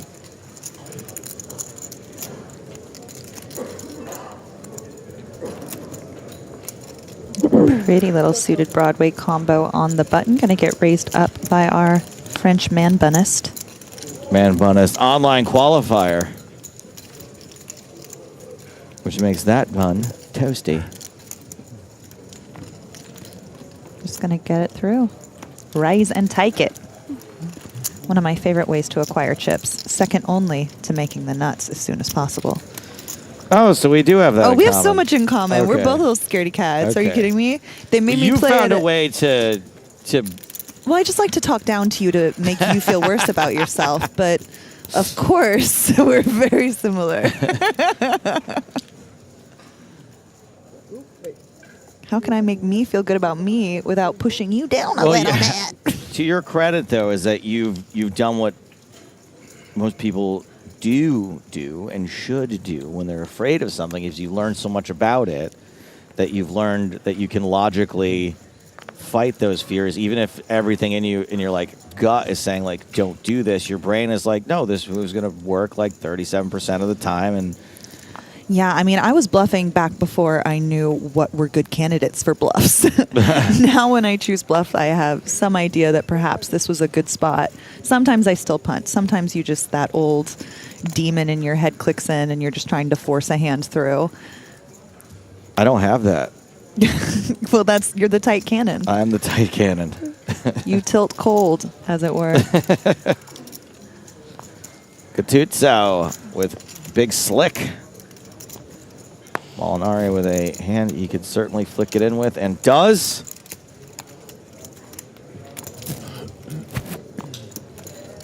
If he flops a 7, I'm going to do my James voice and say his little catchphrase. Sure.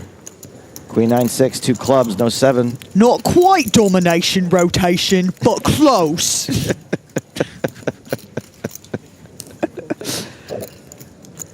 I think the only thing better than my James impression is Nick Walsh's impression of me doing a James impression, which is actually closer to James than me.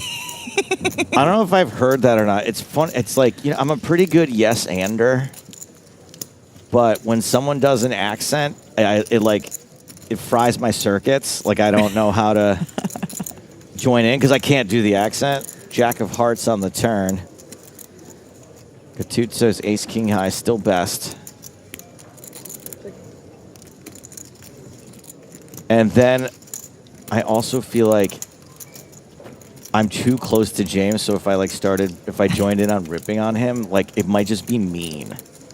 Like, because I know the exact things to say. 9 on the river. Paired board, always a welcome sight for the AK. Everybody's got a pair of 9s. No, when I go to a new country, I'm like, I have to figure out if the local culture will be okay with me skewering them to their face. Like, I want to do my Penelope Cruz everywhere in Barcelona. I think they'd be fine with it here, but I don't quote me know, on you that. know? Check. So- Gattuso gets the showdown. Ace high. So let us know in the chat if you are okay with me doing a Spanish accent. I mean, I used to do a character called... Oh, no, never mind. Sorry. I shouldn't say that. There used to be a guest commentator named El Comentador, at which point I would do a very thick Spanish accent and would try to... Sorry, El Comentador had a very thick Spanish accent. And for some reason, he would always use words that had J's in them, like way more than you should. So if a Spanish player hit the flop, he would be humping for hoy. But unfortunately, El Comentador, he was an anti-vaxxer and died during COVID. Yeah, so... That story took such a turn. Yeah, so he doesn't make appearances anymore. Poor guy. Well, rest in peace. # did not die suddenly. I am jumping for joy. Yeah. James. I think James. My favorite mono is Pocket Hacks. my Spanish accent character is like Kate McKinnon doing Penelope Cruz. Pocket Hacks. Pocket Hacks is a very good starting hand.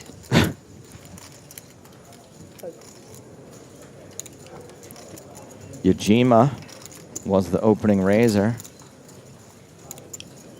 Hacks in the high hack. Definitely go with a flat here sometimes. Probably want to lean more tree betting.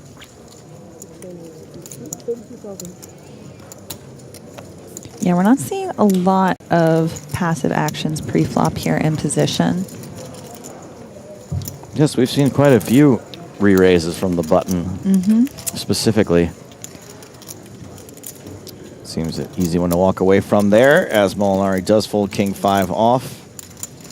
And the big blind folds back on Yajima.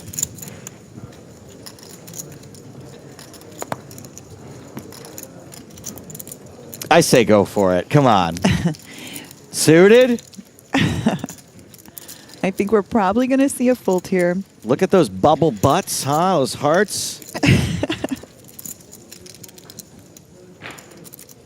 Yeah. Oh, come on.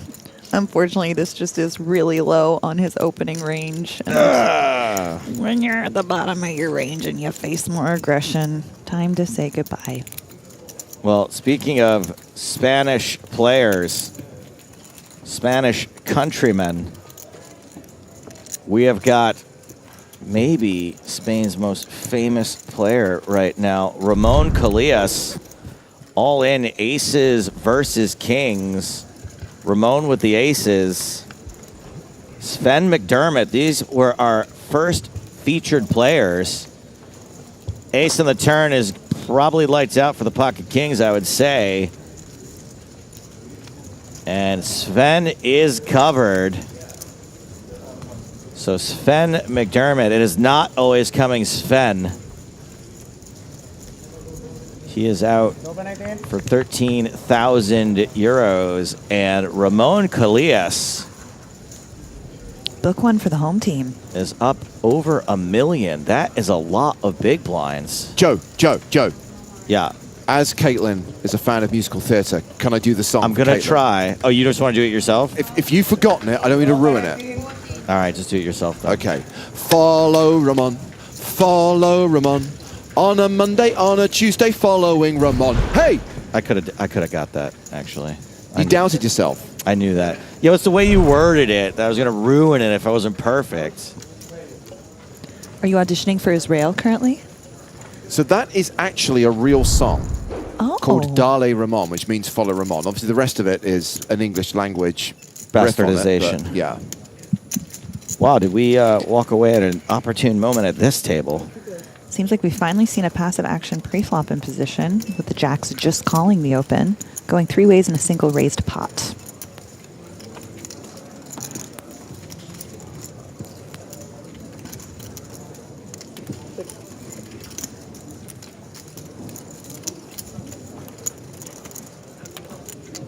Well, jacks still good. Is it my imagination of jacks actually been holding a few times today? How?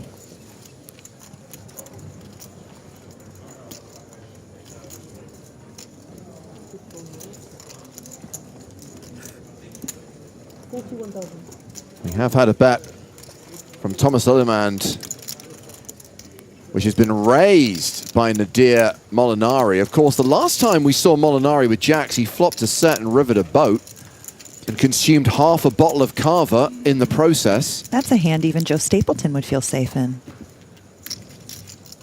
No, he'd still be worried he's up against quads. Oh dear, oh dear. Yeah, and this is what makes Jack such a good flatting candidate to an early open.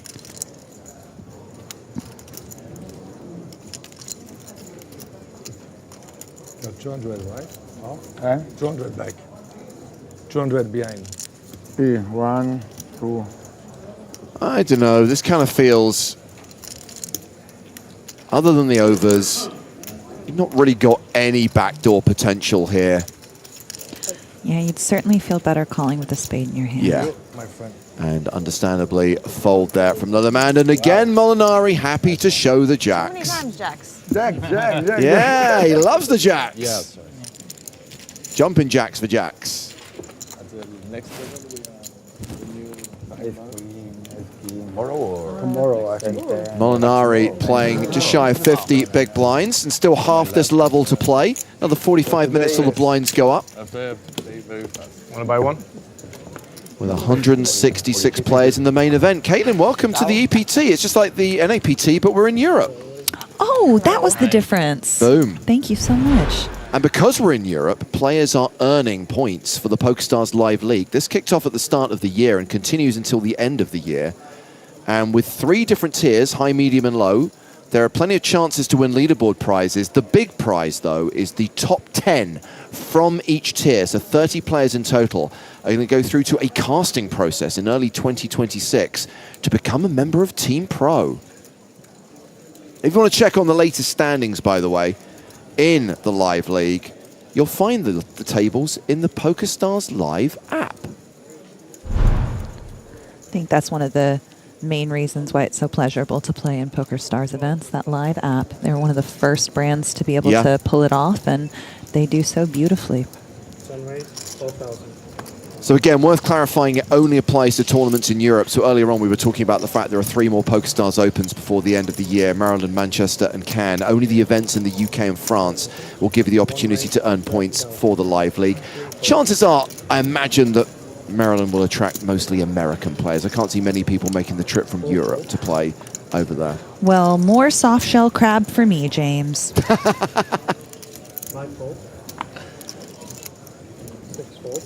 Lillymand opened with ace-9 suited. Plaza has 3-bet with ace-king. Gattuso with 7s.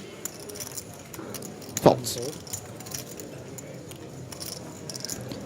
Yeah, if I were playing online back home, he would cold call the 3-bet in the big blind with 7s. And flop a set, probably. Probably, yes, and hold. No, not even, he doesn't even need a set, he just holds. Yeah.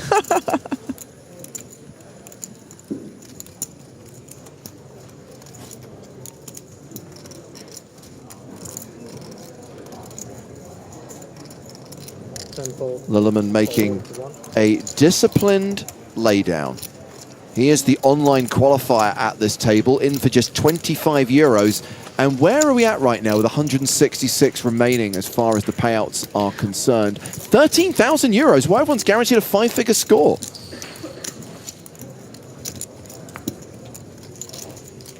And this was a $5,300 $5,300, yeah. Correct?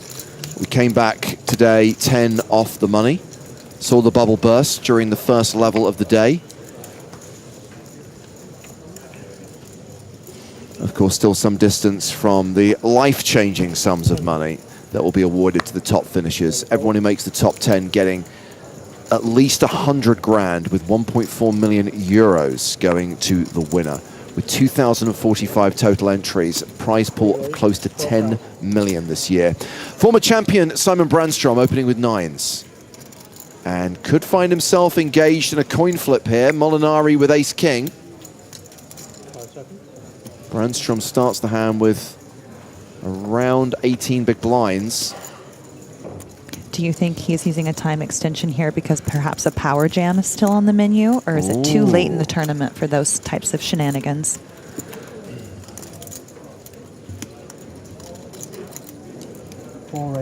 So goes with a 3-bet. Goes with a re-raise to 37,000. 7 fold. 8 fold. So action back on Brandstrom. You got the stars nuts. Rip it.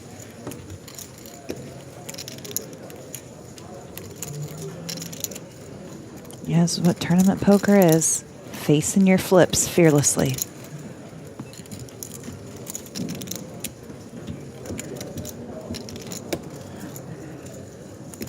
I guess this is just, is this the hand I want to make a stand with, right? Is this...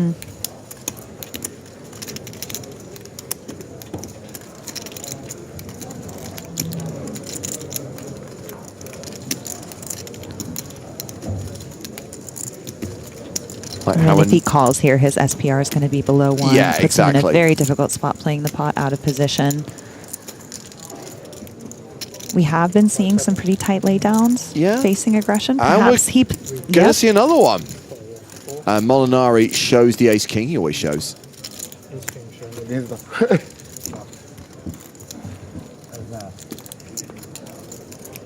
Yeah, Seppi says, let's yeet, Caitlin, but no yeet. That is just like a really tight range spot, right? It's under the gun versus, was that hijack or low jack 3-bet? It's just, you're, even with 9s, you're getting pretty low on your range. You want to wait for a better spot. There's 1.4 million up top. The more and more I look at ICM, the more you learn just folding is money. Folding is dollars. And it's not always the sexiest option. We want to see flips. We want to see blood, but the money-making option a lot of times is to just release. I always say folding is boring, and I mean that from both perspectives. When you're sat at a poker table and just fold, the game can get a little dull, but also from an audience perspective, you're right. We want to see action. Folding is boring for us, but often is the right play. Yeah, and we're day 3 here. There's plenty of blood and guts left to come on that journey to the 1.4 million euro champion. So Plaza with the king-queen opens to 12K. Ace-jack for Adi Rakiewicz. Facing the early open, this is probably a spot he wants to treat as a 3-bet or fold. 40. 8 raise, 40,000. And fold. By the way, talking about making money by folding, I guess someone we should highlight is Marle, right? She came in today as a short stack, and you know, she's found a couple of double up spots, but generally speaking has just been patient, made it into the money, is laddering up in the money, hasn't been above 15 big blinds pretty much all day, but hasn't fallen into the trap of, oh, I'm on the feature table, I gotta, you know, what are the expectations of me? It's just like, no, I'm here to play my game. I'm studied, I'm prepared, I'm ready, and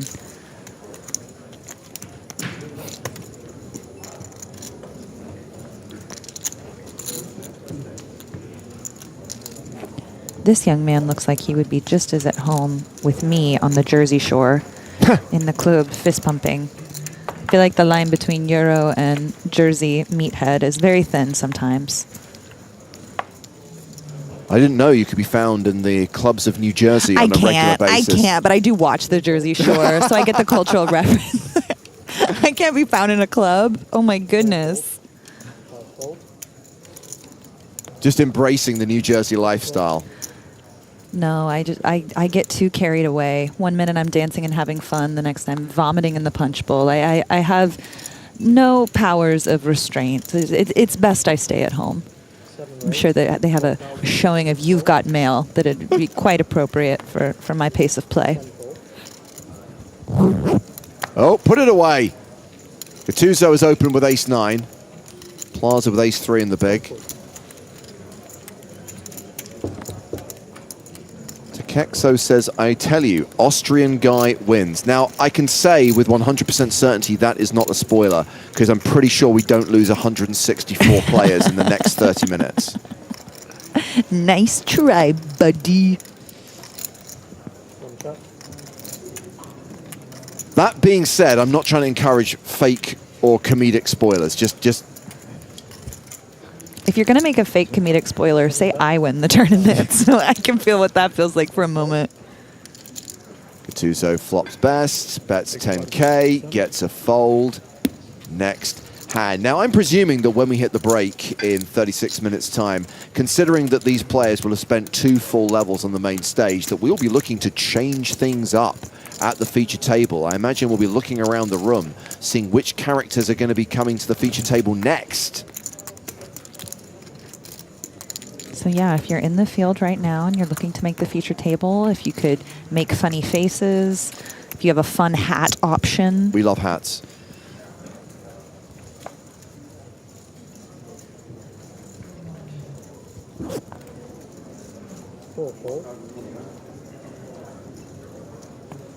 Ooh. Miss Marle with a hand to perhaps, maybe this is a hand she wants to put it all in with. Yes. Not a hand you really want to open and then fold to further aggression. Put her in. It's triangle time for Marle Spragg. Let's see if anyone else at the table has anything playable. Round to the blinds. Plaza's folded. And Simon Brandstrom folds the big blind. Marle picks up the blinds and ante. Bobbin and weaving, surviving. If you can stay at 15 big blinds all day long, you will eventually win the tournament. I can do gin tonic too. Do 2 gin tonic. Interestingly, no longer the shortest stack at the table now. She's moved ahead of Brandstrom. In 2 months, I join you. Big line and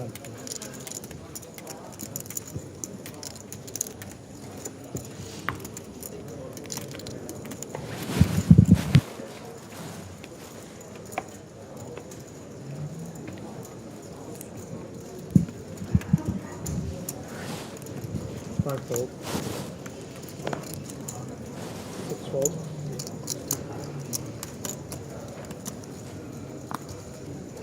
7 fold.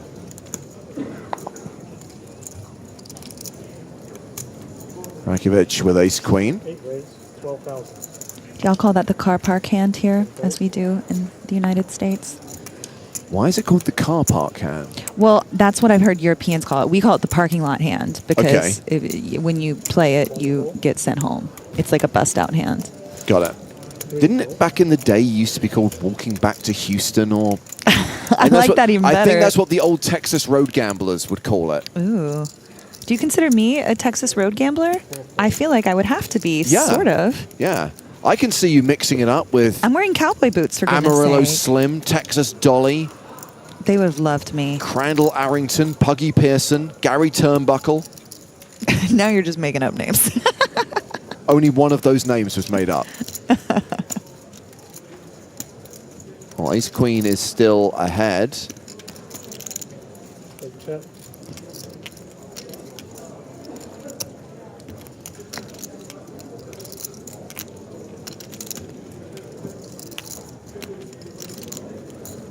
One bet, 16,000. Fold, forward to 1. And a bet of 16,000 wins this pot for Andre Plaza, second biggest stack at the table, 310k, around 50 big blinds. Hugo Gattuso still the table chip leader with just shy of 90 big blinds. 2 shorties, Brandstrom playing 14 bigs, Marle Spragg playing 13 bigs. Blinds up in 33 minutes.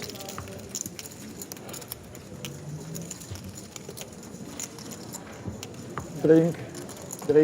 These players have been on the feature table all day, correct? No, just for 2 levels. So 2 levels, all right. Yeah, we kicked things off today with Kenny Hallaert on the feature table. Right. Okay. And Kenny managed to make it into the money, but sadly was eliminated shortly afterwards. So this is our second feature table of the day. This is the 3rd level of the day. 2 more levels to play tonight, but obviously we've already released Joe back into the wild, and I know that you'll be joining him shortly because you guys are doing the comedy night tonight. Yes, if you are watching this from Barcelona, if you're part of the player field, I hope you join us at La Taverna tonight, where we are going to be doing comedy. Joe's doing stand-up, I'm doing stand-up, and a few hilarious locals, as Joe has coined them. I know it's not always easy to transport musical instruments across the Atlantic Ocean. Did the ukulele make the voyage to Barcelona? I did. I did bring my ukulele, so there will be Nice. 3 comedy songs as a part of my sketch tonight. Well, I guess you can be the judge of how comedic they are. That is your job as the audience members. Probably the loosest open we've seen in a minute. Oh, no, excuse me. Yeah, no, Ace-4 was the opener. Pretty spicy. 5 seconds. 10 fold. I just realized that when we hit the break in 30 minutes, it's actually going to be the dinner break. I feel like that always happens to me. Whenever I make a loosey-goose open, I inevitably get 3-bet. Immediate punishment. 2 times.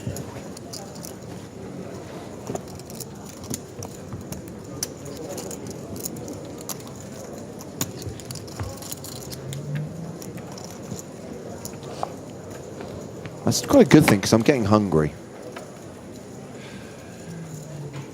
I had some rather strange sandwiches for lunch. I was unable to determine what it was meant to be. I think they were aiming for coronation chicken, but it was more like a chicken paste with some random vegetables in it. A few people did think it was tuna. You know, sometimes when it's in a, like, there's so much kind of mayonnaise and flavoring, you I can't was tell. complaining about excess mayonnaise earlier before you got to the booth. Really? Because I had a sushi roll yesterday at one of these Strand restaurants, and they put a heavy dollop on top of each piece of my 8-piece roll. Couldn't make it through. Oh. Too much mayonnaise for me. And I'm a fan of an egg salad. That's an appropriate spot for mayo. I'm a big advocate of mayonnaise, but yes. Today's lunch, weird. Marle gonna limp it in. Our first blind v blind confrontation we've seen in a minute. I got the next. One for. Piers Yajima is checking his option. Thank you. And we're gonna make it to a flop. Do love a flop. 7-4-4. Go Marle. Yes, ma'am. PokerStars ambassador with trips. Checks it to Yajima, who has missed this board, has 2% equity. And is it my imagination, or has Molinari moved on to gin and tonics? This guy is my hero. He definitely seems to be the most convivial player at the table. Sparkling wine, nah. Consumed an entire bottle of that now. Oh, this is Marley's money card. Yajima catches a piece on the turn. And her hand absolutely disguised as she opts to check call the flop. We could see a full double here. 40,000 in the middle. Marle, the effective stack, with 65k behind. 6-bet, 22,000.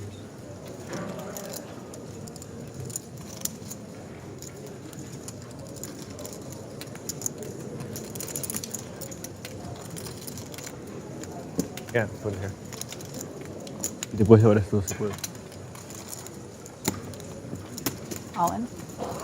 Yeah, wasting no time.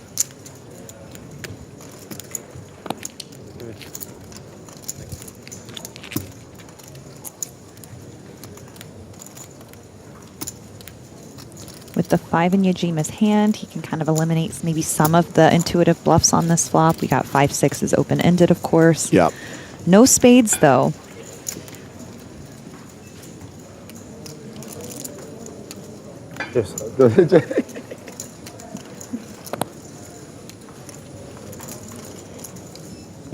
In the event that he calls, he is going to be below 20 big blinds. Seeing as he doesn't hit the Miracle Queen on the river. But I won't even speak that into existence. 94% is 94%. Let's focus on that, shall we?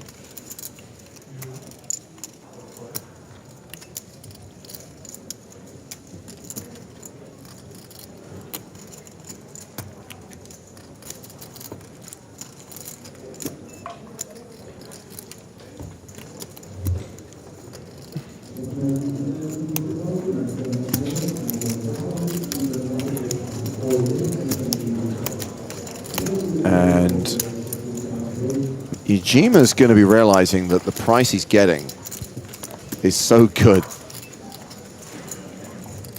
that calling is probably the correct play. Obviously, if he could see the cards, if he knew that Marle had a 4, probably not. Oh. So there's the call. Marle gets it in as a commanding favorite. And unless there is a queen on the river, Marle is going to double up and survive.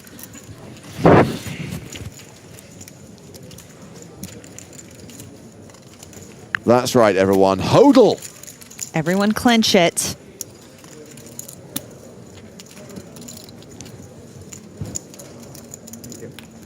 That's fine.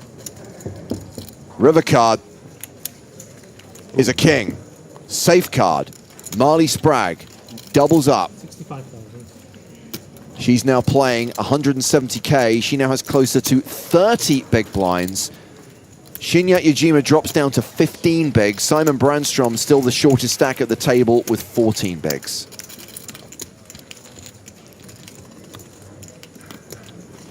And this might be the first time all day Marle has been above 20 blinds, knocking on the door of 30 bigs. Certainly comfy and healthy at this stage in the tournament.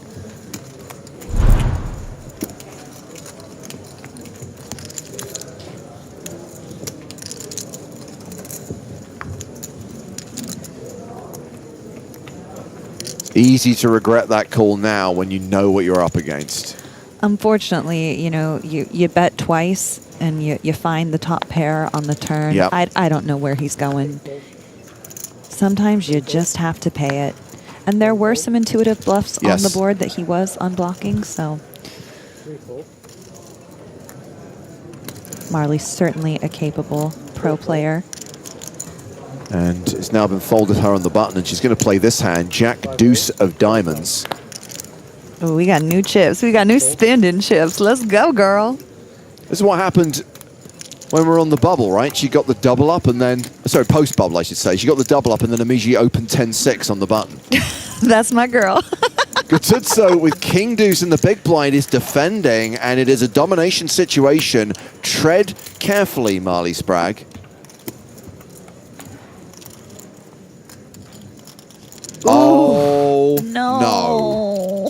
Ace, deuce, deuce. No getting away from this one. I'm going to focus on that top percentage. 19% chance that this is a chop.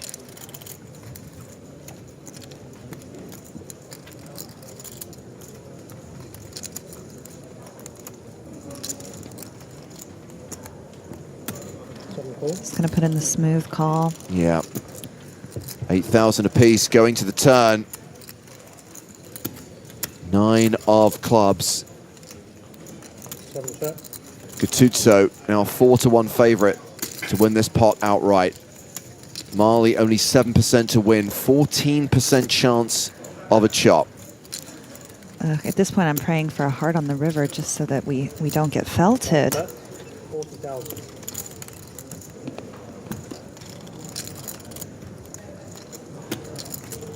40,000 is the turn bet. Close to full pot. And of course, who can blame her? She opened Jack Deuce and flop trips. Seven raise, 81,000. Uh-oh. Ruh-roh. You're never putting your opponent on the case deuce here. Ever. How could you? You're beating so much value.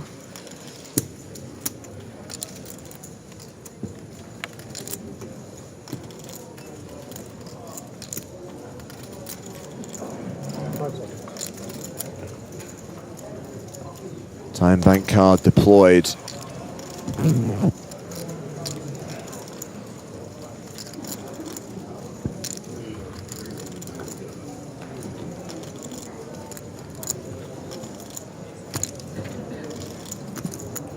Kung Fu zoom on Marle as she makes her decision. All in? She moves all in, is going to get called by Hugo Gutuzzo, who has her dominated. A jack would see Marle win. A 9 or an ace. We'd all be loving it. Genuinely, we would love it.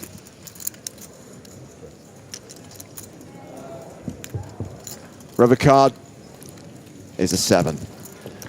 Back-to-back hands. Marle with trips gets the double up, is back in the game, and then the very next hand is KO'd. Jack Deuce dominated by King Deuce with 2 deuces on the flop. And Marle is eliminated in 156th place, cashing for 13,000 euros. Very well played. Another deep run and a very accomplished year for Marle. And Hugo Gutuzzo now playing more than 700K, playing more than 115 big blinds. 8. Yeah. He thought she had an ace. Never did. Yeah.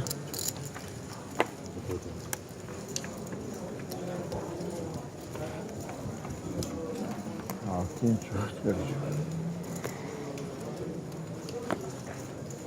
20 more minutes at the 3K, 6K blind level. Of course, it's very easy now after the conclusion of that hand to say, oh, and this is why you don't play Jack Deuce on the button. It ain't Chat Pro Saturday. So stop. I think Marle had earned herself a lot of equity, full equity perhaps, having played as tight as she had leading up to this moment. And I mean, that's the difference between the heroes and the champions, is who's going to get in there and mix it up and act fearlessly and find those edges that other players aren't going to find. And certainly 3-of-a-kind deuces, button versus big blind, is good a huge portion of the time. Unfortunate to run into that spot where she's dominated.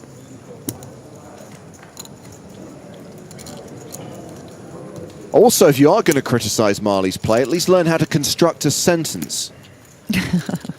Gatovkas. Fish play is all with Jack Deuce lol.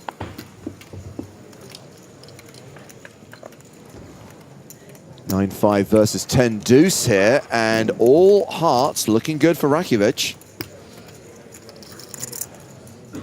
This is where you think, well, I've got the draw. Actually got the best hand right now with 10 high.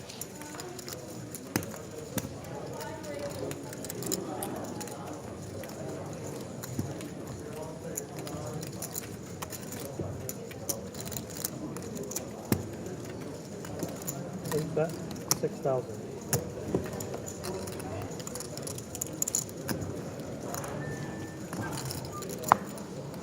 Some both or one break.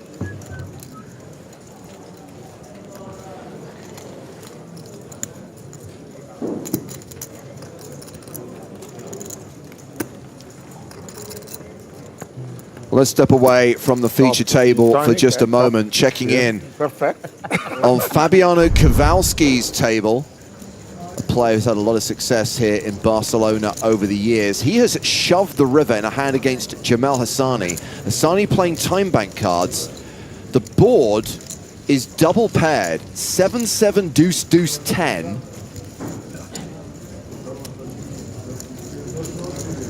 It's Fabiano Kowalski. You can have literally anything here.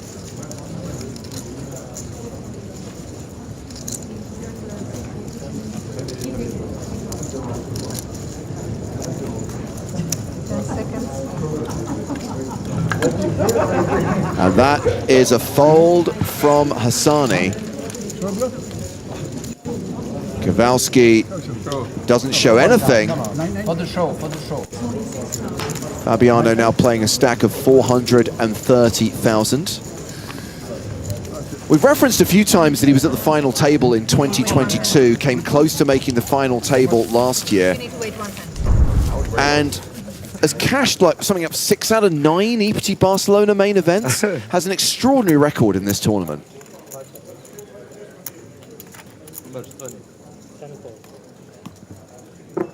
8-9. Wow, Molinari's not back that G&T quick. 9. Makes a loose open and shows. Hey, gin tonic. Yay, gin tonic. That's what you do when you got gin tonic. You make loose opens. Boom. When you get away with it, you want to show, you play up how drunk you are. This is some cash game antics right here, and I am enjoying it. He's using every move out of my playbook. I've been observing this guy's intake over the last few hours. It is possible he is actually drunk. No matter how drunk you are at the poker table, you should act 10% drunker than that amount. Gin tonic effect. The gin and tonic effect. Top 8, 8, 9. Oh, you got to open 7 deuce now. Oh, Molinari, you're no fun anymore. He doesn't want the chat pros to eat him up.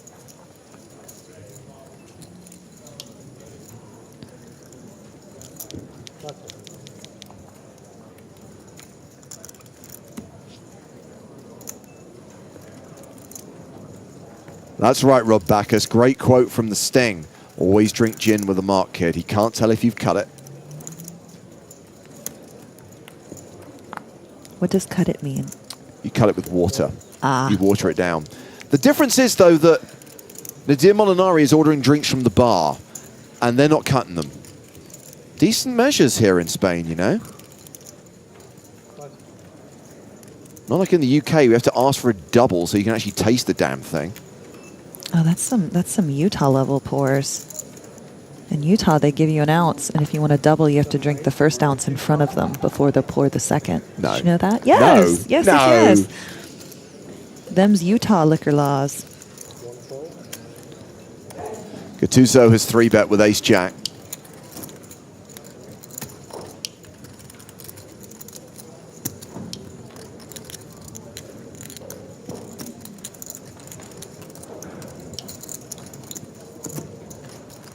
Yeah, facing the aggression from the chip leader, you just got to surrender. And Yajima is on the short side with 13 bigs. That stack's going to become even shorter in 15 minutes' time because the blinds will go up.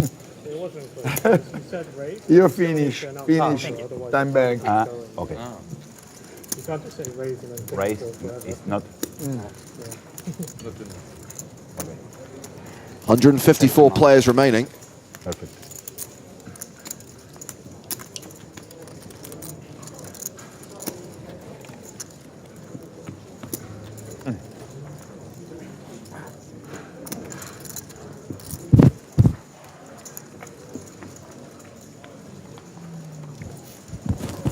And it's going to be Molinari first to act here.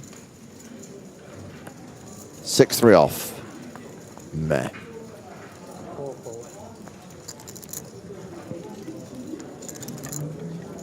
Queen Jack for Yajima.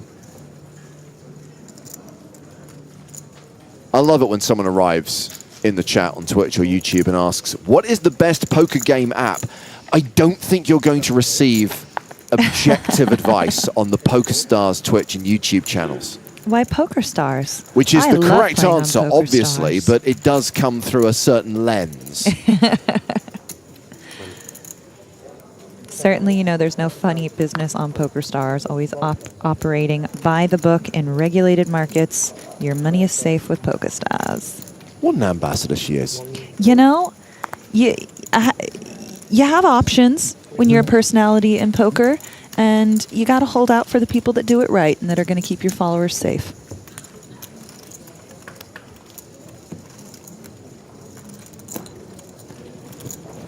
Oh, bored to death. You know what's going to happen to you, don't you? Yeah. And you're bad.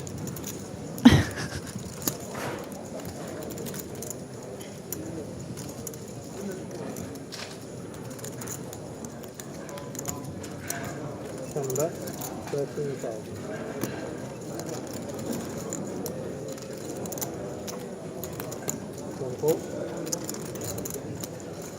This is top pair versus bottom pair. Plaza versus Lillemand. Ace diamonds on the turn. Plaza now an 86% favorite.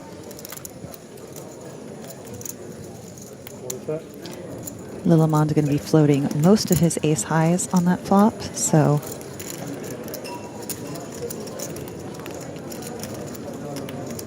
certainly he can show up the best hand here if he didn't already have it.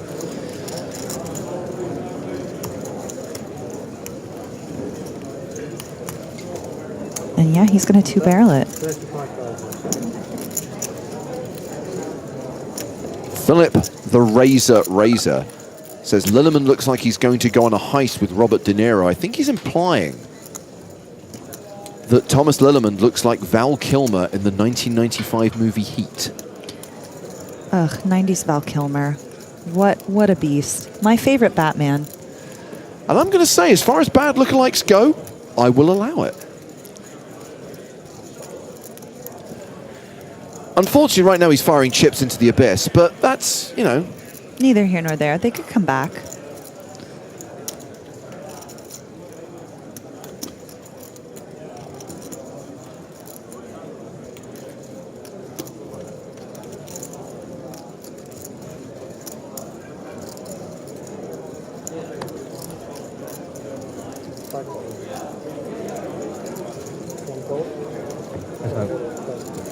And it did work. Wow. Not blasting chips into the abyss, winning the pot with the worst hand. We salute you. Well, that was a single raised pot, right? So when Plaza opted not to take the aggressive route pre-flop, when that ace peels off on the turn, hard to know where you're at. You play. You play here.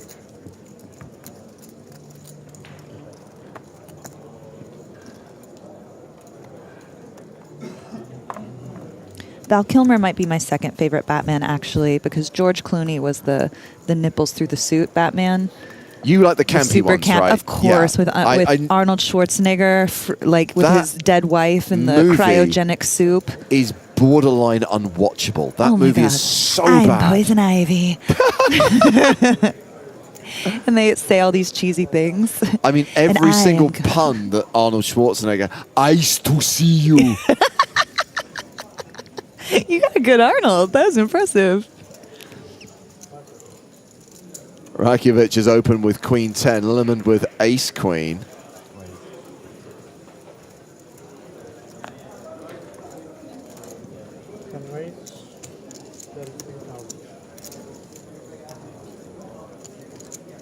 Yeah, I would say Batman and Robin is probably on that kind of like cusp of so bad it's good. Like you can enjoy it for all the wrong reasons. Oh, Molinari, all in with kings. The 3-bet came from Lilleman with the ace-queen. Original razor has folded. Gin tonic. You drank too much drink tonic.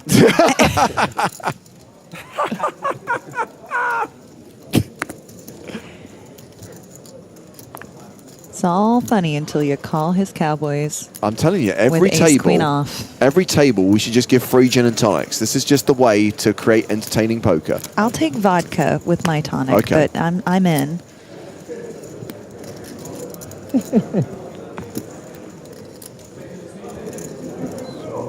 You need it? Direct, Dat is meer- all in. Did he show? I don't think he did. It's race, I'm all in call. Flip-flop? Yeah, you can call. It's big. Yeah, exactly. Like the same situation. King, gin tonic. My kind of guy, knocking back the J&Ts, only showing down the bluffs. Oh, new player coming in. And this is Mark Foggin, who is an English player hailing from Newcastle with 1.7 million in lifetime earning. His best result from the summer came from a Venetian deep stack where he won $14.9 thousand. Yeah, we know this Foggin guy. He is an EPT regular. Can I still give him a proper intro?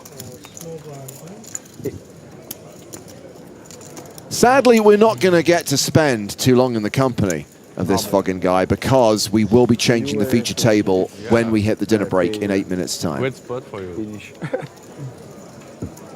It's like a bit when Adam Hendricks got moved to the feature table with the first level. It's like, oh, great, another World Series fight. Oh, we're changing feature table in 5 minutes.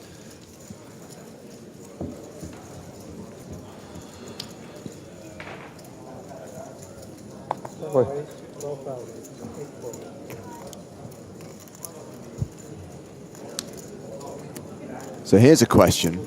Is Batman and Robin better or worse than Indiana Jones and the Kingdom of the Crystal Skull? I think that Batman and Robin has more value because it's so bad it's good, whereas Indiana Jones and the Kingdom of the Crystal Skull is just awful. It has very few redeeming features. And I think the Batman and Robin, that director who did Batman and Robin and... Joel Schumacher. Yeah, I mean, he really was honoring the source material. The source material was bang, whack. Yeah, he was, you know? which is not the source material in the sense that it's the original comic books, but the source material of the 1960s TV show, which was High Camp. My favorite fun fact about the 60s TV show is, so you've got like Bruce Wayne and his ward, Dick Grayson, living in this mansion with Alfred the butler, that the TV executives insisted that they create this character of Aunt Harriet, who wasn't in the comic books, just to make it clear that there is nothing weird going on with this billionaire and this young guy taking in who's wayward youths. basically living for free in his house. We got quite a hand developing here. 6 is open, calls behind from King Queen off, and Ace Jack suited.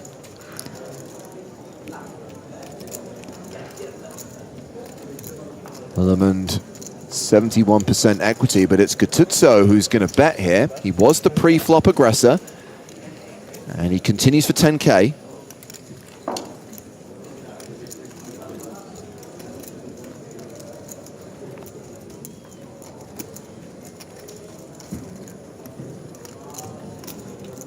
James Tondi says, don't respect Indiana Jones. I think George Lucas and Steven Spielberg did that already, buddy, when they made that terrible movie. I just watched recently on the plane the one with Phoebe Waller-Bridge. The new one, yeah. Certainly some thrilling car chases. That's about it.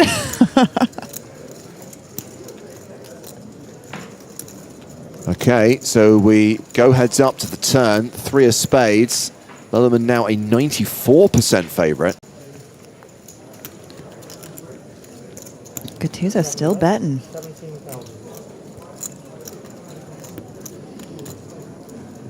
I guess he's thinking he can eliminate ace-king from his range here since there wasn't a flat. He can make a lot of hands that he's losing to right now ambivalent with the second barrel. 8s, 10s, jacks, perhaps. King, queen might be a tougher sell. Yeah. Good, good. Can't complain. 17K. And no 6 on the river.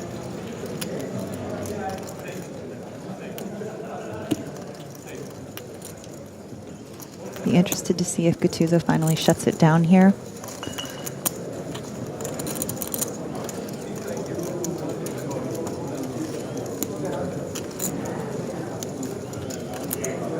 He might bet a third time trying to get value out of ace high. A little small bet, perhaps. 7 bets, 41,000. And yeah, he's going to go with the block bet here, set his price. Lillemand over here with top pair. Pretty uncomfy in this betting line. Facing a third chamber from the chip leader.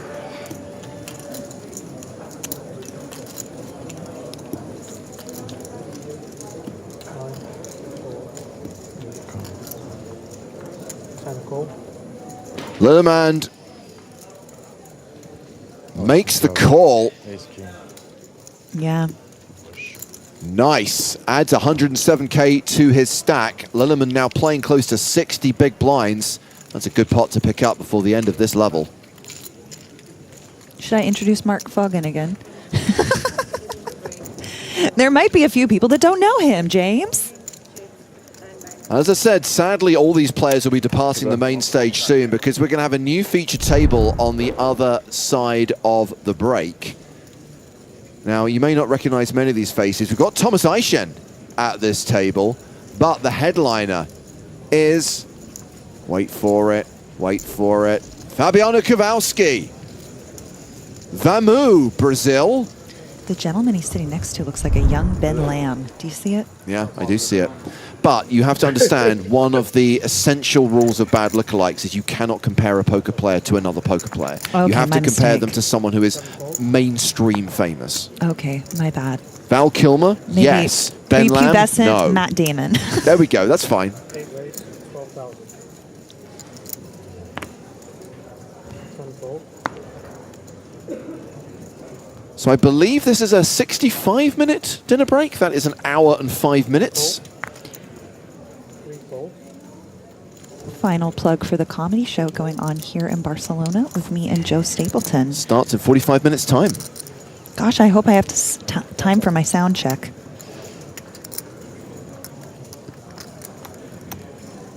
I think this Foggin guy might be playing a hand. Oh, you're familiar.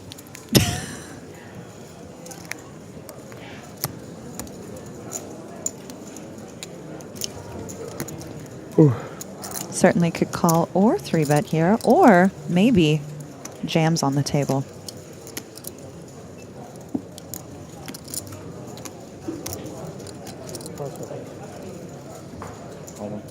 Yep. This is the first power jam we've seen in a minute. 6 fold. 8 fold. 1 fold. And it should get the job done. Yeah, 2 quick folds. Good time. And 60 seconds left on the clock. Gonna pick up all that delicious dead money in the middle. 31 bigs for Mark Foggin. Of course, blinds up on the other side of the dinner break. We'll be going to 4K, 8K with an 8K big blind ante. 90-minute levels throughout this tournament. Of course, we do have that new rule that came in Monte Carlo. When we get down to a single table, instead of timed levels, it'll be hands per level. Interesting. Yeah, I mean, Kenny Hallaert and Toby Stone have to do something with their time. That's what they came up with. It's gonna be you. Sorry. It's gonna be us again. I believe it happens at all PokerStars live events now, yeah. We started it. Kenny got rave reviews from the ladies at the Women's Summer Festival, patiently staying very long for a demonstration, a masterclass of sorts with the different women. Very attentive, very respectful, very generous with his time. So we thank Kenny for his service to women. 10 ally points for Kenny. You know what? I've kind of had it for the last 3. I'm fed up with hearing about how great Kenny Hallaert is, right? No, just winning all this stuff and being a member of the TDA and being a nice guy and knowing all the best restaurants and... Jealousy's not a good look on you, James. He's also so funny. I asked him, I was like, so Kenny, is there like a number you're trying to reach before you retire? And he's like, oh no, I'm already there. But yeah. For the love of the game. If I don't have my bitterness, I don't have anything going for me. 151 players going into the dinner break, coming back to play 2 more levels today.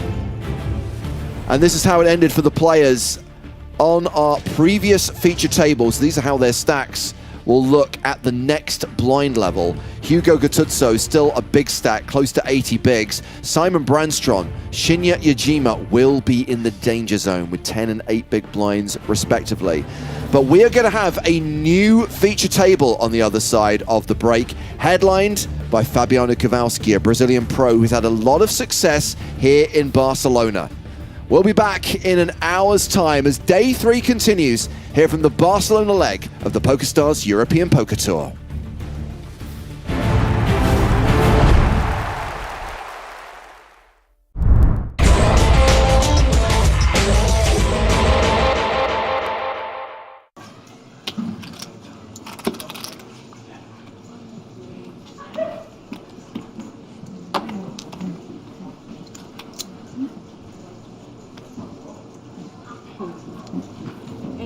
Action folded.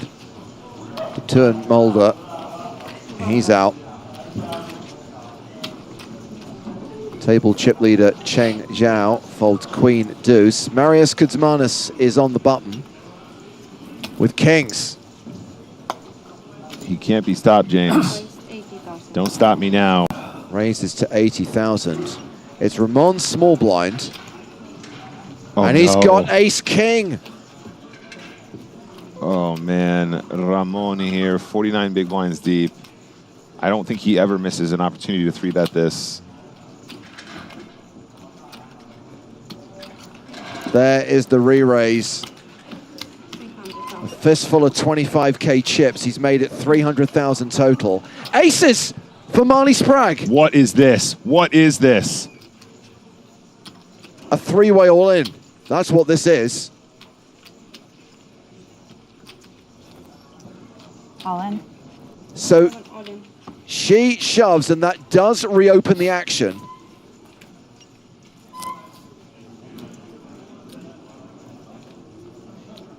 Kuzmanis wants to see what Ramon has behind. We can see that Kuzmanis has him covered.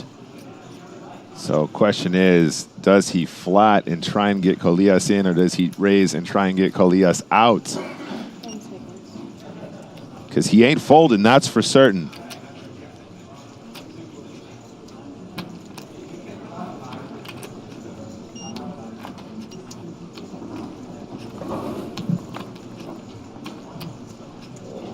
What an absurd dynamic. Button against small blind against big blind. This is unreal. This is a setup of behemoth proportions.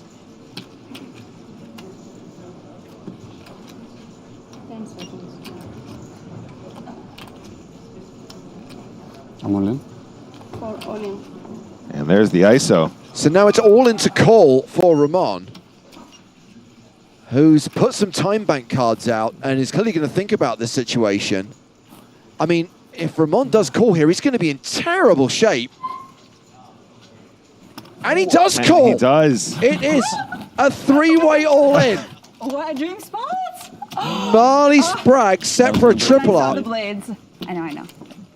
Just And side, dream spot. Ramon on the verge of being eliminated. Oh my Good for TV. Good for TV, yeah. Oh, yeah, I have to give my reaction for TV because it's just like, oh, pure. It's pure. Sorry. Speed's alive.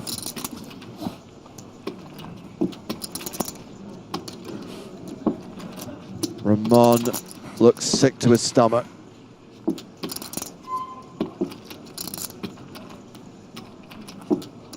Well, this has been a sick hand so far. Are we going to see more brutality, more vomit-inducing action when the board cards are dealt? Here comes the flop. Jack 4-4. 1% chance of survival for Ramon. Oh man, this turn is going to be sweaty. Doesn't matter. Any of the cards coming out are sweaty now. Such a big pot.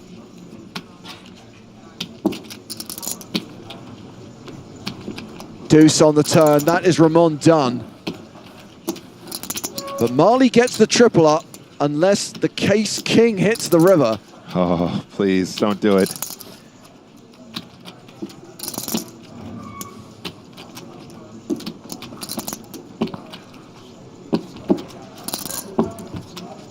River card is a 10. That is a triple up for Marle Spragg. She wins the main pot.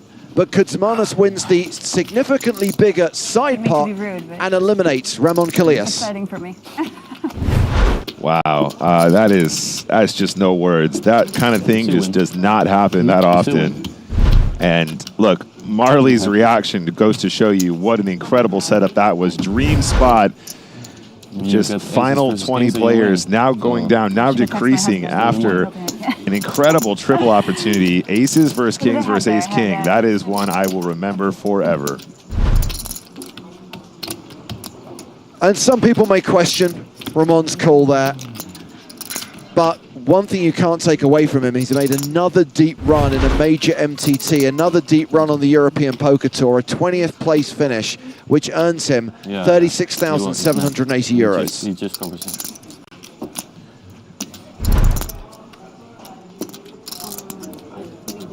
He has 2 million, he has 1.9. Yeah.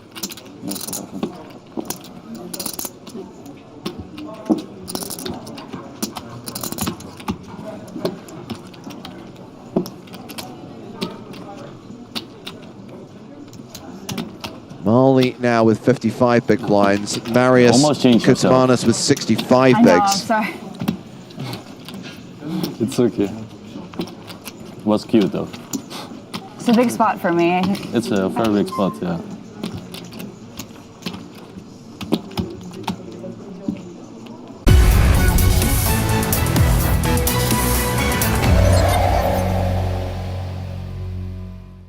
James, I don't mean to put you on the spot here, but which chip is bigger, the purple or the green? Oh, that's a good question. I did say it at the beginning, didn't I? It must be green, because there's purple in the middle. Purples are already. 100, greens are 1,000, browns are 5,000. Here comes Alex Stevic.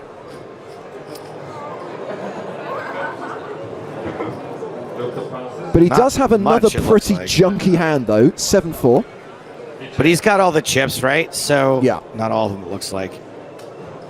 Well, looks like he's the chip leader, so opening light. All right, I'll allow it. Well, Roback is the other big stack at the table. What a flop for Roback. All the equity under the sun. Please tell me it goes running diamonds.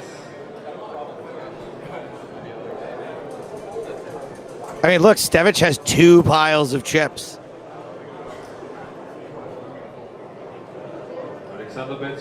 Stevic continuing for 14K.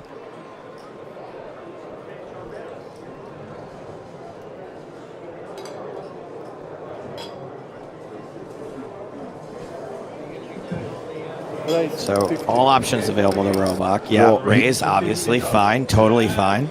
He has announced raise, and we see a check raise to 50,000.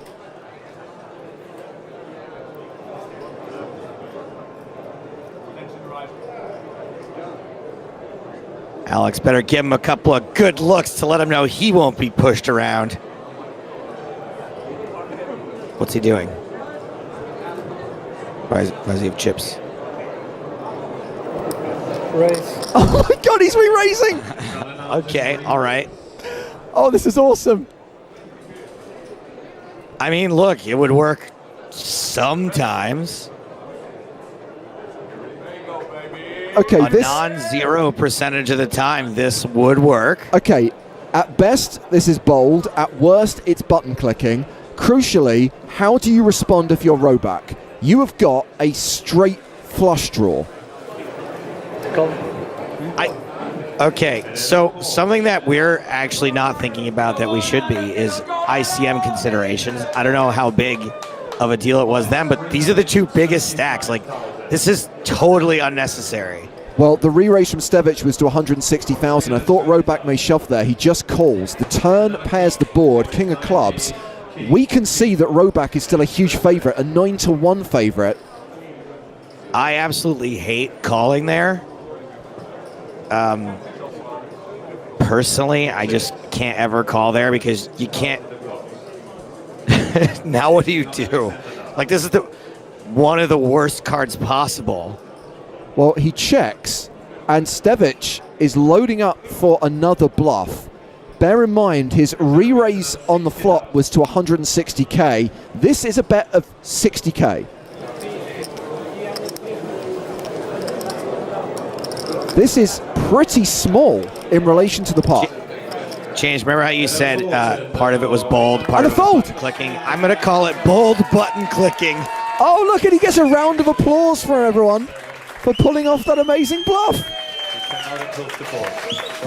Yeah, I'd be pretty tilted too. I told you to play the flops. Didn't I tell you? I know, 8-9. He has 8-9. He did not have 8-9. 8-9, for sure.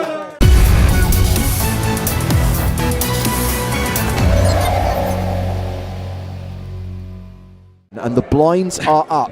5,000, 10,000. I miss some of this creativity. I miss creatively peeling your cards. I miss creatively stacking your chips.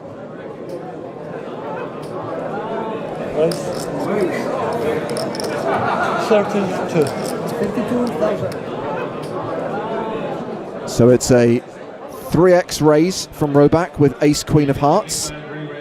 And there is a shove from O'Callaghan with 7 deuce. Wait, what? Okay. This is just for the lulls, right? O'Callaghan at risk and slightly behind. They knew about 7 deuce back then, right? Maybe the 7 deuce game was being played. It wasn't like seatbelts and smoking while pregnant. They knew that 7 deuce was a bad hand.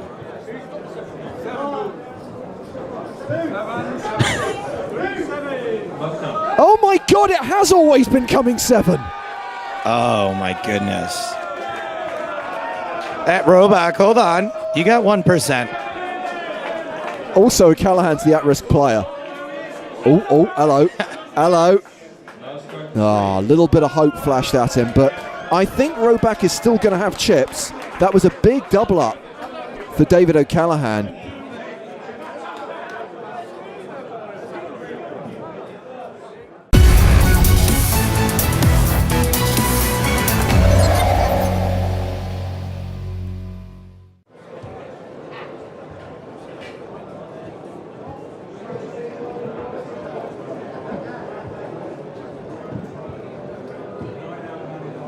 Ace 4 of diamonds for David O'Callaghan. He's all in. That makes sense to me. Luca Pagano has ace jack in the big blind. And he's going to call all in, so Luca at risk, but he does have the best hand. Domination Nation. Ace 4 of diamonds. Luca's all in with ace jack of hearts.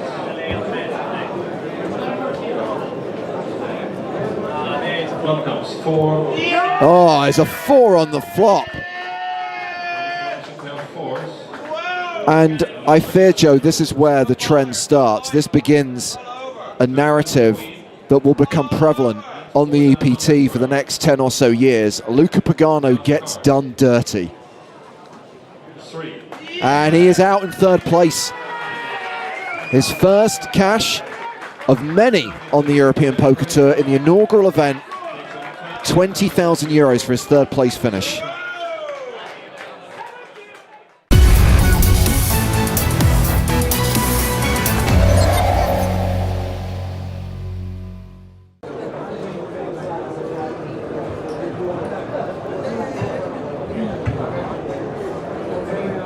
Count is 600,000 for Alexander, 550,000 per day. Another Domination Nation situation. All kinds of paint. 55,000. David calls. So Stevic raises to 85,000. O'Callaghan calls, and once again it's Domination Nation.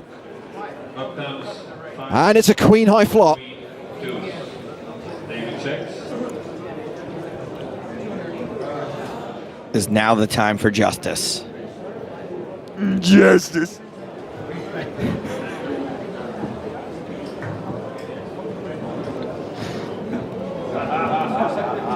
Alexander bets 135,000. David calls. Really tough to tell the size of Stevich's stack with his chips all over the place. 5 queen deuce. Turn card. Oh, this is going to be impossible for O'Callaghan to escape from now. GNGG.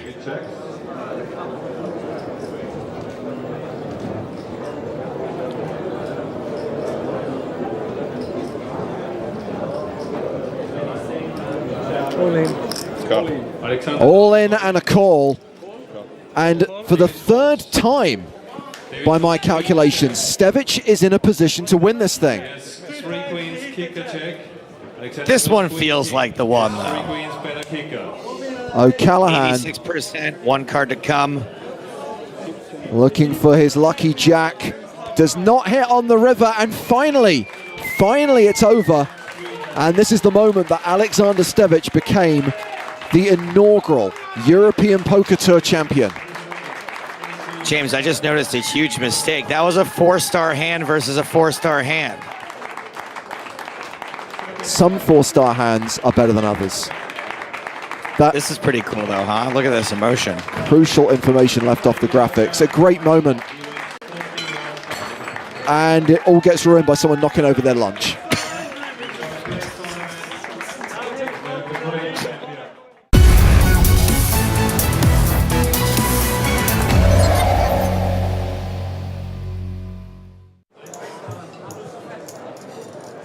Antonius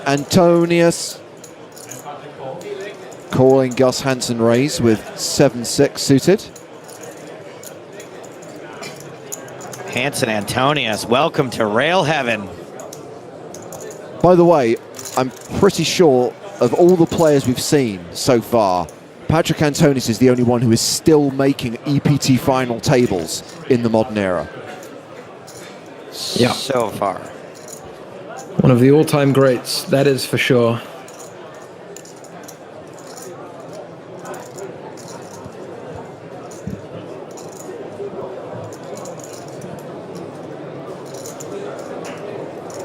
So Antonius does flop a pair.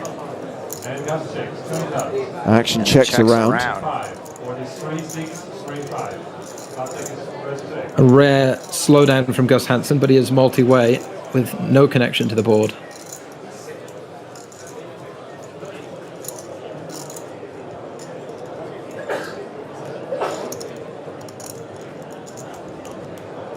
Patrick bets 60,000.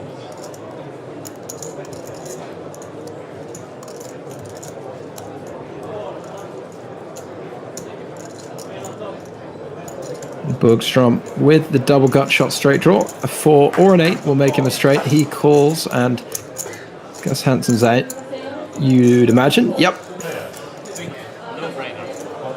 Wait, how do you even see that double gutter there? Now I know why you do this for a living. Well, double gutter does brick. Bergstrom at the river with just 9 high. Antonius checks his hand. Can't bet if you check. That is the 2005, and I think reasonable decision to bluff here as well. It will be one of the worst hands he gets to the river with. I'm sure in 2005 he's not thinking about not blocking any diamonds and just getting Antonius to fold some ace-high diamonds or something like that, but just because he isn't thinking about it doesn't mean it doesn't work to his advantage. He is betting 84k with the 7-9. Betting 84,000.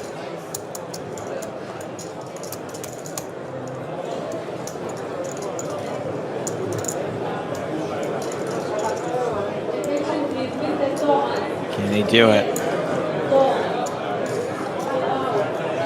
Can he do it? There it is. And that's why he's the best. Patrick Antonius picks off the bluff. Anton folds immediately with 20 first one goes to... Oh, man. What a guy. Antonius.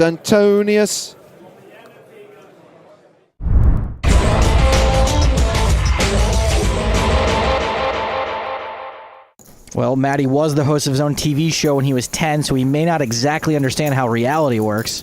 Blinds of 4,000, 8,000 with a 1,000 ante. Action is on Matty de Mulder. He's under the gun here, and he's got pocket tens. Speaking of 2 tens, Matthias hosted that show with his twin brother, who was also 10 at the time.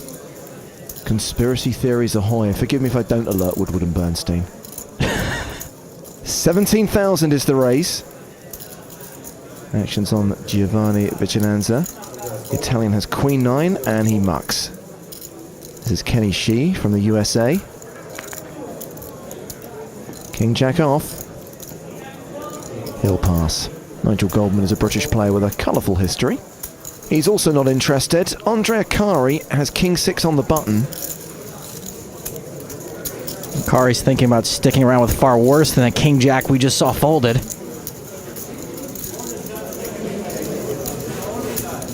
Doesn't look like he's thinking of calling, though. He is re-raising. It's a 3-bet to 41,000. Andre's got a ton of chips, so 3-betting a medium stack is totally cool in this spot, though I don't think it's going to have the desired effect. The blinds are folded. It's back on Matty de Mulder.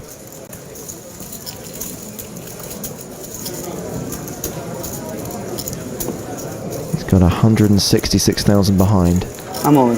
And he shoves. Andre's not even close to being pot committed. This would be a pretty insane call. He lets it go.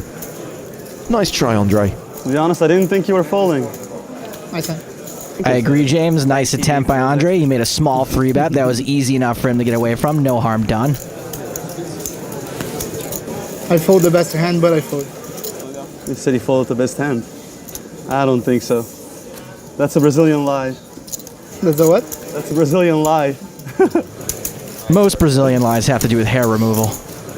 Clearly said from a position of personal experience. Returning to our 6-handed feature table. Our action's going to be on Simon Charette. He's folded under the gun. Matty de Mulder has aces. Matty de Mulder wakes up with Andre Akari. Just his initials, I mean. Well, understandably, Matty is going to raise. Makes it 17,000. Giovanni Vicinanza on the button. And 6-3 of diamonds. He'll pass. New player at the feature table, Michael Bonzon, gives up his small blind. Ace-Jack suited for Andre. Very bad spot for Andre, especially since he and Matty already have a ton of history in this tournament. He defends his big blind. And we go to the flop. 6-4-7. Nothing for Andre. He checks. I would expect de Mulder to continue here for value. He checks it back. Sneaky. Very tricky check. Either he's playing deceptively or he doesn't want to get check raised by Andre when they're both stacked so deep. 9 of diamonds on the turn. Doesn't really change anything about the board. If de Mulder was already losing to a straight or a janky 2-pair, he still is now. Kari checks a second time. Are we going to see a delayed continuation bet from Matty? Remember, purple chips are 500, reds are 1,000, and yellows are 5,000. There's a bet of 15,000. Very small bet, about a third of the pot. Have to wonder if he's setting Andre up for a big river bet. With just ace high, Andre makes the call. Well placed value bet so far. The river is a king. So Andre doesn't improve. He checks. Andre's only got ace high, so let's see how much value de Mulder can get here, if any. 74,000 in the pot. Bet of 43,000. I'm not sure if Andre will pay him off. I think that kings and nines are pretty big parts of the range that Matthias would check bet with. I don't think Andre's going to be winning against this line very often with ace-jack high.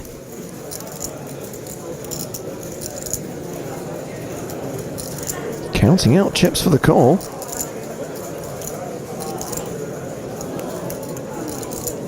Maybe curiosity's got the better of him. Looks like Matty leveled him just a little bit. I had a huge hand. Ace guy. I mentioned these two had tangled a few times during this tournament. Matty has bested Andre every time, and maybe that's why Andre looked him up so light. Up at the management, they said that you should run good, not a carry, right? Yeah, you already won some. That's a nice pot for Matthias, and he's having a nice run at our feature table. Queen Jack suited for Simon Charette. Blinds are now 5,000, 10,000 with a 1,000 ante. Charette will make it 22k. Back over to Matty, if that is in fact Matty and not his twin brother. It's definitely Matty. Christoph has smaller hands. And look at that, he's got twin nines. To re-raise or to call, that is the question. He flats. And thus Kovac will fold. Giovanni with Jack Deuce gets out of the way. Sal Wolf has just joined the feature table, and he's going to call on the button. Wants to take a peek at the flop in position and probably hoping he'll get even better pot odds if any of the blinds come along for the ride. But Andre Akari's woken up with 10s in the big blind. Andre, on the other hand, probably doesn't want to take a flop four ways with two 10s. Only one of his opponents has overcards, but he doesn't know that. I'm all in. He shoves. I think this is probably too much for Charette to call off with queen high. He's all in, right? Okay. Correct. How much is that? 320, 320? I think so. Wanna go? It's a lot. About half of Matty's stack. Very interesting spot here. I call. He makes the call. Wow. And obviously Wilf will get out of the way. I actually don't hate this call by DeMulder. Good. I hope you had 8s or 7s, man. I do think Andre plays 8s or 7s the same way. I thought you had jacks. I said, Jesus Christ. He flat jacks. I was hoping to up to against 8s or 7s. What he had 34 big? When Andre shoves, I think it takes aces, kings, and queens out of his range. 10s are probably the top of what he'd shove with. Yeah, miracle 9, then. Once again, Matthias de Mulder finds himself as 4-1 underdog. And that isn't a great flop for him. Some makings of a straight there, but Andre's got two of his blockers. Running clubs will do him no good either. This game is too nervous, right? Jesus Christ. The turn card. It's a 9! Oh boy, that's just too bad. Andre played this hand very well, got exactly what he wanted. I mean, except for that turn card. He does have an open-ended straight draw now. Andre Akari needs a king, a 10, or an 8, or he's eliminated from the tournament. The river bricks. Nice hand. Good game, Matthias de Mulder's done that to him twice. Wow. He owes him more than a cookie now. Just to clarify, Andre is the one who's been knocked out, even though Matty looks sick to his stomach. Appropriate amount of guilt. No, I'm actually a little bit shocked that. Jesus. You're allowed to be happy. It's okay. I'm not really happy. I mean, I don't know, in a way, I just feel enough for the guy. Yeah. Okay, so here's the question. Is Andre tweeting the bad beat, texting the bad beat, or about to call someone to tell them the bad beat? He's just shell-shocked, that's all. He's not feeling anything. I'm not used to that kind of suckouts. Those kind of suckouts. Sick though, you did it to him twice. Yeah. Round 1, 7s crack jacks. Round 2, 9s crack 10s.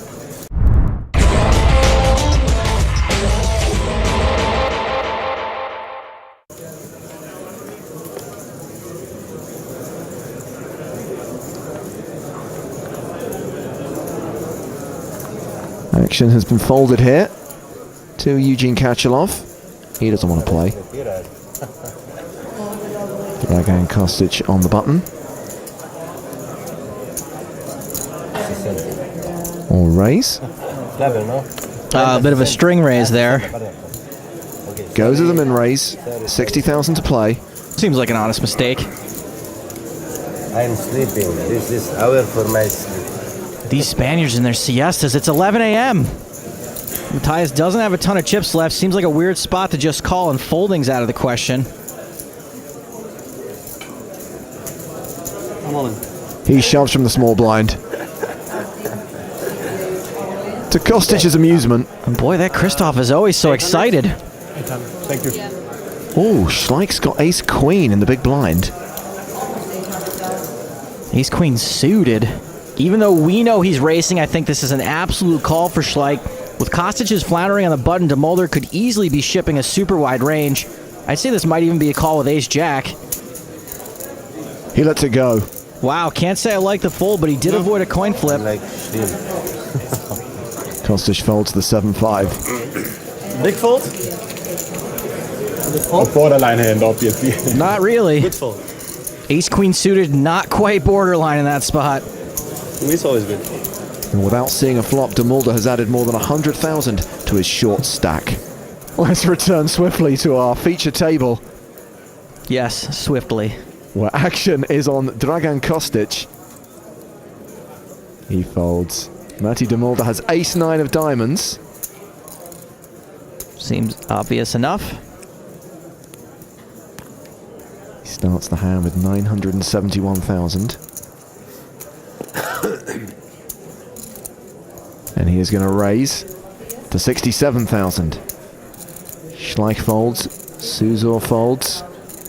Tomeo Gamilla in the big blind has deuces. You know, I didn't want to go along with your Gamilla the Poker Gorilla nickname, James, but his gum chewing is driving me bananas. But Gamilla calls and we will see a flop. And that flop is all spades. Queen 9-3. Second pair for DeMulder. Donk bet. Gamilla leading for 100,000. I don't like this donk bet at all. It's pretty much screaming, mess with me. Also, his hand has almost no equity. I guess it might be what he'd do if he flopped a flush, maybe? DeMulder makes a confused call. A fourth spade on the turn. No one can really like that card. Gamilla checks.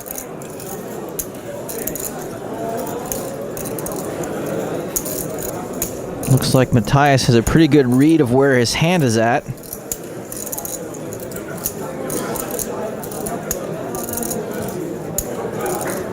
He bets 153,000. Well, Gamilla has even less equity now than before when I said he had no equity. Yet he does not look like he wants to give up on this hand. He shoves. Make no mistake, well, this is crazy and that's no limit, baby, and all that. This is a bona fide punt attempt. And Matthias frustratingly folds and Gamilla shows the bluff. Wow. Why are you doing such random stuff against me, man? What the hell? That was quite random. I'm also not sure about the show. If I were him, I would not want these guys knowing I'm capable of a move like that. Though if his intent was to tilt Matthias, mission accomplished. DeMulder now down to 651,000. While Gamilla has doubled his stack over the course of today. As James mentioned, Spaniard Tomeo Gamilla has been running over the players of this table like a bull from Pamplona. Blinds are up to 20 and 40,000 with an ante of 5,000. Action is on Tomeo Gamilla. Familiar story. King 7 suited under the gun. And he will make it 85,000. Dragan Kostic has ace-jack on the button. I gotta tell you, with how loco Gamilla's been playing, I'm 3-betting the pantalones off him with a hand like ace-jack. He just calls. Ace-10 in the small blind, and DeMulder is moving all in. You can totally see why Matthias would make this move.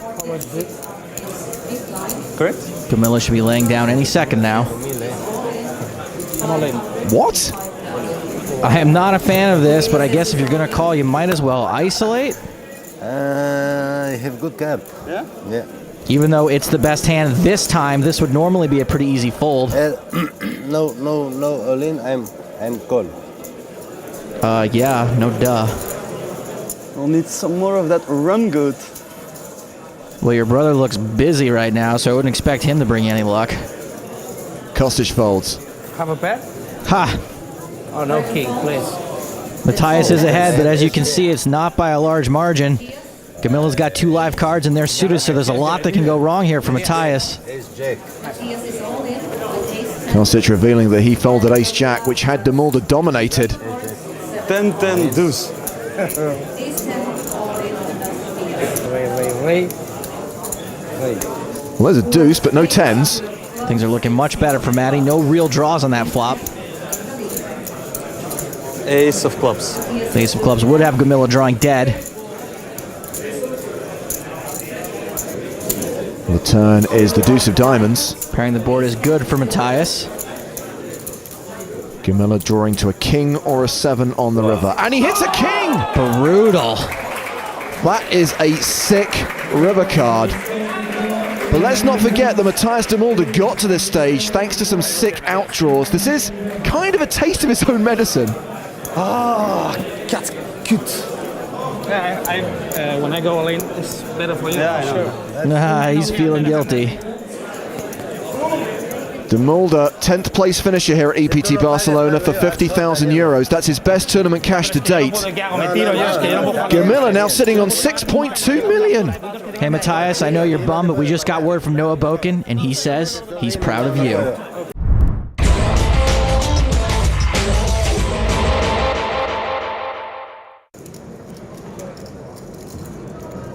And the blinds are going up. 6,000, 12,000 with a 2,000 ante. And picking up the action here, there has been a raise from Martin Finger. Action's on Ryan Fee in the small blind. 98,000. A 3-bet. 98,000. Jacks for Kurganov. Too strong to fold. Probably too strong to just call too.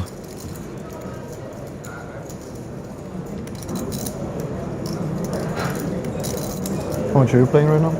More than him? About $1 million, dog. I'm not sure. Oh wait, no, now. I lost how much? Like 9, like low 9. Okay. Wait for it. Wait for it. I'm all in. Kurganov shoves. Finger looks back at his 7s and folds. 460 about. Alright, yeah, sure.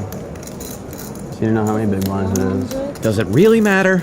About 40. With ace-king suited. He's calling. Bam! I'll let your boy. Yes, that. GL, sir. Alright. One of us is gonna have $1 million. One of us is gonna have 1 million chips. Sorry. Did you have an ace or a king? You want to know it or not? Yeah. Huh? Yeah. No, I didn't. No, I had 2 jacks. It's sick. You did? Kurganov flipping for his tournament life. There's a jack. Well, that's not good. Oh, it's okay. 2 diamonds on board. I'm technically alive. 10. 10 or queen? 10 is a good card. Diamond. Queen of Flash and diamonds. 4? Probably. First flash, then what? 8 immediate outs for Ryan Fee. Queen is a good card as well. Not in that order though. It's a diamond. Woo! Ryan Fee not acting like he's been there before, but he hasn't, so I'm gonna allow it. 10 is still a good card. Uno más. No, no más, no más. Por favor. The river doesn't save Kurganov. Alright. GG. Okay, man. Not sure if I'm a fan of all the abbreviation speech, RF. You're gonna win it anyway. Good luck. Bye, Igor. Last free water. It is the basis for life on this planet. Ryan Fee up to 1.5 million. He has reclaimed the tournament chip lead. Back to the main stage. McDonald and Fee are in the blinds. Dan Coleman's under the gun. Looks like he's raised. He's made it 25,000 with pocket 9s. Troinovsky on the button.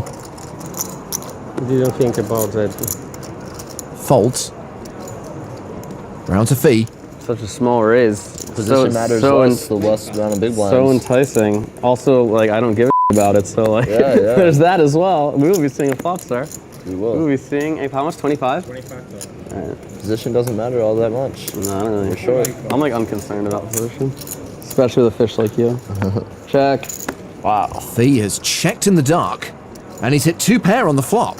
Pretty loose call by Fee before the flop, splashing around a bit with a massive stack, but it looks like it's going to pay off for him real well. Coleman set to continue.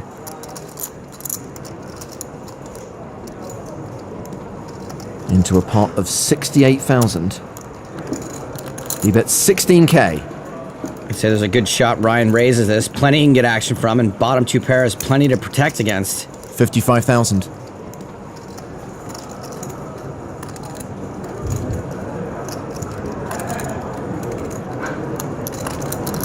Coleman the effective stack here. Doesn't have much behind. And without the ace in his hand, it's probably a much easier laydown than if he did have one. I don't know why I'm folding this. He lets it go. Show me a 5 and a 6. I'll give you $500. Cannot. I have to show you exactly a 5 and a 6. What? I have to show you exactly a 5 and a 6. Yeah. Oh, it's too late. I would have, but go on. Head games. You want to see? You got to pay the fee. Pop the straight. What? Pop the straight. No, man. So I. Whoa, Fee. Try to live a life that's completely free. He's still the tourney boss with more than 1.5 million. Blinds at 816 with a 2K ante. Action at the feature table has been folded around to Mike McDonald. Ace 4. May the ace 4s be with you. All right. Ooh, a close one. All right, how much you got? This is a very close one. Mike McDonald plays dang near close to optimal. This is very close. We will probably see some cards.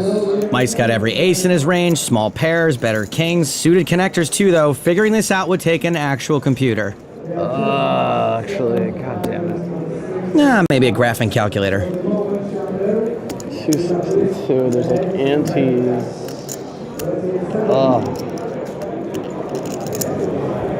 He calls. Mike McDonald is at risk. Yeah. TY. How much? 262. Fold. Yeah, don't like folding. Maybe you should fold. It's a pretty tough hand to fold for. It's Broadway, there's a king in it. I don't think fold. Live cards. 10 on the flop. Fee takes the lead. Mike wishing Ryan had folded now. Mike needs an ace on the river to survive.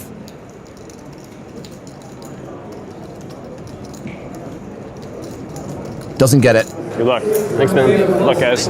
What is happening? It's like opposite day here on the EPT. These new guys are throwing bows. Mike McDonald still doesn't move his arms when he walks. That's gotta mean something. And Ryan Fee has more than 1.7 million, nearly 3 times the tournament average.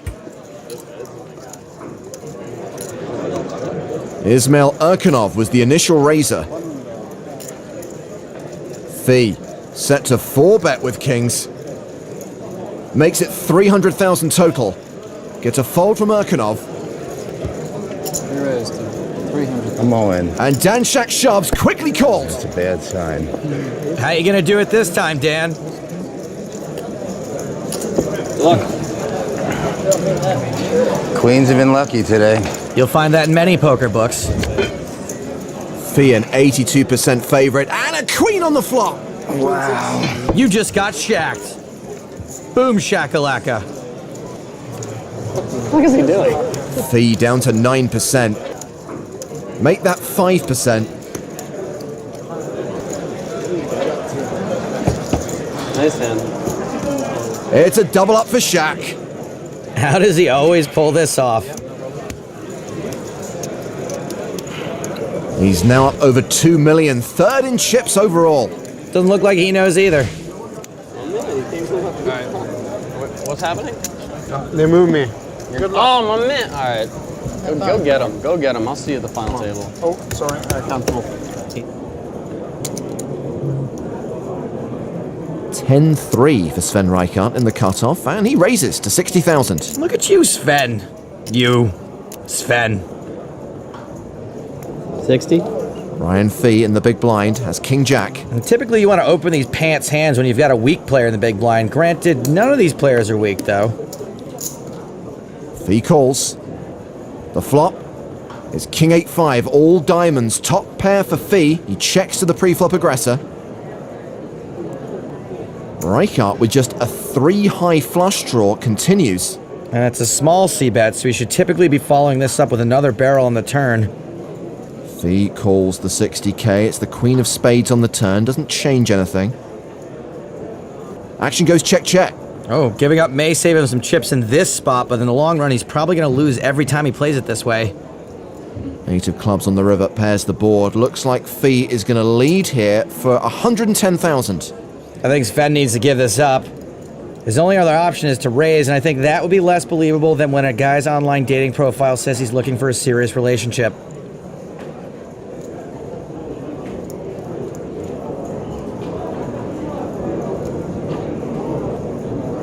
Reichardt going for chips. Oh boy. He is going to get looked up like a funky rash on a health website. He raises to 275,000. And gets a fold! Wow, apparently I know nothing, Jon Snow. Reichardt adds 270k to his stack. Back to the feature table. Ace-7 for Ryan Fee in the cutoff.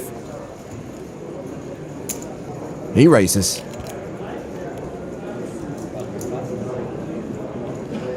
Urkanov in the small blind has Ace-9. Urkanov, where are these people coming from? In his case, Russia. How much do you have? Like 7? 660. 660. King Queen for Coleman. He calls in the big blind. 3-way to the flop. Yeah. Fee is dominated. Coleman has the best equity with 2 live cards. But Ryan Fee pairs his 7 and takes the lead. The hand that's supposed to flop worst, flops best. Action check to Fee. He continues for 90,000. Urkanov folds. 85 or? Coleman may stick around with his 2 overcards. He calls. And sometimes King High will be the best hand. Turn card is the 5 of spades. Fee now an 86% favorite. Action goes check, check. The river is the 7 of spades. Trips for Fee. Seems fairly obvious what's going to happen here. Small in. Oh, I just thought he was going to bet. Very weird.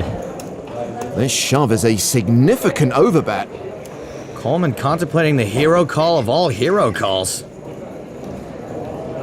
What could you have, Ryan? He's not supposed to have much. You may be bluffing with the best hand. That's never good. Even though this seems nuts, Ryan's rarely going to have a 7. He could have a flush, but he probably bet that draw on the turn. This is almost always a 7 or air. Coleman hero calls. And Ryan Fee doubles up. Now, even though Dan Coleman was wrong there, his ability to make ridiculous calls like that is why he's one of the best in the world and why he's won not 7, but 8 figures already this year. Oops. I wish I had like ace-6, like the ace of spades. Yeah. I didn't believe you. I called you a liar. That's true. You did call me a liar. But I'm an honest guy. I know that now. If you don't believe he's honest, check his tweets. He called Dan Shack a bleep. Blinds now 30-60. 120. Ryan Fee raising the button with Queen 10. Aces for Vlad. Ruh-roh. Troinovsky 3-bets, makes it 305,000. Action back on Fee. A small blind button dynamic may convince Ryan he should call here, but I think he can fold this most of the time. Vlad's a tough player, but I'm not sure how much he's going to be doing this with worse than Queen 10.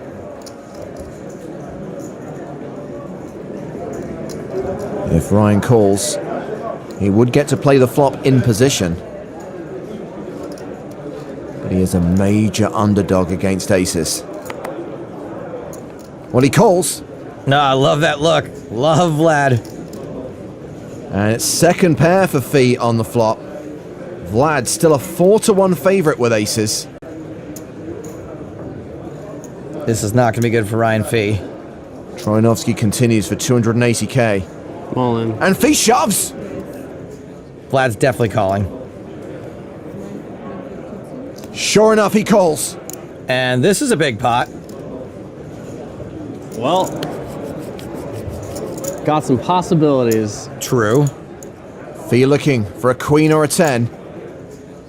He'll need to hit on the river. Only 5 cards in the deck save him. And that's not one of them. GG. Ryan Fee, the former chip leader, min cashes in 11th place. Whoa, Fee. Sat all day with a dude named Sven, but eventually went broke calling with Queen 10.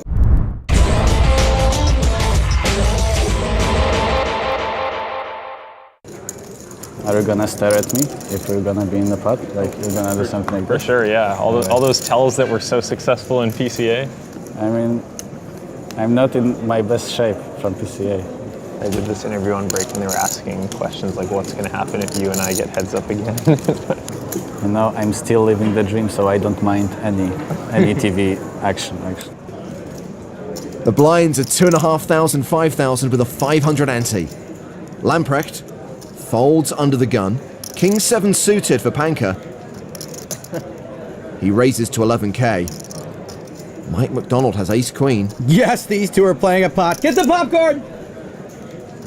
He just calls. Daviditis folds. Ooh, I don't know if this guy should be here with that insurance case still pending. Oh, that's a scarf, not a neck brace. Senft is out. Victor Shuliak passes. Blackman and Ensan give up the blinds. Heads up to the flop.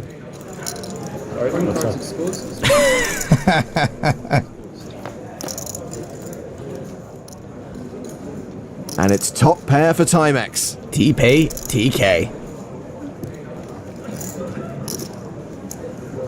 Let's see if Panka continues.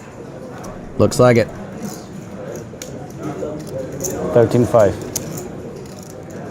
Pretty standard. I see Mike just calling here most of the time.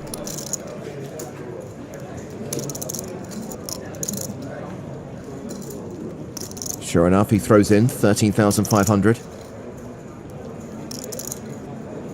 The turn card is a 5.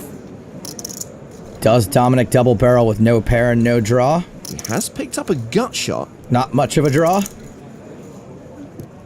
He checks. Nope. Seems like a good board to check fold. It's a tough board to rep much on, and Mike can be pretty strong because they both play this hand from early position. I knew you were gonna play a pot with me in this situation. I wanted to raise light because we're... So it's talking. I was thinking that you were gonna be busy with making a statement. Yeah. You know, to the TV.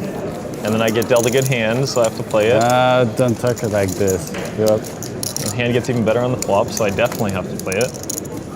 So thank God I didn't borrow it off, right? Every time I'm gonna be in a hand with you, I will try to make some, you know. Just keep it simple against Mike McDonald. He doesn't make many mistakes, so you need to keep yours to a minimum. Yeah. My girlfriend's sister, she says you're handsome as well. Thanks. Butter up the person on your left there. Huh? Butter up the person on your left there. Oh yeah, no, I'm just telling you the truth. You're supposed to swipe right, not left. Well, Vincent Rubianis has just arrived at the table. He's got jacks under the gun. Welcome to the TV table.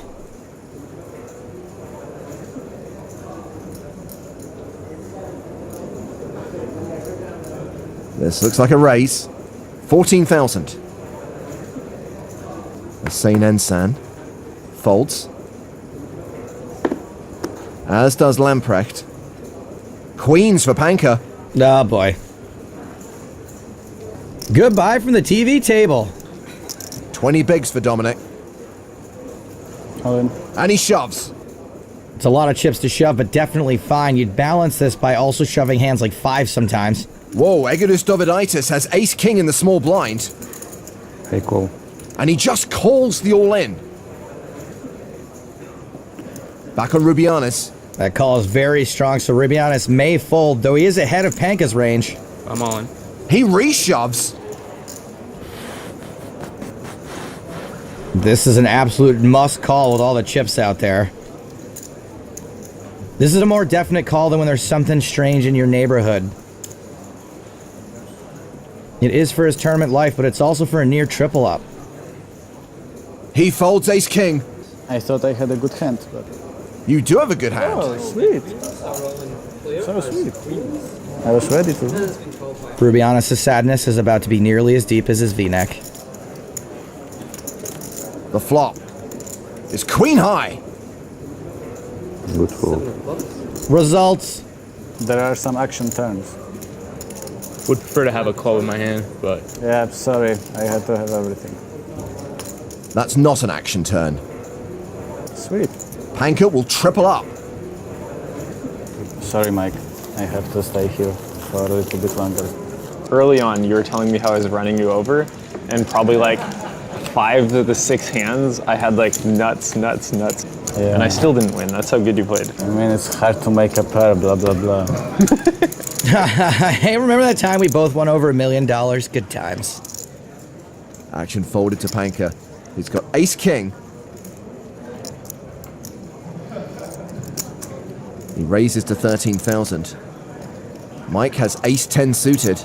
Boy, these two are just destined to play together and go to war like Ramses and Moses. He calls. Round to Maximilian Senft on the button, who's got pocket tens. I suspect a call here as well. Sure enough.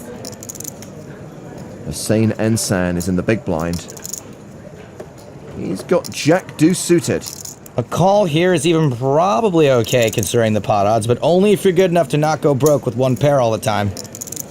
He calls as well, and we are going 4-way to the flop.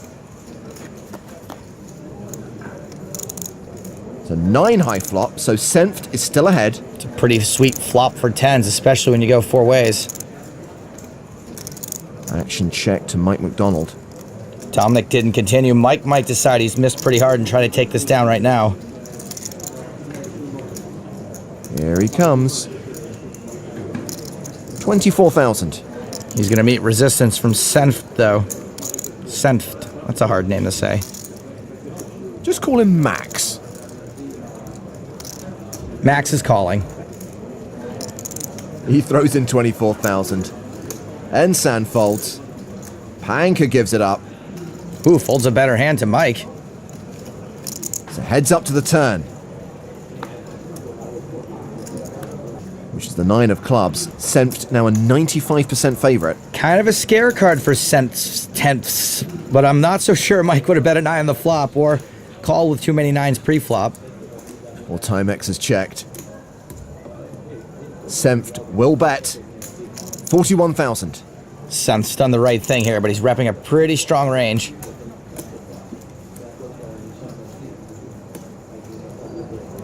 Mike folds. Once again, he makes no mistakes. You should 3-bet me.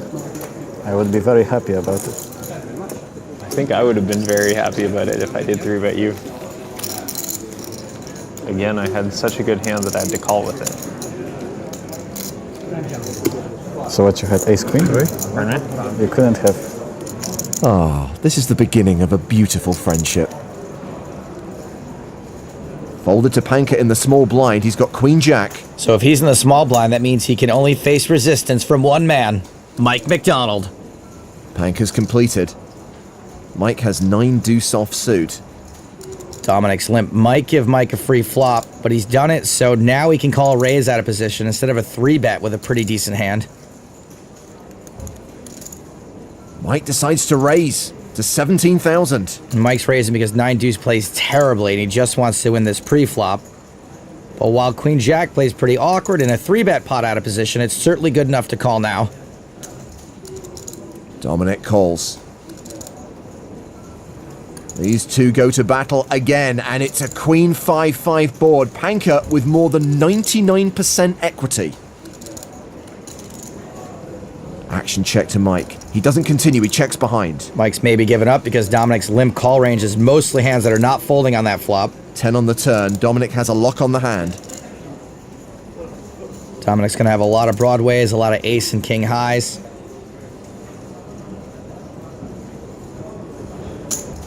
Panka bet 16,000. And I don't think we're going to see Mike stick around here.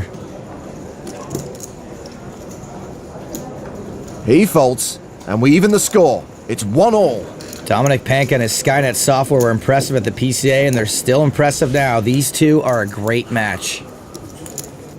And as day 3 draws to a close, we're heading back to the feature table, where the action's been folded to Dominik Panka in the small blind. 8-9 suited. This means it's very likely to be Panka McDonald again. He completes. Mike with ace-deuce. And this is not a mandatory raise. Ace-deuce flops not very well, so he doesn't want to take the chance that Dominik could re-raise him light. Well, he checks his option.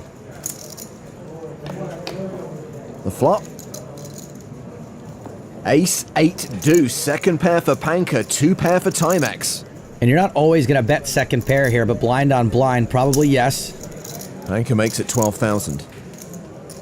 This is a great spot for Mike to raise because it's hard to rep a strong hand after not re-raising pre-flop. His hand is more disguised than the Saint.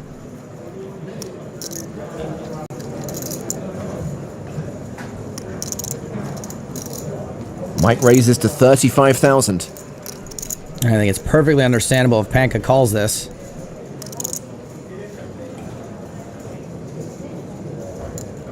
He does call. And these two are going to the turn.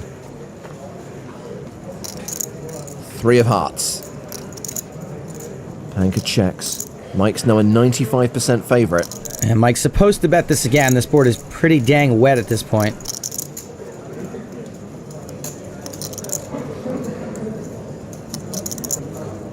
He makes it 60,000. Dominik might get away from this. It would be weird for Mike to be doing this as some random bluff, and that's pretty much all he's beating. He does fold. Final score, 2-1 to Timex. We were talking so much about that you always have a hand like against me. So. And I do. Yeah, and that's why I folded. Perfect poker being played. Should have kept my mouth shut. I know. You're too good. I hoped you're gonna float me, but not raise me. But now we're all floating. Floating on the joy of a newfound friendship.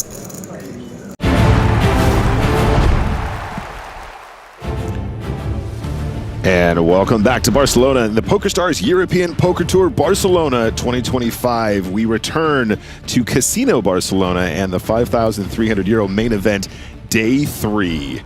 There's a look at our chip leaders. Tobias Lekness, I've heard of that guy before. 1.38 million chippers. A couple other well-known faces up there, and we will be rejoining the action, hopefully following these guys all the way to conclusion later on this week. Let's take a look at our featured table, speaking of.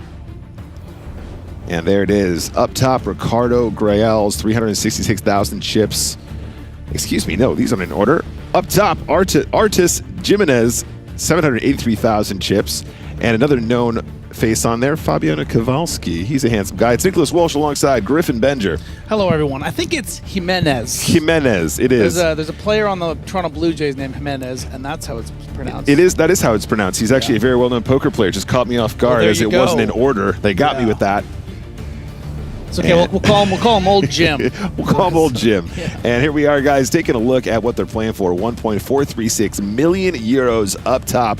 And anywhere 10th place and above is going to be 6 figures, Griff. How do you feel about 6 figures, Griff? I like 6 figures. I love 7 figures. That would be pretty sweet. That's what they're playing for up top.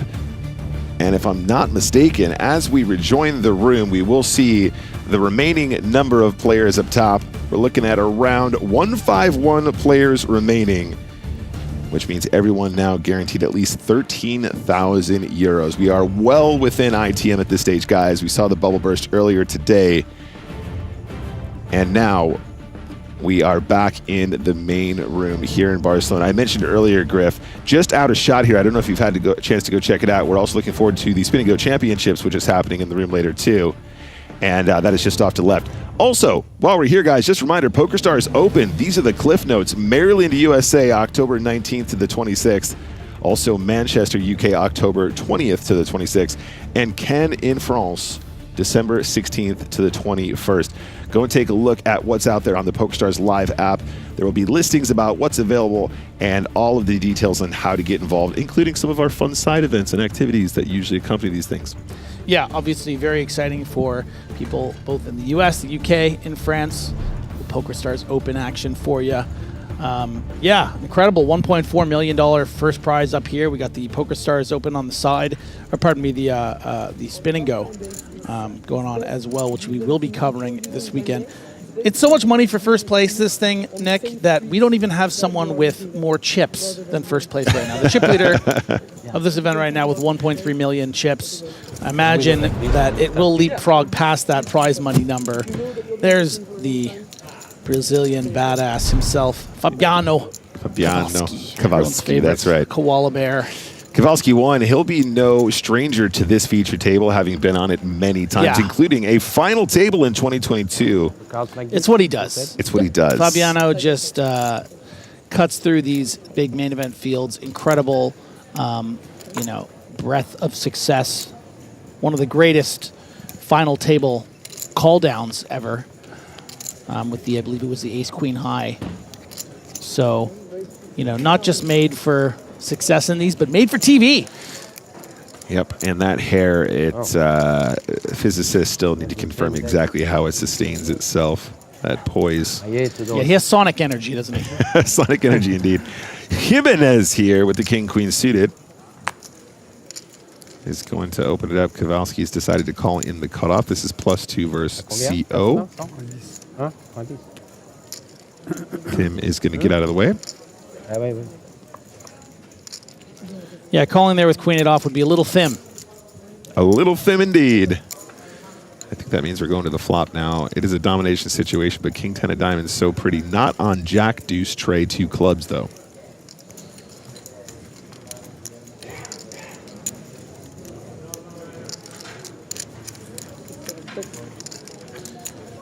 It could be a bit of a range check here from Jimenez. Still has the advantage, but it's going to expect a ton of floats. So he can get creative in a lot of different ways here with the strength of his particular hand. And you can see Kowalski is taking the bait, hoping for, a check fold from an ace-7 of hearts, something of that nature. And it doesn't really cost him much to find out, just throws in 2 big blinds. So these are these kind of sort of intricate little spots where, a player of Kowalski's quality is not going to, let the spot pass by. But unfortunately, as discussed, he's getting trapped here by the king high flush draw. That doesn't look like calling chips. Yeah, that was my follow-up question, Griff. What are your thoughts on the check raise here versus a check call?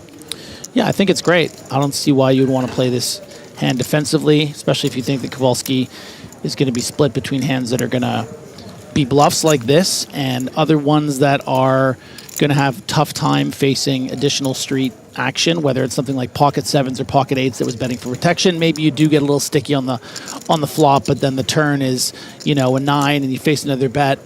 So I think it's exactly how you should be playing this spot. Yeah, you can imagine a fair amount of hands continuing with what is the current best hand, but then also a lot of tricky situations. Yeah, if your opponent doesn't prove. Yeah, you don't want to check call there, against pocket 6s, and then a brick turn gets check, and suddenly, you lose the showdown when you had the range advantage. Yeah, quite right. And that is a pickup for our current chip leader. And chip leader going into this session as well, Artis Jimenez. As I said, 151 players left, guys. So we are still looking at the next pay jump being around 143. That will be up to 15K. All players currently guaranteed 13.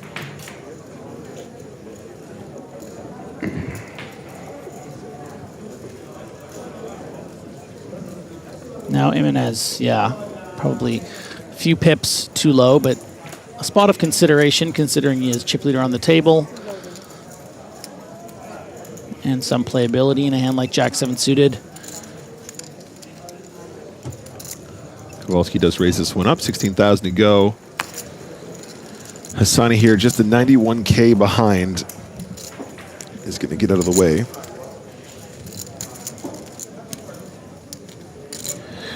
Hitchin. Hitchin is going to stick around. It is a domination situation pre-flop in favor of Kowalski. And deuce, 8, ace, 2 spades. Probably a solid board to just see bet a ton here. Griff, what do you think? Yeah, I think it's plays pretty easy as a c-bet here. The king of spades is a nice backup if you want to get weird down the streets if more spades emerge. 2 of our cards to second pair is kind of cute too, right? Sometimes the king or the 10 gets you out of jail against the ocho.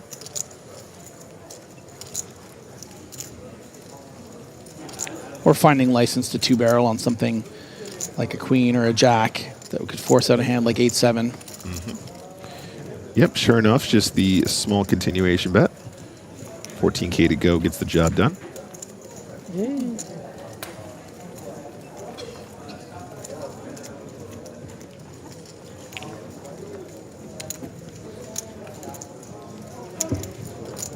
Don't suppose you're going to Maryland by any chance, the PokerStars Open? Not this time. I'm not going to lie. I'm not sure where I know where Maryland is. You're going to be going to the UK one, I imagine. I'm probably going to attend Manchester. I'd like to attend Manchester. That'd be great.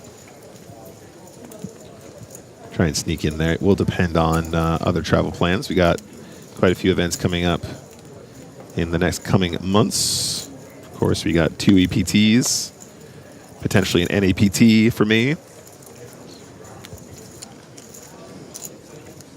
And that's true. That is a good note, guys. APPT Manila Championships are also on around the same time as Manchester, so you never know.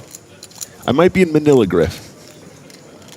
Now, the last time, the closest I came to Manila, guys, was our coverage of the APPT Manila, which we did remotely, despite it being in a beautiful venue. All in here from Thim. And I imagine Queens is going to give him a spin. And when I say spin, I mean domination situation. And you know spins and goes. I know spinning, and I know how they go. There's the all-in. Going to isolate the player all-in here. Still the player to act behind, though. Gets out of the way quick with the queen deuce. 1 queen out of the deck, and we're going to see all the cards. Good luck, Colin. Yeah, this is unlucky for Tim. It really is a pretty pure shove here from the ace-jack, just running into it. Rodrigo asking what the blinds are. 4K, 8K, mon frere. 4,000, 8,000 with an 8,000 big blind ante. These players are all in. The red triangle of death indicating which player is at risk.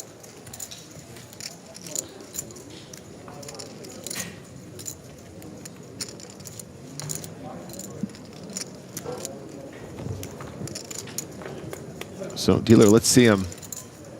4-4 deuce. So far, so good for Etienne.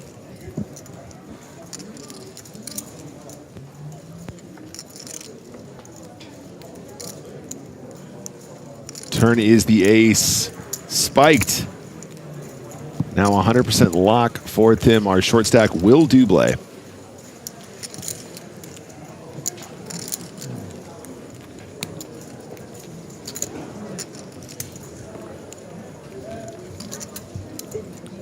Please, control yourself, Tim. Have some decorum. Act like you've been here before. Have some decorum, man. Don't make them call the floor. No, very composed. Picks it up. Lovely stuff. So sorry, Griff. I asked you about this before we went live. 22 bigs there for Marcus Tim. So you're attending this Counter-Strike event at Wembley. Is this is it like a championship? Are we coming to the very pinnacle? Is it the end of a league? Is it the middle of a league? You know what? I'm still a little green when it comes to sort of understanding like the significance of this open and that tournament and this and that. I kind of have a good idea when it's like considered a major. I think there are about like 3 or 4 majors a year. I don't think this is quite a major, but it is, I think, a pretty big deal. I got a notification on YouTube today saying that like there were some preliminary games happening, and it seemed like all the big teams were playing. So, I mean, it's you know, I'm kind of just I'm not making a big deal of it. I haven't reached out to any, you know, former players or anything like that are still involved in the community. You know, I'm not trying to get any VIP passes or get anything like that. I'm just gonna go in there a little incognito, you know, see and just sort of check it out as a fan. Go visit a buddy of mine in London for the weekend and go check it out probably on the final day. So if anyone's listening, just FYI, the no handouts, man. The legend that is Jaguar is looking for some free passes to that event. So, all right, back to the action here, guys. It is an open from the hijack, just the min raise to 16K. I'm going to say this is Echenet. Is that outlandish? Any French speakers? Echenet? Bit of a tricky spot here actually with the ace-4 suited because, you know, it doesn't feel like a great hand to pair up against a hand that is min-raising off 11 big blinds. But that's why, you know, this is the downside of going with a raising strategy with this size stack. Not to say that it's wrong. I think a lot of players, a lot of very, very good players, do employ this, you know, minning off this kind of stack instead of just shoving. But if you're up against players that are good enough to recognize you might do that with a hand such as King-Queen that could fold to a shove, or even an ace-10 off that will fold to a shove, you know, you can end up making a lot of money if you're brave enough to put in a hand like ace-4 suited. And look, he had more than 20 big blinds there. He could have ran into it behind there as well. So great spot recognition from the Frenchman. And yeah, nice pickup.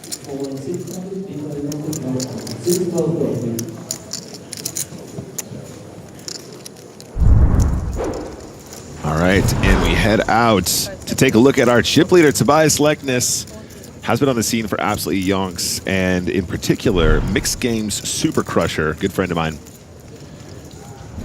We have Ramon Colillas. Follow Ramon. We are following Ramon, and hopefully we'll get a chance to follow him in more detail if he gets to a feature table, if he can sustain. There is Martin Nielsen. One-time chip leader earlier today. Looks to still be doing quite well. Still stacking him up. No sweat there. He's doing just fine. And I believe that is Luka Bojovic. Looking pretty healthy there in the stack department as well. These are the millionaires in the field, by the way, guys. All these guys are looking at $1 million plus. Griffin did point out, actually, going into this session, we didn't even have a player with as many chips as the total payout in euros, and I think we're probably going to start getting close to that at this stage. 148 players remain.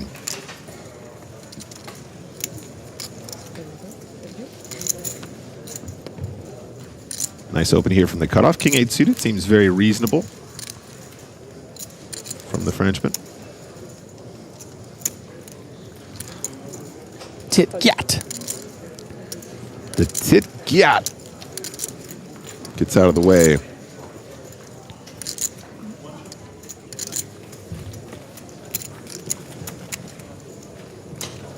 So another pickup here, despite losing that all-in with the queens. Looking around middle of the field here on our feature, 30 big blinds, 241,000 chips.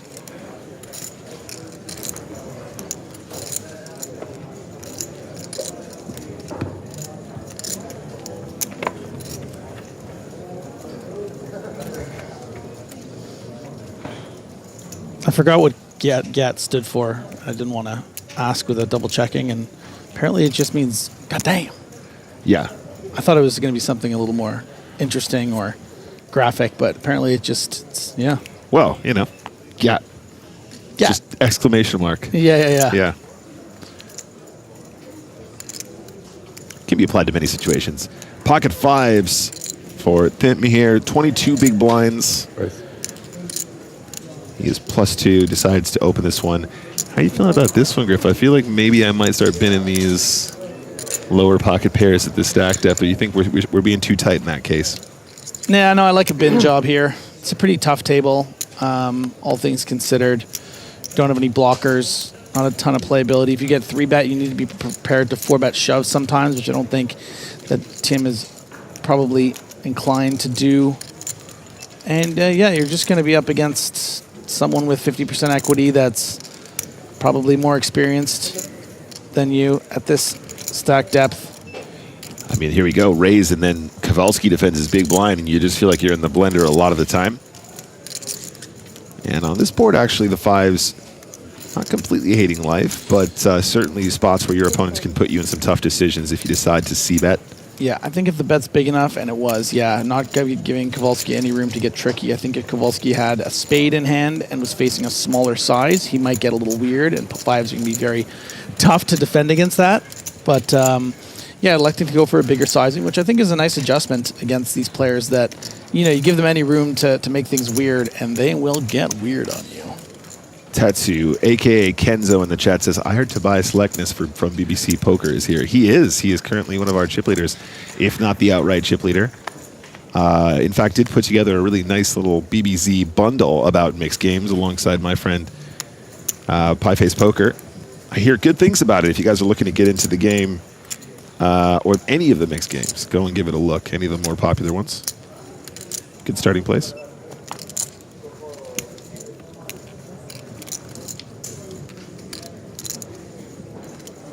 King Queen suited. This guy is a raising machine. Comes in for 16K.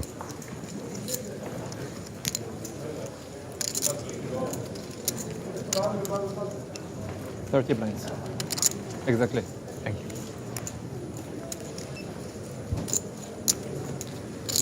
It's actually a lie.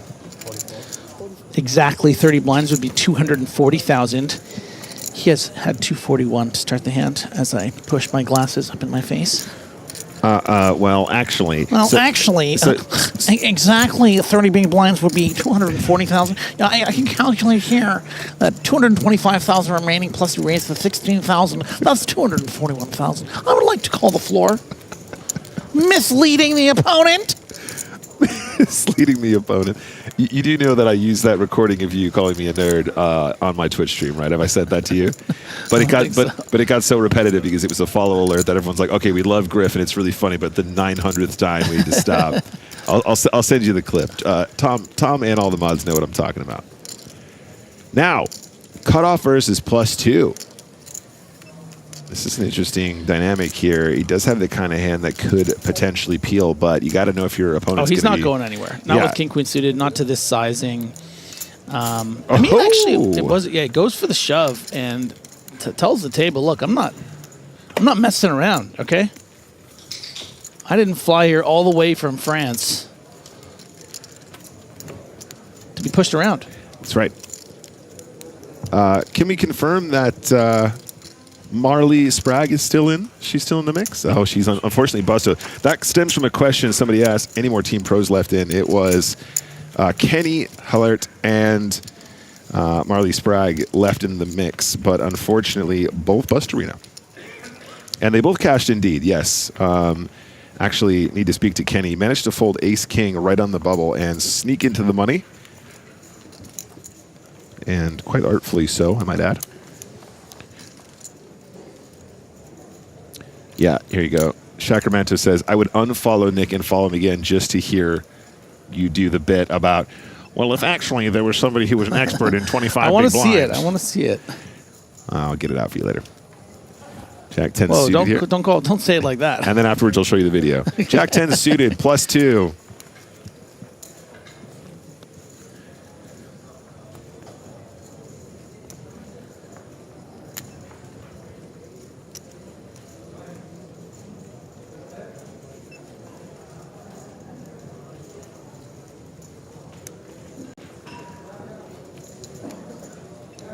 He's going to raise to 20K. Kowalski doesn't have much to play with here.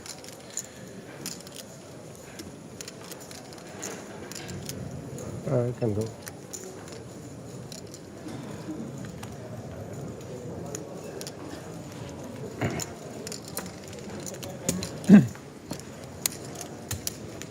Just takes it down.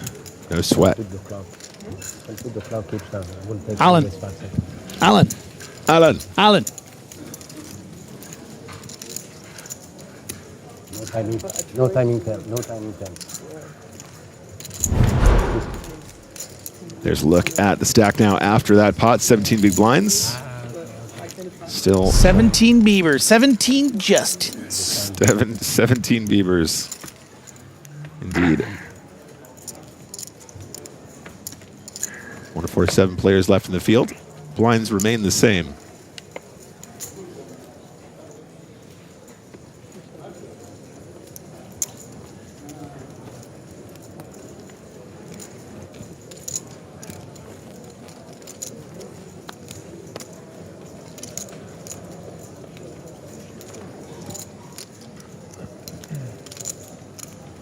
Fold around to the button, ace 5, 346K in the stack. How much you play? Like 200? 43 bigs.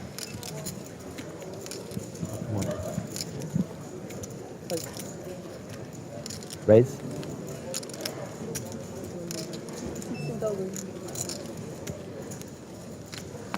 Raises to 16. Asani decides to fold the 10-9 suited. Probably not a lot of fold equity there, Griff, so understandably so. You can't play it off that stack. It sucks. Yeah, it feels great to just rip that in with 20 bigs, right? I mean, even 12 bigs or something, ace-5 will probably find a fold, but yeah, you just can't really do anything with it there.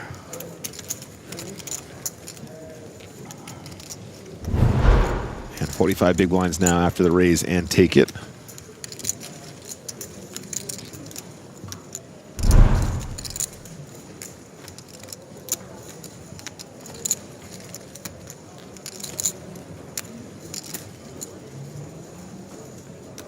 Next pay jump isn't until 1-4-3, guys.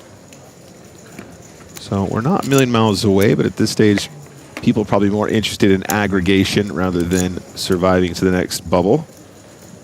Not a huge jump. It's going to count for every player who gets there, but once we get past ITM, I think a lot of these guys have got the eye on the prize. And a big one up top.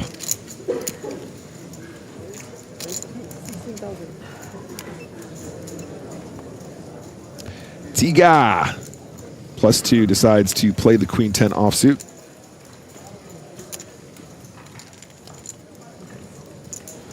Would you say the Queen 10 is a little bit on the wide side here, Griff, or is it just we're at that stage now where you're going to get a lot more respect? People are going to 3-bet you a little bit less aggressively at this stage of the tournament. I think Tidgat has an interesting seat. I think it is a bit wide, but he has a lot of chips. There's a player that only has 55K over there, a player in Tim that doesn't have a lot of chips and probably you perceive as someone that isn't going to be 3-betting you light very often. Maybe some assumptions about the kind of player that he might be. So I think it's actually a nice adjustment to open probably 1 or 2 pips wider than you normally would. Those are really good notes, actually, Griff. Yeah, well spotted there. The dynamic there is quite specific. It is sometimes difficult to see from your perspective at home, guys. When you can't see all the stacks like you're playing online. Yeah, it's something that I actually thought about too when I kind of I stuck on that Jack 7 suited fold from our table chip leader, second hand of the day at UTG +1, which of course would have been a very wide open, but as the rest of the table sort of, you kind of look around and you see the type of players and their chip stacks. He opens that Jack 7 suited and Kowalski's going to fold that King 10 and then suddenly he's the one that has a chance to win this nice pot. So I think that the big stacks can make some adjustments on this particular table, and as long as they can kind of stay away from each other a little bit, and I think be very aware of HN in particular, who's playing back and playing hard. I think you can really accumulate chips in small pots.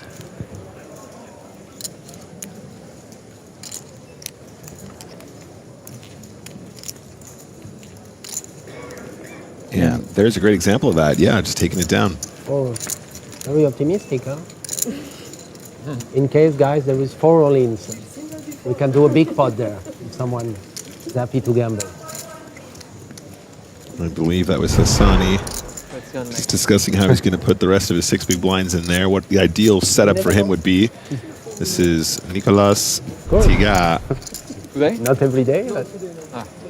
Currently second in chips on our feature table. 62 big blinds, around 502,000 chips.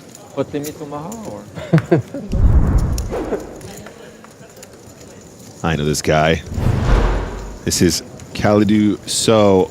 Eliminated it out, taking 13,000 euros, which means we are one step closer to that page up I mentioned just now at 143. He's always out here. Gotta love a little Kalidou. Kalidou. Soo! What is that Soo thing that they do in the in football? Like Ronaldo does it. In soccer? Yeah, what does it mean? It's just like a celebration, I think. Okay. Yeah, I asked Michal the same thing, and he's like, it's just what they say. It's Okay. just a It doesn't really celebration. mean anything. Could be wrong. I saw this video the other day. It was that like all the sounds guys like hearing, and it's like, you know, a cash machine and like a car, like a Ferrari revving up, and then Ronaldo going Soo! And I was like, I wish I was in on this joke. 'Cause the other two things sounded cool. Yeah, it's. I'm a man. I'm a guy's guy. I'm a guy's guys. Let me in on the joke. They shut that at CS events these days too, Griff. Uh-oh. Oh, really? You've been out of the game for too long. They also shut up What Up Now, Swedes. Some things are just timeless. Kate +8 for Jimenez. Beautiful flop.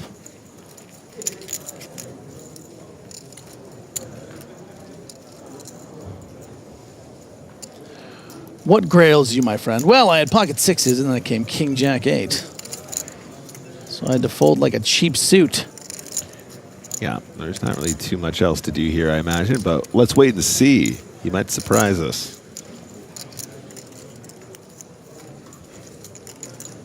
In the bin it goes.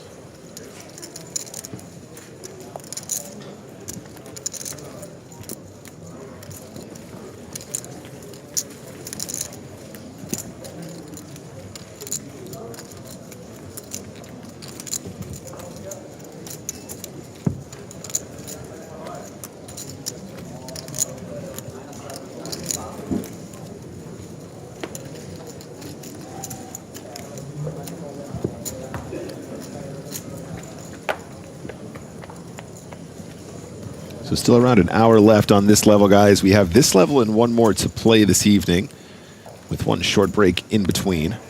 Blind still 4K, 8K.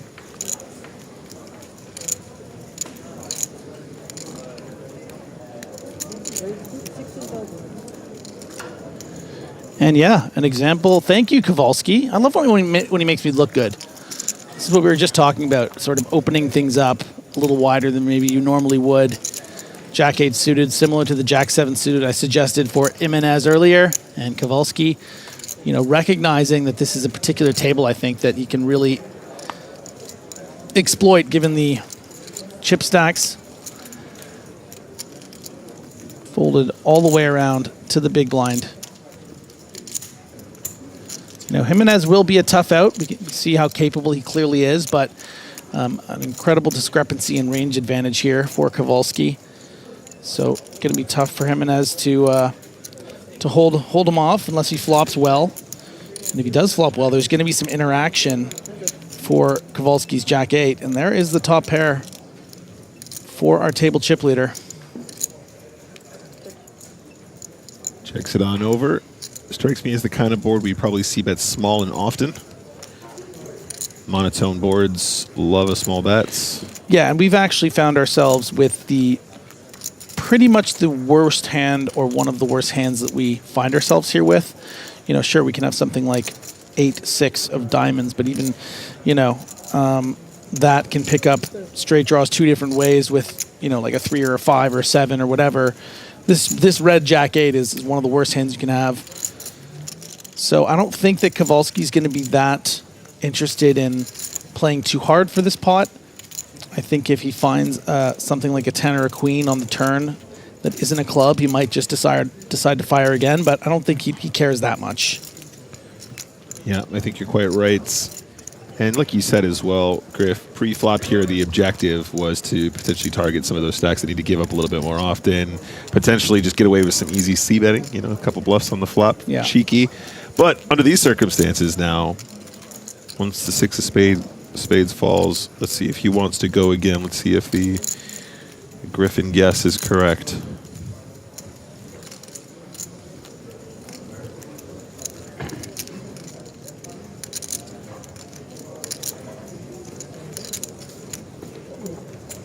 Does fire again. 68K in the middle to start the turn. Yeah, I mean, has he bet here? I believe so. Okay. Yeah, this is just a great example of how much Kowalski's prepared to fight. You know, we suggested that this particular situation is one that maybe he wouldn't be too inclined to go after too much, and he proves us wrong because he wants to win every pot that he can. You know, we're Jimenez to have something like a king jack of clubs here. I think we would expect a fold, right? Oh, and the jack comes out on the river, and you have to imagine the koala bear is going to go for a little value here. Of course, you could just be up against a flush. Sometimes, you know, up against a wonky 2-pair, maybe a 9-6 suited that flatted pre, but a lot of the times you're just up against a 9X. I mean, you might be up against an ace-6 with the ace of clubs that would call twice. You know, there's a lot of reasons I think that we can expect that that our opponent has the second best hand, but looks like he does check it back and show how lucky he got. These Brazilians, man, all aggression, just 100% luck box. I mean, look, in fairness, I don't know necessarily if we would have found a call from the Queen-9 anyway. But look, when a player of this caliber gets lucky, it's gonna be like a bulldozer. Absolutely. And Lord knows I love him. That's a nice pickup. Fabiano Kowalski, second in chip, 61 big blinds, 495K or thereabouts. And the Queen-9 gets run down on the river there.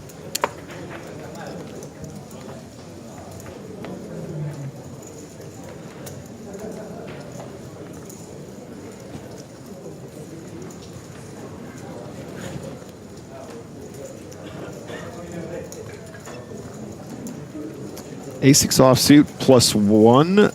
Don't think we want to mess around with these trashy aces. Hassani, our shortest stack, 6 big blinds with deuces. Griff, what would you do with deuces here? Yeah, I mean, I think you need to shove here. You still have a bit of fold equity. You're going to end up heads up a lot of the time. You know, it's not like you shove here and Queen 10 or Queen Jack off is going to call you at the cutoff of the button. You know, you really, if you can get through the field there, I don't think the big blind's going to call you with Jack 9 off. They're going to need something as strong as, like, you know, King 9 or King 7 suited, you know, Queen Jack, those kind of hands. I think King 10 right here is a great example of a hand that would be folded despite being, you know, a hand that would be called by Jimenez perhaps in the small blind with that massive stack. So I think a shove spot was missed here. But it's hard to shove a hand in like deuces when you feel like you have little to no fold equity, but you need to find ways to acquire some chips. And you can't just be open folding pairs when you still have a bit of that fold equity. You agree with that? I agree with that, Griff. I agreed with your previous analysis on Kowalski as well, but totally forgot he was Brazilian. Of course he's going to bet the turn. No, quite right. I agree. And on the flop, top pair for Alan. And obviously, like you said, Griff, that fold does open the door for the King 10 to sneak in here as an open and actually play the hand from the button. What would the size be here on King Queen tray, 2 spades? Yeah, very small. Yeah, pretty dry. Yeah, I mean, you want to keep a hand, you know, like a 10-9 off here. That's getting too good a price. Drawing to 4 outs. In this case, of course, Titgat with the 10-3 suited. Honestly, I mean, this hand is probably going to continue with the backdoor clubs. Yep, I think also with the effective stack starting so low as well, we do trend towards smaller bet sizes as well. 4 of spades on the turn.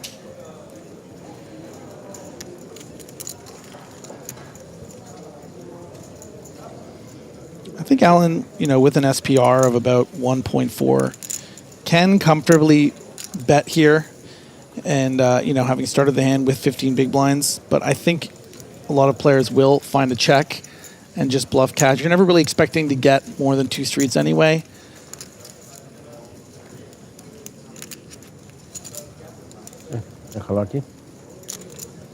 But does reach for chips. And that's inherent in the fact that you don't really want to give Queen 9 with the 9 of spades a free card here, right? You want to get your value here. Goes with something quite small, which maybe surprises me a little bit.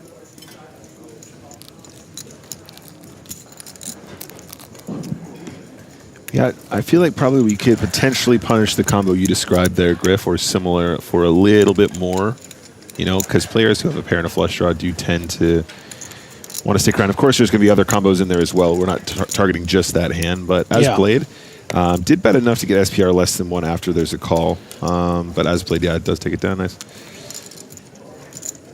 I mean, if I knew my opponent had 10-3 of clubs, I'd probably bet 16K. It's just something super small. It's like, please. Agreed. 1-4-5 left in the field now, guys. You can see top right there. So we are edging closer to that small pay jump. But we don't want to give you that. Did you guys have that in your Who Wants to Be a Millionaire? Have what? Well, there, on the English one, there was this whole, the bank has offered you 5,000, but we don't want to give you that because they wanted to encourage them to carry on. Right. I'm not making this up, right? This was a Who Wants to Be a Millionaire thing. I feel like it might have, I mean, probably, but it might have also been like a deal or no deal thing. Yeah, okay, maybe. Somebody in the chat helped me out here. It was a show. Yeah, he's flailing over here, guys. He's sweating bullets now. You gotta clean up his bit. I thought that was a hashtag fun fact. That wasn't even a bit.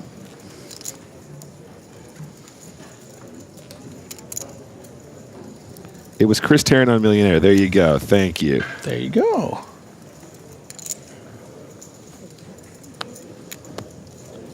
You know what movie I need to watch is the one about that guy that cheated the Who Wants to Be a Millionaire. Yeah, I would. I think the guy from Succession is in it, right? I need to watch that too. That sounds great. The coughing in the audience. That whole thing. It happens today. Don't want the people to see how wide you call on the big So line. we do have a note here, guys. Turbo win eliminated. I believe that would have been 146. Also cast for 13,000 euros.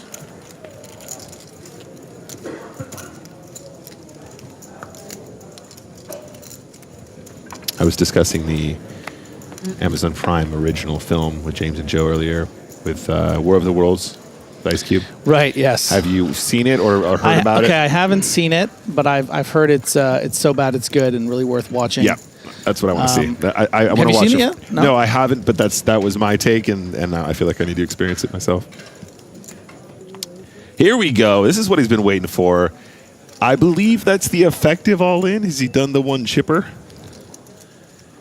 Looks like he might have done a one chip situation. The one chip a skipper.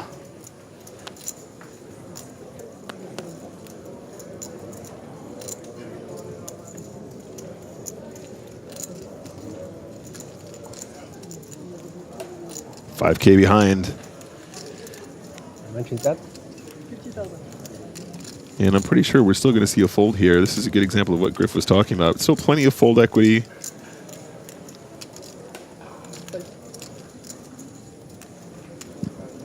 Fold.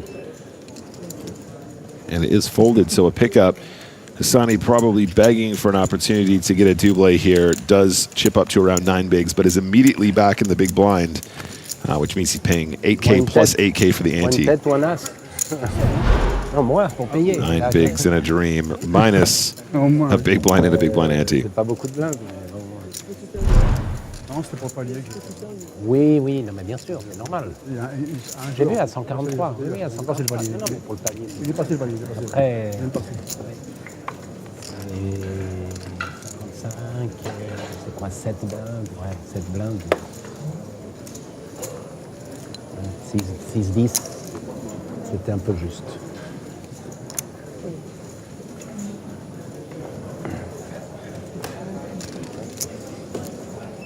And 117, blinds remain the same.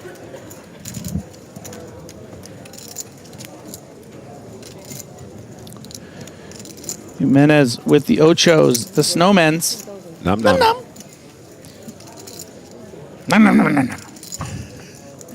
The Cookie Monsters.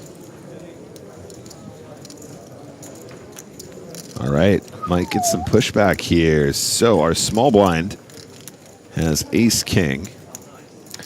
Yeah, and relatively late position in the sense that Jimenez is at the hijack here. They are playing about 45 big blinds effective. I think, there are scenarios where all the chips could go in here if it were, say, button versus small blind. But I think against this particular opponent, who Jimenez I don't think expects to be particularly light here, that will probably see a flat at 45 big blinds deep, but I could also see a very, very tight fold from our table chip leader. I know pocket eights is a very strong hand. Does decide to call, which I expect to be more often than folding, but it is an interesting consideration if we deduce that we're not going to see some ace-6 suited 3-bets in the spot from Grails or not. But of course, the benefit of a hand like eights and being in position, if we make certain assumptions about the player, are they going to be prepared to, barrel a hand like ace-king, or will they just sort of be one and done? Will they not bet at all on a board of this nature out of position? Stay tuned. We're about to find out. And it's also the kind of board as well now. I think you need to make a decision about whether or not you're going to two-barrel here, for example, the hand like ace-king. What would be your c-bet size here, Griff? 146K in the middle. I mean, frankly, something like what he has elected to go with makes the most sense. Sizing down, I think it's a little smaller than perhaps I would have done. This is about 25%. I think something more in line with 30, 35% would maybe make more sense. And this is going exactly according to script for Jimenez. I think on the plus side, though, as well, your opponents will turn up with 7s and 8s and 9s and 10s quite often here. And I do wonder how the second barrel might pan out, even if it's not particularly big, right? Yeah, I mean, the problem becomes that you're dealing with the fact that you only have 254,000 left, and there's 216 out there. Yeah. I think you're right in that Jimenez is going to be weighted to some pocket pairs that weren't prepared to go all in, like even jacks, 10s, 9s, 8s, 7s. Having said that, does he always fold to another 75,000? Not necessarily. And once you've bet that, the pot is now 360K, and you only have 170 left. I mean, you kind of just have to give up, and that's kind of where Grails is finding himself here. Yeah. I also think that even though we do talk about all the pocket pairs he could have, that we've also said he might not fold, he can have some queens in his range. I mean, of course, ace-queen off, ace-queen suited. If he wants to get frisky with something like queen-jack suited, queen-10 suited, because he has all these chips, because he's the chip leader, because he can be in position. So it's just not your board here with the ace-king. Is going to burn a time bank, though, and really consider it. Yeah, it's interesting at this specific stack depth, Griff. You could bet small, relatively small with the ace-king, and you're telling a believable story. But then also on the flip side of that, you probably don't get as many folds as you like if you are doing so. So it's just a tricky one to get right. And I think that the give up makes a lot of sense here. I say the give up, sorry, the check is on the turn is what I meant to say. Facing this small bet of 50K though. I mean, you just can't continue. This is just always, almost always a block bet with a hand of this nature. And you got to be real brave to be prepared to say, shove over this with an ace-king, right? Check shove. Yes, I mean, you really have to be, some kind of monster to really find that gear. Even though I really think Jimenez would fold to a shove, it's not an easy move to make because your opponent could just have ace-queen and snap you off, and then you're just out of the main event. Right. If you got some sort of a tell, though, oh my days, the old check shove, that makes it a lot easier to put it in a believable way, right? Although, again, is that really how people play aces for real? I don't know. It's a good question. Good thought experiment. On to the next one.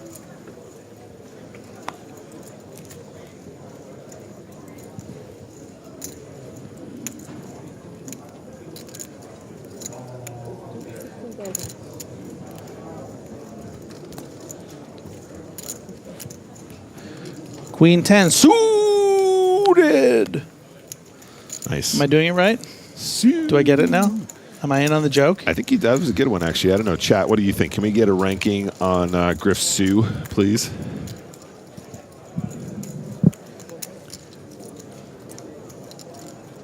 Yeah, okay, folding round, small blind is not interested. Our big blind here, however, Marcus Thim, 20 big blinds and 6-5 offsuit. Chat saying 3 out of 10, solid 6, 5.5, 3.5. So yeah, it's like there's an I before the U.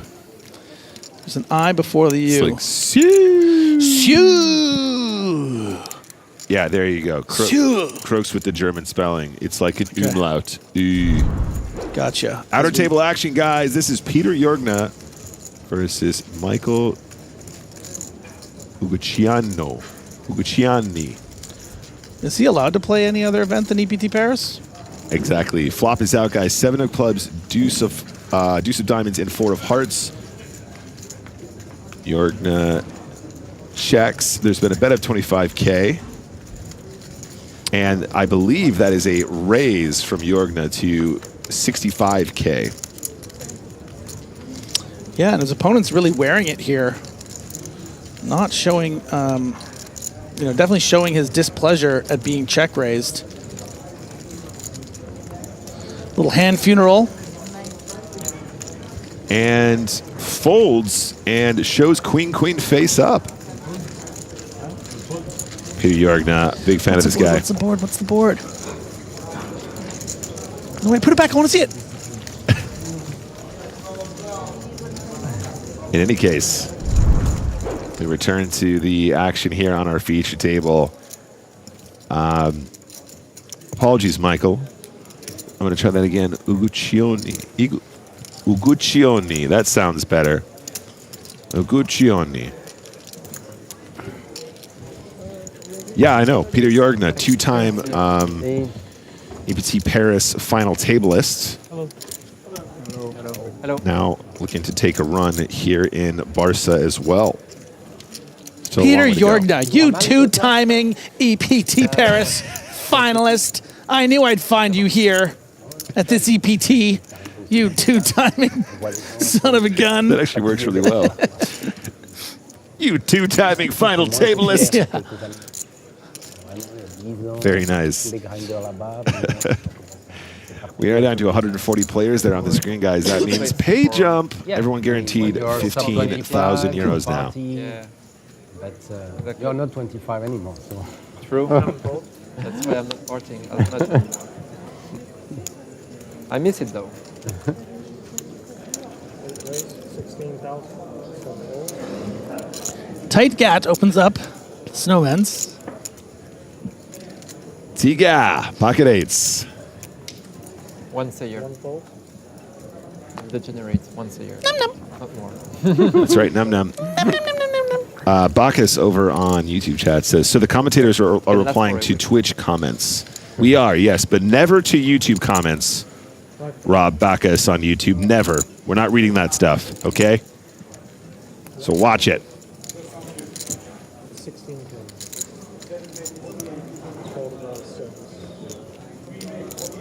Have you been there? Yeah, I was for the EPT when they do it only one time, I guess. When was that? 10 years ago or something. Maybe, Yeah. I think 2016. It was my first CPT. It's not the best equity pre-flop, but he does decide to sneak in there with the suited 9-4. The old get off work early, as I like to call it. 9-2-4. Yeah, that was the only. Sometimes you gotta slip out early. Yeah, the revised song. I like to leave an hour early, okay? Working 9 to 4. That's my take. I mean, yeah, it depends where you leave. Rodrigo is asking, Mr. Commentators, who are you guys rooting for? Who are you rooting for, Griff? You already have it. Yeah. Who am I rooting for? I'd have to take a close look at the entire field. Is it a question, sir, about this table? I'm really not supposed to root for anyone. I mean, if you were going to ask me that question, I would say the game of poker.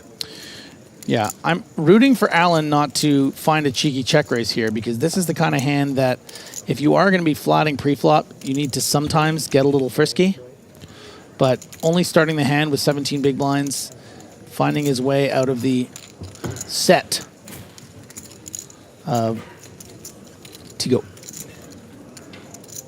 Yep, fair play.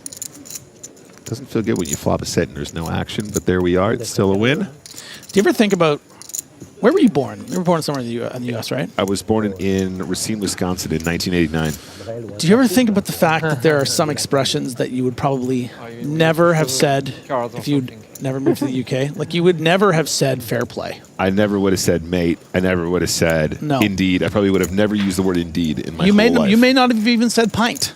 I would never say I've said pint. I probably would You have probably never wouldn't used, even have said sue. Probably never. And also bruv. There you go. That's Bruv, yes. That is a Sam Grafton special. I never would have said check your privileges with Sam Grafton. I made that very clear in shifting the blame to him. Bruv. Mate.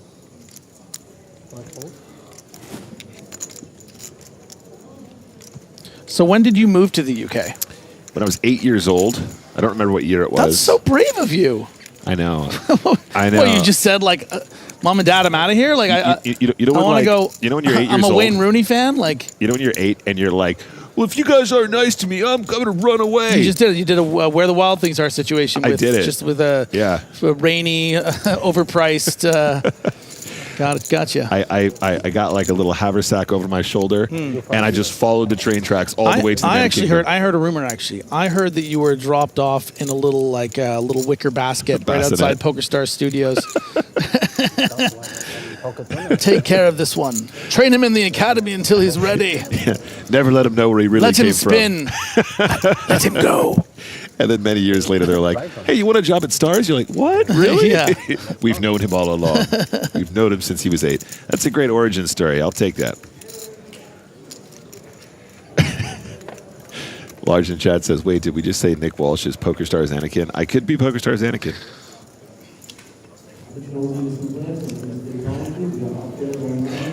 Kowalski here, 10-9 off, is going to fold UTG.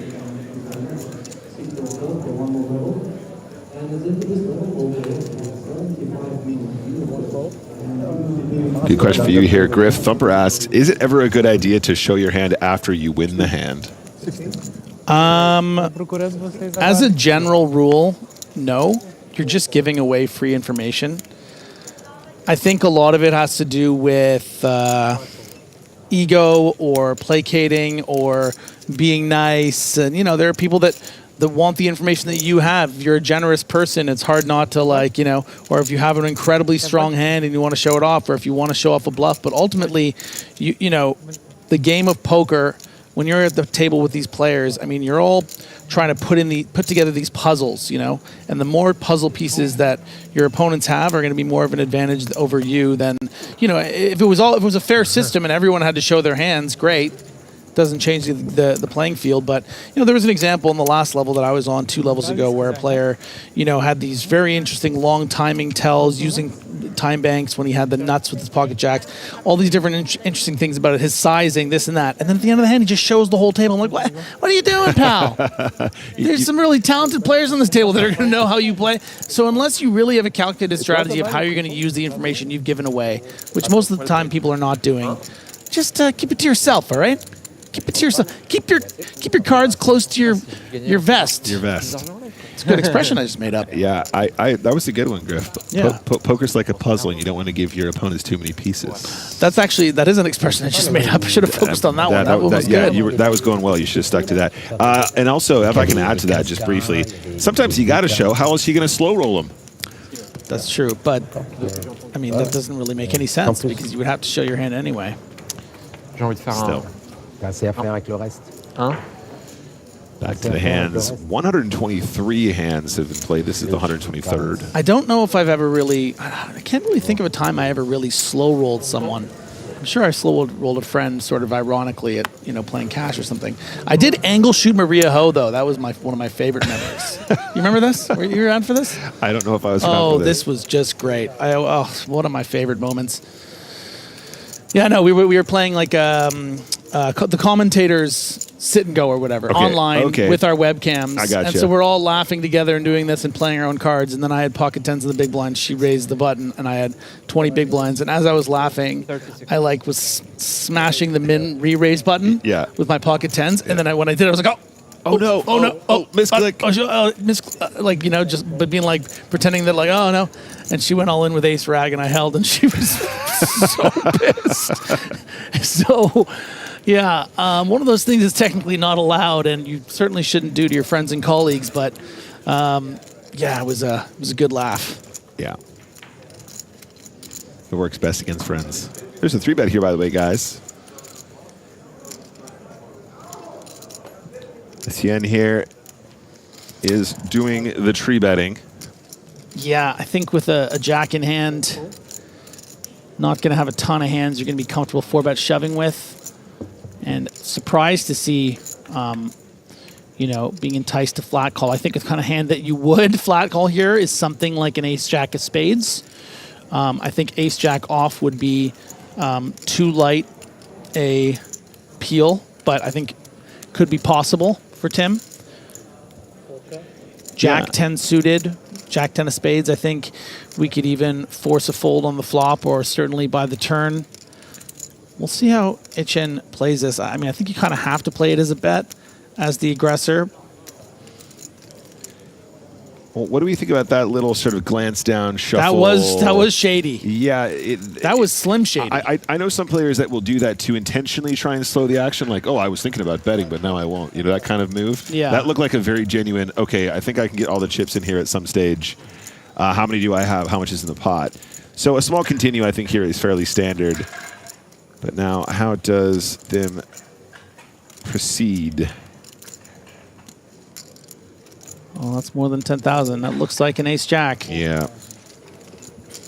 And I'm with you, Griff. I feel like this is so standard to play your hand this way, to just have a small bet on the flop. But the way that he went about pausing on that flop and looking at his chips, and, yeah, you know, it felt very much like, oh, geez, I'm not even going to be able to put in like one small one here. And as we can see, immediately punished.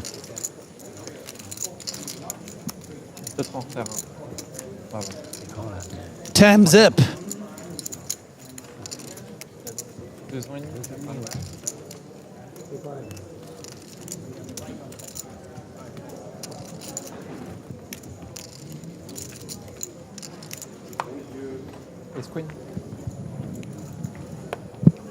Got about 33 minutes left on this level. Still one more to play after the break after this level in just a moment. King 10 offsuit under the gun. Hassani, still our shortest stack, 10 big blinds folds.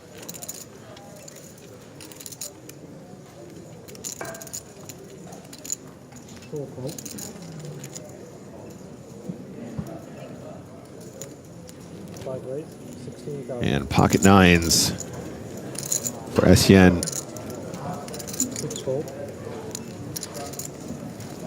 Starts with a min open. Blinds are still 4K, 8K. Goes to 16.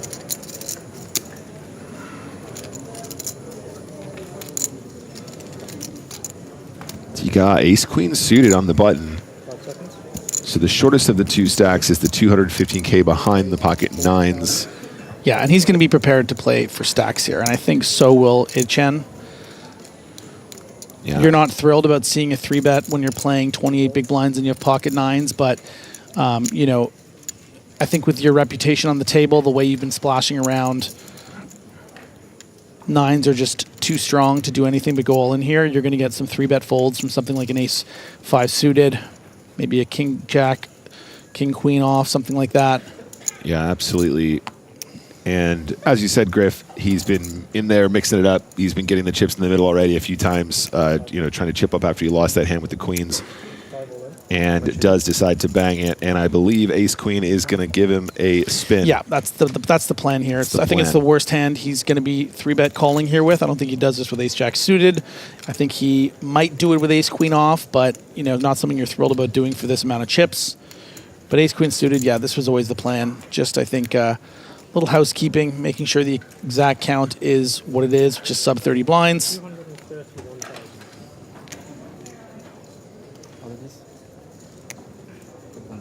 And he will be very pleased to see ace queen suited. I mean, it's not exactly a slam dunk high five. This is a great spot for me.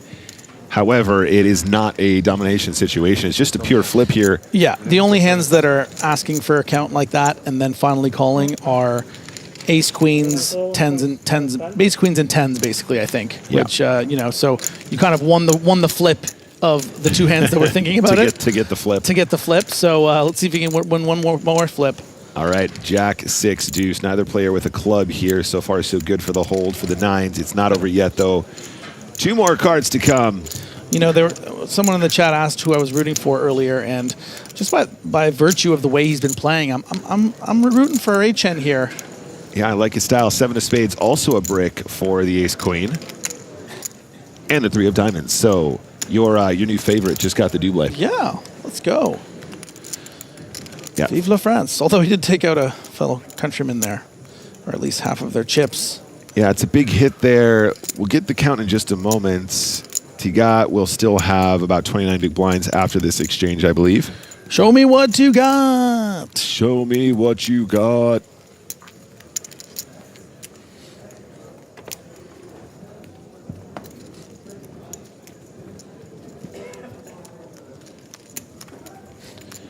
I walk it off. I walk it off. I walk it off. Speaking of walk-offs, this is Nadir Molinari walking off. He was the chap earlier on the feature table. He was the guy who showed the jacks. That's it. This is a callback to my thing. This is the callback. And he gets the page up, guys, so we just snuck into the 15K, as I said, around 7-ish eliminations ago. So the field now 1-3-7.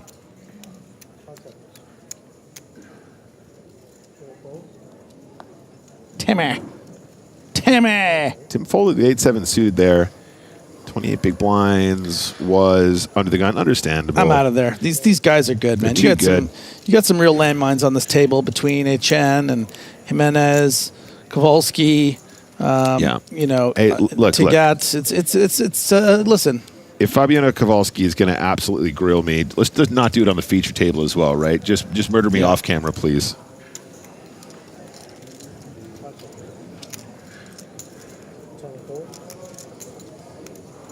We're going set mining, yeah.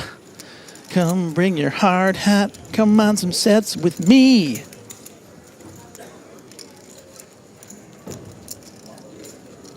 I have this image of Kowalski being in the mines, like Zoolander, you know? Yeah. Just like set mining right now. He could pull that off for sure. I'm just would he dig too deep and too greedily? I got the black lung pop. I got the black lung pop. I think you got the black lung. You've been in the mines for one day. All right, so Jimenez does flop best. And Mr. Kowalski is not going to get weird with it. Benjamin DeGroot on YouTube chat says, is this actually live?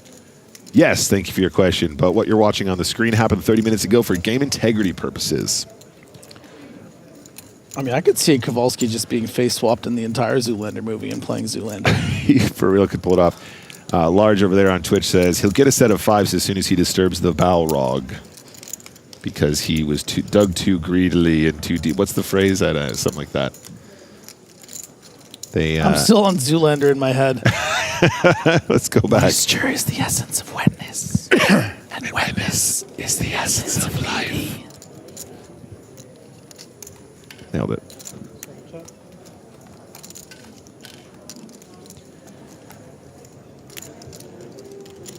Checked all the way down to the river. What is this? A pot for ants? You were concerned. I thought you weren't going to get there, but you found it. You made the pot was small. Good job. And now, how do we play our hand, Mr. Kowalski? Just to showdown we go. No sweat. That King 6 suited is so hot right now. King 6 suited. Nice. No, I stole that from chat. Nice one.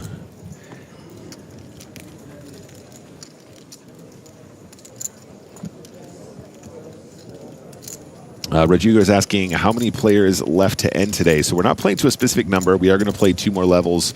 So 26 minutes of this level and then 1 more after. There's a look at the breakdown of our feature table and the chip counts. Jimenez is our chip leader. SCN now 482K after getting that double with the 9s. Kowalski third At the bottom, Hassani has found a double since we've been here. Needs to do some more work to get back in this tournament, however. Has been on the snug side. Let's see if that patience starts paying dividends.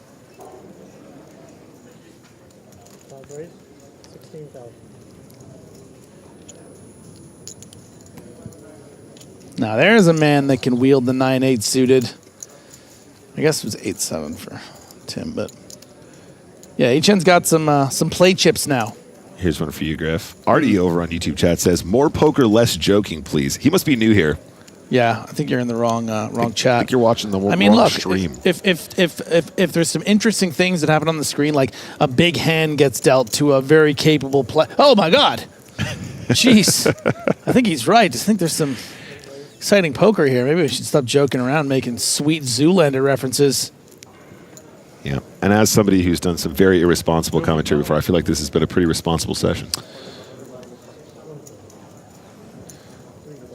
Giving him a nice little price here at the 2.5x range here. I think this is, indicative of being happy to allow him to come in with some worse aces or kings. You know,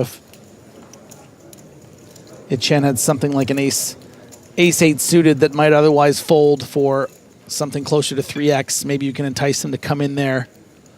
But it may end up not being a good thing because of the exact holding HN has, which is the very live 9-8 of spades. Oh, so live. I love this hand. Battle for the ages here. A little David and Goliath. Let's go to the flop. Good start. Bad turn. That was good. That was a good flop. Not a good turn, not a good river of the flop. You know what I'm talking about. You guys know what I mean. The 3 of spades was a good flop.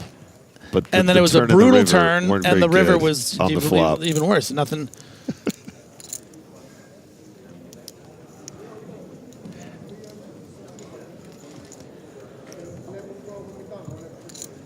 Yeah, and it just doesn't feel like you've got many ways to get creative, which kind of sucks. You know, when you play 8-9 suited, give me a little something. Give me a reason to go broke.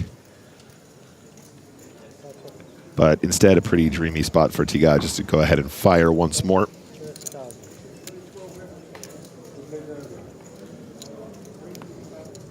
No. No.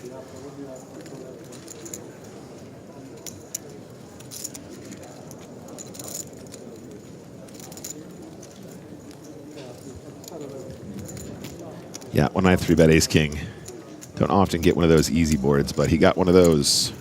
Build the pot, take it down. That's what they say. 23 minutes left on this level and 133 players left in the field.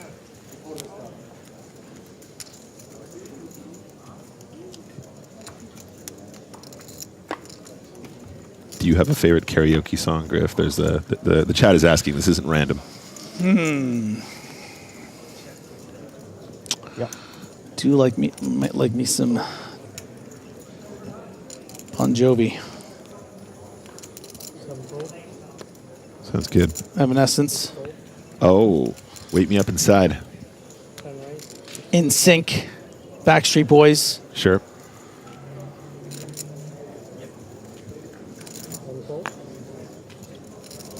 Britney. I'll rock some Britney. So I was in a karaoke bar in Amsterdam a few days ago. Of course you were. And I was there waiting patiently to sing my song. I actually don't even know. I can't even remember what I picked in the end.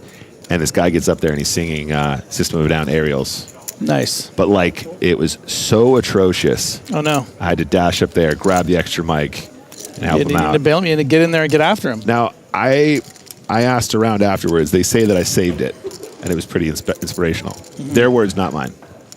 But I'm not sure if that's like a very good karaoke song unless everyone else is definitely into that kind of thing. You know what I mean? Because I love System of a Down, but it's not for everyone. On the flop here, we have one card missing. Well, sometimes you just have to wake up, grab a mic, and do a little shake-up, you know? Shake it off. Shake it off. Going to give the edge to HN here with this single card exposed. I don't think he's flatting, any jacks that aren't interacting with that king-queen unless it's something like a jack 3 of clubs. So does call with what we perceive to be something like a king jack, queen jack, jack 10. I think even ace jack off, even ace jack suited would just be calling pre here.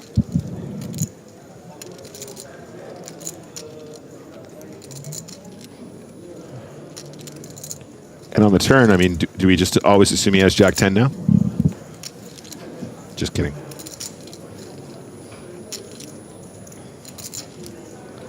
Finally, Kowalski just lets him have one.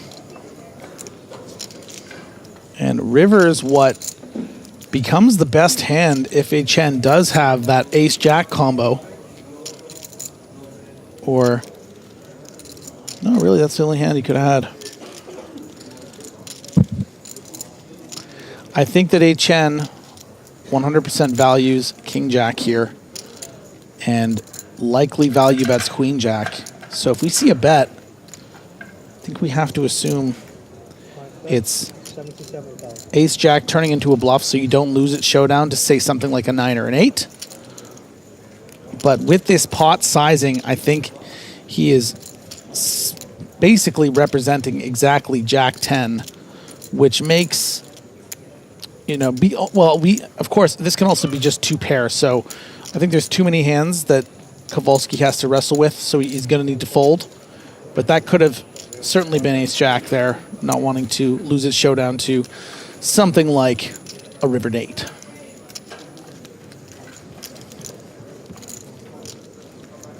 And I believe that means we have some outer table action to follow, guys. Let's take a look. This is Martin Nielsen, who has put Matas Simbolas all in on the river. Board of 7 of diamonds, king of hearts, 3 of spades, king of spades, deuce of clubs. Kimbolas has played a bunch of time banks and is now here deciding what to do. I believe he's down to his last few, if not his final time bank. Simbolas, one of the more talented regs on the tour. A lot of success in main events and high rollers. Makes the call. And the hands are tables. That is pocket 6s for Simbolas. And Nielsen has quad kings. Hashtag death by quads. Yeah, that'll do it. That'll do it. He's already dead. He's already dead. Nielsen now up to 1.8 million chips. Simbolas likely going to pump some iron. And yeah, Nielsen's loving life over there. Paid with quads feels fantastic. Also here, whilst we were filming this, Griffin, Simon Brandstrom was also eliminated. The 2019 Barcelona champ is exited and cashes for 15,000 euros. Gotcha.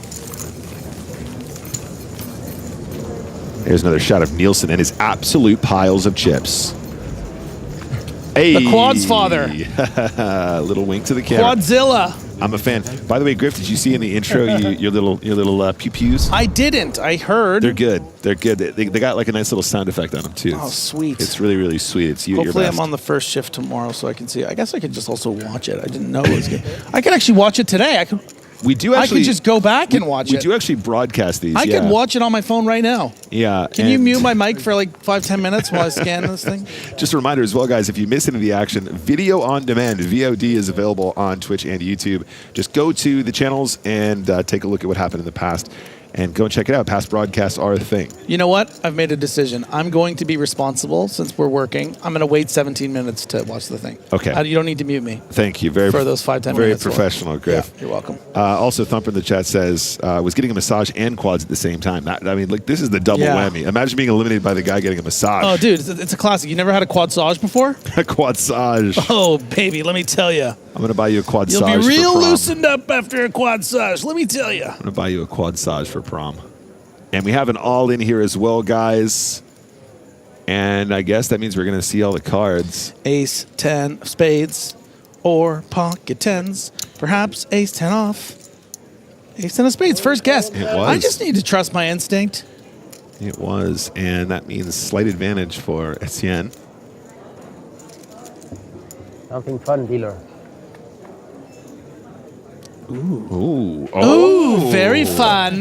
Just the royal flush draw. Not just street flash, royal flash. Let's make a royal on day one. Previous one was the 3 clubs. Yeah, I want the 10. That one is. Yeah. This is exactly how it goes down. This is how you get a made-for-TV hand. Okay, we can't be too lame or jokey because this could be a real big clip. Okay, so like lock in here. Yeah, lock in. And incredibly, the turn jack that gives him a full house. I don't see how Sonny can win unless Nick. Unless Griff, the river is. Drum roll. It could happen. It'll happen twice. It's a flush, but it's not good enough. The boat is going to win this. AT is good, and Hassani can't believe it. No. All the audience, like, since day one, I don't lose. Yeah, GG stuck in there. Did manage to get the pay jump. 15,000 euros for Jamel Hassani. Bon chance. That was a fun. Isn't that like good luck?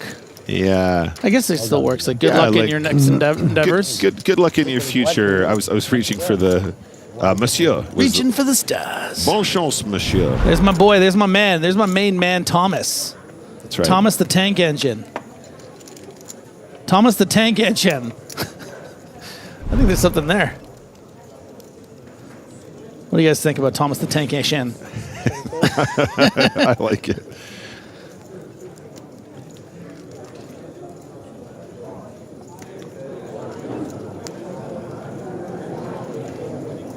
One raise, 16,000. Grail's getting involved with the King Queen. Tim getting a little rogue with this offsuit King Jack from the hijack, just opening himself up to players that can squeeze behind. Does happen to be dominated by the King Queen, so it's like we're almost seeing in real time why we want to avoid these kind of spots. I don't know how much equity he has, but You got the ace anyway, stupid. I said you would have got counted, but like you got the ace anyway. Like, I don't know why. I was like, just because you had the 10, like usually. And Tiga is going for it with the peel very loud. Oh, that's a nice start, isn't it? Oh my goodness gracious. Oh my dizzity diz don days. Sometimes you call to get lucky, Griff. Sometimes you call just to see what the cards are going to be. You want to know a little secret? Yeah. Any two cards can flop a full house. That is true. So whenever you're thinking like, oh, maybe the chart says I shouldn't call this 10-5 off in the big blind with like a raise and a call. Well, it could just come 10-5-5. Heck, you could have the two lowest cards in the deck, Michael Jordan, and you could be sitting there with a full house. Grail's going to continue his story with a C-bet. Tim. Oh, Timmy. I'm not sure if I like this bet with the King Queen though, Griff. Feels like there's a lot of players to get through behind here. Oh! I mean, you have the range advantage here. This should. Oh, I see what's happening. Oh, I'm seeing what you're throwing down, pal. T-Guy's watching this action like, huh? So you're saying there's a chance I'm going to win a big pot here.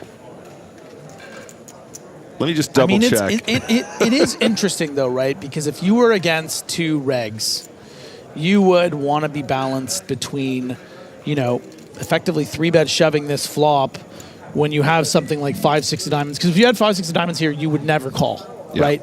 You would only really call if you were just flopped a boat. So, the times you do have a deuce, the times you actually have a full house, you want to be raising, and with this particular action. But against these two players, maybe you want to just find a call. Maybe they will think you might have a diamond draw. Maybe you call here and the turn's a jack, and Tim says to himself, okay, well, now my hand's too good. He could have just had a flush draw. But, he is going to put them all in, I think. Yeah, and, in fairness, right, you might be seeing the cards from our perspective, guys, and thinking, just call, you're going to get more action. But you're not really going to get much more action. Because it's just, if Tim is flatting pocket tens here and prepared to play for stacks for another 200K, because you might, actually it's only 128K more, right, which is Tim's effective stack.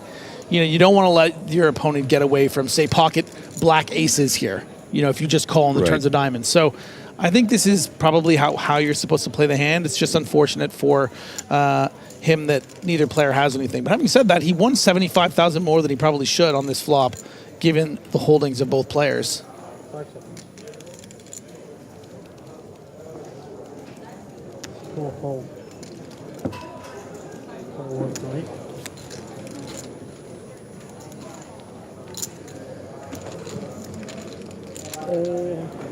C'était un bon flop pour ma range.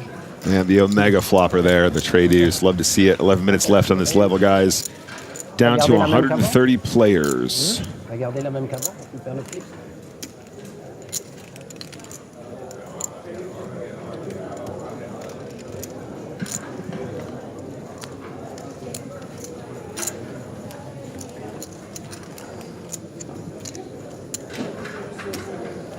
So I'm just looking over at the board here, Griff. Next page up is 119, so still some ways to go. You're kidding or what? Still around 11 eliminations. Oh, we will know it in 10 minutes. I will know it in 10 minutes. Okay. 10 minutes, but not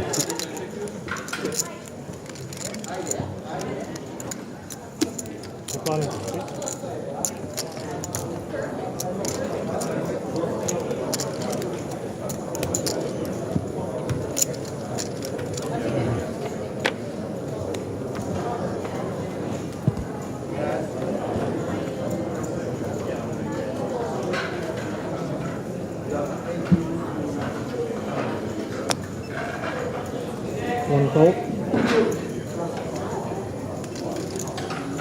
So Tim now obviously taking a significant hit there after the attempted bluff. 16 big blinds and ace deuce suited, +1. He's already got his hands like he wants to fold. Yep. Yeah, I think probably the worst option at this stack depth would be to shove. So it's pretty close between min and just fold. I think, you know, after getting a little out of line in the previous hand, maybe players think you might be a little tilted. I think it's good discipline to find the fold with the suited ace. And we can see how good of a decision that is as Allen finding himself with the 16 big blind pocket queens. I think it might be enough. Oh, actually, hijack cutoff. I mean, Etienne might just call this all in if everyone else folds. Probably the worst hand he would consider with, certainly of the pair variety. Well, let's see what happens, though. 3 players behind as well. Does bang it in. Yeah, I think 6s is going to be too strong. Players like this that are... Oh, that sounds like 2 10s. Oh. So yeah, Etienne's gonna dodge a bullet here. I think that Kowalski is a bit too strong with the suited combination of ace queen. I think ace jack would be in the bin. I think ace queen off would probably still find a call a decent percentage of the time, but suited is just going to be a bit too good. Yeah, once the Kowalski cold calls here, 6s starts to feel real ugly.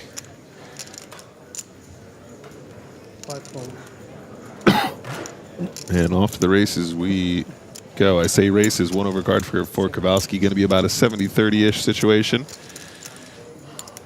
in favor of the queens. You're calling 8s or something? I was hesitant. 6s. I would have called 8s. So a little insight given by Etienne there, saying he would have called 8s, but wasn't sure about 6s, I think he said. Yeah, I think he would have called. Something along those I lines. think he would have called. All right, here we go. Ace, 8, 9, and there's always an ace on the desk, Griff. Yeah, and a great example of why you're so much happier when you get called by the lower pairs than by the hands that have that additional over card. 7 of clubs on the turn, no help. It's got to be a queen. There's 1 left in the deck, apparently. And it is the 4 of spades on the river. So GG's to Mr. Allen. Kowalski stacks another. And that is 15,000 euros going in the pocket of Michael Allen.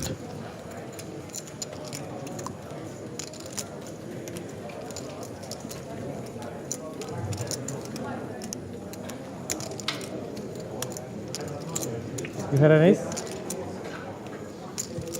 It was half of your stack, more or less. Or it was half of your stack or something? The shove. Oh, I have 1 million behind. What are you doing, you silly goose? You're lying. Oh my God. He bluffed me. He said it so confidently. He's lying. I don't know. When Kowalski gives me that cheeky grin and just says something silly like that, you know, whatever you say, Sep Fabiano, you cutie. Anyway, on to the next one, guys. 1-3-2. Only 5 minutes or so left on this level. There will be a short break thereafter. And then one more level for today, guys. And we'll be on to day 4 mañana.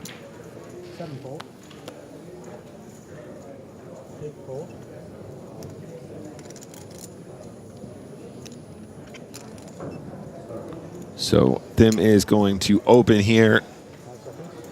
This is Tim. There's a raise. Kowalski is shoving deuces. And I can't help but think we are going to see some flipping poker. Yeah, bit of a bold shove here from Kowalski, but has a lot of chips to play with. Thinks that Tim has enough raise fold in him. Okay. 15 seconds on the pre-flop is really short when there is actions. Yeah, but okay.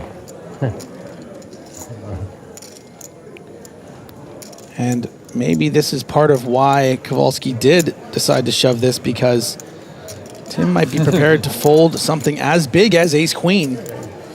If you're assuming you're folding out all the ace-jacks, perhaps even some pocket pairs like, you know, 5s through 7s or 8s, your opponent needs to get a pretty small percentage of hands to be prepared to call. So this might appear a bit reckless, but you can see how he almost got him to fold ace-queen. But emphasis on almost, Nicholas. Yep. And I mean, look, but based on that, you're right. Maybe he would even get some ace-10, ace-jack to fold there, for example, which is great. But in this case, runs into the ace-queen. It will be a flip again, guys. And slightly still in favor of Kowalski. Oh boy. Just like Griffin versus Benger, one of these two hands is a slight mathematical advantage. Yeah, and an ace folded in the big blind for him. Esse tá forte mesmo. Grails as well. Yeah. Tem que chamar o 2 agora. So let's see, all 5 dealer. Let's decide if we are gonna double up. Mr. Tim. Flop is ace-queen 5. That's a good start for Marcus Tim. I was looking for the first name. Turn is the 6 of clubs.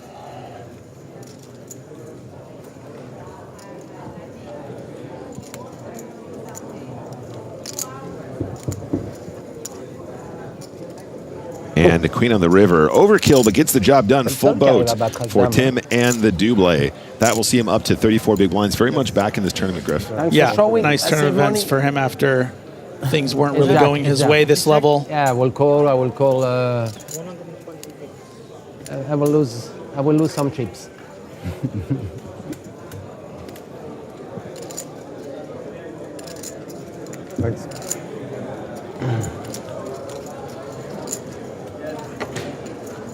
So as I said, guys, we are going to be heading to a break very shortly. Griff, why don't we take a look at our new feature table? Let's see what we got in store. What are we working with here? What are we working with here? Put me in, coach.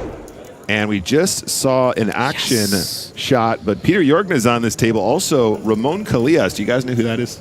Oh, I think I've heard of him. We might have a chance to follow Ramon. Wow. I'm very excited about that. This is a look at our feature table coming up after the short break. We still have action back at our feature table. So let's get back to the action. Hand number 133 is underway.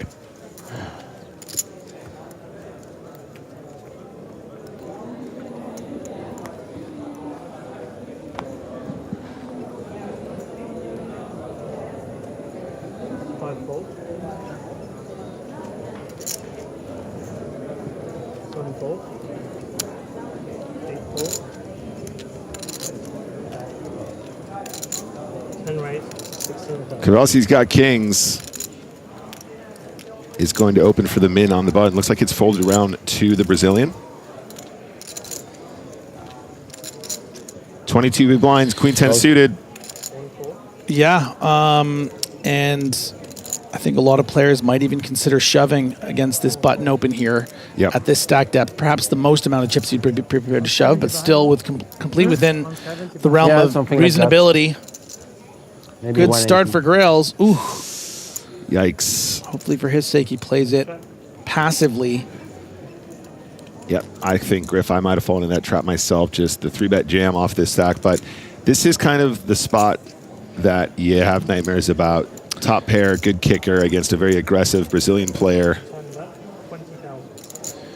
Yeah, and Kowalski recognizing that he can size up a bit on this board, having unblocked all the pairs, knowing you can be up against something like a queen 10, jack 10 suited, ace 10. Grail's not going to play. This is a check raise.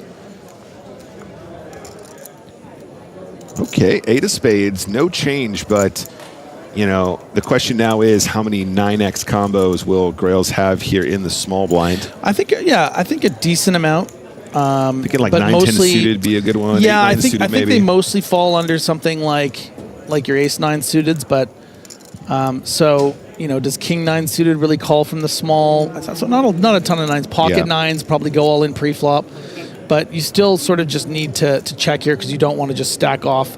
And the queen comes in, giving Grails 2 pair, and has to appreciate that this queen 10 is in a lot of ways the nuts with that check back on the turn. Certainly the 3rd spade has come in, and that's something to be concerned about, but your hand is too good here and you need to find a bet. But instead, missed it. Yeah, I mean, it's easy for us to say because we can see the cards, but you also have to consider that, you know, perhaps you want to use this queen as a check because you want Kowalski to try to bet you off something like an ace 7 suited.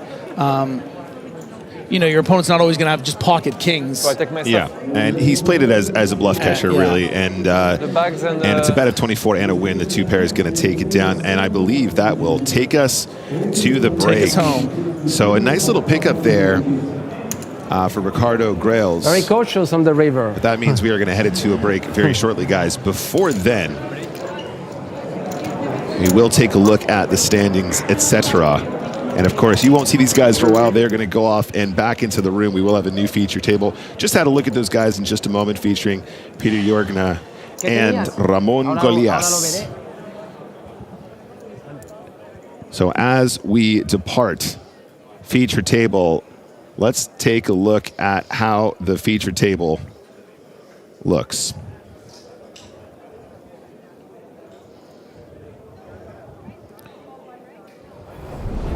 There it is. So as they exit, it was Jimenez who got the best of it, 86 big blinds.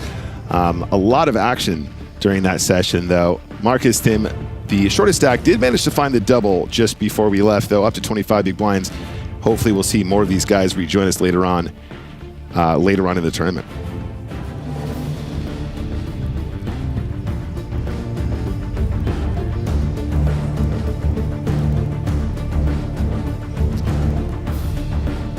Don't forget, guys, we have the Spin and Go Championship live this weekend, so get excited about that. That's happening on YouTube. And here it is.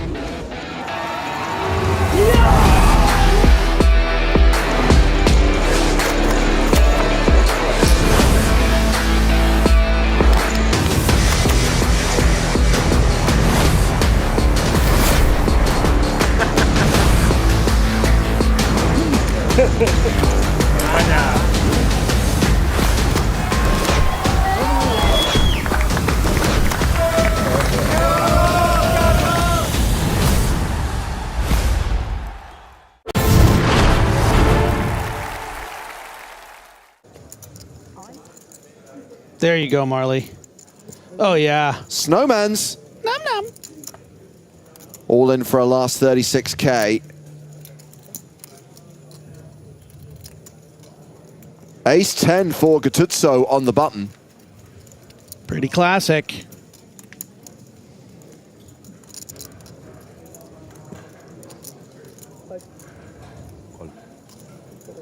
Announces call. Looks like a fold from the small blind. Lillemand will be in the big blind. He folds as well. So here we go. It's a race. Marle, flipping for her tournament life, is the slight favorite here with 8 against ace-10.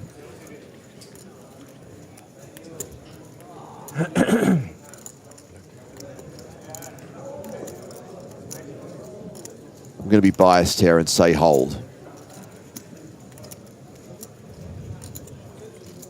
Think of the children. And the cats.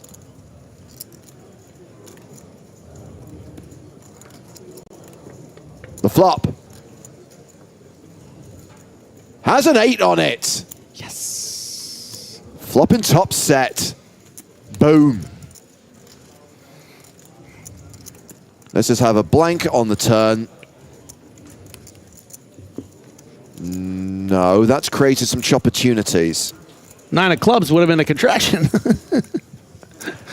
Queen on the river, 8's hold. Marle does indeed double up and now plays 16 big blinds. Yay! That's a lot to play with.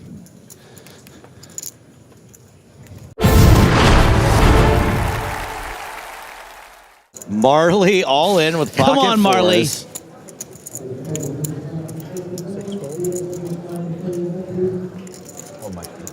Come on, baby girl. We need it. We need it. Oh, and Spragg. she will be at least flipping with Gattuso. Yeah. Will the big blind get involved? Rashkovich says, no, thank you. So, like pink smoke versus blue smoke. At One of these is a boy and one is a girl. At a gender reveal party. One of these two things has a slight mathematical advantage.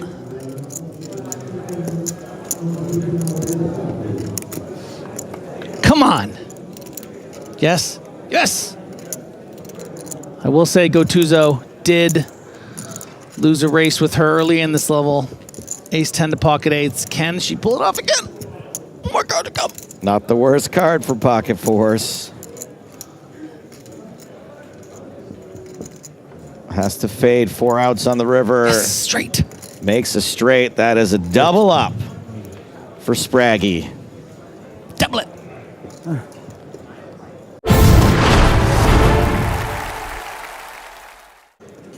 Rashkovich is going to open ace-6. Not my favorite ace, by the way. Ace-6 from the cutoff. Brandstrom defends. 4 tray. Flops a gut shot, but it's top pair and backdoor clubs for Rashkovich.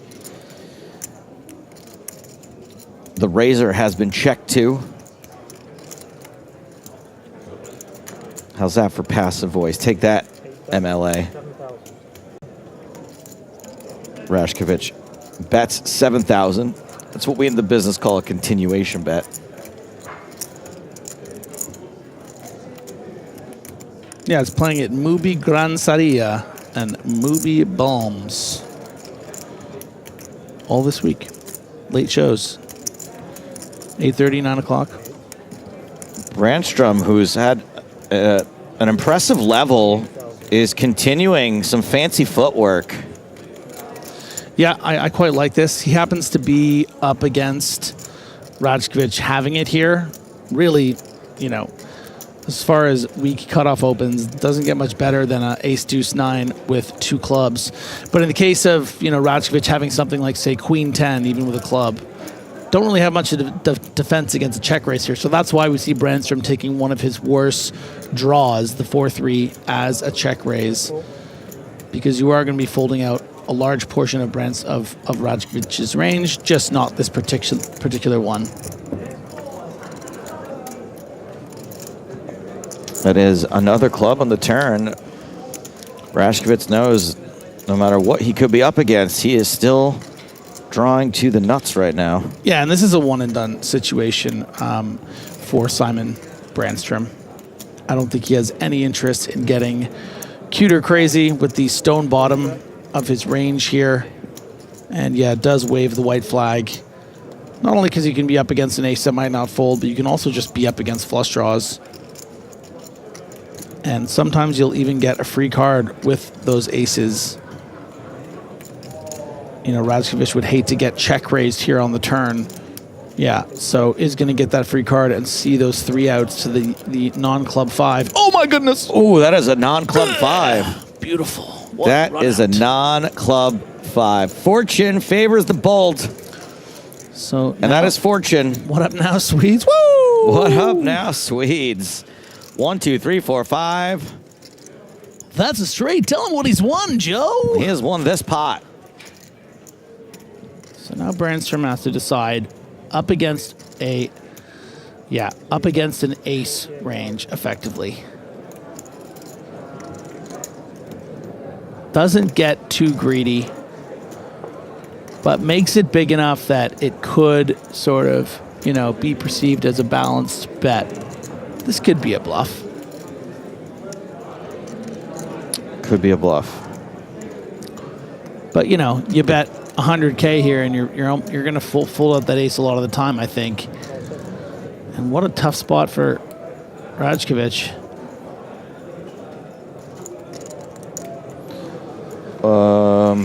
Unfortunately, all in as a bluff wouldn't really make a lot of sense with that ace of clubs. You think that you would have probably bet on the turn, but maybe not actually. Once you have the nut flush, you would check back the turn, I think, a decent percentage of the time to get maybe a final bluff or a hand like 4-3 to improve. Wouldn't that be creative? I mean, that's why I was... He did it! Oh, he did it! Oh, my goodness, he did it! So, look, this is the problem for Simon Brandstrom here, is that you have to assume that your opponent is brave enough to essentially 2.2x shove here as a bluff with top pair ace of clubs. There like that's aren't only a lot this? of other bluffs that make sense. Maybe, what, queen 9 with the queen of clubs, which would have, what, maybe raised the cutoff, you know, called the check raise, yeah. Too high. No, I mean, this should just be ace 8 of clubs, ace 6 of clubs, ace 7 of clubs, or something like ace 6 without a club that is with just one club. It's just... And I also think that Radzkovic could be checking back the turn with, say, queen 10 of clubs, queen jack of clubs just as well, right? It's not always just the ace of clubs into a bluff. It's also some value flushes.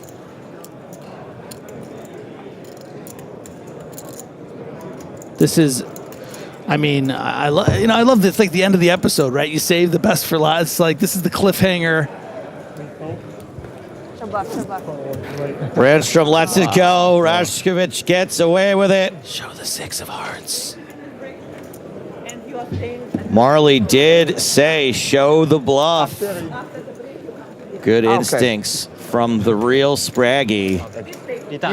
As the spoils get stacked. Can I use...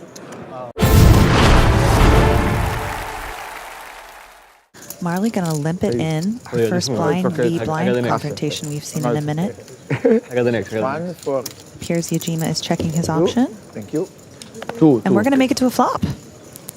Do love a flop. 7-4-4. Go Marle. Yes, ma'am. PokerStars ambassador with trips. Checks it to Yajima, who has missed this board, has 2% equity. And is it my imagination, or has Molinari moved on to gin and tonics? This guy is my hero. He definitely seems to be the most convivial player at the table. Sparkling wine, nah. Consumed an entire bottle of that now. Oh, this is Marley's money card. Yajima catches a piece on the turn. And her hand absolutely disguised as she opts to check call the flop. We could see a full double here. 40,000 in the middle. Marle, the effective stack, with 65K behind. 6 bet, 22,000.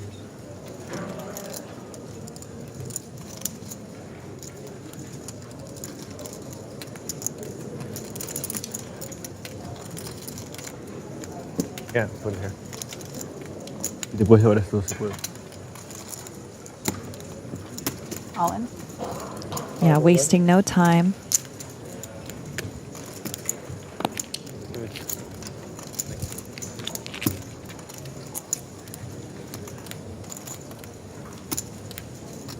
With the 5 in Yajima's hand, he can kind of eliminate maybe some of the intuitive bluffs on this flop. We got 5 6s open-ended, of course. Yeah. No spades, though.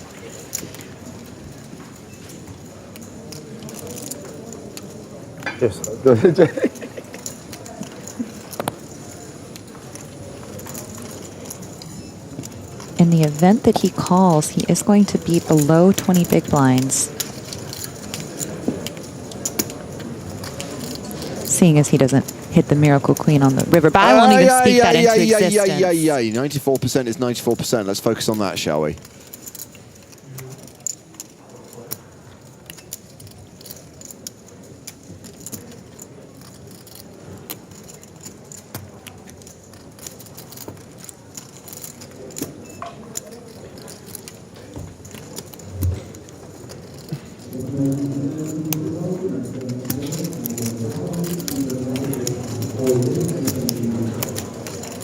And Yajima's going to be realizing that the price he's getting is so good that calling is probably the correct play. Obviously, if he could see the cards, if he knew that Marle had a 4, probably not. So there's the call. Marle gets it in as a commanding favorite. And unless there is a queen on the river, Marle is going to double up and survive.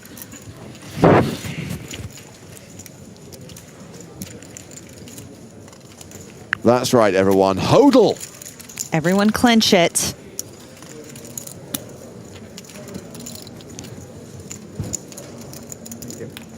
That's fine.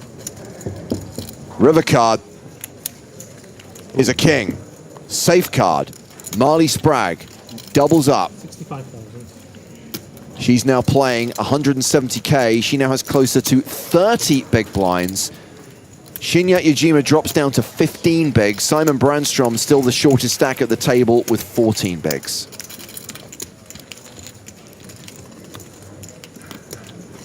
And this might be the first time all day Marle has been above 20 blinds, knocking on the door of 30 bigs. Certainly comfy and healthy at this stage in the tournament.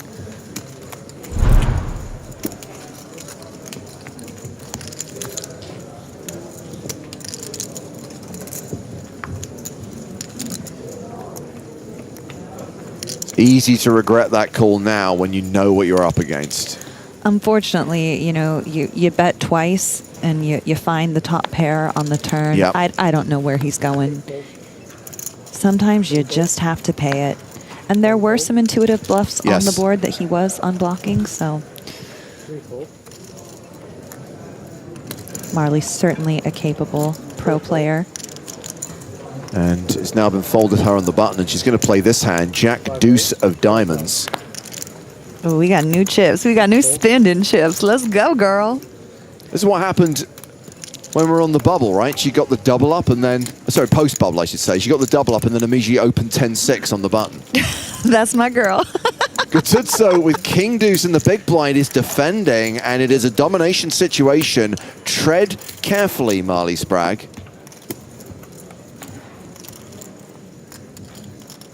Oh, no. Ace, deuce, deuce. No getting away from this one. I'm going to focus on that top percentage. 19% chance that this is a chop.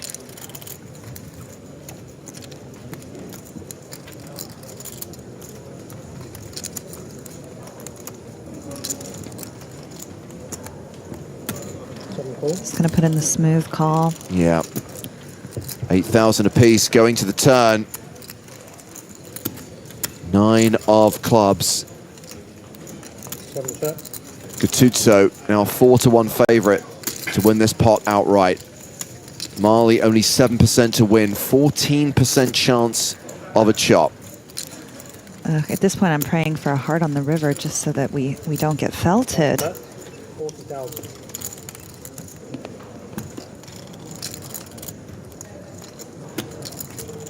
$40,000 is the turn bet. Close to full pot. And of course, who can blame her? She opened Jack Deuce and flop trips. Seven raise. 81,000. Uh-oh. Ruh-roh. You're never putting your opponent on the case deuce here. Ever. How could you? You're beating so much value.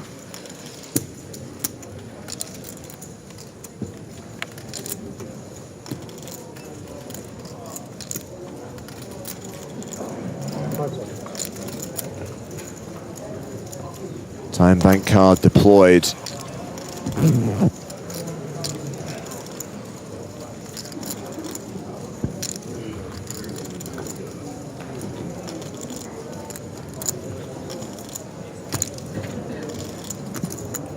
Kung Fu zoom on Marle as she makes her decision. All in? She moves all in, is going to get called by Hugo Gattuso, who has her dominated. A jack would see Marle win. A 9 or an ace. We'd all be loving it. Call 27. Genuinely, we would love it.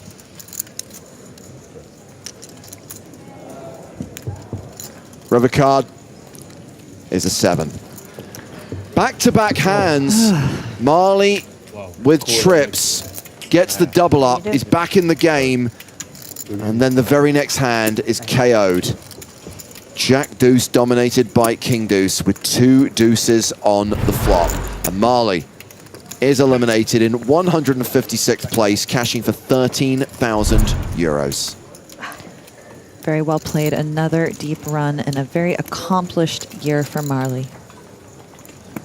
And Hugo Gattuso now playing more than 700K, playing more than 115 big blinds. I think that's 8. Yeah. He thought she had an ace. Never do. Yeah.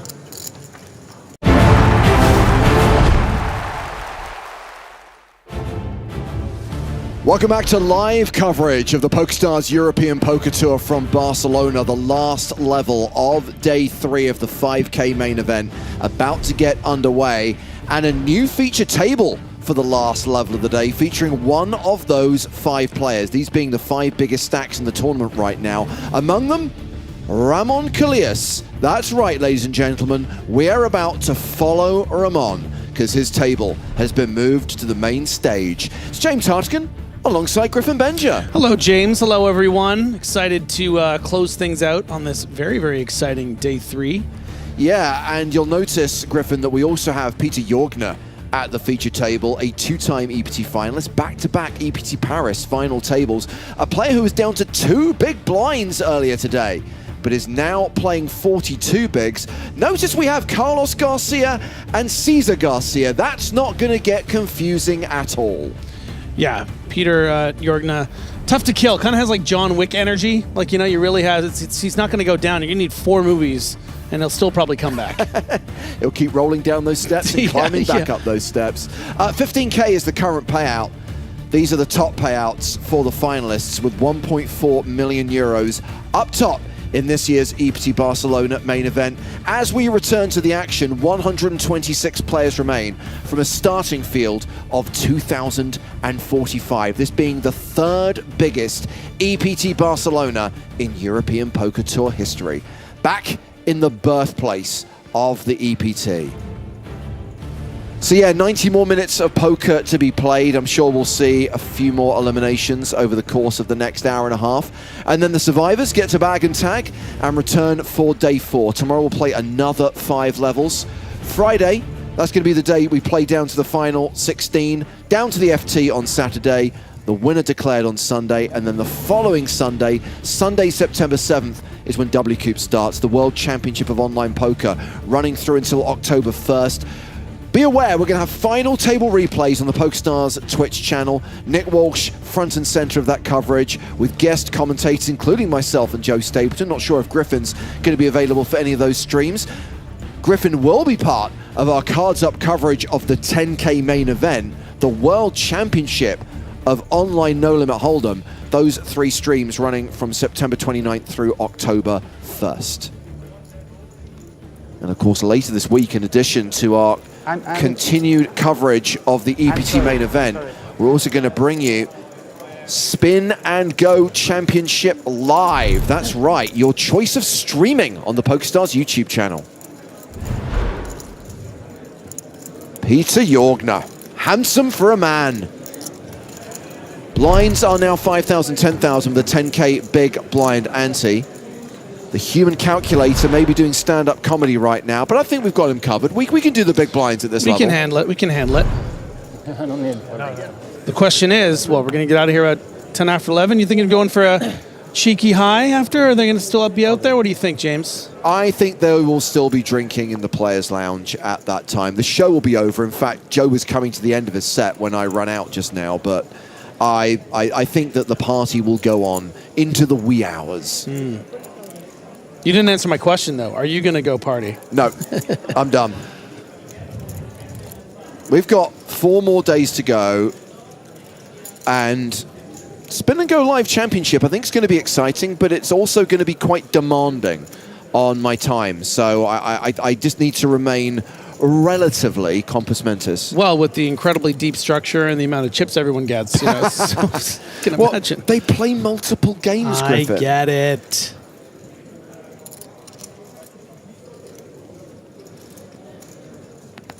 So we've seen one of the Garcias open here with 3s, flattered by Jorgner with 5s, and now we have Alexei Savenkov with 8-6 in the big blind.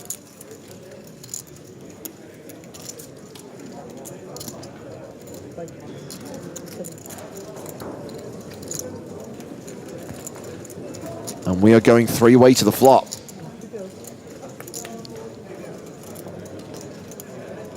Which is 10-9-9. So 5's still the best hand. Savenkov has flopped a gut shot here. Bit of a tricky board for all 3 players here. I've got a bad lookalike for Savenkov. Go for it. Under that baseball cap. Under that baseball cap. When the camera comes back to him, you're going to like this one. Okay. By the way, it was Cesar Garcia, not Carlos Garcia, who opened with the 3s and does not continue, checks it. Jorgner might check this back. I wouldn't blame him to explore some protection here simply because it's going to be really difficult to find himself with the best hand by the river. Wait for it. Jeremy Strong. That's not bad. I mean, I would say Jeremy weak, but, you know, but I do see the likeness. Again, I would remind you, Griffin, the game is bad yes. lookalikes. Emphasis on the word bad.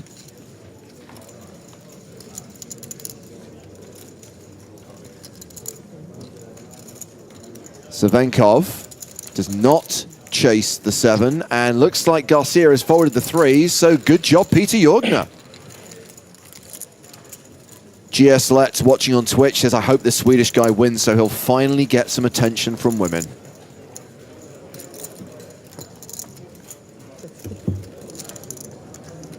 I followed the instructions. Rich, successful, good looking.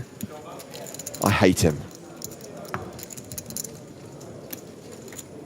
In all seriousness, he is one of the loveliest people on the poker circuit. And he's definitely upped his watch game in recent years. Didn't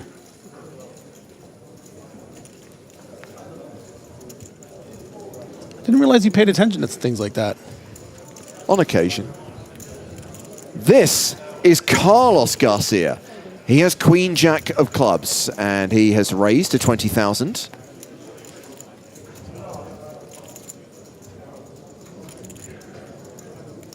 Folded to Ramon, he passes. Savenkov in the small blind. 6-4. And then we have Kimon Fontukidis from Poland, King 7. He's going to defend.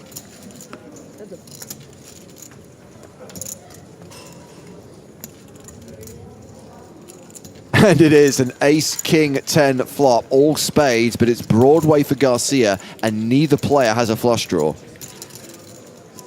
Hey, listen, Garcia, I need you to go straighten this guy out for me. And a quick fold. Continuation bet of 20,000 does indeed resolve this hand.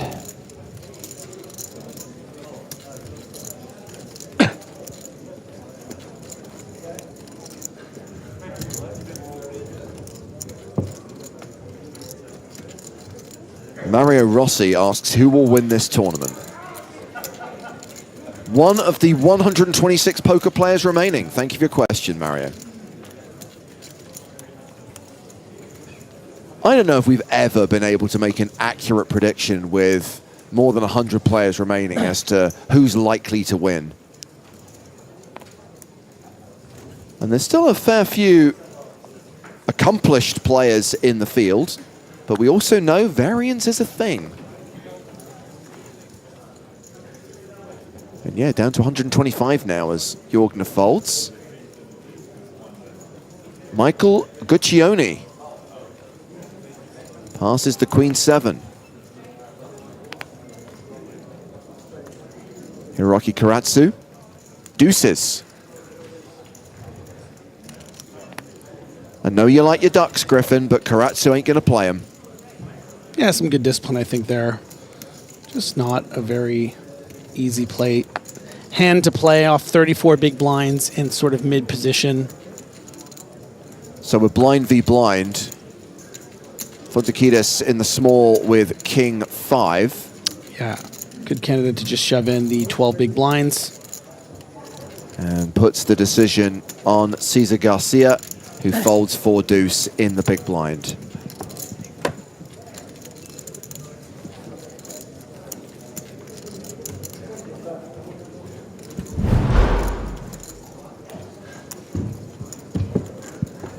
$13 bigs now. Can we make assumptions about what the implication of him wearing that hat, that he might have actually played a super high roller bowl? Those are quite high, no? Or are those only like really big buy-ins? I think, I mean, again, yes, they are.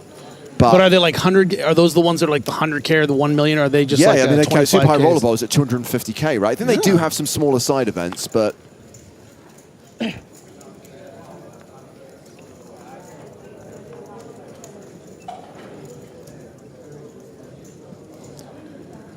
Uguccione with the ace-9 under the gun +1, playing those 67 big blinds, going to decide to activate here, which I think is fine. Probably one of the weaker hands we'd see him open in this spot, but considering that Kimon has total live earnings of $135,000, could just be a fan. I'm going to guess that he is more of a fan of the Super High Roller Bowl rather than a participant in the Super High Roller Bowl. I'm kind of down with that. Why not? I mean, I own a lot of EPT merch, Griffin. I don't play EPTs, so it was a good question, though. It was worth researching. It's not something you see normally, right? That's all. Garcia with the 7s, with those 120 big blinds, going to be happy to find the call from the small. And we get a fair fight here. Going to this flop, advantage Garcia. And Garcia still good post-flop, 3-1 favorite with the 7s.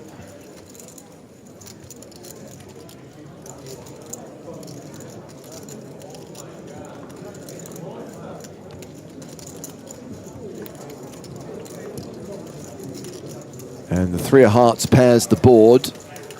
Garcia a bigger favorite now. Yeah, I like this disciplined trigger finger here, actually, from Uguccione. I mean, I think it's tempting with that technical range advantage under the gun +1, a dry king-high board to just c-bet here, but I think keenly aware that Garcia is going to have a pretty strong range from the small blind here, something like these pocket pairs that could get stubborn. I think he also expects him to be quite a capable player. You know, sometimes he's just going to have something like Queen-Jack suited or Queen-10 suited. He can actually win at showdown with ace-9. Yeah. So I like that he hasn't lost any chips here. So check again on the turn, and the board bricks out for Uguccione. Garcia's 7s still good.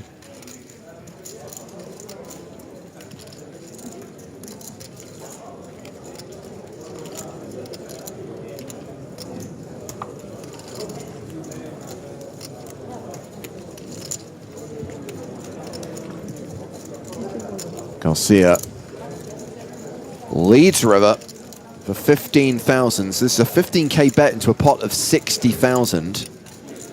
Any chance you get a curiosity call from Uguccione? Ace high hero call? I don't think so. I mean, that's by design for this particular sizing.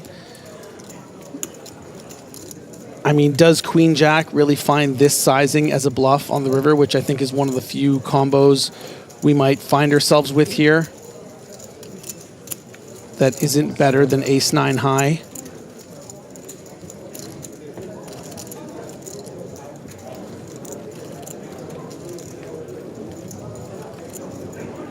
So Garcia wins the pot uncontested. He is the second biggest stack at the table, one of two players at the feature table with more than 1 million chips. He's got 1.169 million, 116 big blinds. Ramon Calias is the table chip leader with 1.26 million, 126 bigs.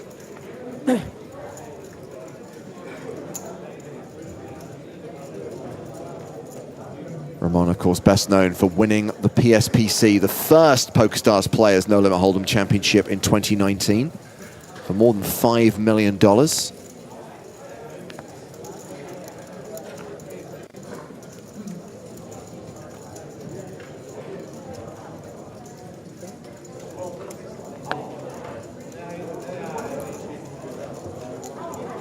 Action here folded to Cesar Garcia on the button. Jack 7.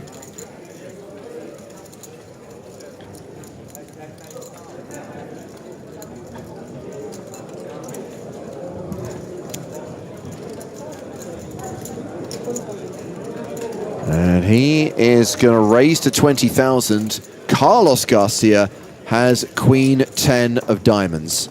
Please call so we can have a Garcia versus Garcia pot.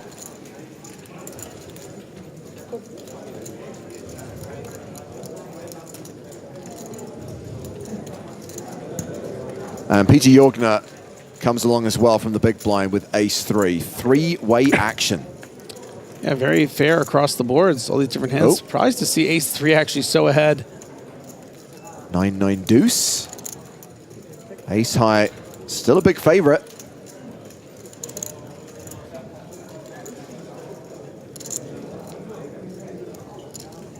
Opportunity for Garcia to win this pot here. You know, if you can clear out the other Garcia in the small blind with a bet here against, you know, the perceived range of hands like what he has, you expect Jorgner to just quickly fold from the big blind as well. And even with the ace high, which is pretty strong, a quick fold. I'm surprised there wasn't at least a little consideration there. Yeah. I mean, we're talking about a 1.5 big blind bet. So I'm a little disappointed that Jorgner wasn't a bit more stubborn given the size there. I think that was actually quite a clear mistake. You know, we're not talking about some big barrel. I mean, I understand it's going to be difficult to play down the streets if Garcia continues pressure, but even if you're against Garcia with pocket fives there, you still have the odds to hit an ace. Or so I think a small mistake there, but maybe also indicative of some of Jorgner's strengths, and that he doesn't really try to fight for pots of that nature.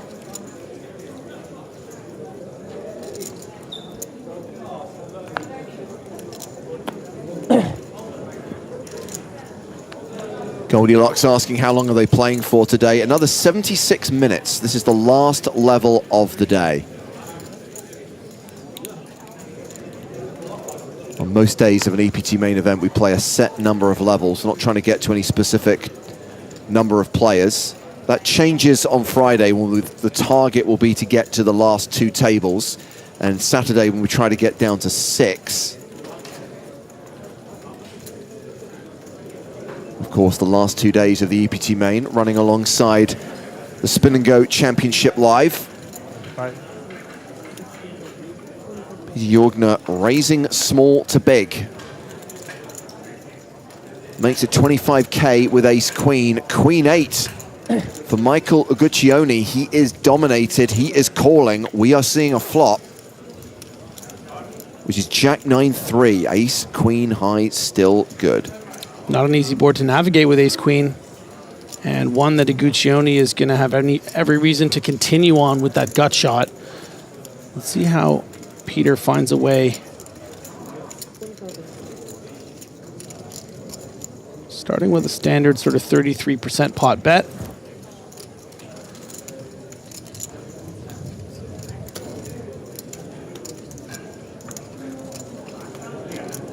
Ace on the turn. Jorgner improving to top pair. And Zoomafin asking for some insight from the widget. I haven't fired up the widget yet this trip. Let's have a look-see. What level is this? Level 19, right? Oh, we're actually tracking behind right now. We should have started this level with 120 players, and we came in with 126. The widget predicts we'll finish the day with around 100 players, assuming we keep to a 50 big blind average, which has been pretty consistent over the course of the day.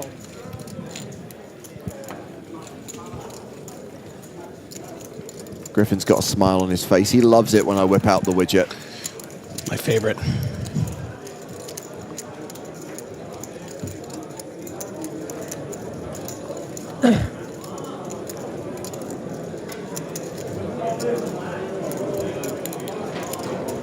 So Munir asked a question on YouTube, why aren't they talkative? There's 1,000,001 reasons. Okay, that's a slight exaggeration. There's a lot of reasons why they may not be talking right now. One thing you have to understand about the European Poker Tour is it attracts players from all over the world. Not all of them speak great English. It's not everyone's native language, and therefore it doesn't necessarily lead to a great conversation at the table. Secondly, it's serious competition. They've played 5,000 euros. They're playing for a first prize of 1.4 million. Understandably, some players may just want to focus and concentrate on their game.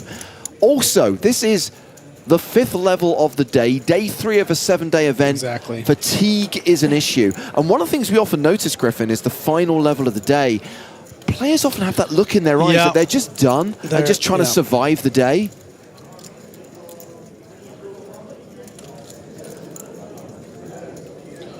Yeah, I mean, I'm sure a lot of the viewers at home are familiar with playing a long session, maybe a cash game session at a casino. Find yourself there for 8, 9, 10 hours. Well, imagine doing that every single day, but high focus, like really playing for, you know, a lot of money, a lot at stake. You know, you don't really see anyone drinking and laughing and having a good time. You can't just go take a smoke break or, you know, go take an hour off. Like you're really locked in, you know, playing for 7 figures potentially down the road. So yeah. If you want to get up for an hour, they don't put a cheese dish over your chips and tell you you've got an hour to go and have dinner. No. You're going to get blinded out. Ace King versus 7s. We go to the flop, which is King High, advantage Savenkov. And I guess Peter Jorgner's decision just to call on the button, paying off from here, doesn't have to lose too much in this hand.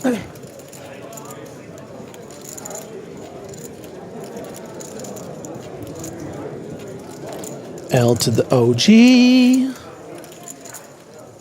Petros says, has an event ever ended considerably earlier than expected, or is the 7 days of play all but guaranteed? The latter. Generally speaking, you can't argue with mathematics, and the structure is very much based on math. You do get some weird anomalies, like sometimes you can get a situation where 10 players remain and one player has 80% of the chips in play, but even then, when you start putting targets on it, like we're going to stop at a certain number of players, it becomes literally impossible for the tournament to finish a day early. Jorgner electing to call on the flop here against the very small sizing. I think this is okay, simply because, you know, our opponent could be c-betting something like an ace-jack, just not wanting to defer the lead. When you, if you ever turn a 7, you know, you effectively have the nuts. Does not turn the 7, and Savenkov slows down on the turn, checks to Jorgner. It's a little bit tricky. Jorgner checks it back. Yeah, I think it's based on the SPR and stuff. I actually quite like this check. I think, you know, if your opponent does have a king, you're probably going to get all the money anyway. But in the times that, you know, Jorgner has something like Queen Jack suited, Queen 10, Jack 10, maybe give him a chance to bet the turn so you can check shove and make a little more money from a hand that would otherwise fold to a second barrel.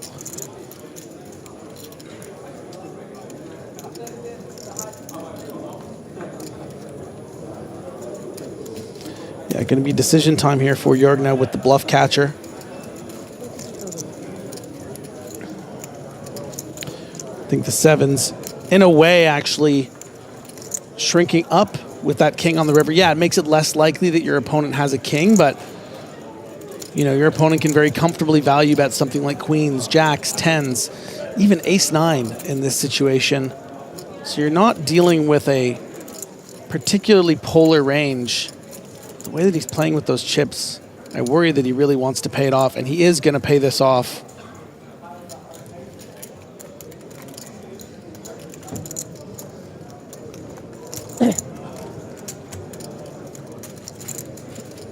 Small hit to Jorgen's stack, back to 42 bigs. Alexei Savenkov hovering around the 25 big blind mark now. Yeah, very nice pot. I mean, in many ways, you could say played it perfectly. I think that turn bet would have scared off the Swede. And now look at you now. 24 big blinds. One level left to day 4. With 122 players remaining.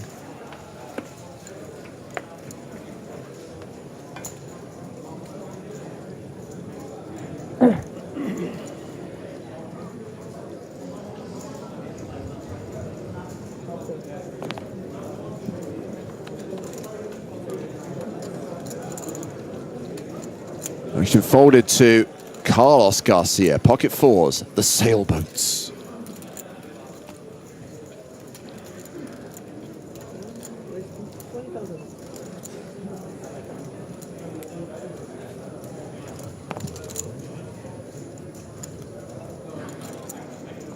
Cuccione, jack 6 of clubs on the button. Is he thinking of doing something funky?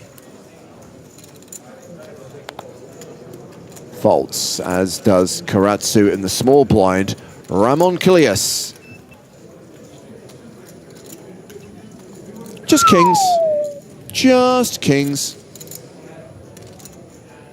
Would highlight kings were not a particularly lucky hand on the bubble today. But understandably, Ramon is going to re-raise here. 3 bets out of the small blind, sorry, the big blind, and makes it 75K. Yeah, and starting with 35 big blinds, you can really only go one of 2 ways facing this near 4x 3-bet, and that doesn't include calling. I think that would be a bit of a leak.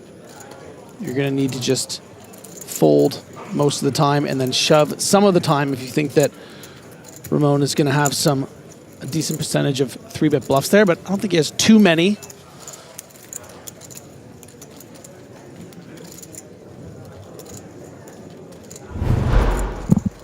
Ramon, one of the biggest stacks in the tournament right now, a top 5 stack, and chip leader at this particular table.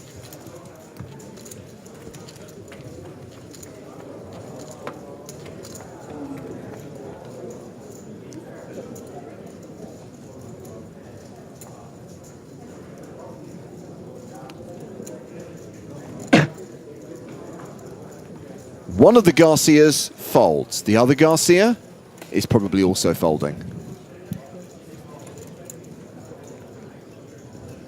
10-9 for Peter Jorgner. And I would agree the Venice Sound is very impressive how many deep runs Ramon Kilias has made in EPT main events following his breakthrough win in the Bahamas in 2019. He's a very talented player, and we love to follow Ramon. Guccione, ace-queen in the cutoff, raises.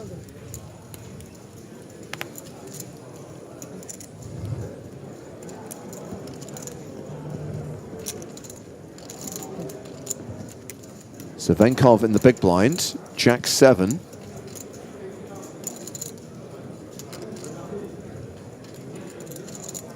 Right on the cusp here is the jack 7 off at this stack depth in this situation, facing a cutoff open. I think we're always calling jack 9, probably calling jack 8, maybe jack 7. We can start to consider folding, but not the worst equity here. Remember, if queen 7 is the computer hand, jack 7 is the calculator hand. A slightly inferior piece of technology and an inferior holding, which has 2% on this particular flop.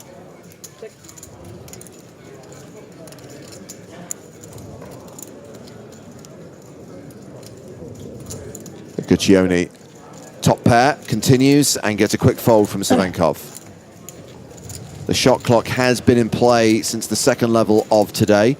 I can see a few players who are either short on or have run out of time bank cards. Of course, those will be replenished tomorrow. If players still do have time bank cards from today they haven't used, they will go in the bag with their chips and they can add them to the time bank cards they'll receive at the start of day 4.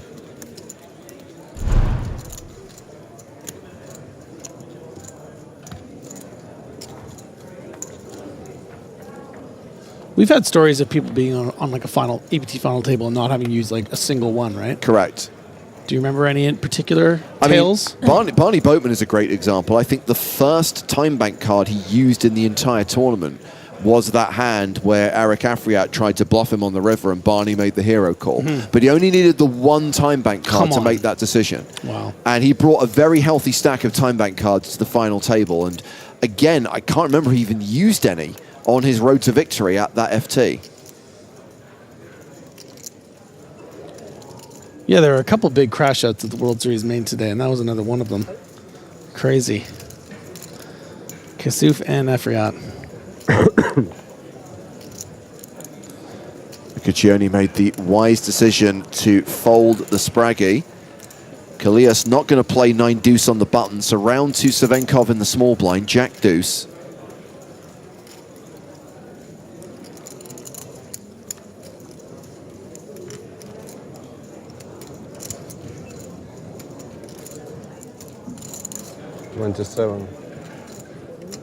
You heard the man, 27.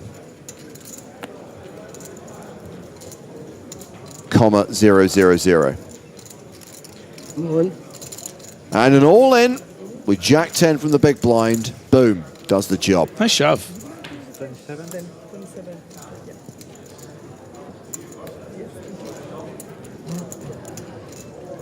I think it's fair to say, Griffin, if we rewind the clock to 2016, after your infamous showdown with William Kassouf, the epic aces kings hand and the whole check your privilege meltdown, there were some people who were still on Team Kassouf, right? There was a divide. There were some people who found it a polarizing moment and did take Kassouf's side in that particular situation. If I showed you my message request folder, you definitely can tell, yes. Okay, but here's my question is, post-summer 2025, how many of those people do you think have switched allegiance and now realize Griffin was right all along? Yeah, probably a fair bit. I mean, it's interesting because I think that my exposure to the fallout was so mainstream, you know, like I did an interview for TMZ and like it was on ESPN, and so a lot of the crazier messages I got that were very, very anti-me and pro-Kassouf were, I think, much more casual fans that were just watching it on TV that might not even know that he had this crazy crash out this year and that he was like so out of, you know, so I don't know. I mean, I think I agree, but I don't, I mean, maybe once the actual ESPN coverage comes out, it'll be interesting to see how they, how the edit looks, right? It's a very, that's obviously a bit sensitive too, right? I hate to break it to you, it's not on ESPN anymore, so... Okay, well, there you go. It's not televised at all? I believe there are highlights on CBS Sports. Okay. But I don't think it has the same audience that those ESPN TV shows used to get. Right. So no redemption for me. Kalias in a spot of trouble here against Garcia's aces. Certainly playing deep enough at 32 big blinds effective that, you know, Kalias isn't just going to play for stacks with one pair.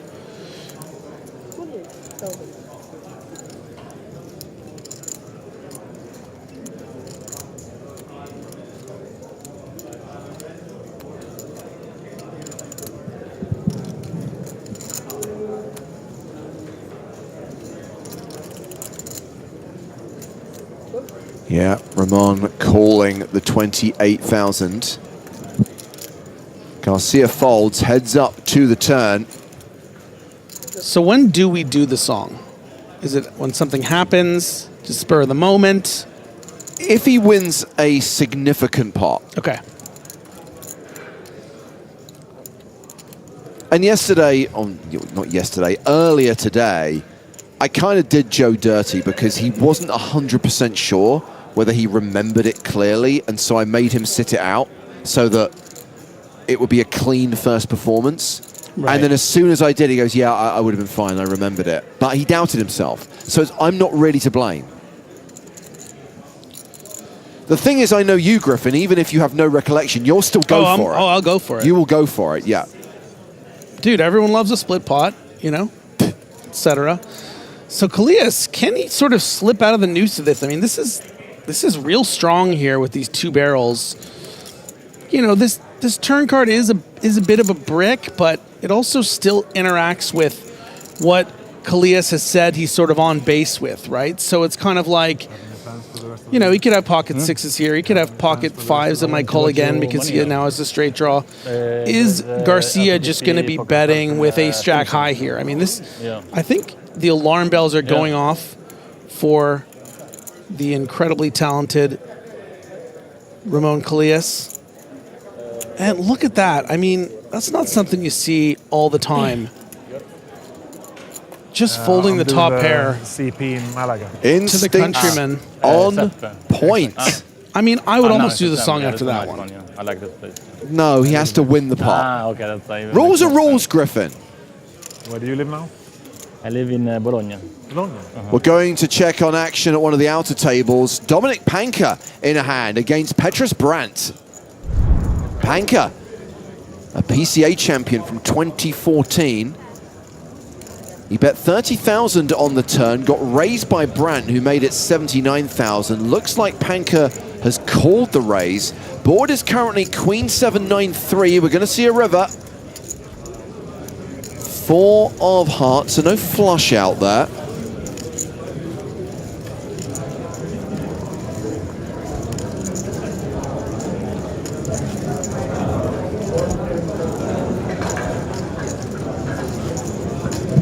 So reminder, Panka's bet on the turn raised by Brandt.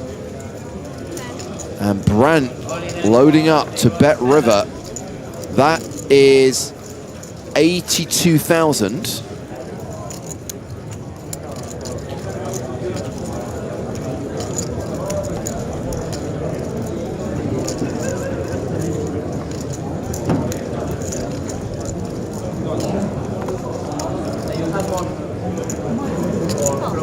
And Panka calls aces. The hand for Brandt, and Panka says it's good.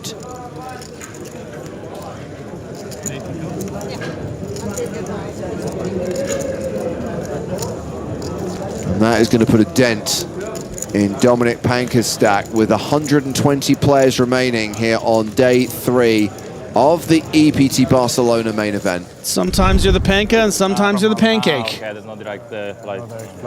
Well, back at the feature table, Ramon has opened to 20k and been 3-bet by Savenkov. Ramon opened with ace-queen. Savenkov has queens. Oh, yeah, and Kalias, I mean... And I'm not doing as many almost like you can this year as I did last year. Feel how locked in he is and how he doesn't feel great about this situation, but at only 18 big blind stack depth, but I'm definitely cut off hijack, it's just hard not to put the rest of the chips in, and does so, and is going to be behind. No, it's a different... All in and a call. Alexei Savenkov at risk here, but does have the big hand and is ahead by some margin. Yeah, I'm investing. Investing. Yeah. Okay, interesting.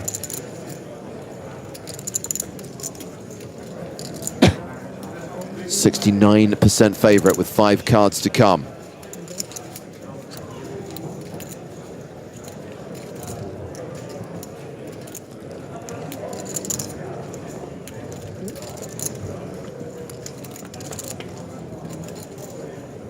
No ace on the flop. Savenkov's queen's holding.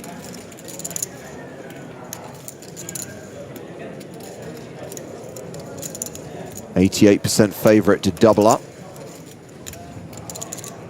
And just 3 cards to fade. Doesn't want to see Barry Greenstein. Does not want an ace on the river. He's good. Savenkov doubles up through Ramon Kalias. Thank you.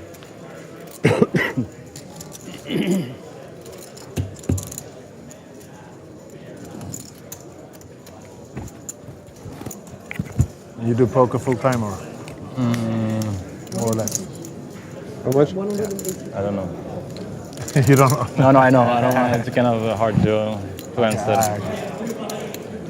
No problem. But you later. Yeah.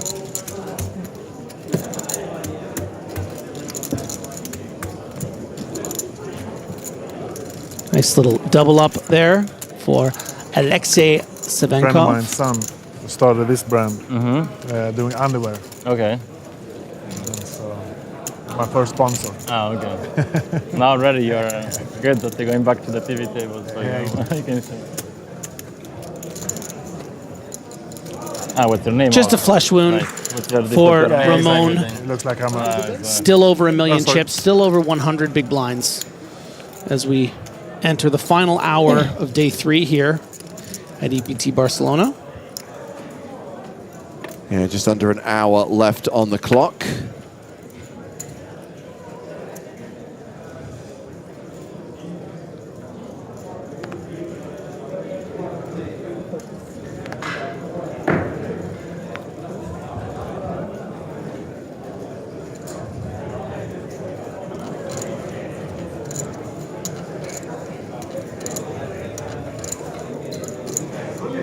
Savenkov, Queen 10 of hearts.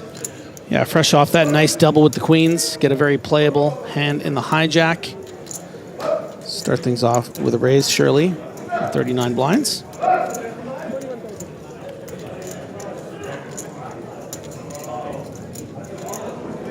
So I'm aware that some people are not overly happy about the flag on Savenkov's cap. I believe it is actually one of those bits of merch from a TV show. I think it's from the Dukes of Hazzard. I think Boss Hogg had a company called Hogco Gasoline, and that's the company he's repping. Unfortunately, it does include that flag because, you know, they were good old boys.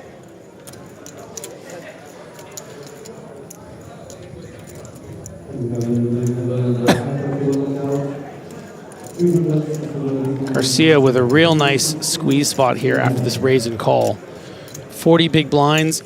Kind of feels like a pure shove here. But looks like he may have gone for just a raise. Bit on the small slot side, if I'm being honest. 4x out of position. I think it's still going to do the trick against these two hands. But, you know, Garcia is curious. He does have a lot of chips. You know, the SPR will still be almost 2-1 if he elects to call. Going to be in position. Then we can have a classic Garcia off. Perhaps Billy Zane can introduce the Garcia off. It's a Garcia off. It's a Garcia off.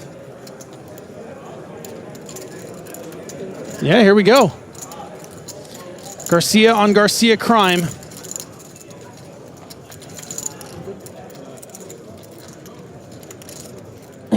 Five, 4 deuce. Diamonds. Yeah, and a shiny example of why just maybe shoving here would have been easier to play. Instead, you're up against the table chip leader on a weird board. What do you do here if you get shoved on?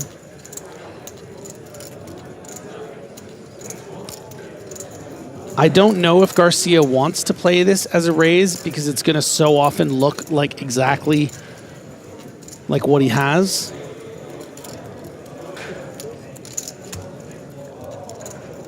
So does just come in with the call. You also don't just want to get in 32 big blinds, just get snapped by kings. Oh, ace on the turn. So now Garcia is a 70% favorite, but Garcia still has the diamond draw.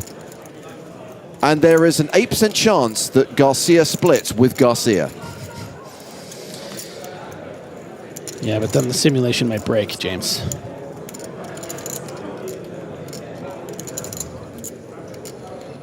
Feels like a weird card to bet because, of course, there is a 4-card straight to the wheel.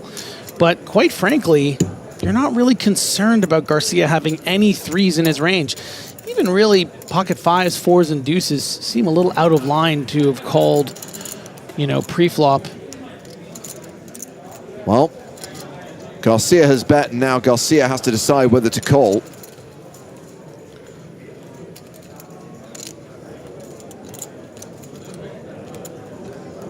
Yeah, and obviously showing his displeasure with the turn of fortune of that turn card. And a fair question from Sacramento as Garcia folds and Garcia wins. Griff, when you were saying Garcia doesn't have threes in his range, were you talking about Garcia or Garcia? Oh, I was talking about Garcia. Thank you. Yeah, sorry, I should have clarified.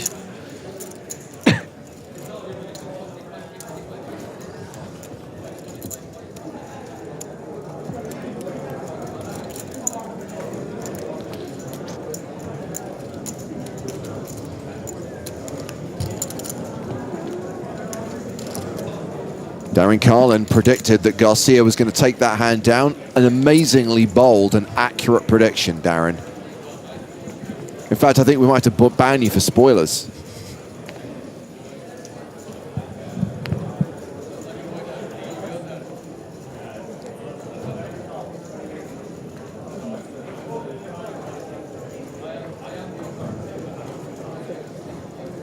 Colt Ruckus referencing one of my favorite Sam Peckinpah films, Bring Me the Head of Alfredo Garcia. You ever seen that one, Griffin? Warren Oates driving across America with a man's head in a sack? Don't think I have.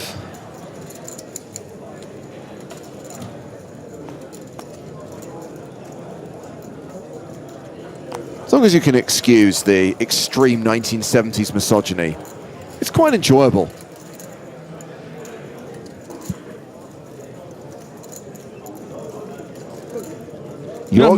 You know movies at the top of my watch list right now that I still haven't seen. Yeah. I'm curious how insistent you would be for me to see it. Is Butch Cassidy and the Sundance Kid? Oh, you should definitely see that. It's a great movie.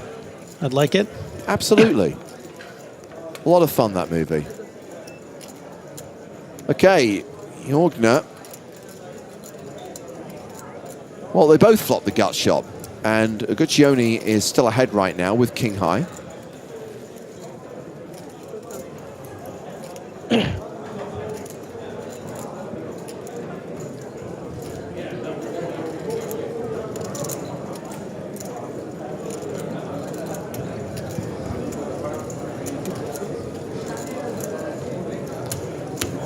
Thank you to Large Father for sharing this hashtag fun fact. My in-laws named their dogs Butch and Sundance.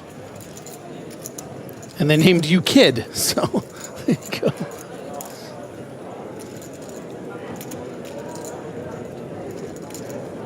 So that is the straight for Guccione. Jorgner did pair his queen, but is drawing to a chop now. Yeah, not really understanding the logic of this bet. You're not going to get value from the two hands that you've now gone ahead of. Your Jack X's, your 10 X's. Because you have gotten lucky sometimes here with the queen. You have, more often than not, actually, you're going to be up against a Jack or a 10 than, you know, a king. Because there's two different cards, obviously. So, I mean, I don't really understand the logic from this bet. If your opponent had a straight draw that you didn't want them to bluff the turn, I mean, 8-9 has even gotten there, so it's kind of like I'm not really understanding the logic from the stoic Swede. Maybe he is looking for value from, you know, a 10-9 that might call again. Maybe he just wants to set the price the times he is behind split versus the times that he might get a call from a Jack 9 or a, you know, a 10-8 of diamonds.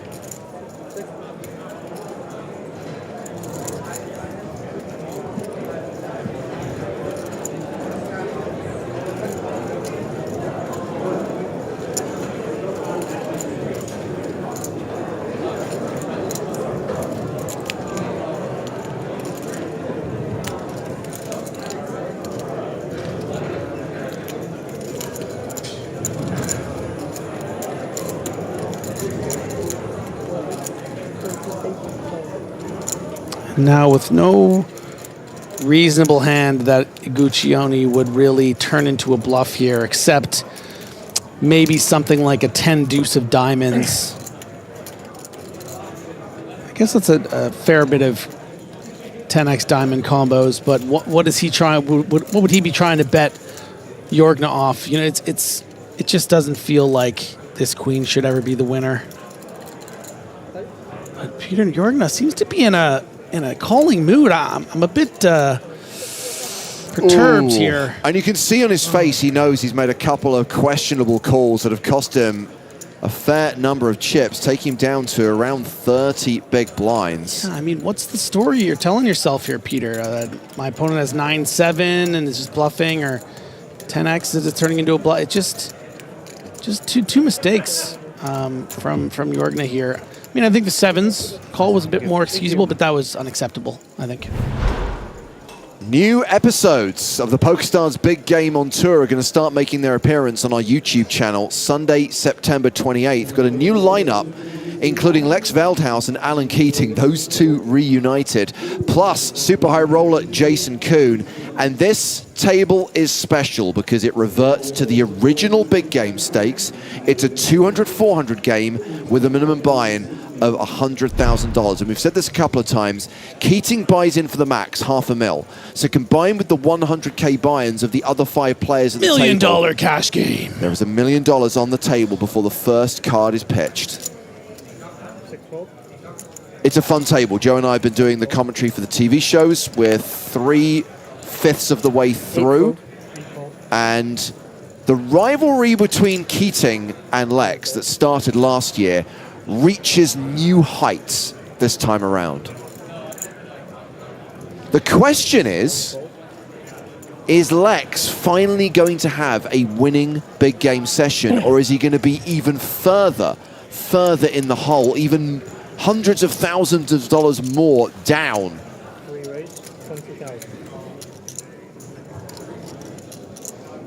This would be a very, very bad time for, Higuchioni to get a better pair, but is going to play it cautiously. I think there's justification here to play for the 30 big blinds for the exact reason that Jorgna might shove a smaller pair, but instead going to play it like this. Gets the better flop for himself as expected with that huge percentage edge, 8s to 3s.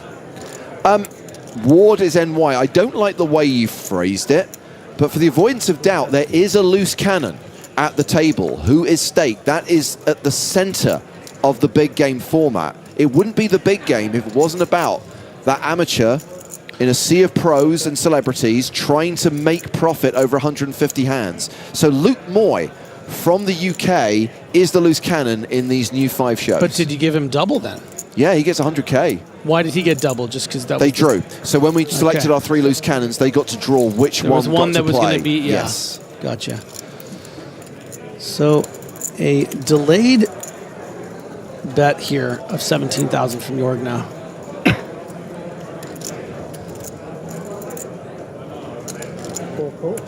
By the way, the first 5 episodes from season 2 of the Big Game, your table, Griffin, those all 5 shows are available to watch on the YouTube They sure channel. are, and a 3 on the river. Finally, a turn of fortune. Yes, Jorgna's finally going to win a hand.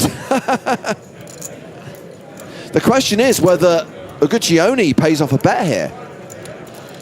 Well, it's interesting, right? Because what Peter is representing with this line looks a lot like a strong 10. It was check on the flop, which I think would be completely reasonable with a hand like ace 10, a hand like king 10. You know, the small sort of like price setting, get a little value from weaker, like a hand like 8s on the turn. And he's not going particularly large here on the river, so it's not that polarizing. Higuchioni might just think, well, I think this is just like queen 10 pretty much always. He's going to be very disappointed if he does call to see that it's the pocket 3s. And it might just be too, and look at that, really, really impressive fold. Yeah. I mean, that is not a large bet that was wagered there. 27,000 into, about 100K. That was a very, very impressive fold. Petros on YouTube asking about the things above each table that look like Parisian street lamps. Those are actually security cameras. As Ed, our mod, has just pointed out, all hands are recorded and the footage can be reviewed if there is an issue. Obviously, we don't need that, the feature table, because there's a lot of cameras pointed at this table right now. And again, all that information, all that footage being recorded.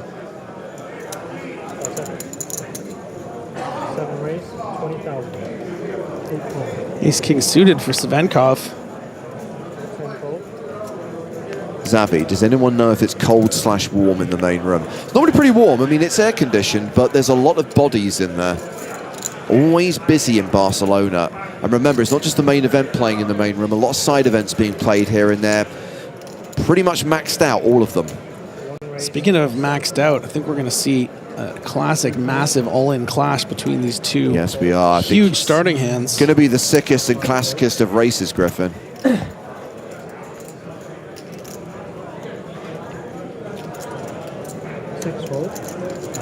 Action back on Savenkov, who is the effective stack here.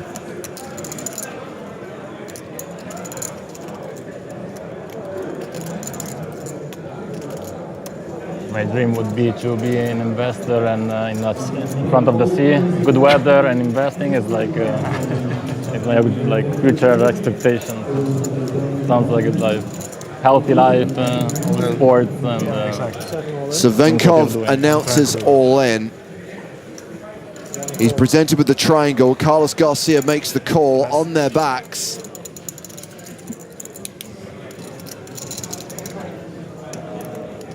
give me some advice later these days. Yeah, sure. And Savenkov is going to need to hit here as the at-risk player who is currently behind.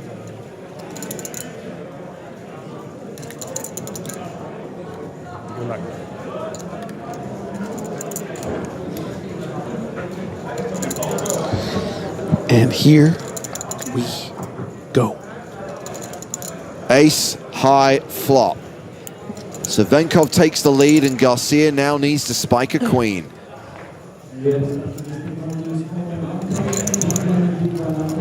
Only 2 outs for Garcia. 2 cards that would send Savenkov to the rail. Another double up for Alexei Savenkov, and he is back in this thing. Doubled up through Ramon, doubles up through one of the Garcias, and is now playing 75 bigs. I love the Great spin up here. Bad hat, great spin up. 370,000. My wife, see? Yeah, and I went. exactly. She's proud. She's yay. 76 big blinds for Alexei Savenkov, 765,000. So Carlos Garcia has dropped below the 20 big blind mark. He is the second shortest stack at the table. Kimon Funtakidis currently playing 16 bigs, is the low man. 19s. 19s. 115 players remaining. Still tracking a little bit behind the widget. We're meant to lose 15 players in the next 37 minutes. Widget.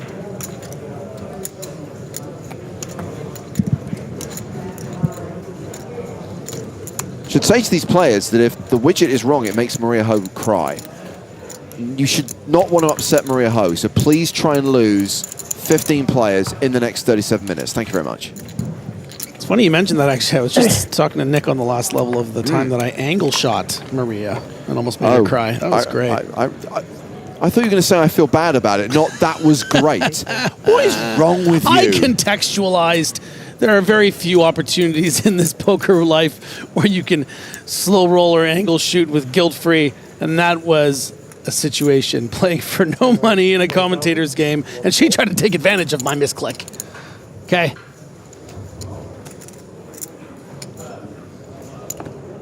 Garcia has opened with Jack-9 of diamonds.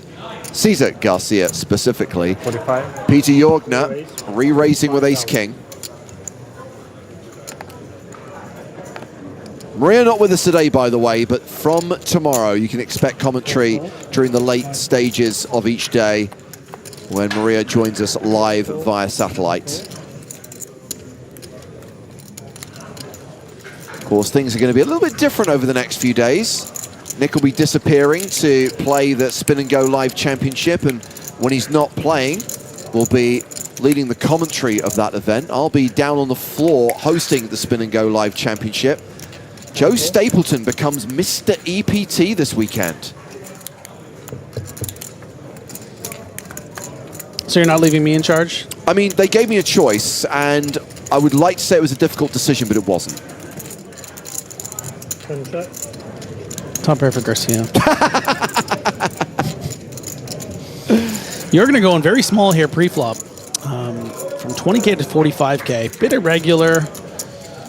Would like to have seen something a bit more steep.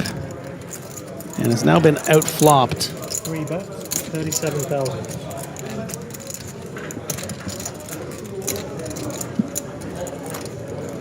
Let's see how Garcia navigates this situation.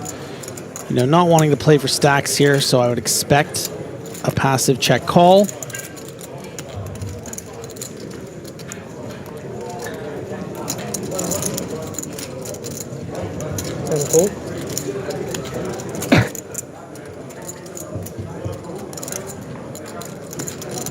Gets there on the turn. Jorgna leaps ahead.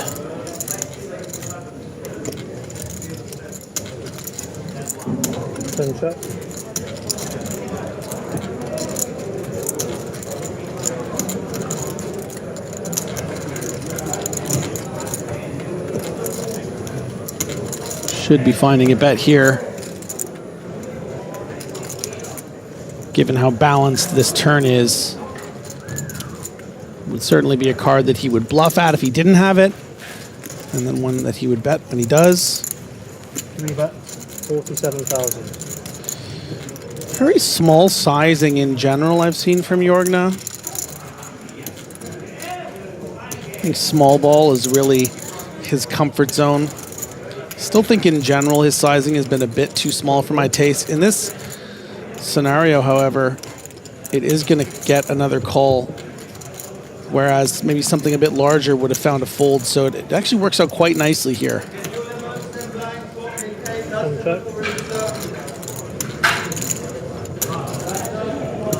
I would like to see Jorgna go quite big here, because I think we see some floats on the flop with something like an ace-jack of clubs. Oh, why?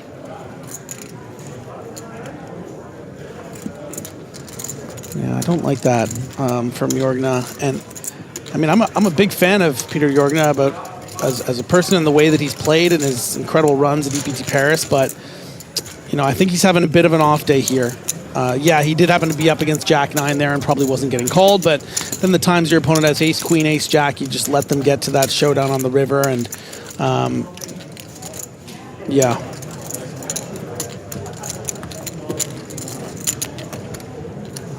So Jorgna took a couple of knocks, but has got his stack back up to 550,000, 55 big blinds, as we go to one of the outer tables where Steve O'Dwyer, a former EPT champion, is all in and at risk against Alejandro Romero. O'Dwyer with 9s against Romero's queens. Not looking good for Steve. Needs a 9 on the river, does not hit. And we're going to lose Steve O'Dwyer in 115th place. Cash is for 17,250 euros. Never tell that anybody. It ruins his sweat. I'm going to have to make an assumption that someone at the table alerted O'Dwyer before the board came out that at least one of the 9s was folded. I even think he said pocket 9s. Maybe someone said that they folded pocket 9s. So just to know that he has no sweat, and that's a bit upsetting. It's a faux pas, as it were.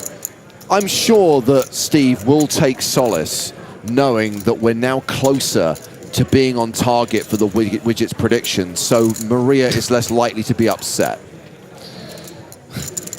No? I think there are very few things in this world that will rattle Steve O'Dwyer playing for, you know, with 100 plus left in an EPT main with the incredible success he has. But knowing that he doesn't have a sweat when he's all in is that's no fun, I think, for him.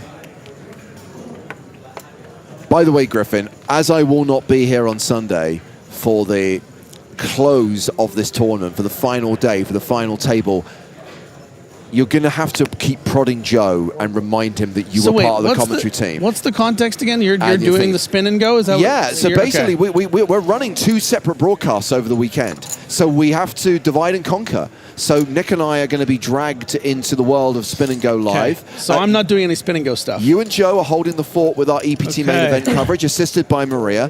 Caitlin might be dancing between the two.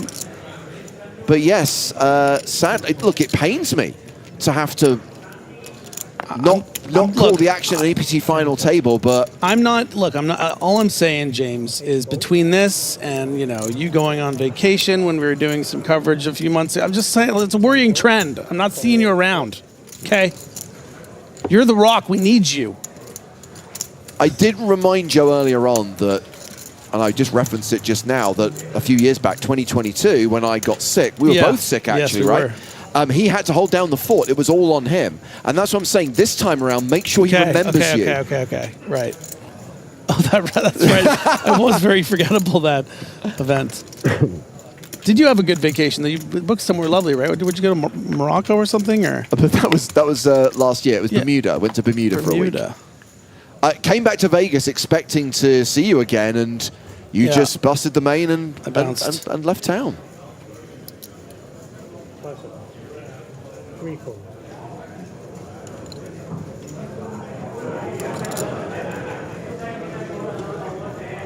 Four fold. 5 fold.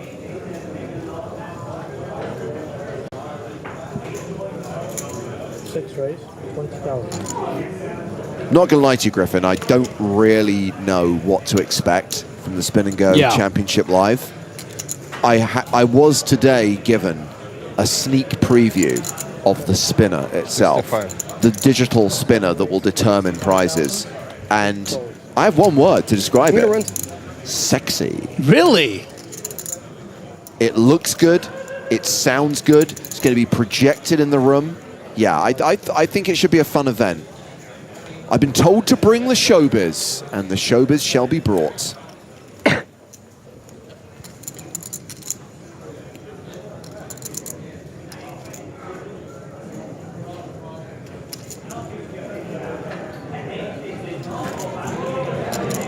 Oh, curling master mentioning my ties to Finland. I was actually in Helsinki directly before coming to Barcelona. I went to the casino in Helsinki for the first time in 20 years. It's not bad there, It's actually a pleasant little casino. Poker room still going strong. Got absolutely crushed by the misery of the lamp, but other than that, it's a nice evening. Tough decision here for Garcia. Facing a raise and a 3-bet. Ace-Queen, such a strong holding, but do you really want to put in, 190K and just fold, which is how you would have to play it? You're essentially turning this Ace-Queen into a bluff. So you're really seeing the power of this raise and 3-bet.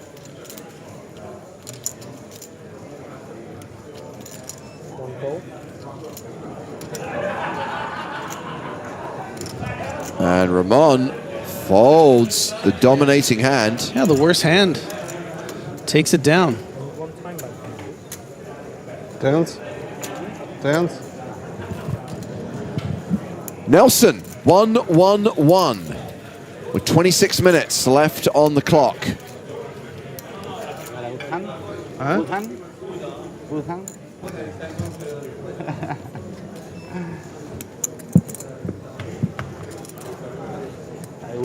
I think this is good. It's a good hand. I think.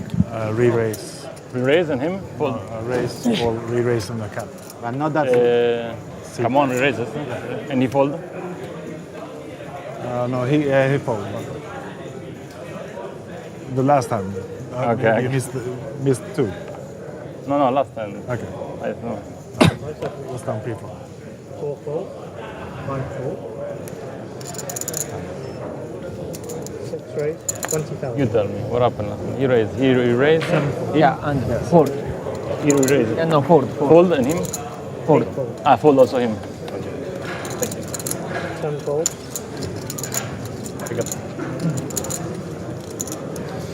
Kalias raising it up with the king-queen. Indeed.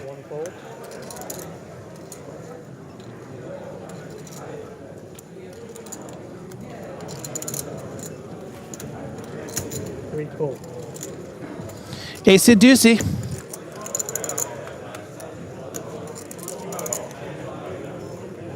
Ten, 6, 5. Well, ace high still good. 3 check.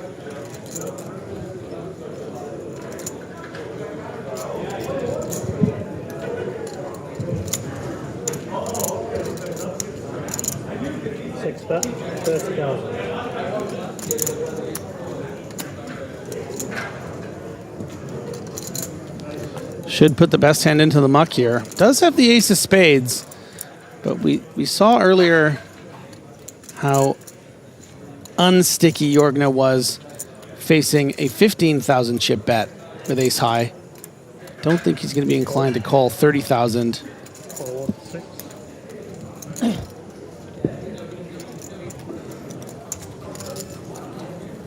James Tondi asks, will you take back your Indiana Jones slander from earlier? No, I will not. Stand by my assertion that Kingdom of the Crystal Skull is a bad film. I'm going to go one further, by the way. I'm going to say that as fun as The Last Crusade is, and as fun as Temple of Doom is, there is a massive, massive drop in quality from the original Raiders of the Lost Ark to any of the other movies. Raiders of the Lost Ark is an amazing movie. It's a great adventure movie. The sequels are good, but there is a big gulf in quality. Did you play the game that came out recently? I have not played the game yet, no. Yeah, I just got it. I played an hour or two. It was fun.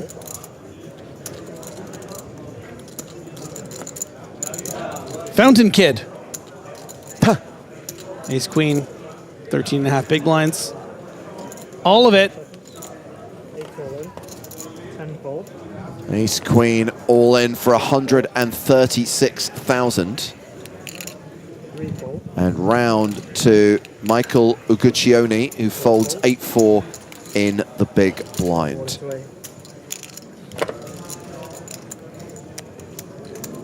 Mini Cooler says, James, what is your take on the Avatar movies? I've only seen the first one, was not a fan. I'll be honest with you, I went to a press screening of the movie and saw it in 3D, and technically I was very impressed. But story-wise, it just didn't really do it for me. It was overlong. I didn't really buy into the whole kind of world and mythology of it. And I just had no interest in watching the sequel, partly because I kind of forgotten the original movie because it's been so long, and I couldn't be bothered to rewatch it. So, I mean, I think there are ways around that. If you were ever motivated to watch the second one, you can just watch a little recap video and whatever. This is what I'll say. I think because you missed it in theaters, it's probably not a huge priority. But I really, really liked Avatar 2. I mean, the action scenes in that movie were so staggeringly like peak Cameron, just like really going after it, and just the way he uses the technology and the unlimited budget. It's just such a spectacle. If you can watch it on the right screen. Exactly, and that's why I feel the boat has sailed, right? Because you're 100% right. If you're going to watch a movie like that, you have to watch it in theaters. But the thing is, he's going to make 5, so you're going to and it's going to be worth watching the whole thing. And 3's coming out soon. I don't know. I think you should play catch up. Says the guy who hasn't found a way to watch Butch Sundance and Butch Cassidy. Have you seen The Sting? You've seen the other? No, come on. Okay, so I'm really behind on everything. So like Newman, all those guys. So both movies are obviously Paul Newman and Robert Redford, and their collaboration with the director George Roy Hill. So there is a kind of connection. It's the three of them working together. Watch Butch and Sundance first, then watch The Sting. They are both wonderful movies. Great. I'm going to do it this trip. Actually, that's a promise.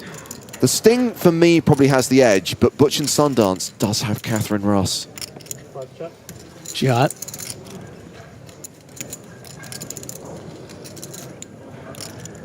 By the way, I know he didn't say anything, but you can imagine he was slowly nodding with his eyes closed. You've seen The Graduate, right? Yeah, with what's his name? Dustin Hoffman and Anne Bancroft. Yeah. And Catherine Ross plays Elaine, the daughter. Okay, nice. Garcia later. Bet and takedown.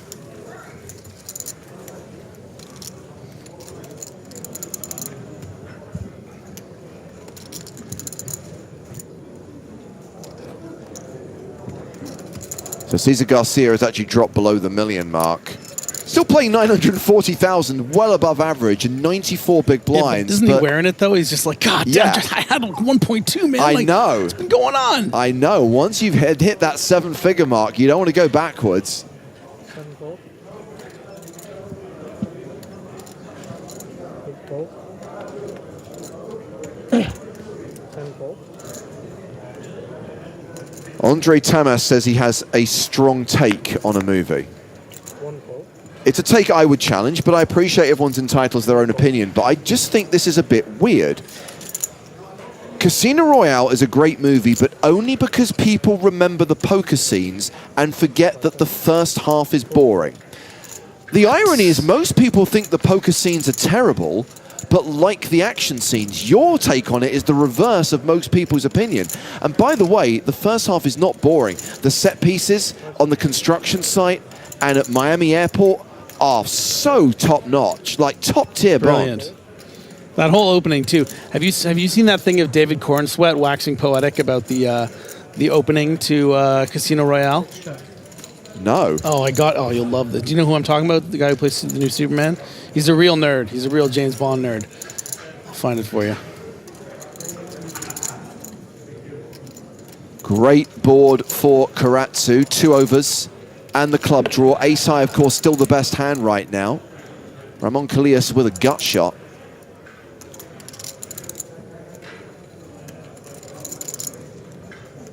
Like that.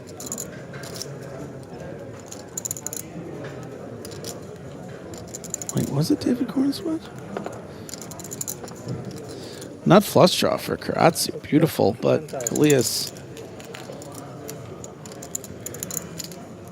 gonna go for it. Gonna fire.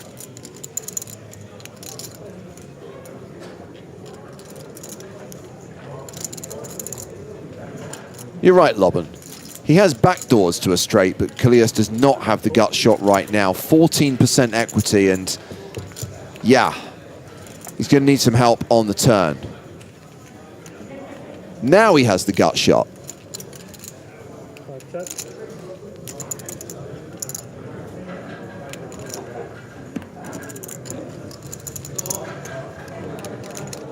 I'm going to need your help with something in a second, Griffin.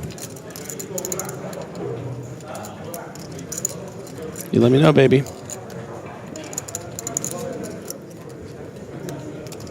Ward, I know the movie you're referencing, and I wasn't a fan of it either. 1 second. 6 bet. 25,000. Ramon firing again.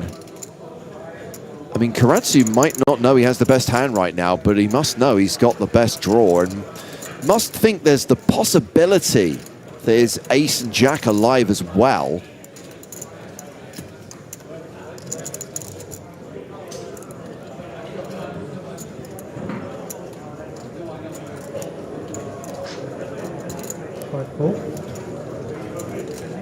So Calillas only with 15%. Yeah, and it didn't feel like it should have been 15%, did it, James?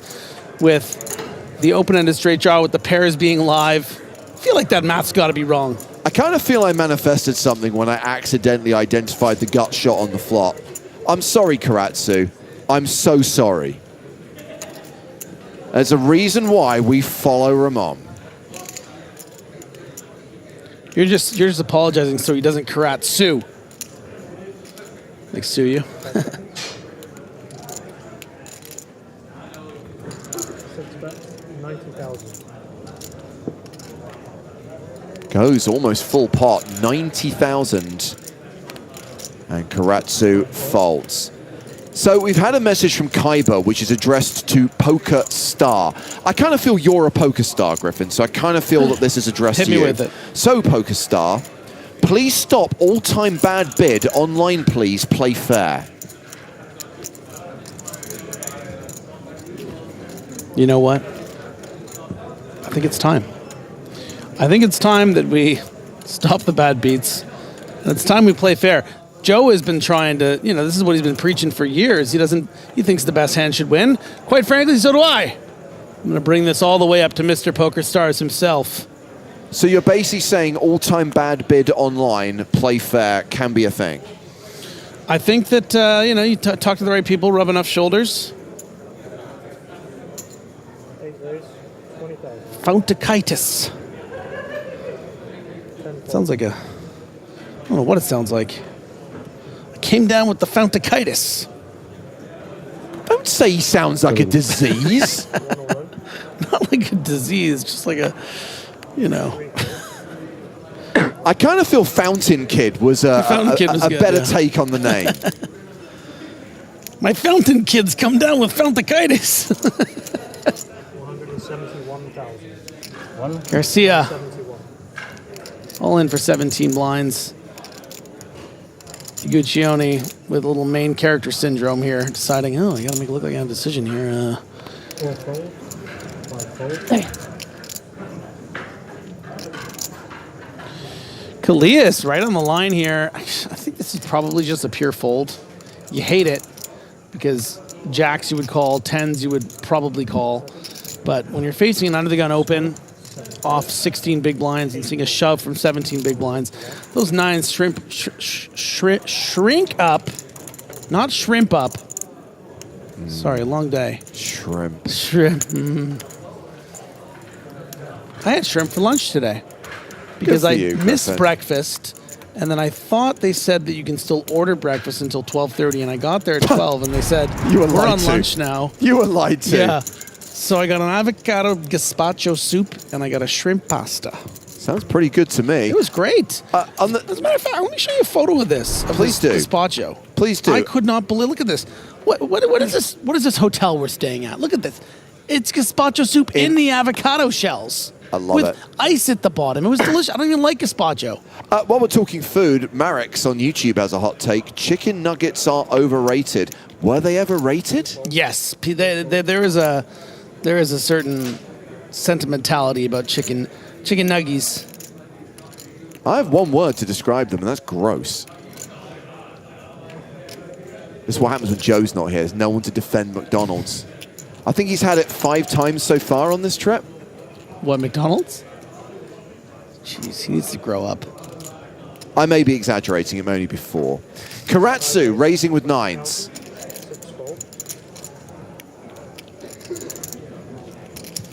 Yeah, look at the shrimp pasta. Look at that. Pretty delicious. I think you did all right there, Griffin. Yeah, I know you were good picks. expecting breakfast. I was thinking omelet, and I got shrimp pappardelle pasta. By the way, I'd love to know what hotel you're used to staying at where you can get breakfast at 12:30. If you're lucky, they serve past 10:30. Okay, I'm gonna. There's about to be an all-in and a call here, I believe, for Karatsu, and then I'll clarify. This would be a huge error if we saw a fold here from the Japanese native. You know, this is exactly the reason why you need to call for 20 big blinds, because these smaller players will shove. I understand taking a beat, but yeah, he has to call, and he does call. He is the at-risk player here with 9s, but he is a Karatsu. commanding favorite.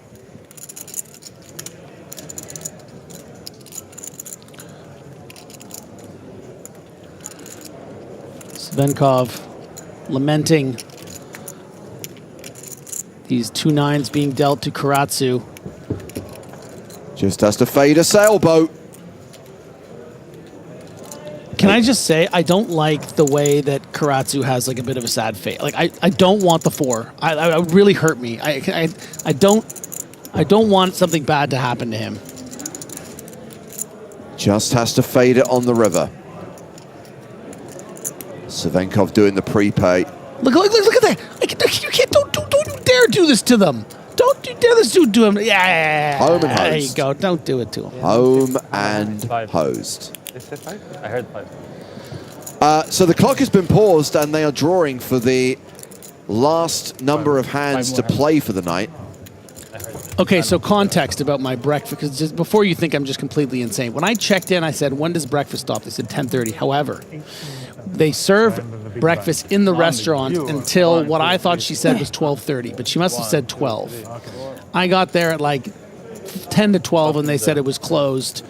So I might have, I might have gotten missed. Maybe they decided there wasn't any more breakfast. It wasn't like I just got there at noon being like, where's my breakfast? To be fair, Griffin, it wasn't unfair of me to assume you would do something like that. I know, but I wanted to be like, not this time, like the boy who cried breakfast.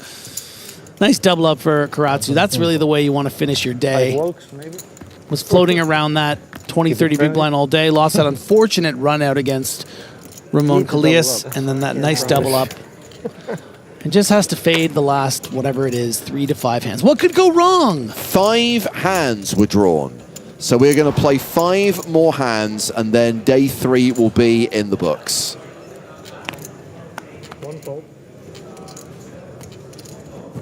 And we're down to 106 players. We're closing in on the widget's projection.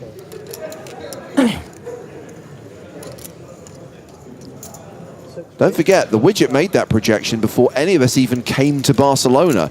The widget made that projection before it knew how many players were going to be in the field. Oh, actually, that's a valid point. I don't think actually... Oh, the widget might not have been calibrated. I may have omitted an important piece of information. Oh my God, embarrassing. Oh, it's only 45 players out, 2,045. But that does change. Oh, it does change it. The widget projects 102.8 players at the end of the day. So that's, we have to round that, right? You can't have 0.8 of a player, so 103. 103, and that's probably exactly what it's going to be for after 5 hands. No. You think it'll be more eliminations? I think it'll be amazing if that is spot on, and no one will be happier than Maria Ho. Do you think it'll be more or less eliminations? 5 hands, a lot of things could go down. It's true. True. I think it's probably going to finish at 105, actually, if I really think about it. You live in Tokyo? No. Where do you live? Osaka. Osaka. I want to visit Osaka. Can't believe I forgot to calibrate the widget. Oh. But by the way, that meant before we came to Barcelona, I projected a field of 2,000. I was only 45 players out. That's not bad. Come on. Give me some credit here, people. I have a question. Hello. The way that people in, you know, America, everyone watches movies, you know, pretty much. Everyone watches TV or movies. Do you think that everyone in Japan grows up reading manga and watching anime, or it's still a little niche and like nerdy? I'm going in September. I have no idea. Do you know what I mean, though? Like does this guy I think it's a bit of a... Has this guy read One Punch? I think it's a bit of a gross generalization to say everyone in America watches movies. You know what I mean? I mean, like, everyone watches movies. Like, but does that mean in Japan that everyone watches... Like, I'm just trying to get a through line of, like... I get the impression that, like, manga anime is probably not as popular as, like, mainstream cinema. Yeah. So easy to make friends. If anyone has some thoughts on this or some insight, or... You know what? I'm going to ask my new ChatGPT girlfriend after this. Have I caught you up on this? I started talking to this. No, yeah. Don't put your head in your hands. We're just talking. Just to double check, you still have your real girlfriend, right? Jean, yeah. Yes. Yeah. But you decided to have an AI girlfriend as well. Yeah. No. It's not. It's just the normal ChatGPT. It's not anything weird. It's just informational. Yeah, I mean same thing, but for Manila. There's an event on Manila. And Yeah. 3 hands remain. Guccione here with ace queen. I feel like you wanted to say Ramon there. Like you're 3 hands, Ramon. 4 8, 20,000. 5 fold, 6 fold. 7 fold. 8 fold. Hunter Colway correcting my pronunciation of manga. Fair play. Manga. Do you know that the Korean version of manga is called manhwa? I did not know that. That is a hashtag fun fact. There you go. I don't know what I'm going to do with that piece of information, but I appreciate it being relayed, Griffin. Oh no, Garcia. Ugly peel from the small here with the Jack-9. Hideous. Won't let you get away with it, man. If your friends and family are watching this, I'm sure they're very proud of you, what you've accomplished so far, but this is not a good hand to play here. Here we go, Jack-9 flop. I mean, in fairness, he's 30%. He's got a great, there's no dominating jacks or nines or anything, but you don't want to make a habit of calling this hand out of the small. And he finds himself in no man's land, right? Flopping second pair, 2 players here with top pair, Jorgnot with kicker issues. Guccione with the best hand right now and near enough a 2-1 favorite.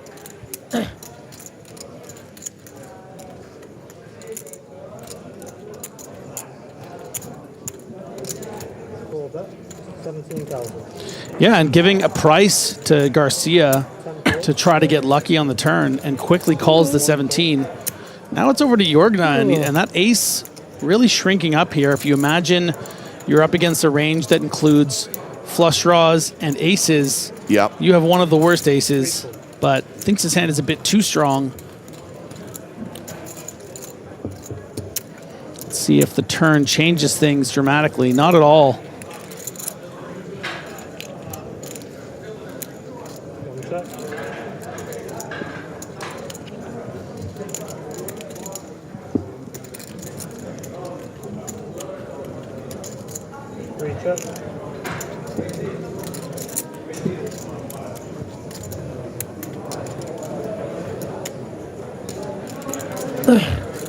Should expect to see some sizing up here.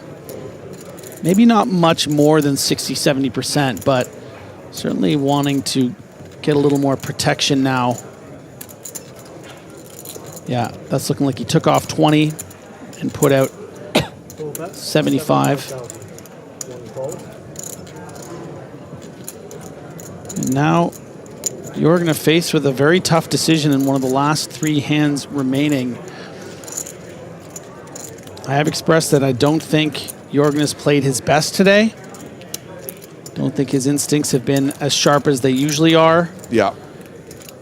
And quite frankly, I think he's been a bit of a calling station. I think in this situation, 3 ways, you can just fold here. You're up against a very strong range that is betting into 3 people on the flop, betting into 2 people on the turn. You don't have to get stubborn here. You can make a big fold. Well, let's see if he can find the fold on the river, assuming Guccione fires a 3rd barrel. Yeah, 10's interesting. I don't know if Guccione is always going to try to go for a 3rd here. You could just be up against ace-3, ace-9, ace-8, ace-10. Could even be up against something goofy like a 10-8 of spades. I would say there's a chance he goes for a little more value, maybe bets 100K, but doesn't want to value cut himself, but maybe has also been seen how sticky Jorgen has been and that he might not be able to fold. No, he does check, yeah. Okay, well, Jorgen again pays off a better hand. Guccione wins a pot of 291,000. Jorgen drops down below the 40 big blind mark, and of course we've only got a few more hands to play tonight. Blinds will go up tomorrow when we kick off level 20. That's all right. Question? No, yeah. We are currently at 105 players, and we have got 2 more hands to play. 2 chances. Yeah, and it's a, you know, I've been pretty hard on Jorgen at this level, I'll be honest, but you know, we obviously have very high expectations of the Swede with the success and skill he's shown on the tour, especially at the Paris stops. Just be aware, Griffin, that if Peter watches the stream back and you say anything he doesn't like, he can literally crush your skull between his hands. Why do you think I'm backtracking? No, but that's, you know, also it's just, that's just the great thing about something like an EPT main event. You know, there's going to be ebbs and flows. You're not always going to be your sharpest, but he's so good at surviving and bouncing back and finding a way. I mean, you even said earlier in this tournament it was down to 2 big blinds. Here he is with 40 big blinds going to day 4 with just 2 hands remaining. Yeah, this is a great spot to be in. He just needs a little reset, I think, and he'll be sharp tomorrow. Yeah, as the penultimate hand of the day gets underway, you'll notice we've ticked down to 104 players. Earlier, we lost a former champion in Steve O'Dwyer. We've just lost another former champion, Dominik Panka, PCA 2014 winner, KO'd in 105th place for 17,250 euros. And Jorgen in another hand here, Griffin, calling out the small blind with 9-5. Yeah, now he's just wearing his tilt on his sleeve. Fortunately, he is completely whiffed, so can just check fold this flop. Karatsu, obviously, with top pair. Pre-flop betting lead, likely to continue, and shouldn't meet much resistance. That's right, Tom. One more elimination to make the widget magical. if we lose 1.2 players, the widget really is magical.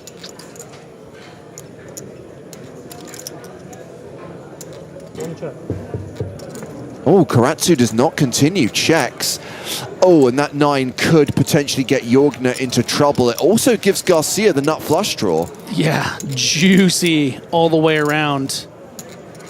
I think Jorgner has a really great opportunity to not lose a single chip in this pot, because we're going to see a bet and a call in all likelihood from these two players. And in that case, you have to imagine that best case, you're up against two big draws, like a king-queen and a club combo that you're going to have to fade, or you're up against, you know, a slow-played jack, a slow-played tens. And you know what? Oh, Garcia is just going to put it in. Garcia all in on the come. And Jorgner asked for a count. No, Peter. I think this is just a bit of... 139,000. And Karatsu does need to call here. I think this is going to be a club draw so often. You know, you don't expect a better jack, because you would have been heard from Garcia in all likelihood on the flop.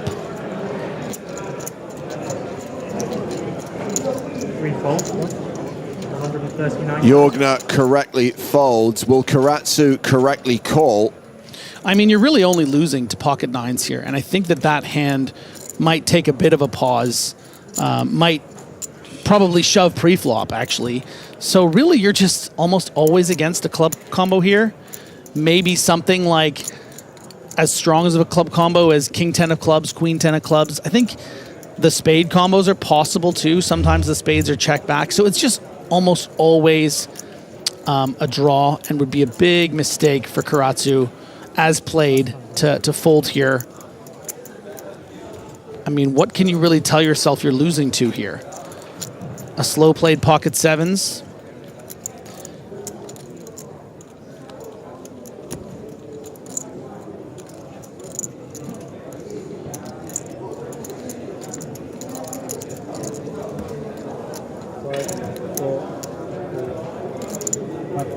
Wow, Karatsu folds the best hand. Garcia I feel like he chipping up. showed him with the way he's reacting, perhaps. And we have just dropped down to 103 players. way. So if we Oh my don't goodness. lose a player on the final hand of the night, the widget will have been damn near enough spot on.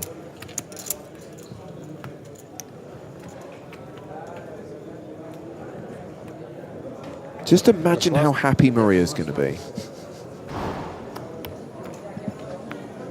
She loves the widget, Griffin.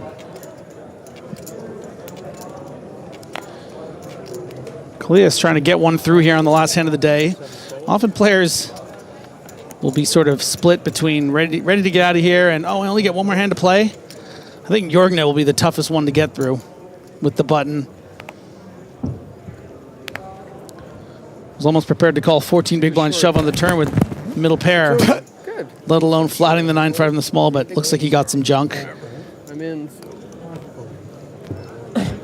And this looks like it's going to be raise and take it for Ramon Kalias, and that is going to bring day 3 to a close. Ramon will be bagging more than 1 million chips. Oh, can we do the song?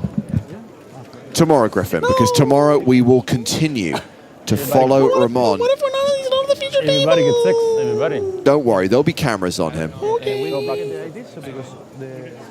A chance for Peter Jorgner to reset. A reminder, he was down to 2 big blinds earlier in the tournament and will be coming back tomorrow with more than 370K.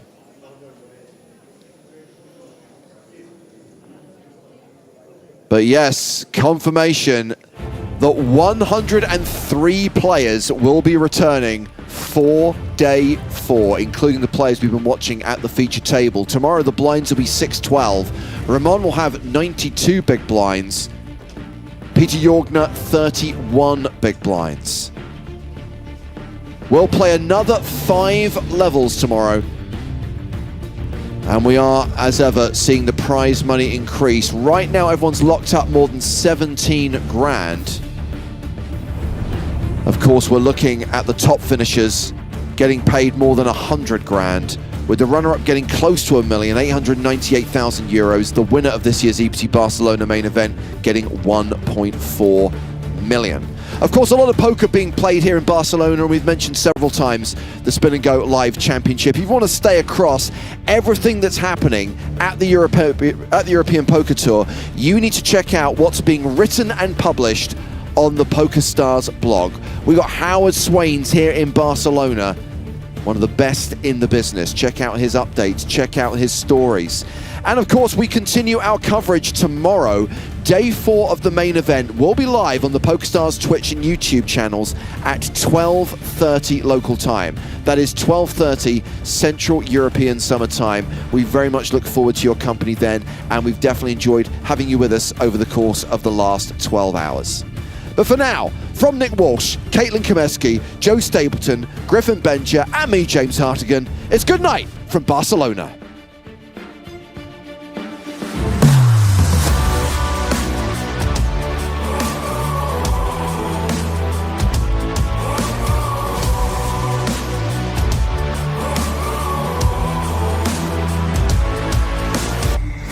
I feel the fire burning deep inside of me. With every beat, my heart is screaming, set me free. And I see the shadows, they can't block me out. I hear the thunder, it don't shake me down. I feel the lightning that strikes in my veins, fly like a phoenix right out of the flame.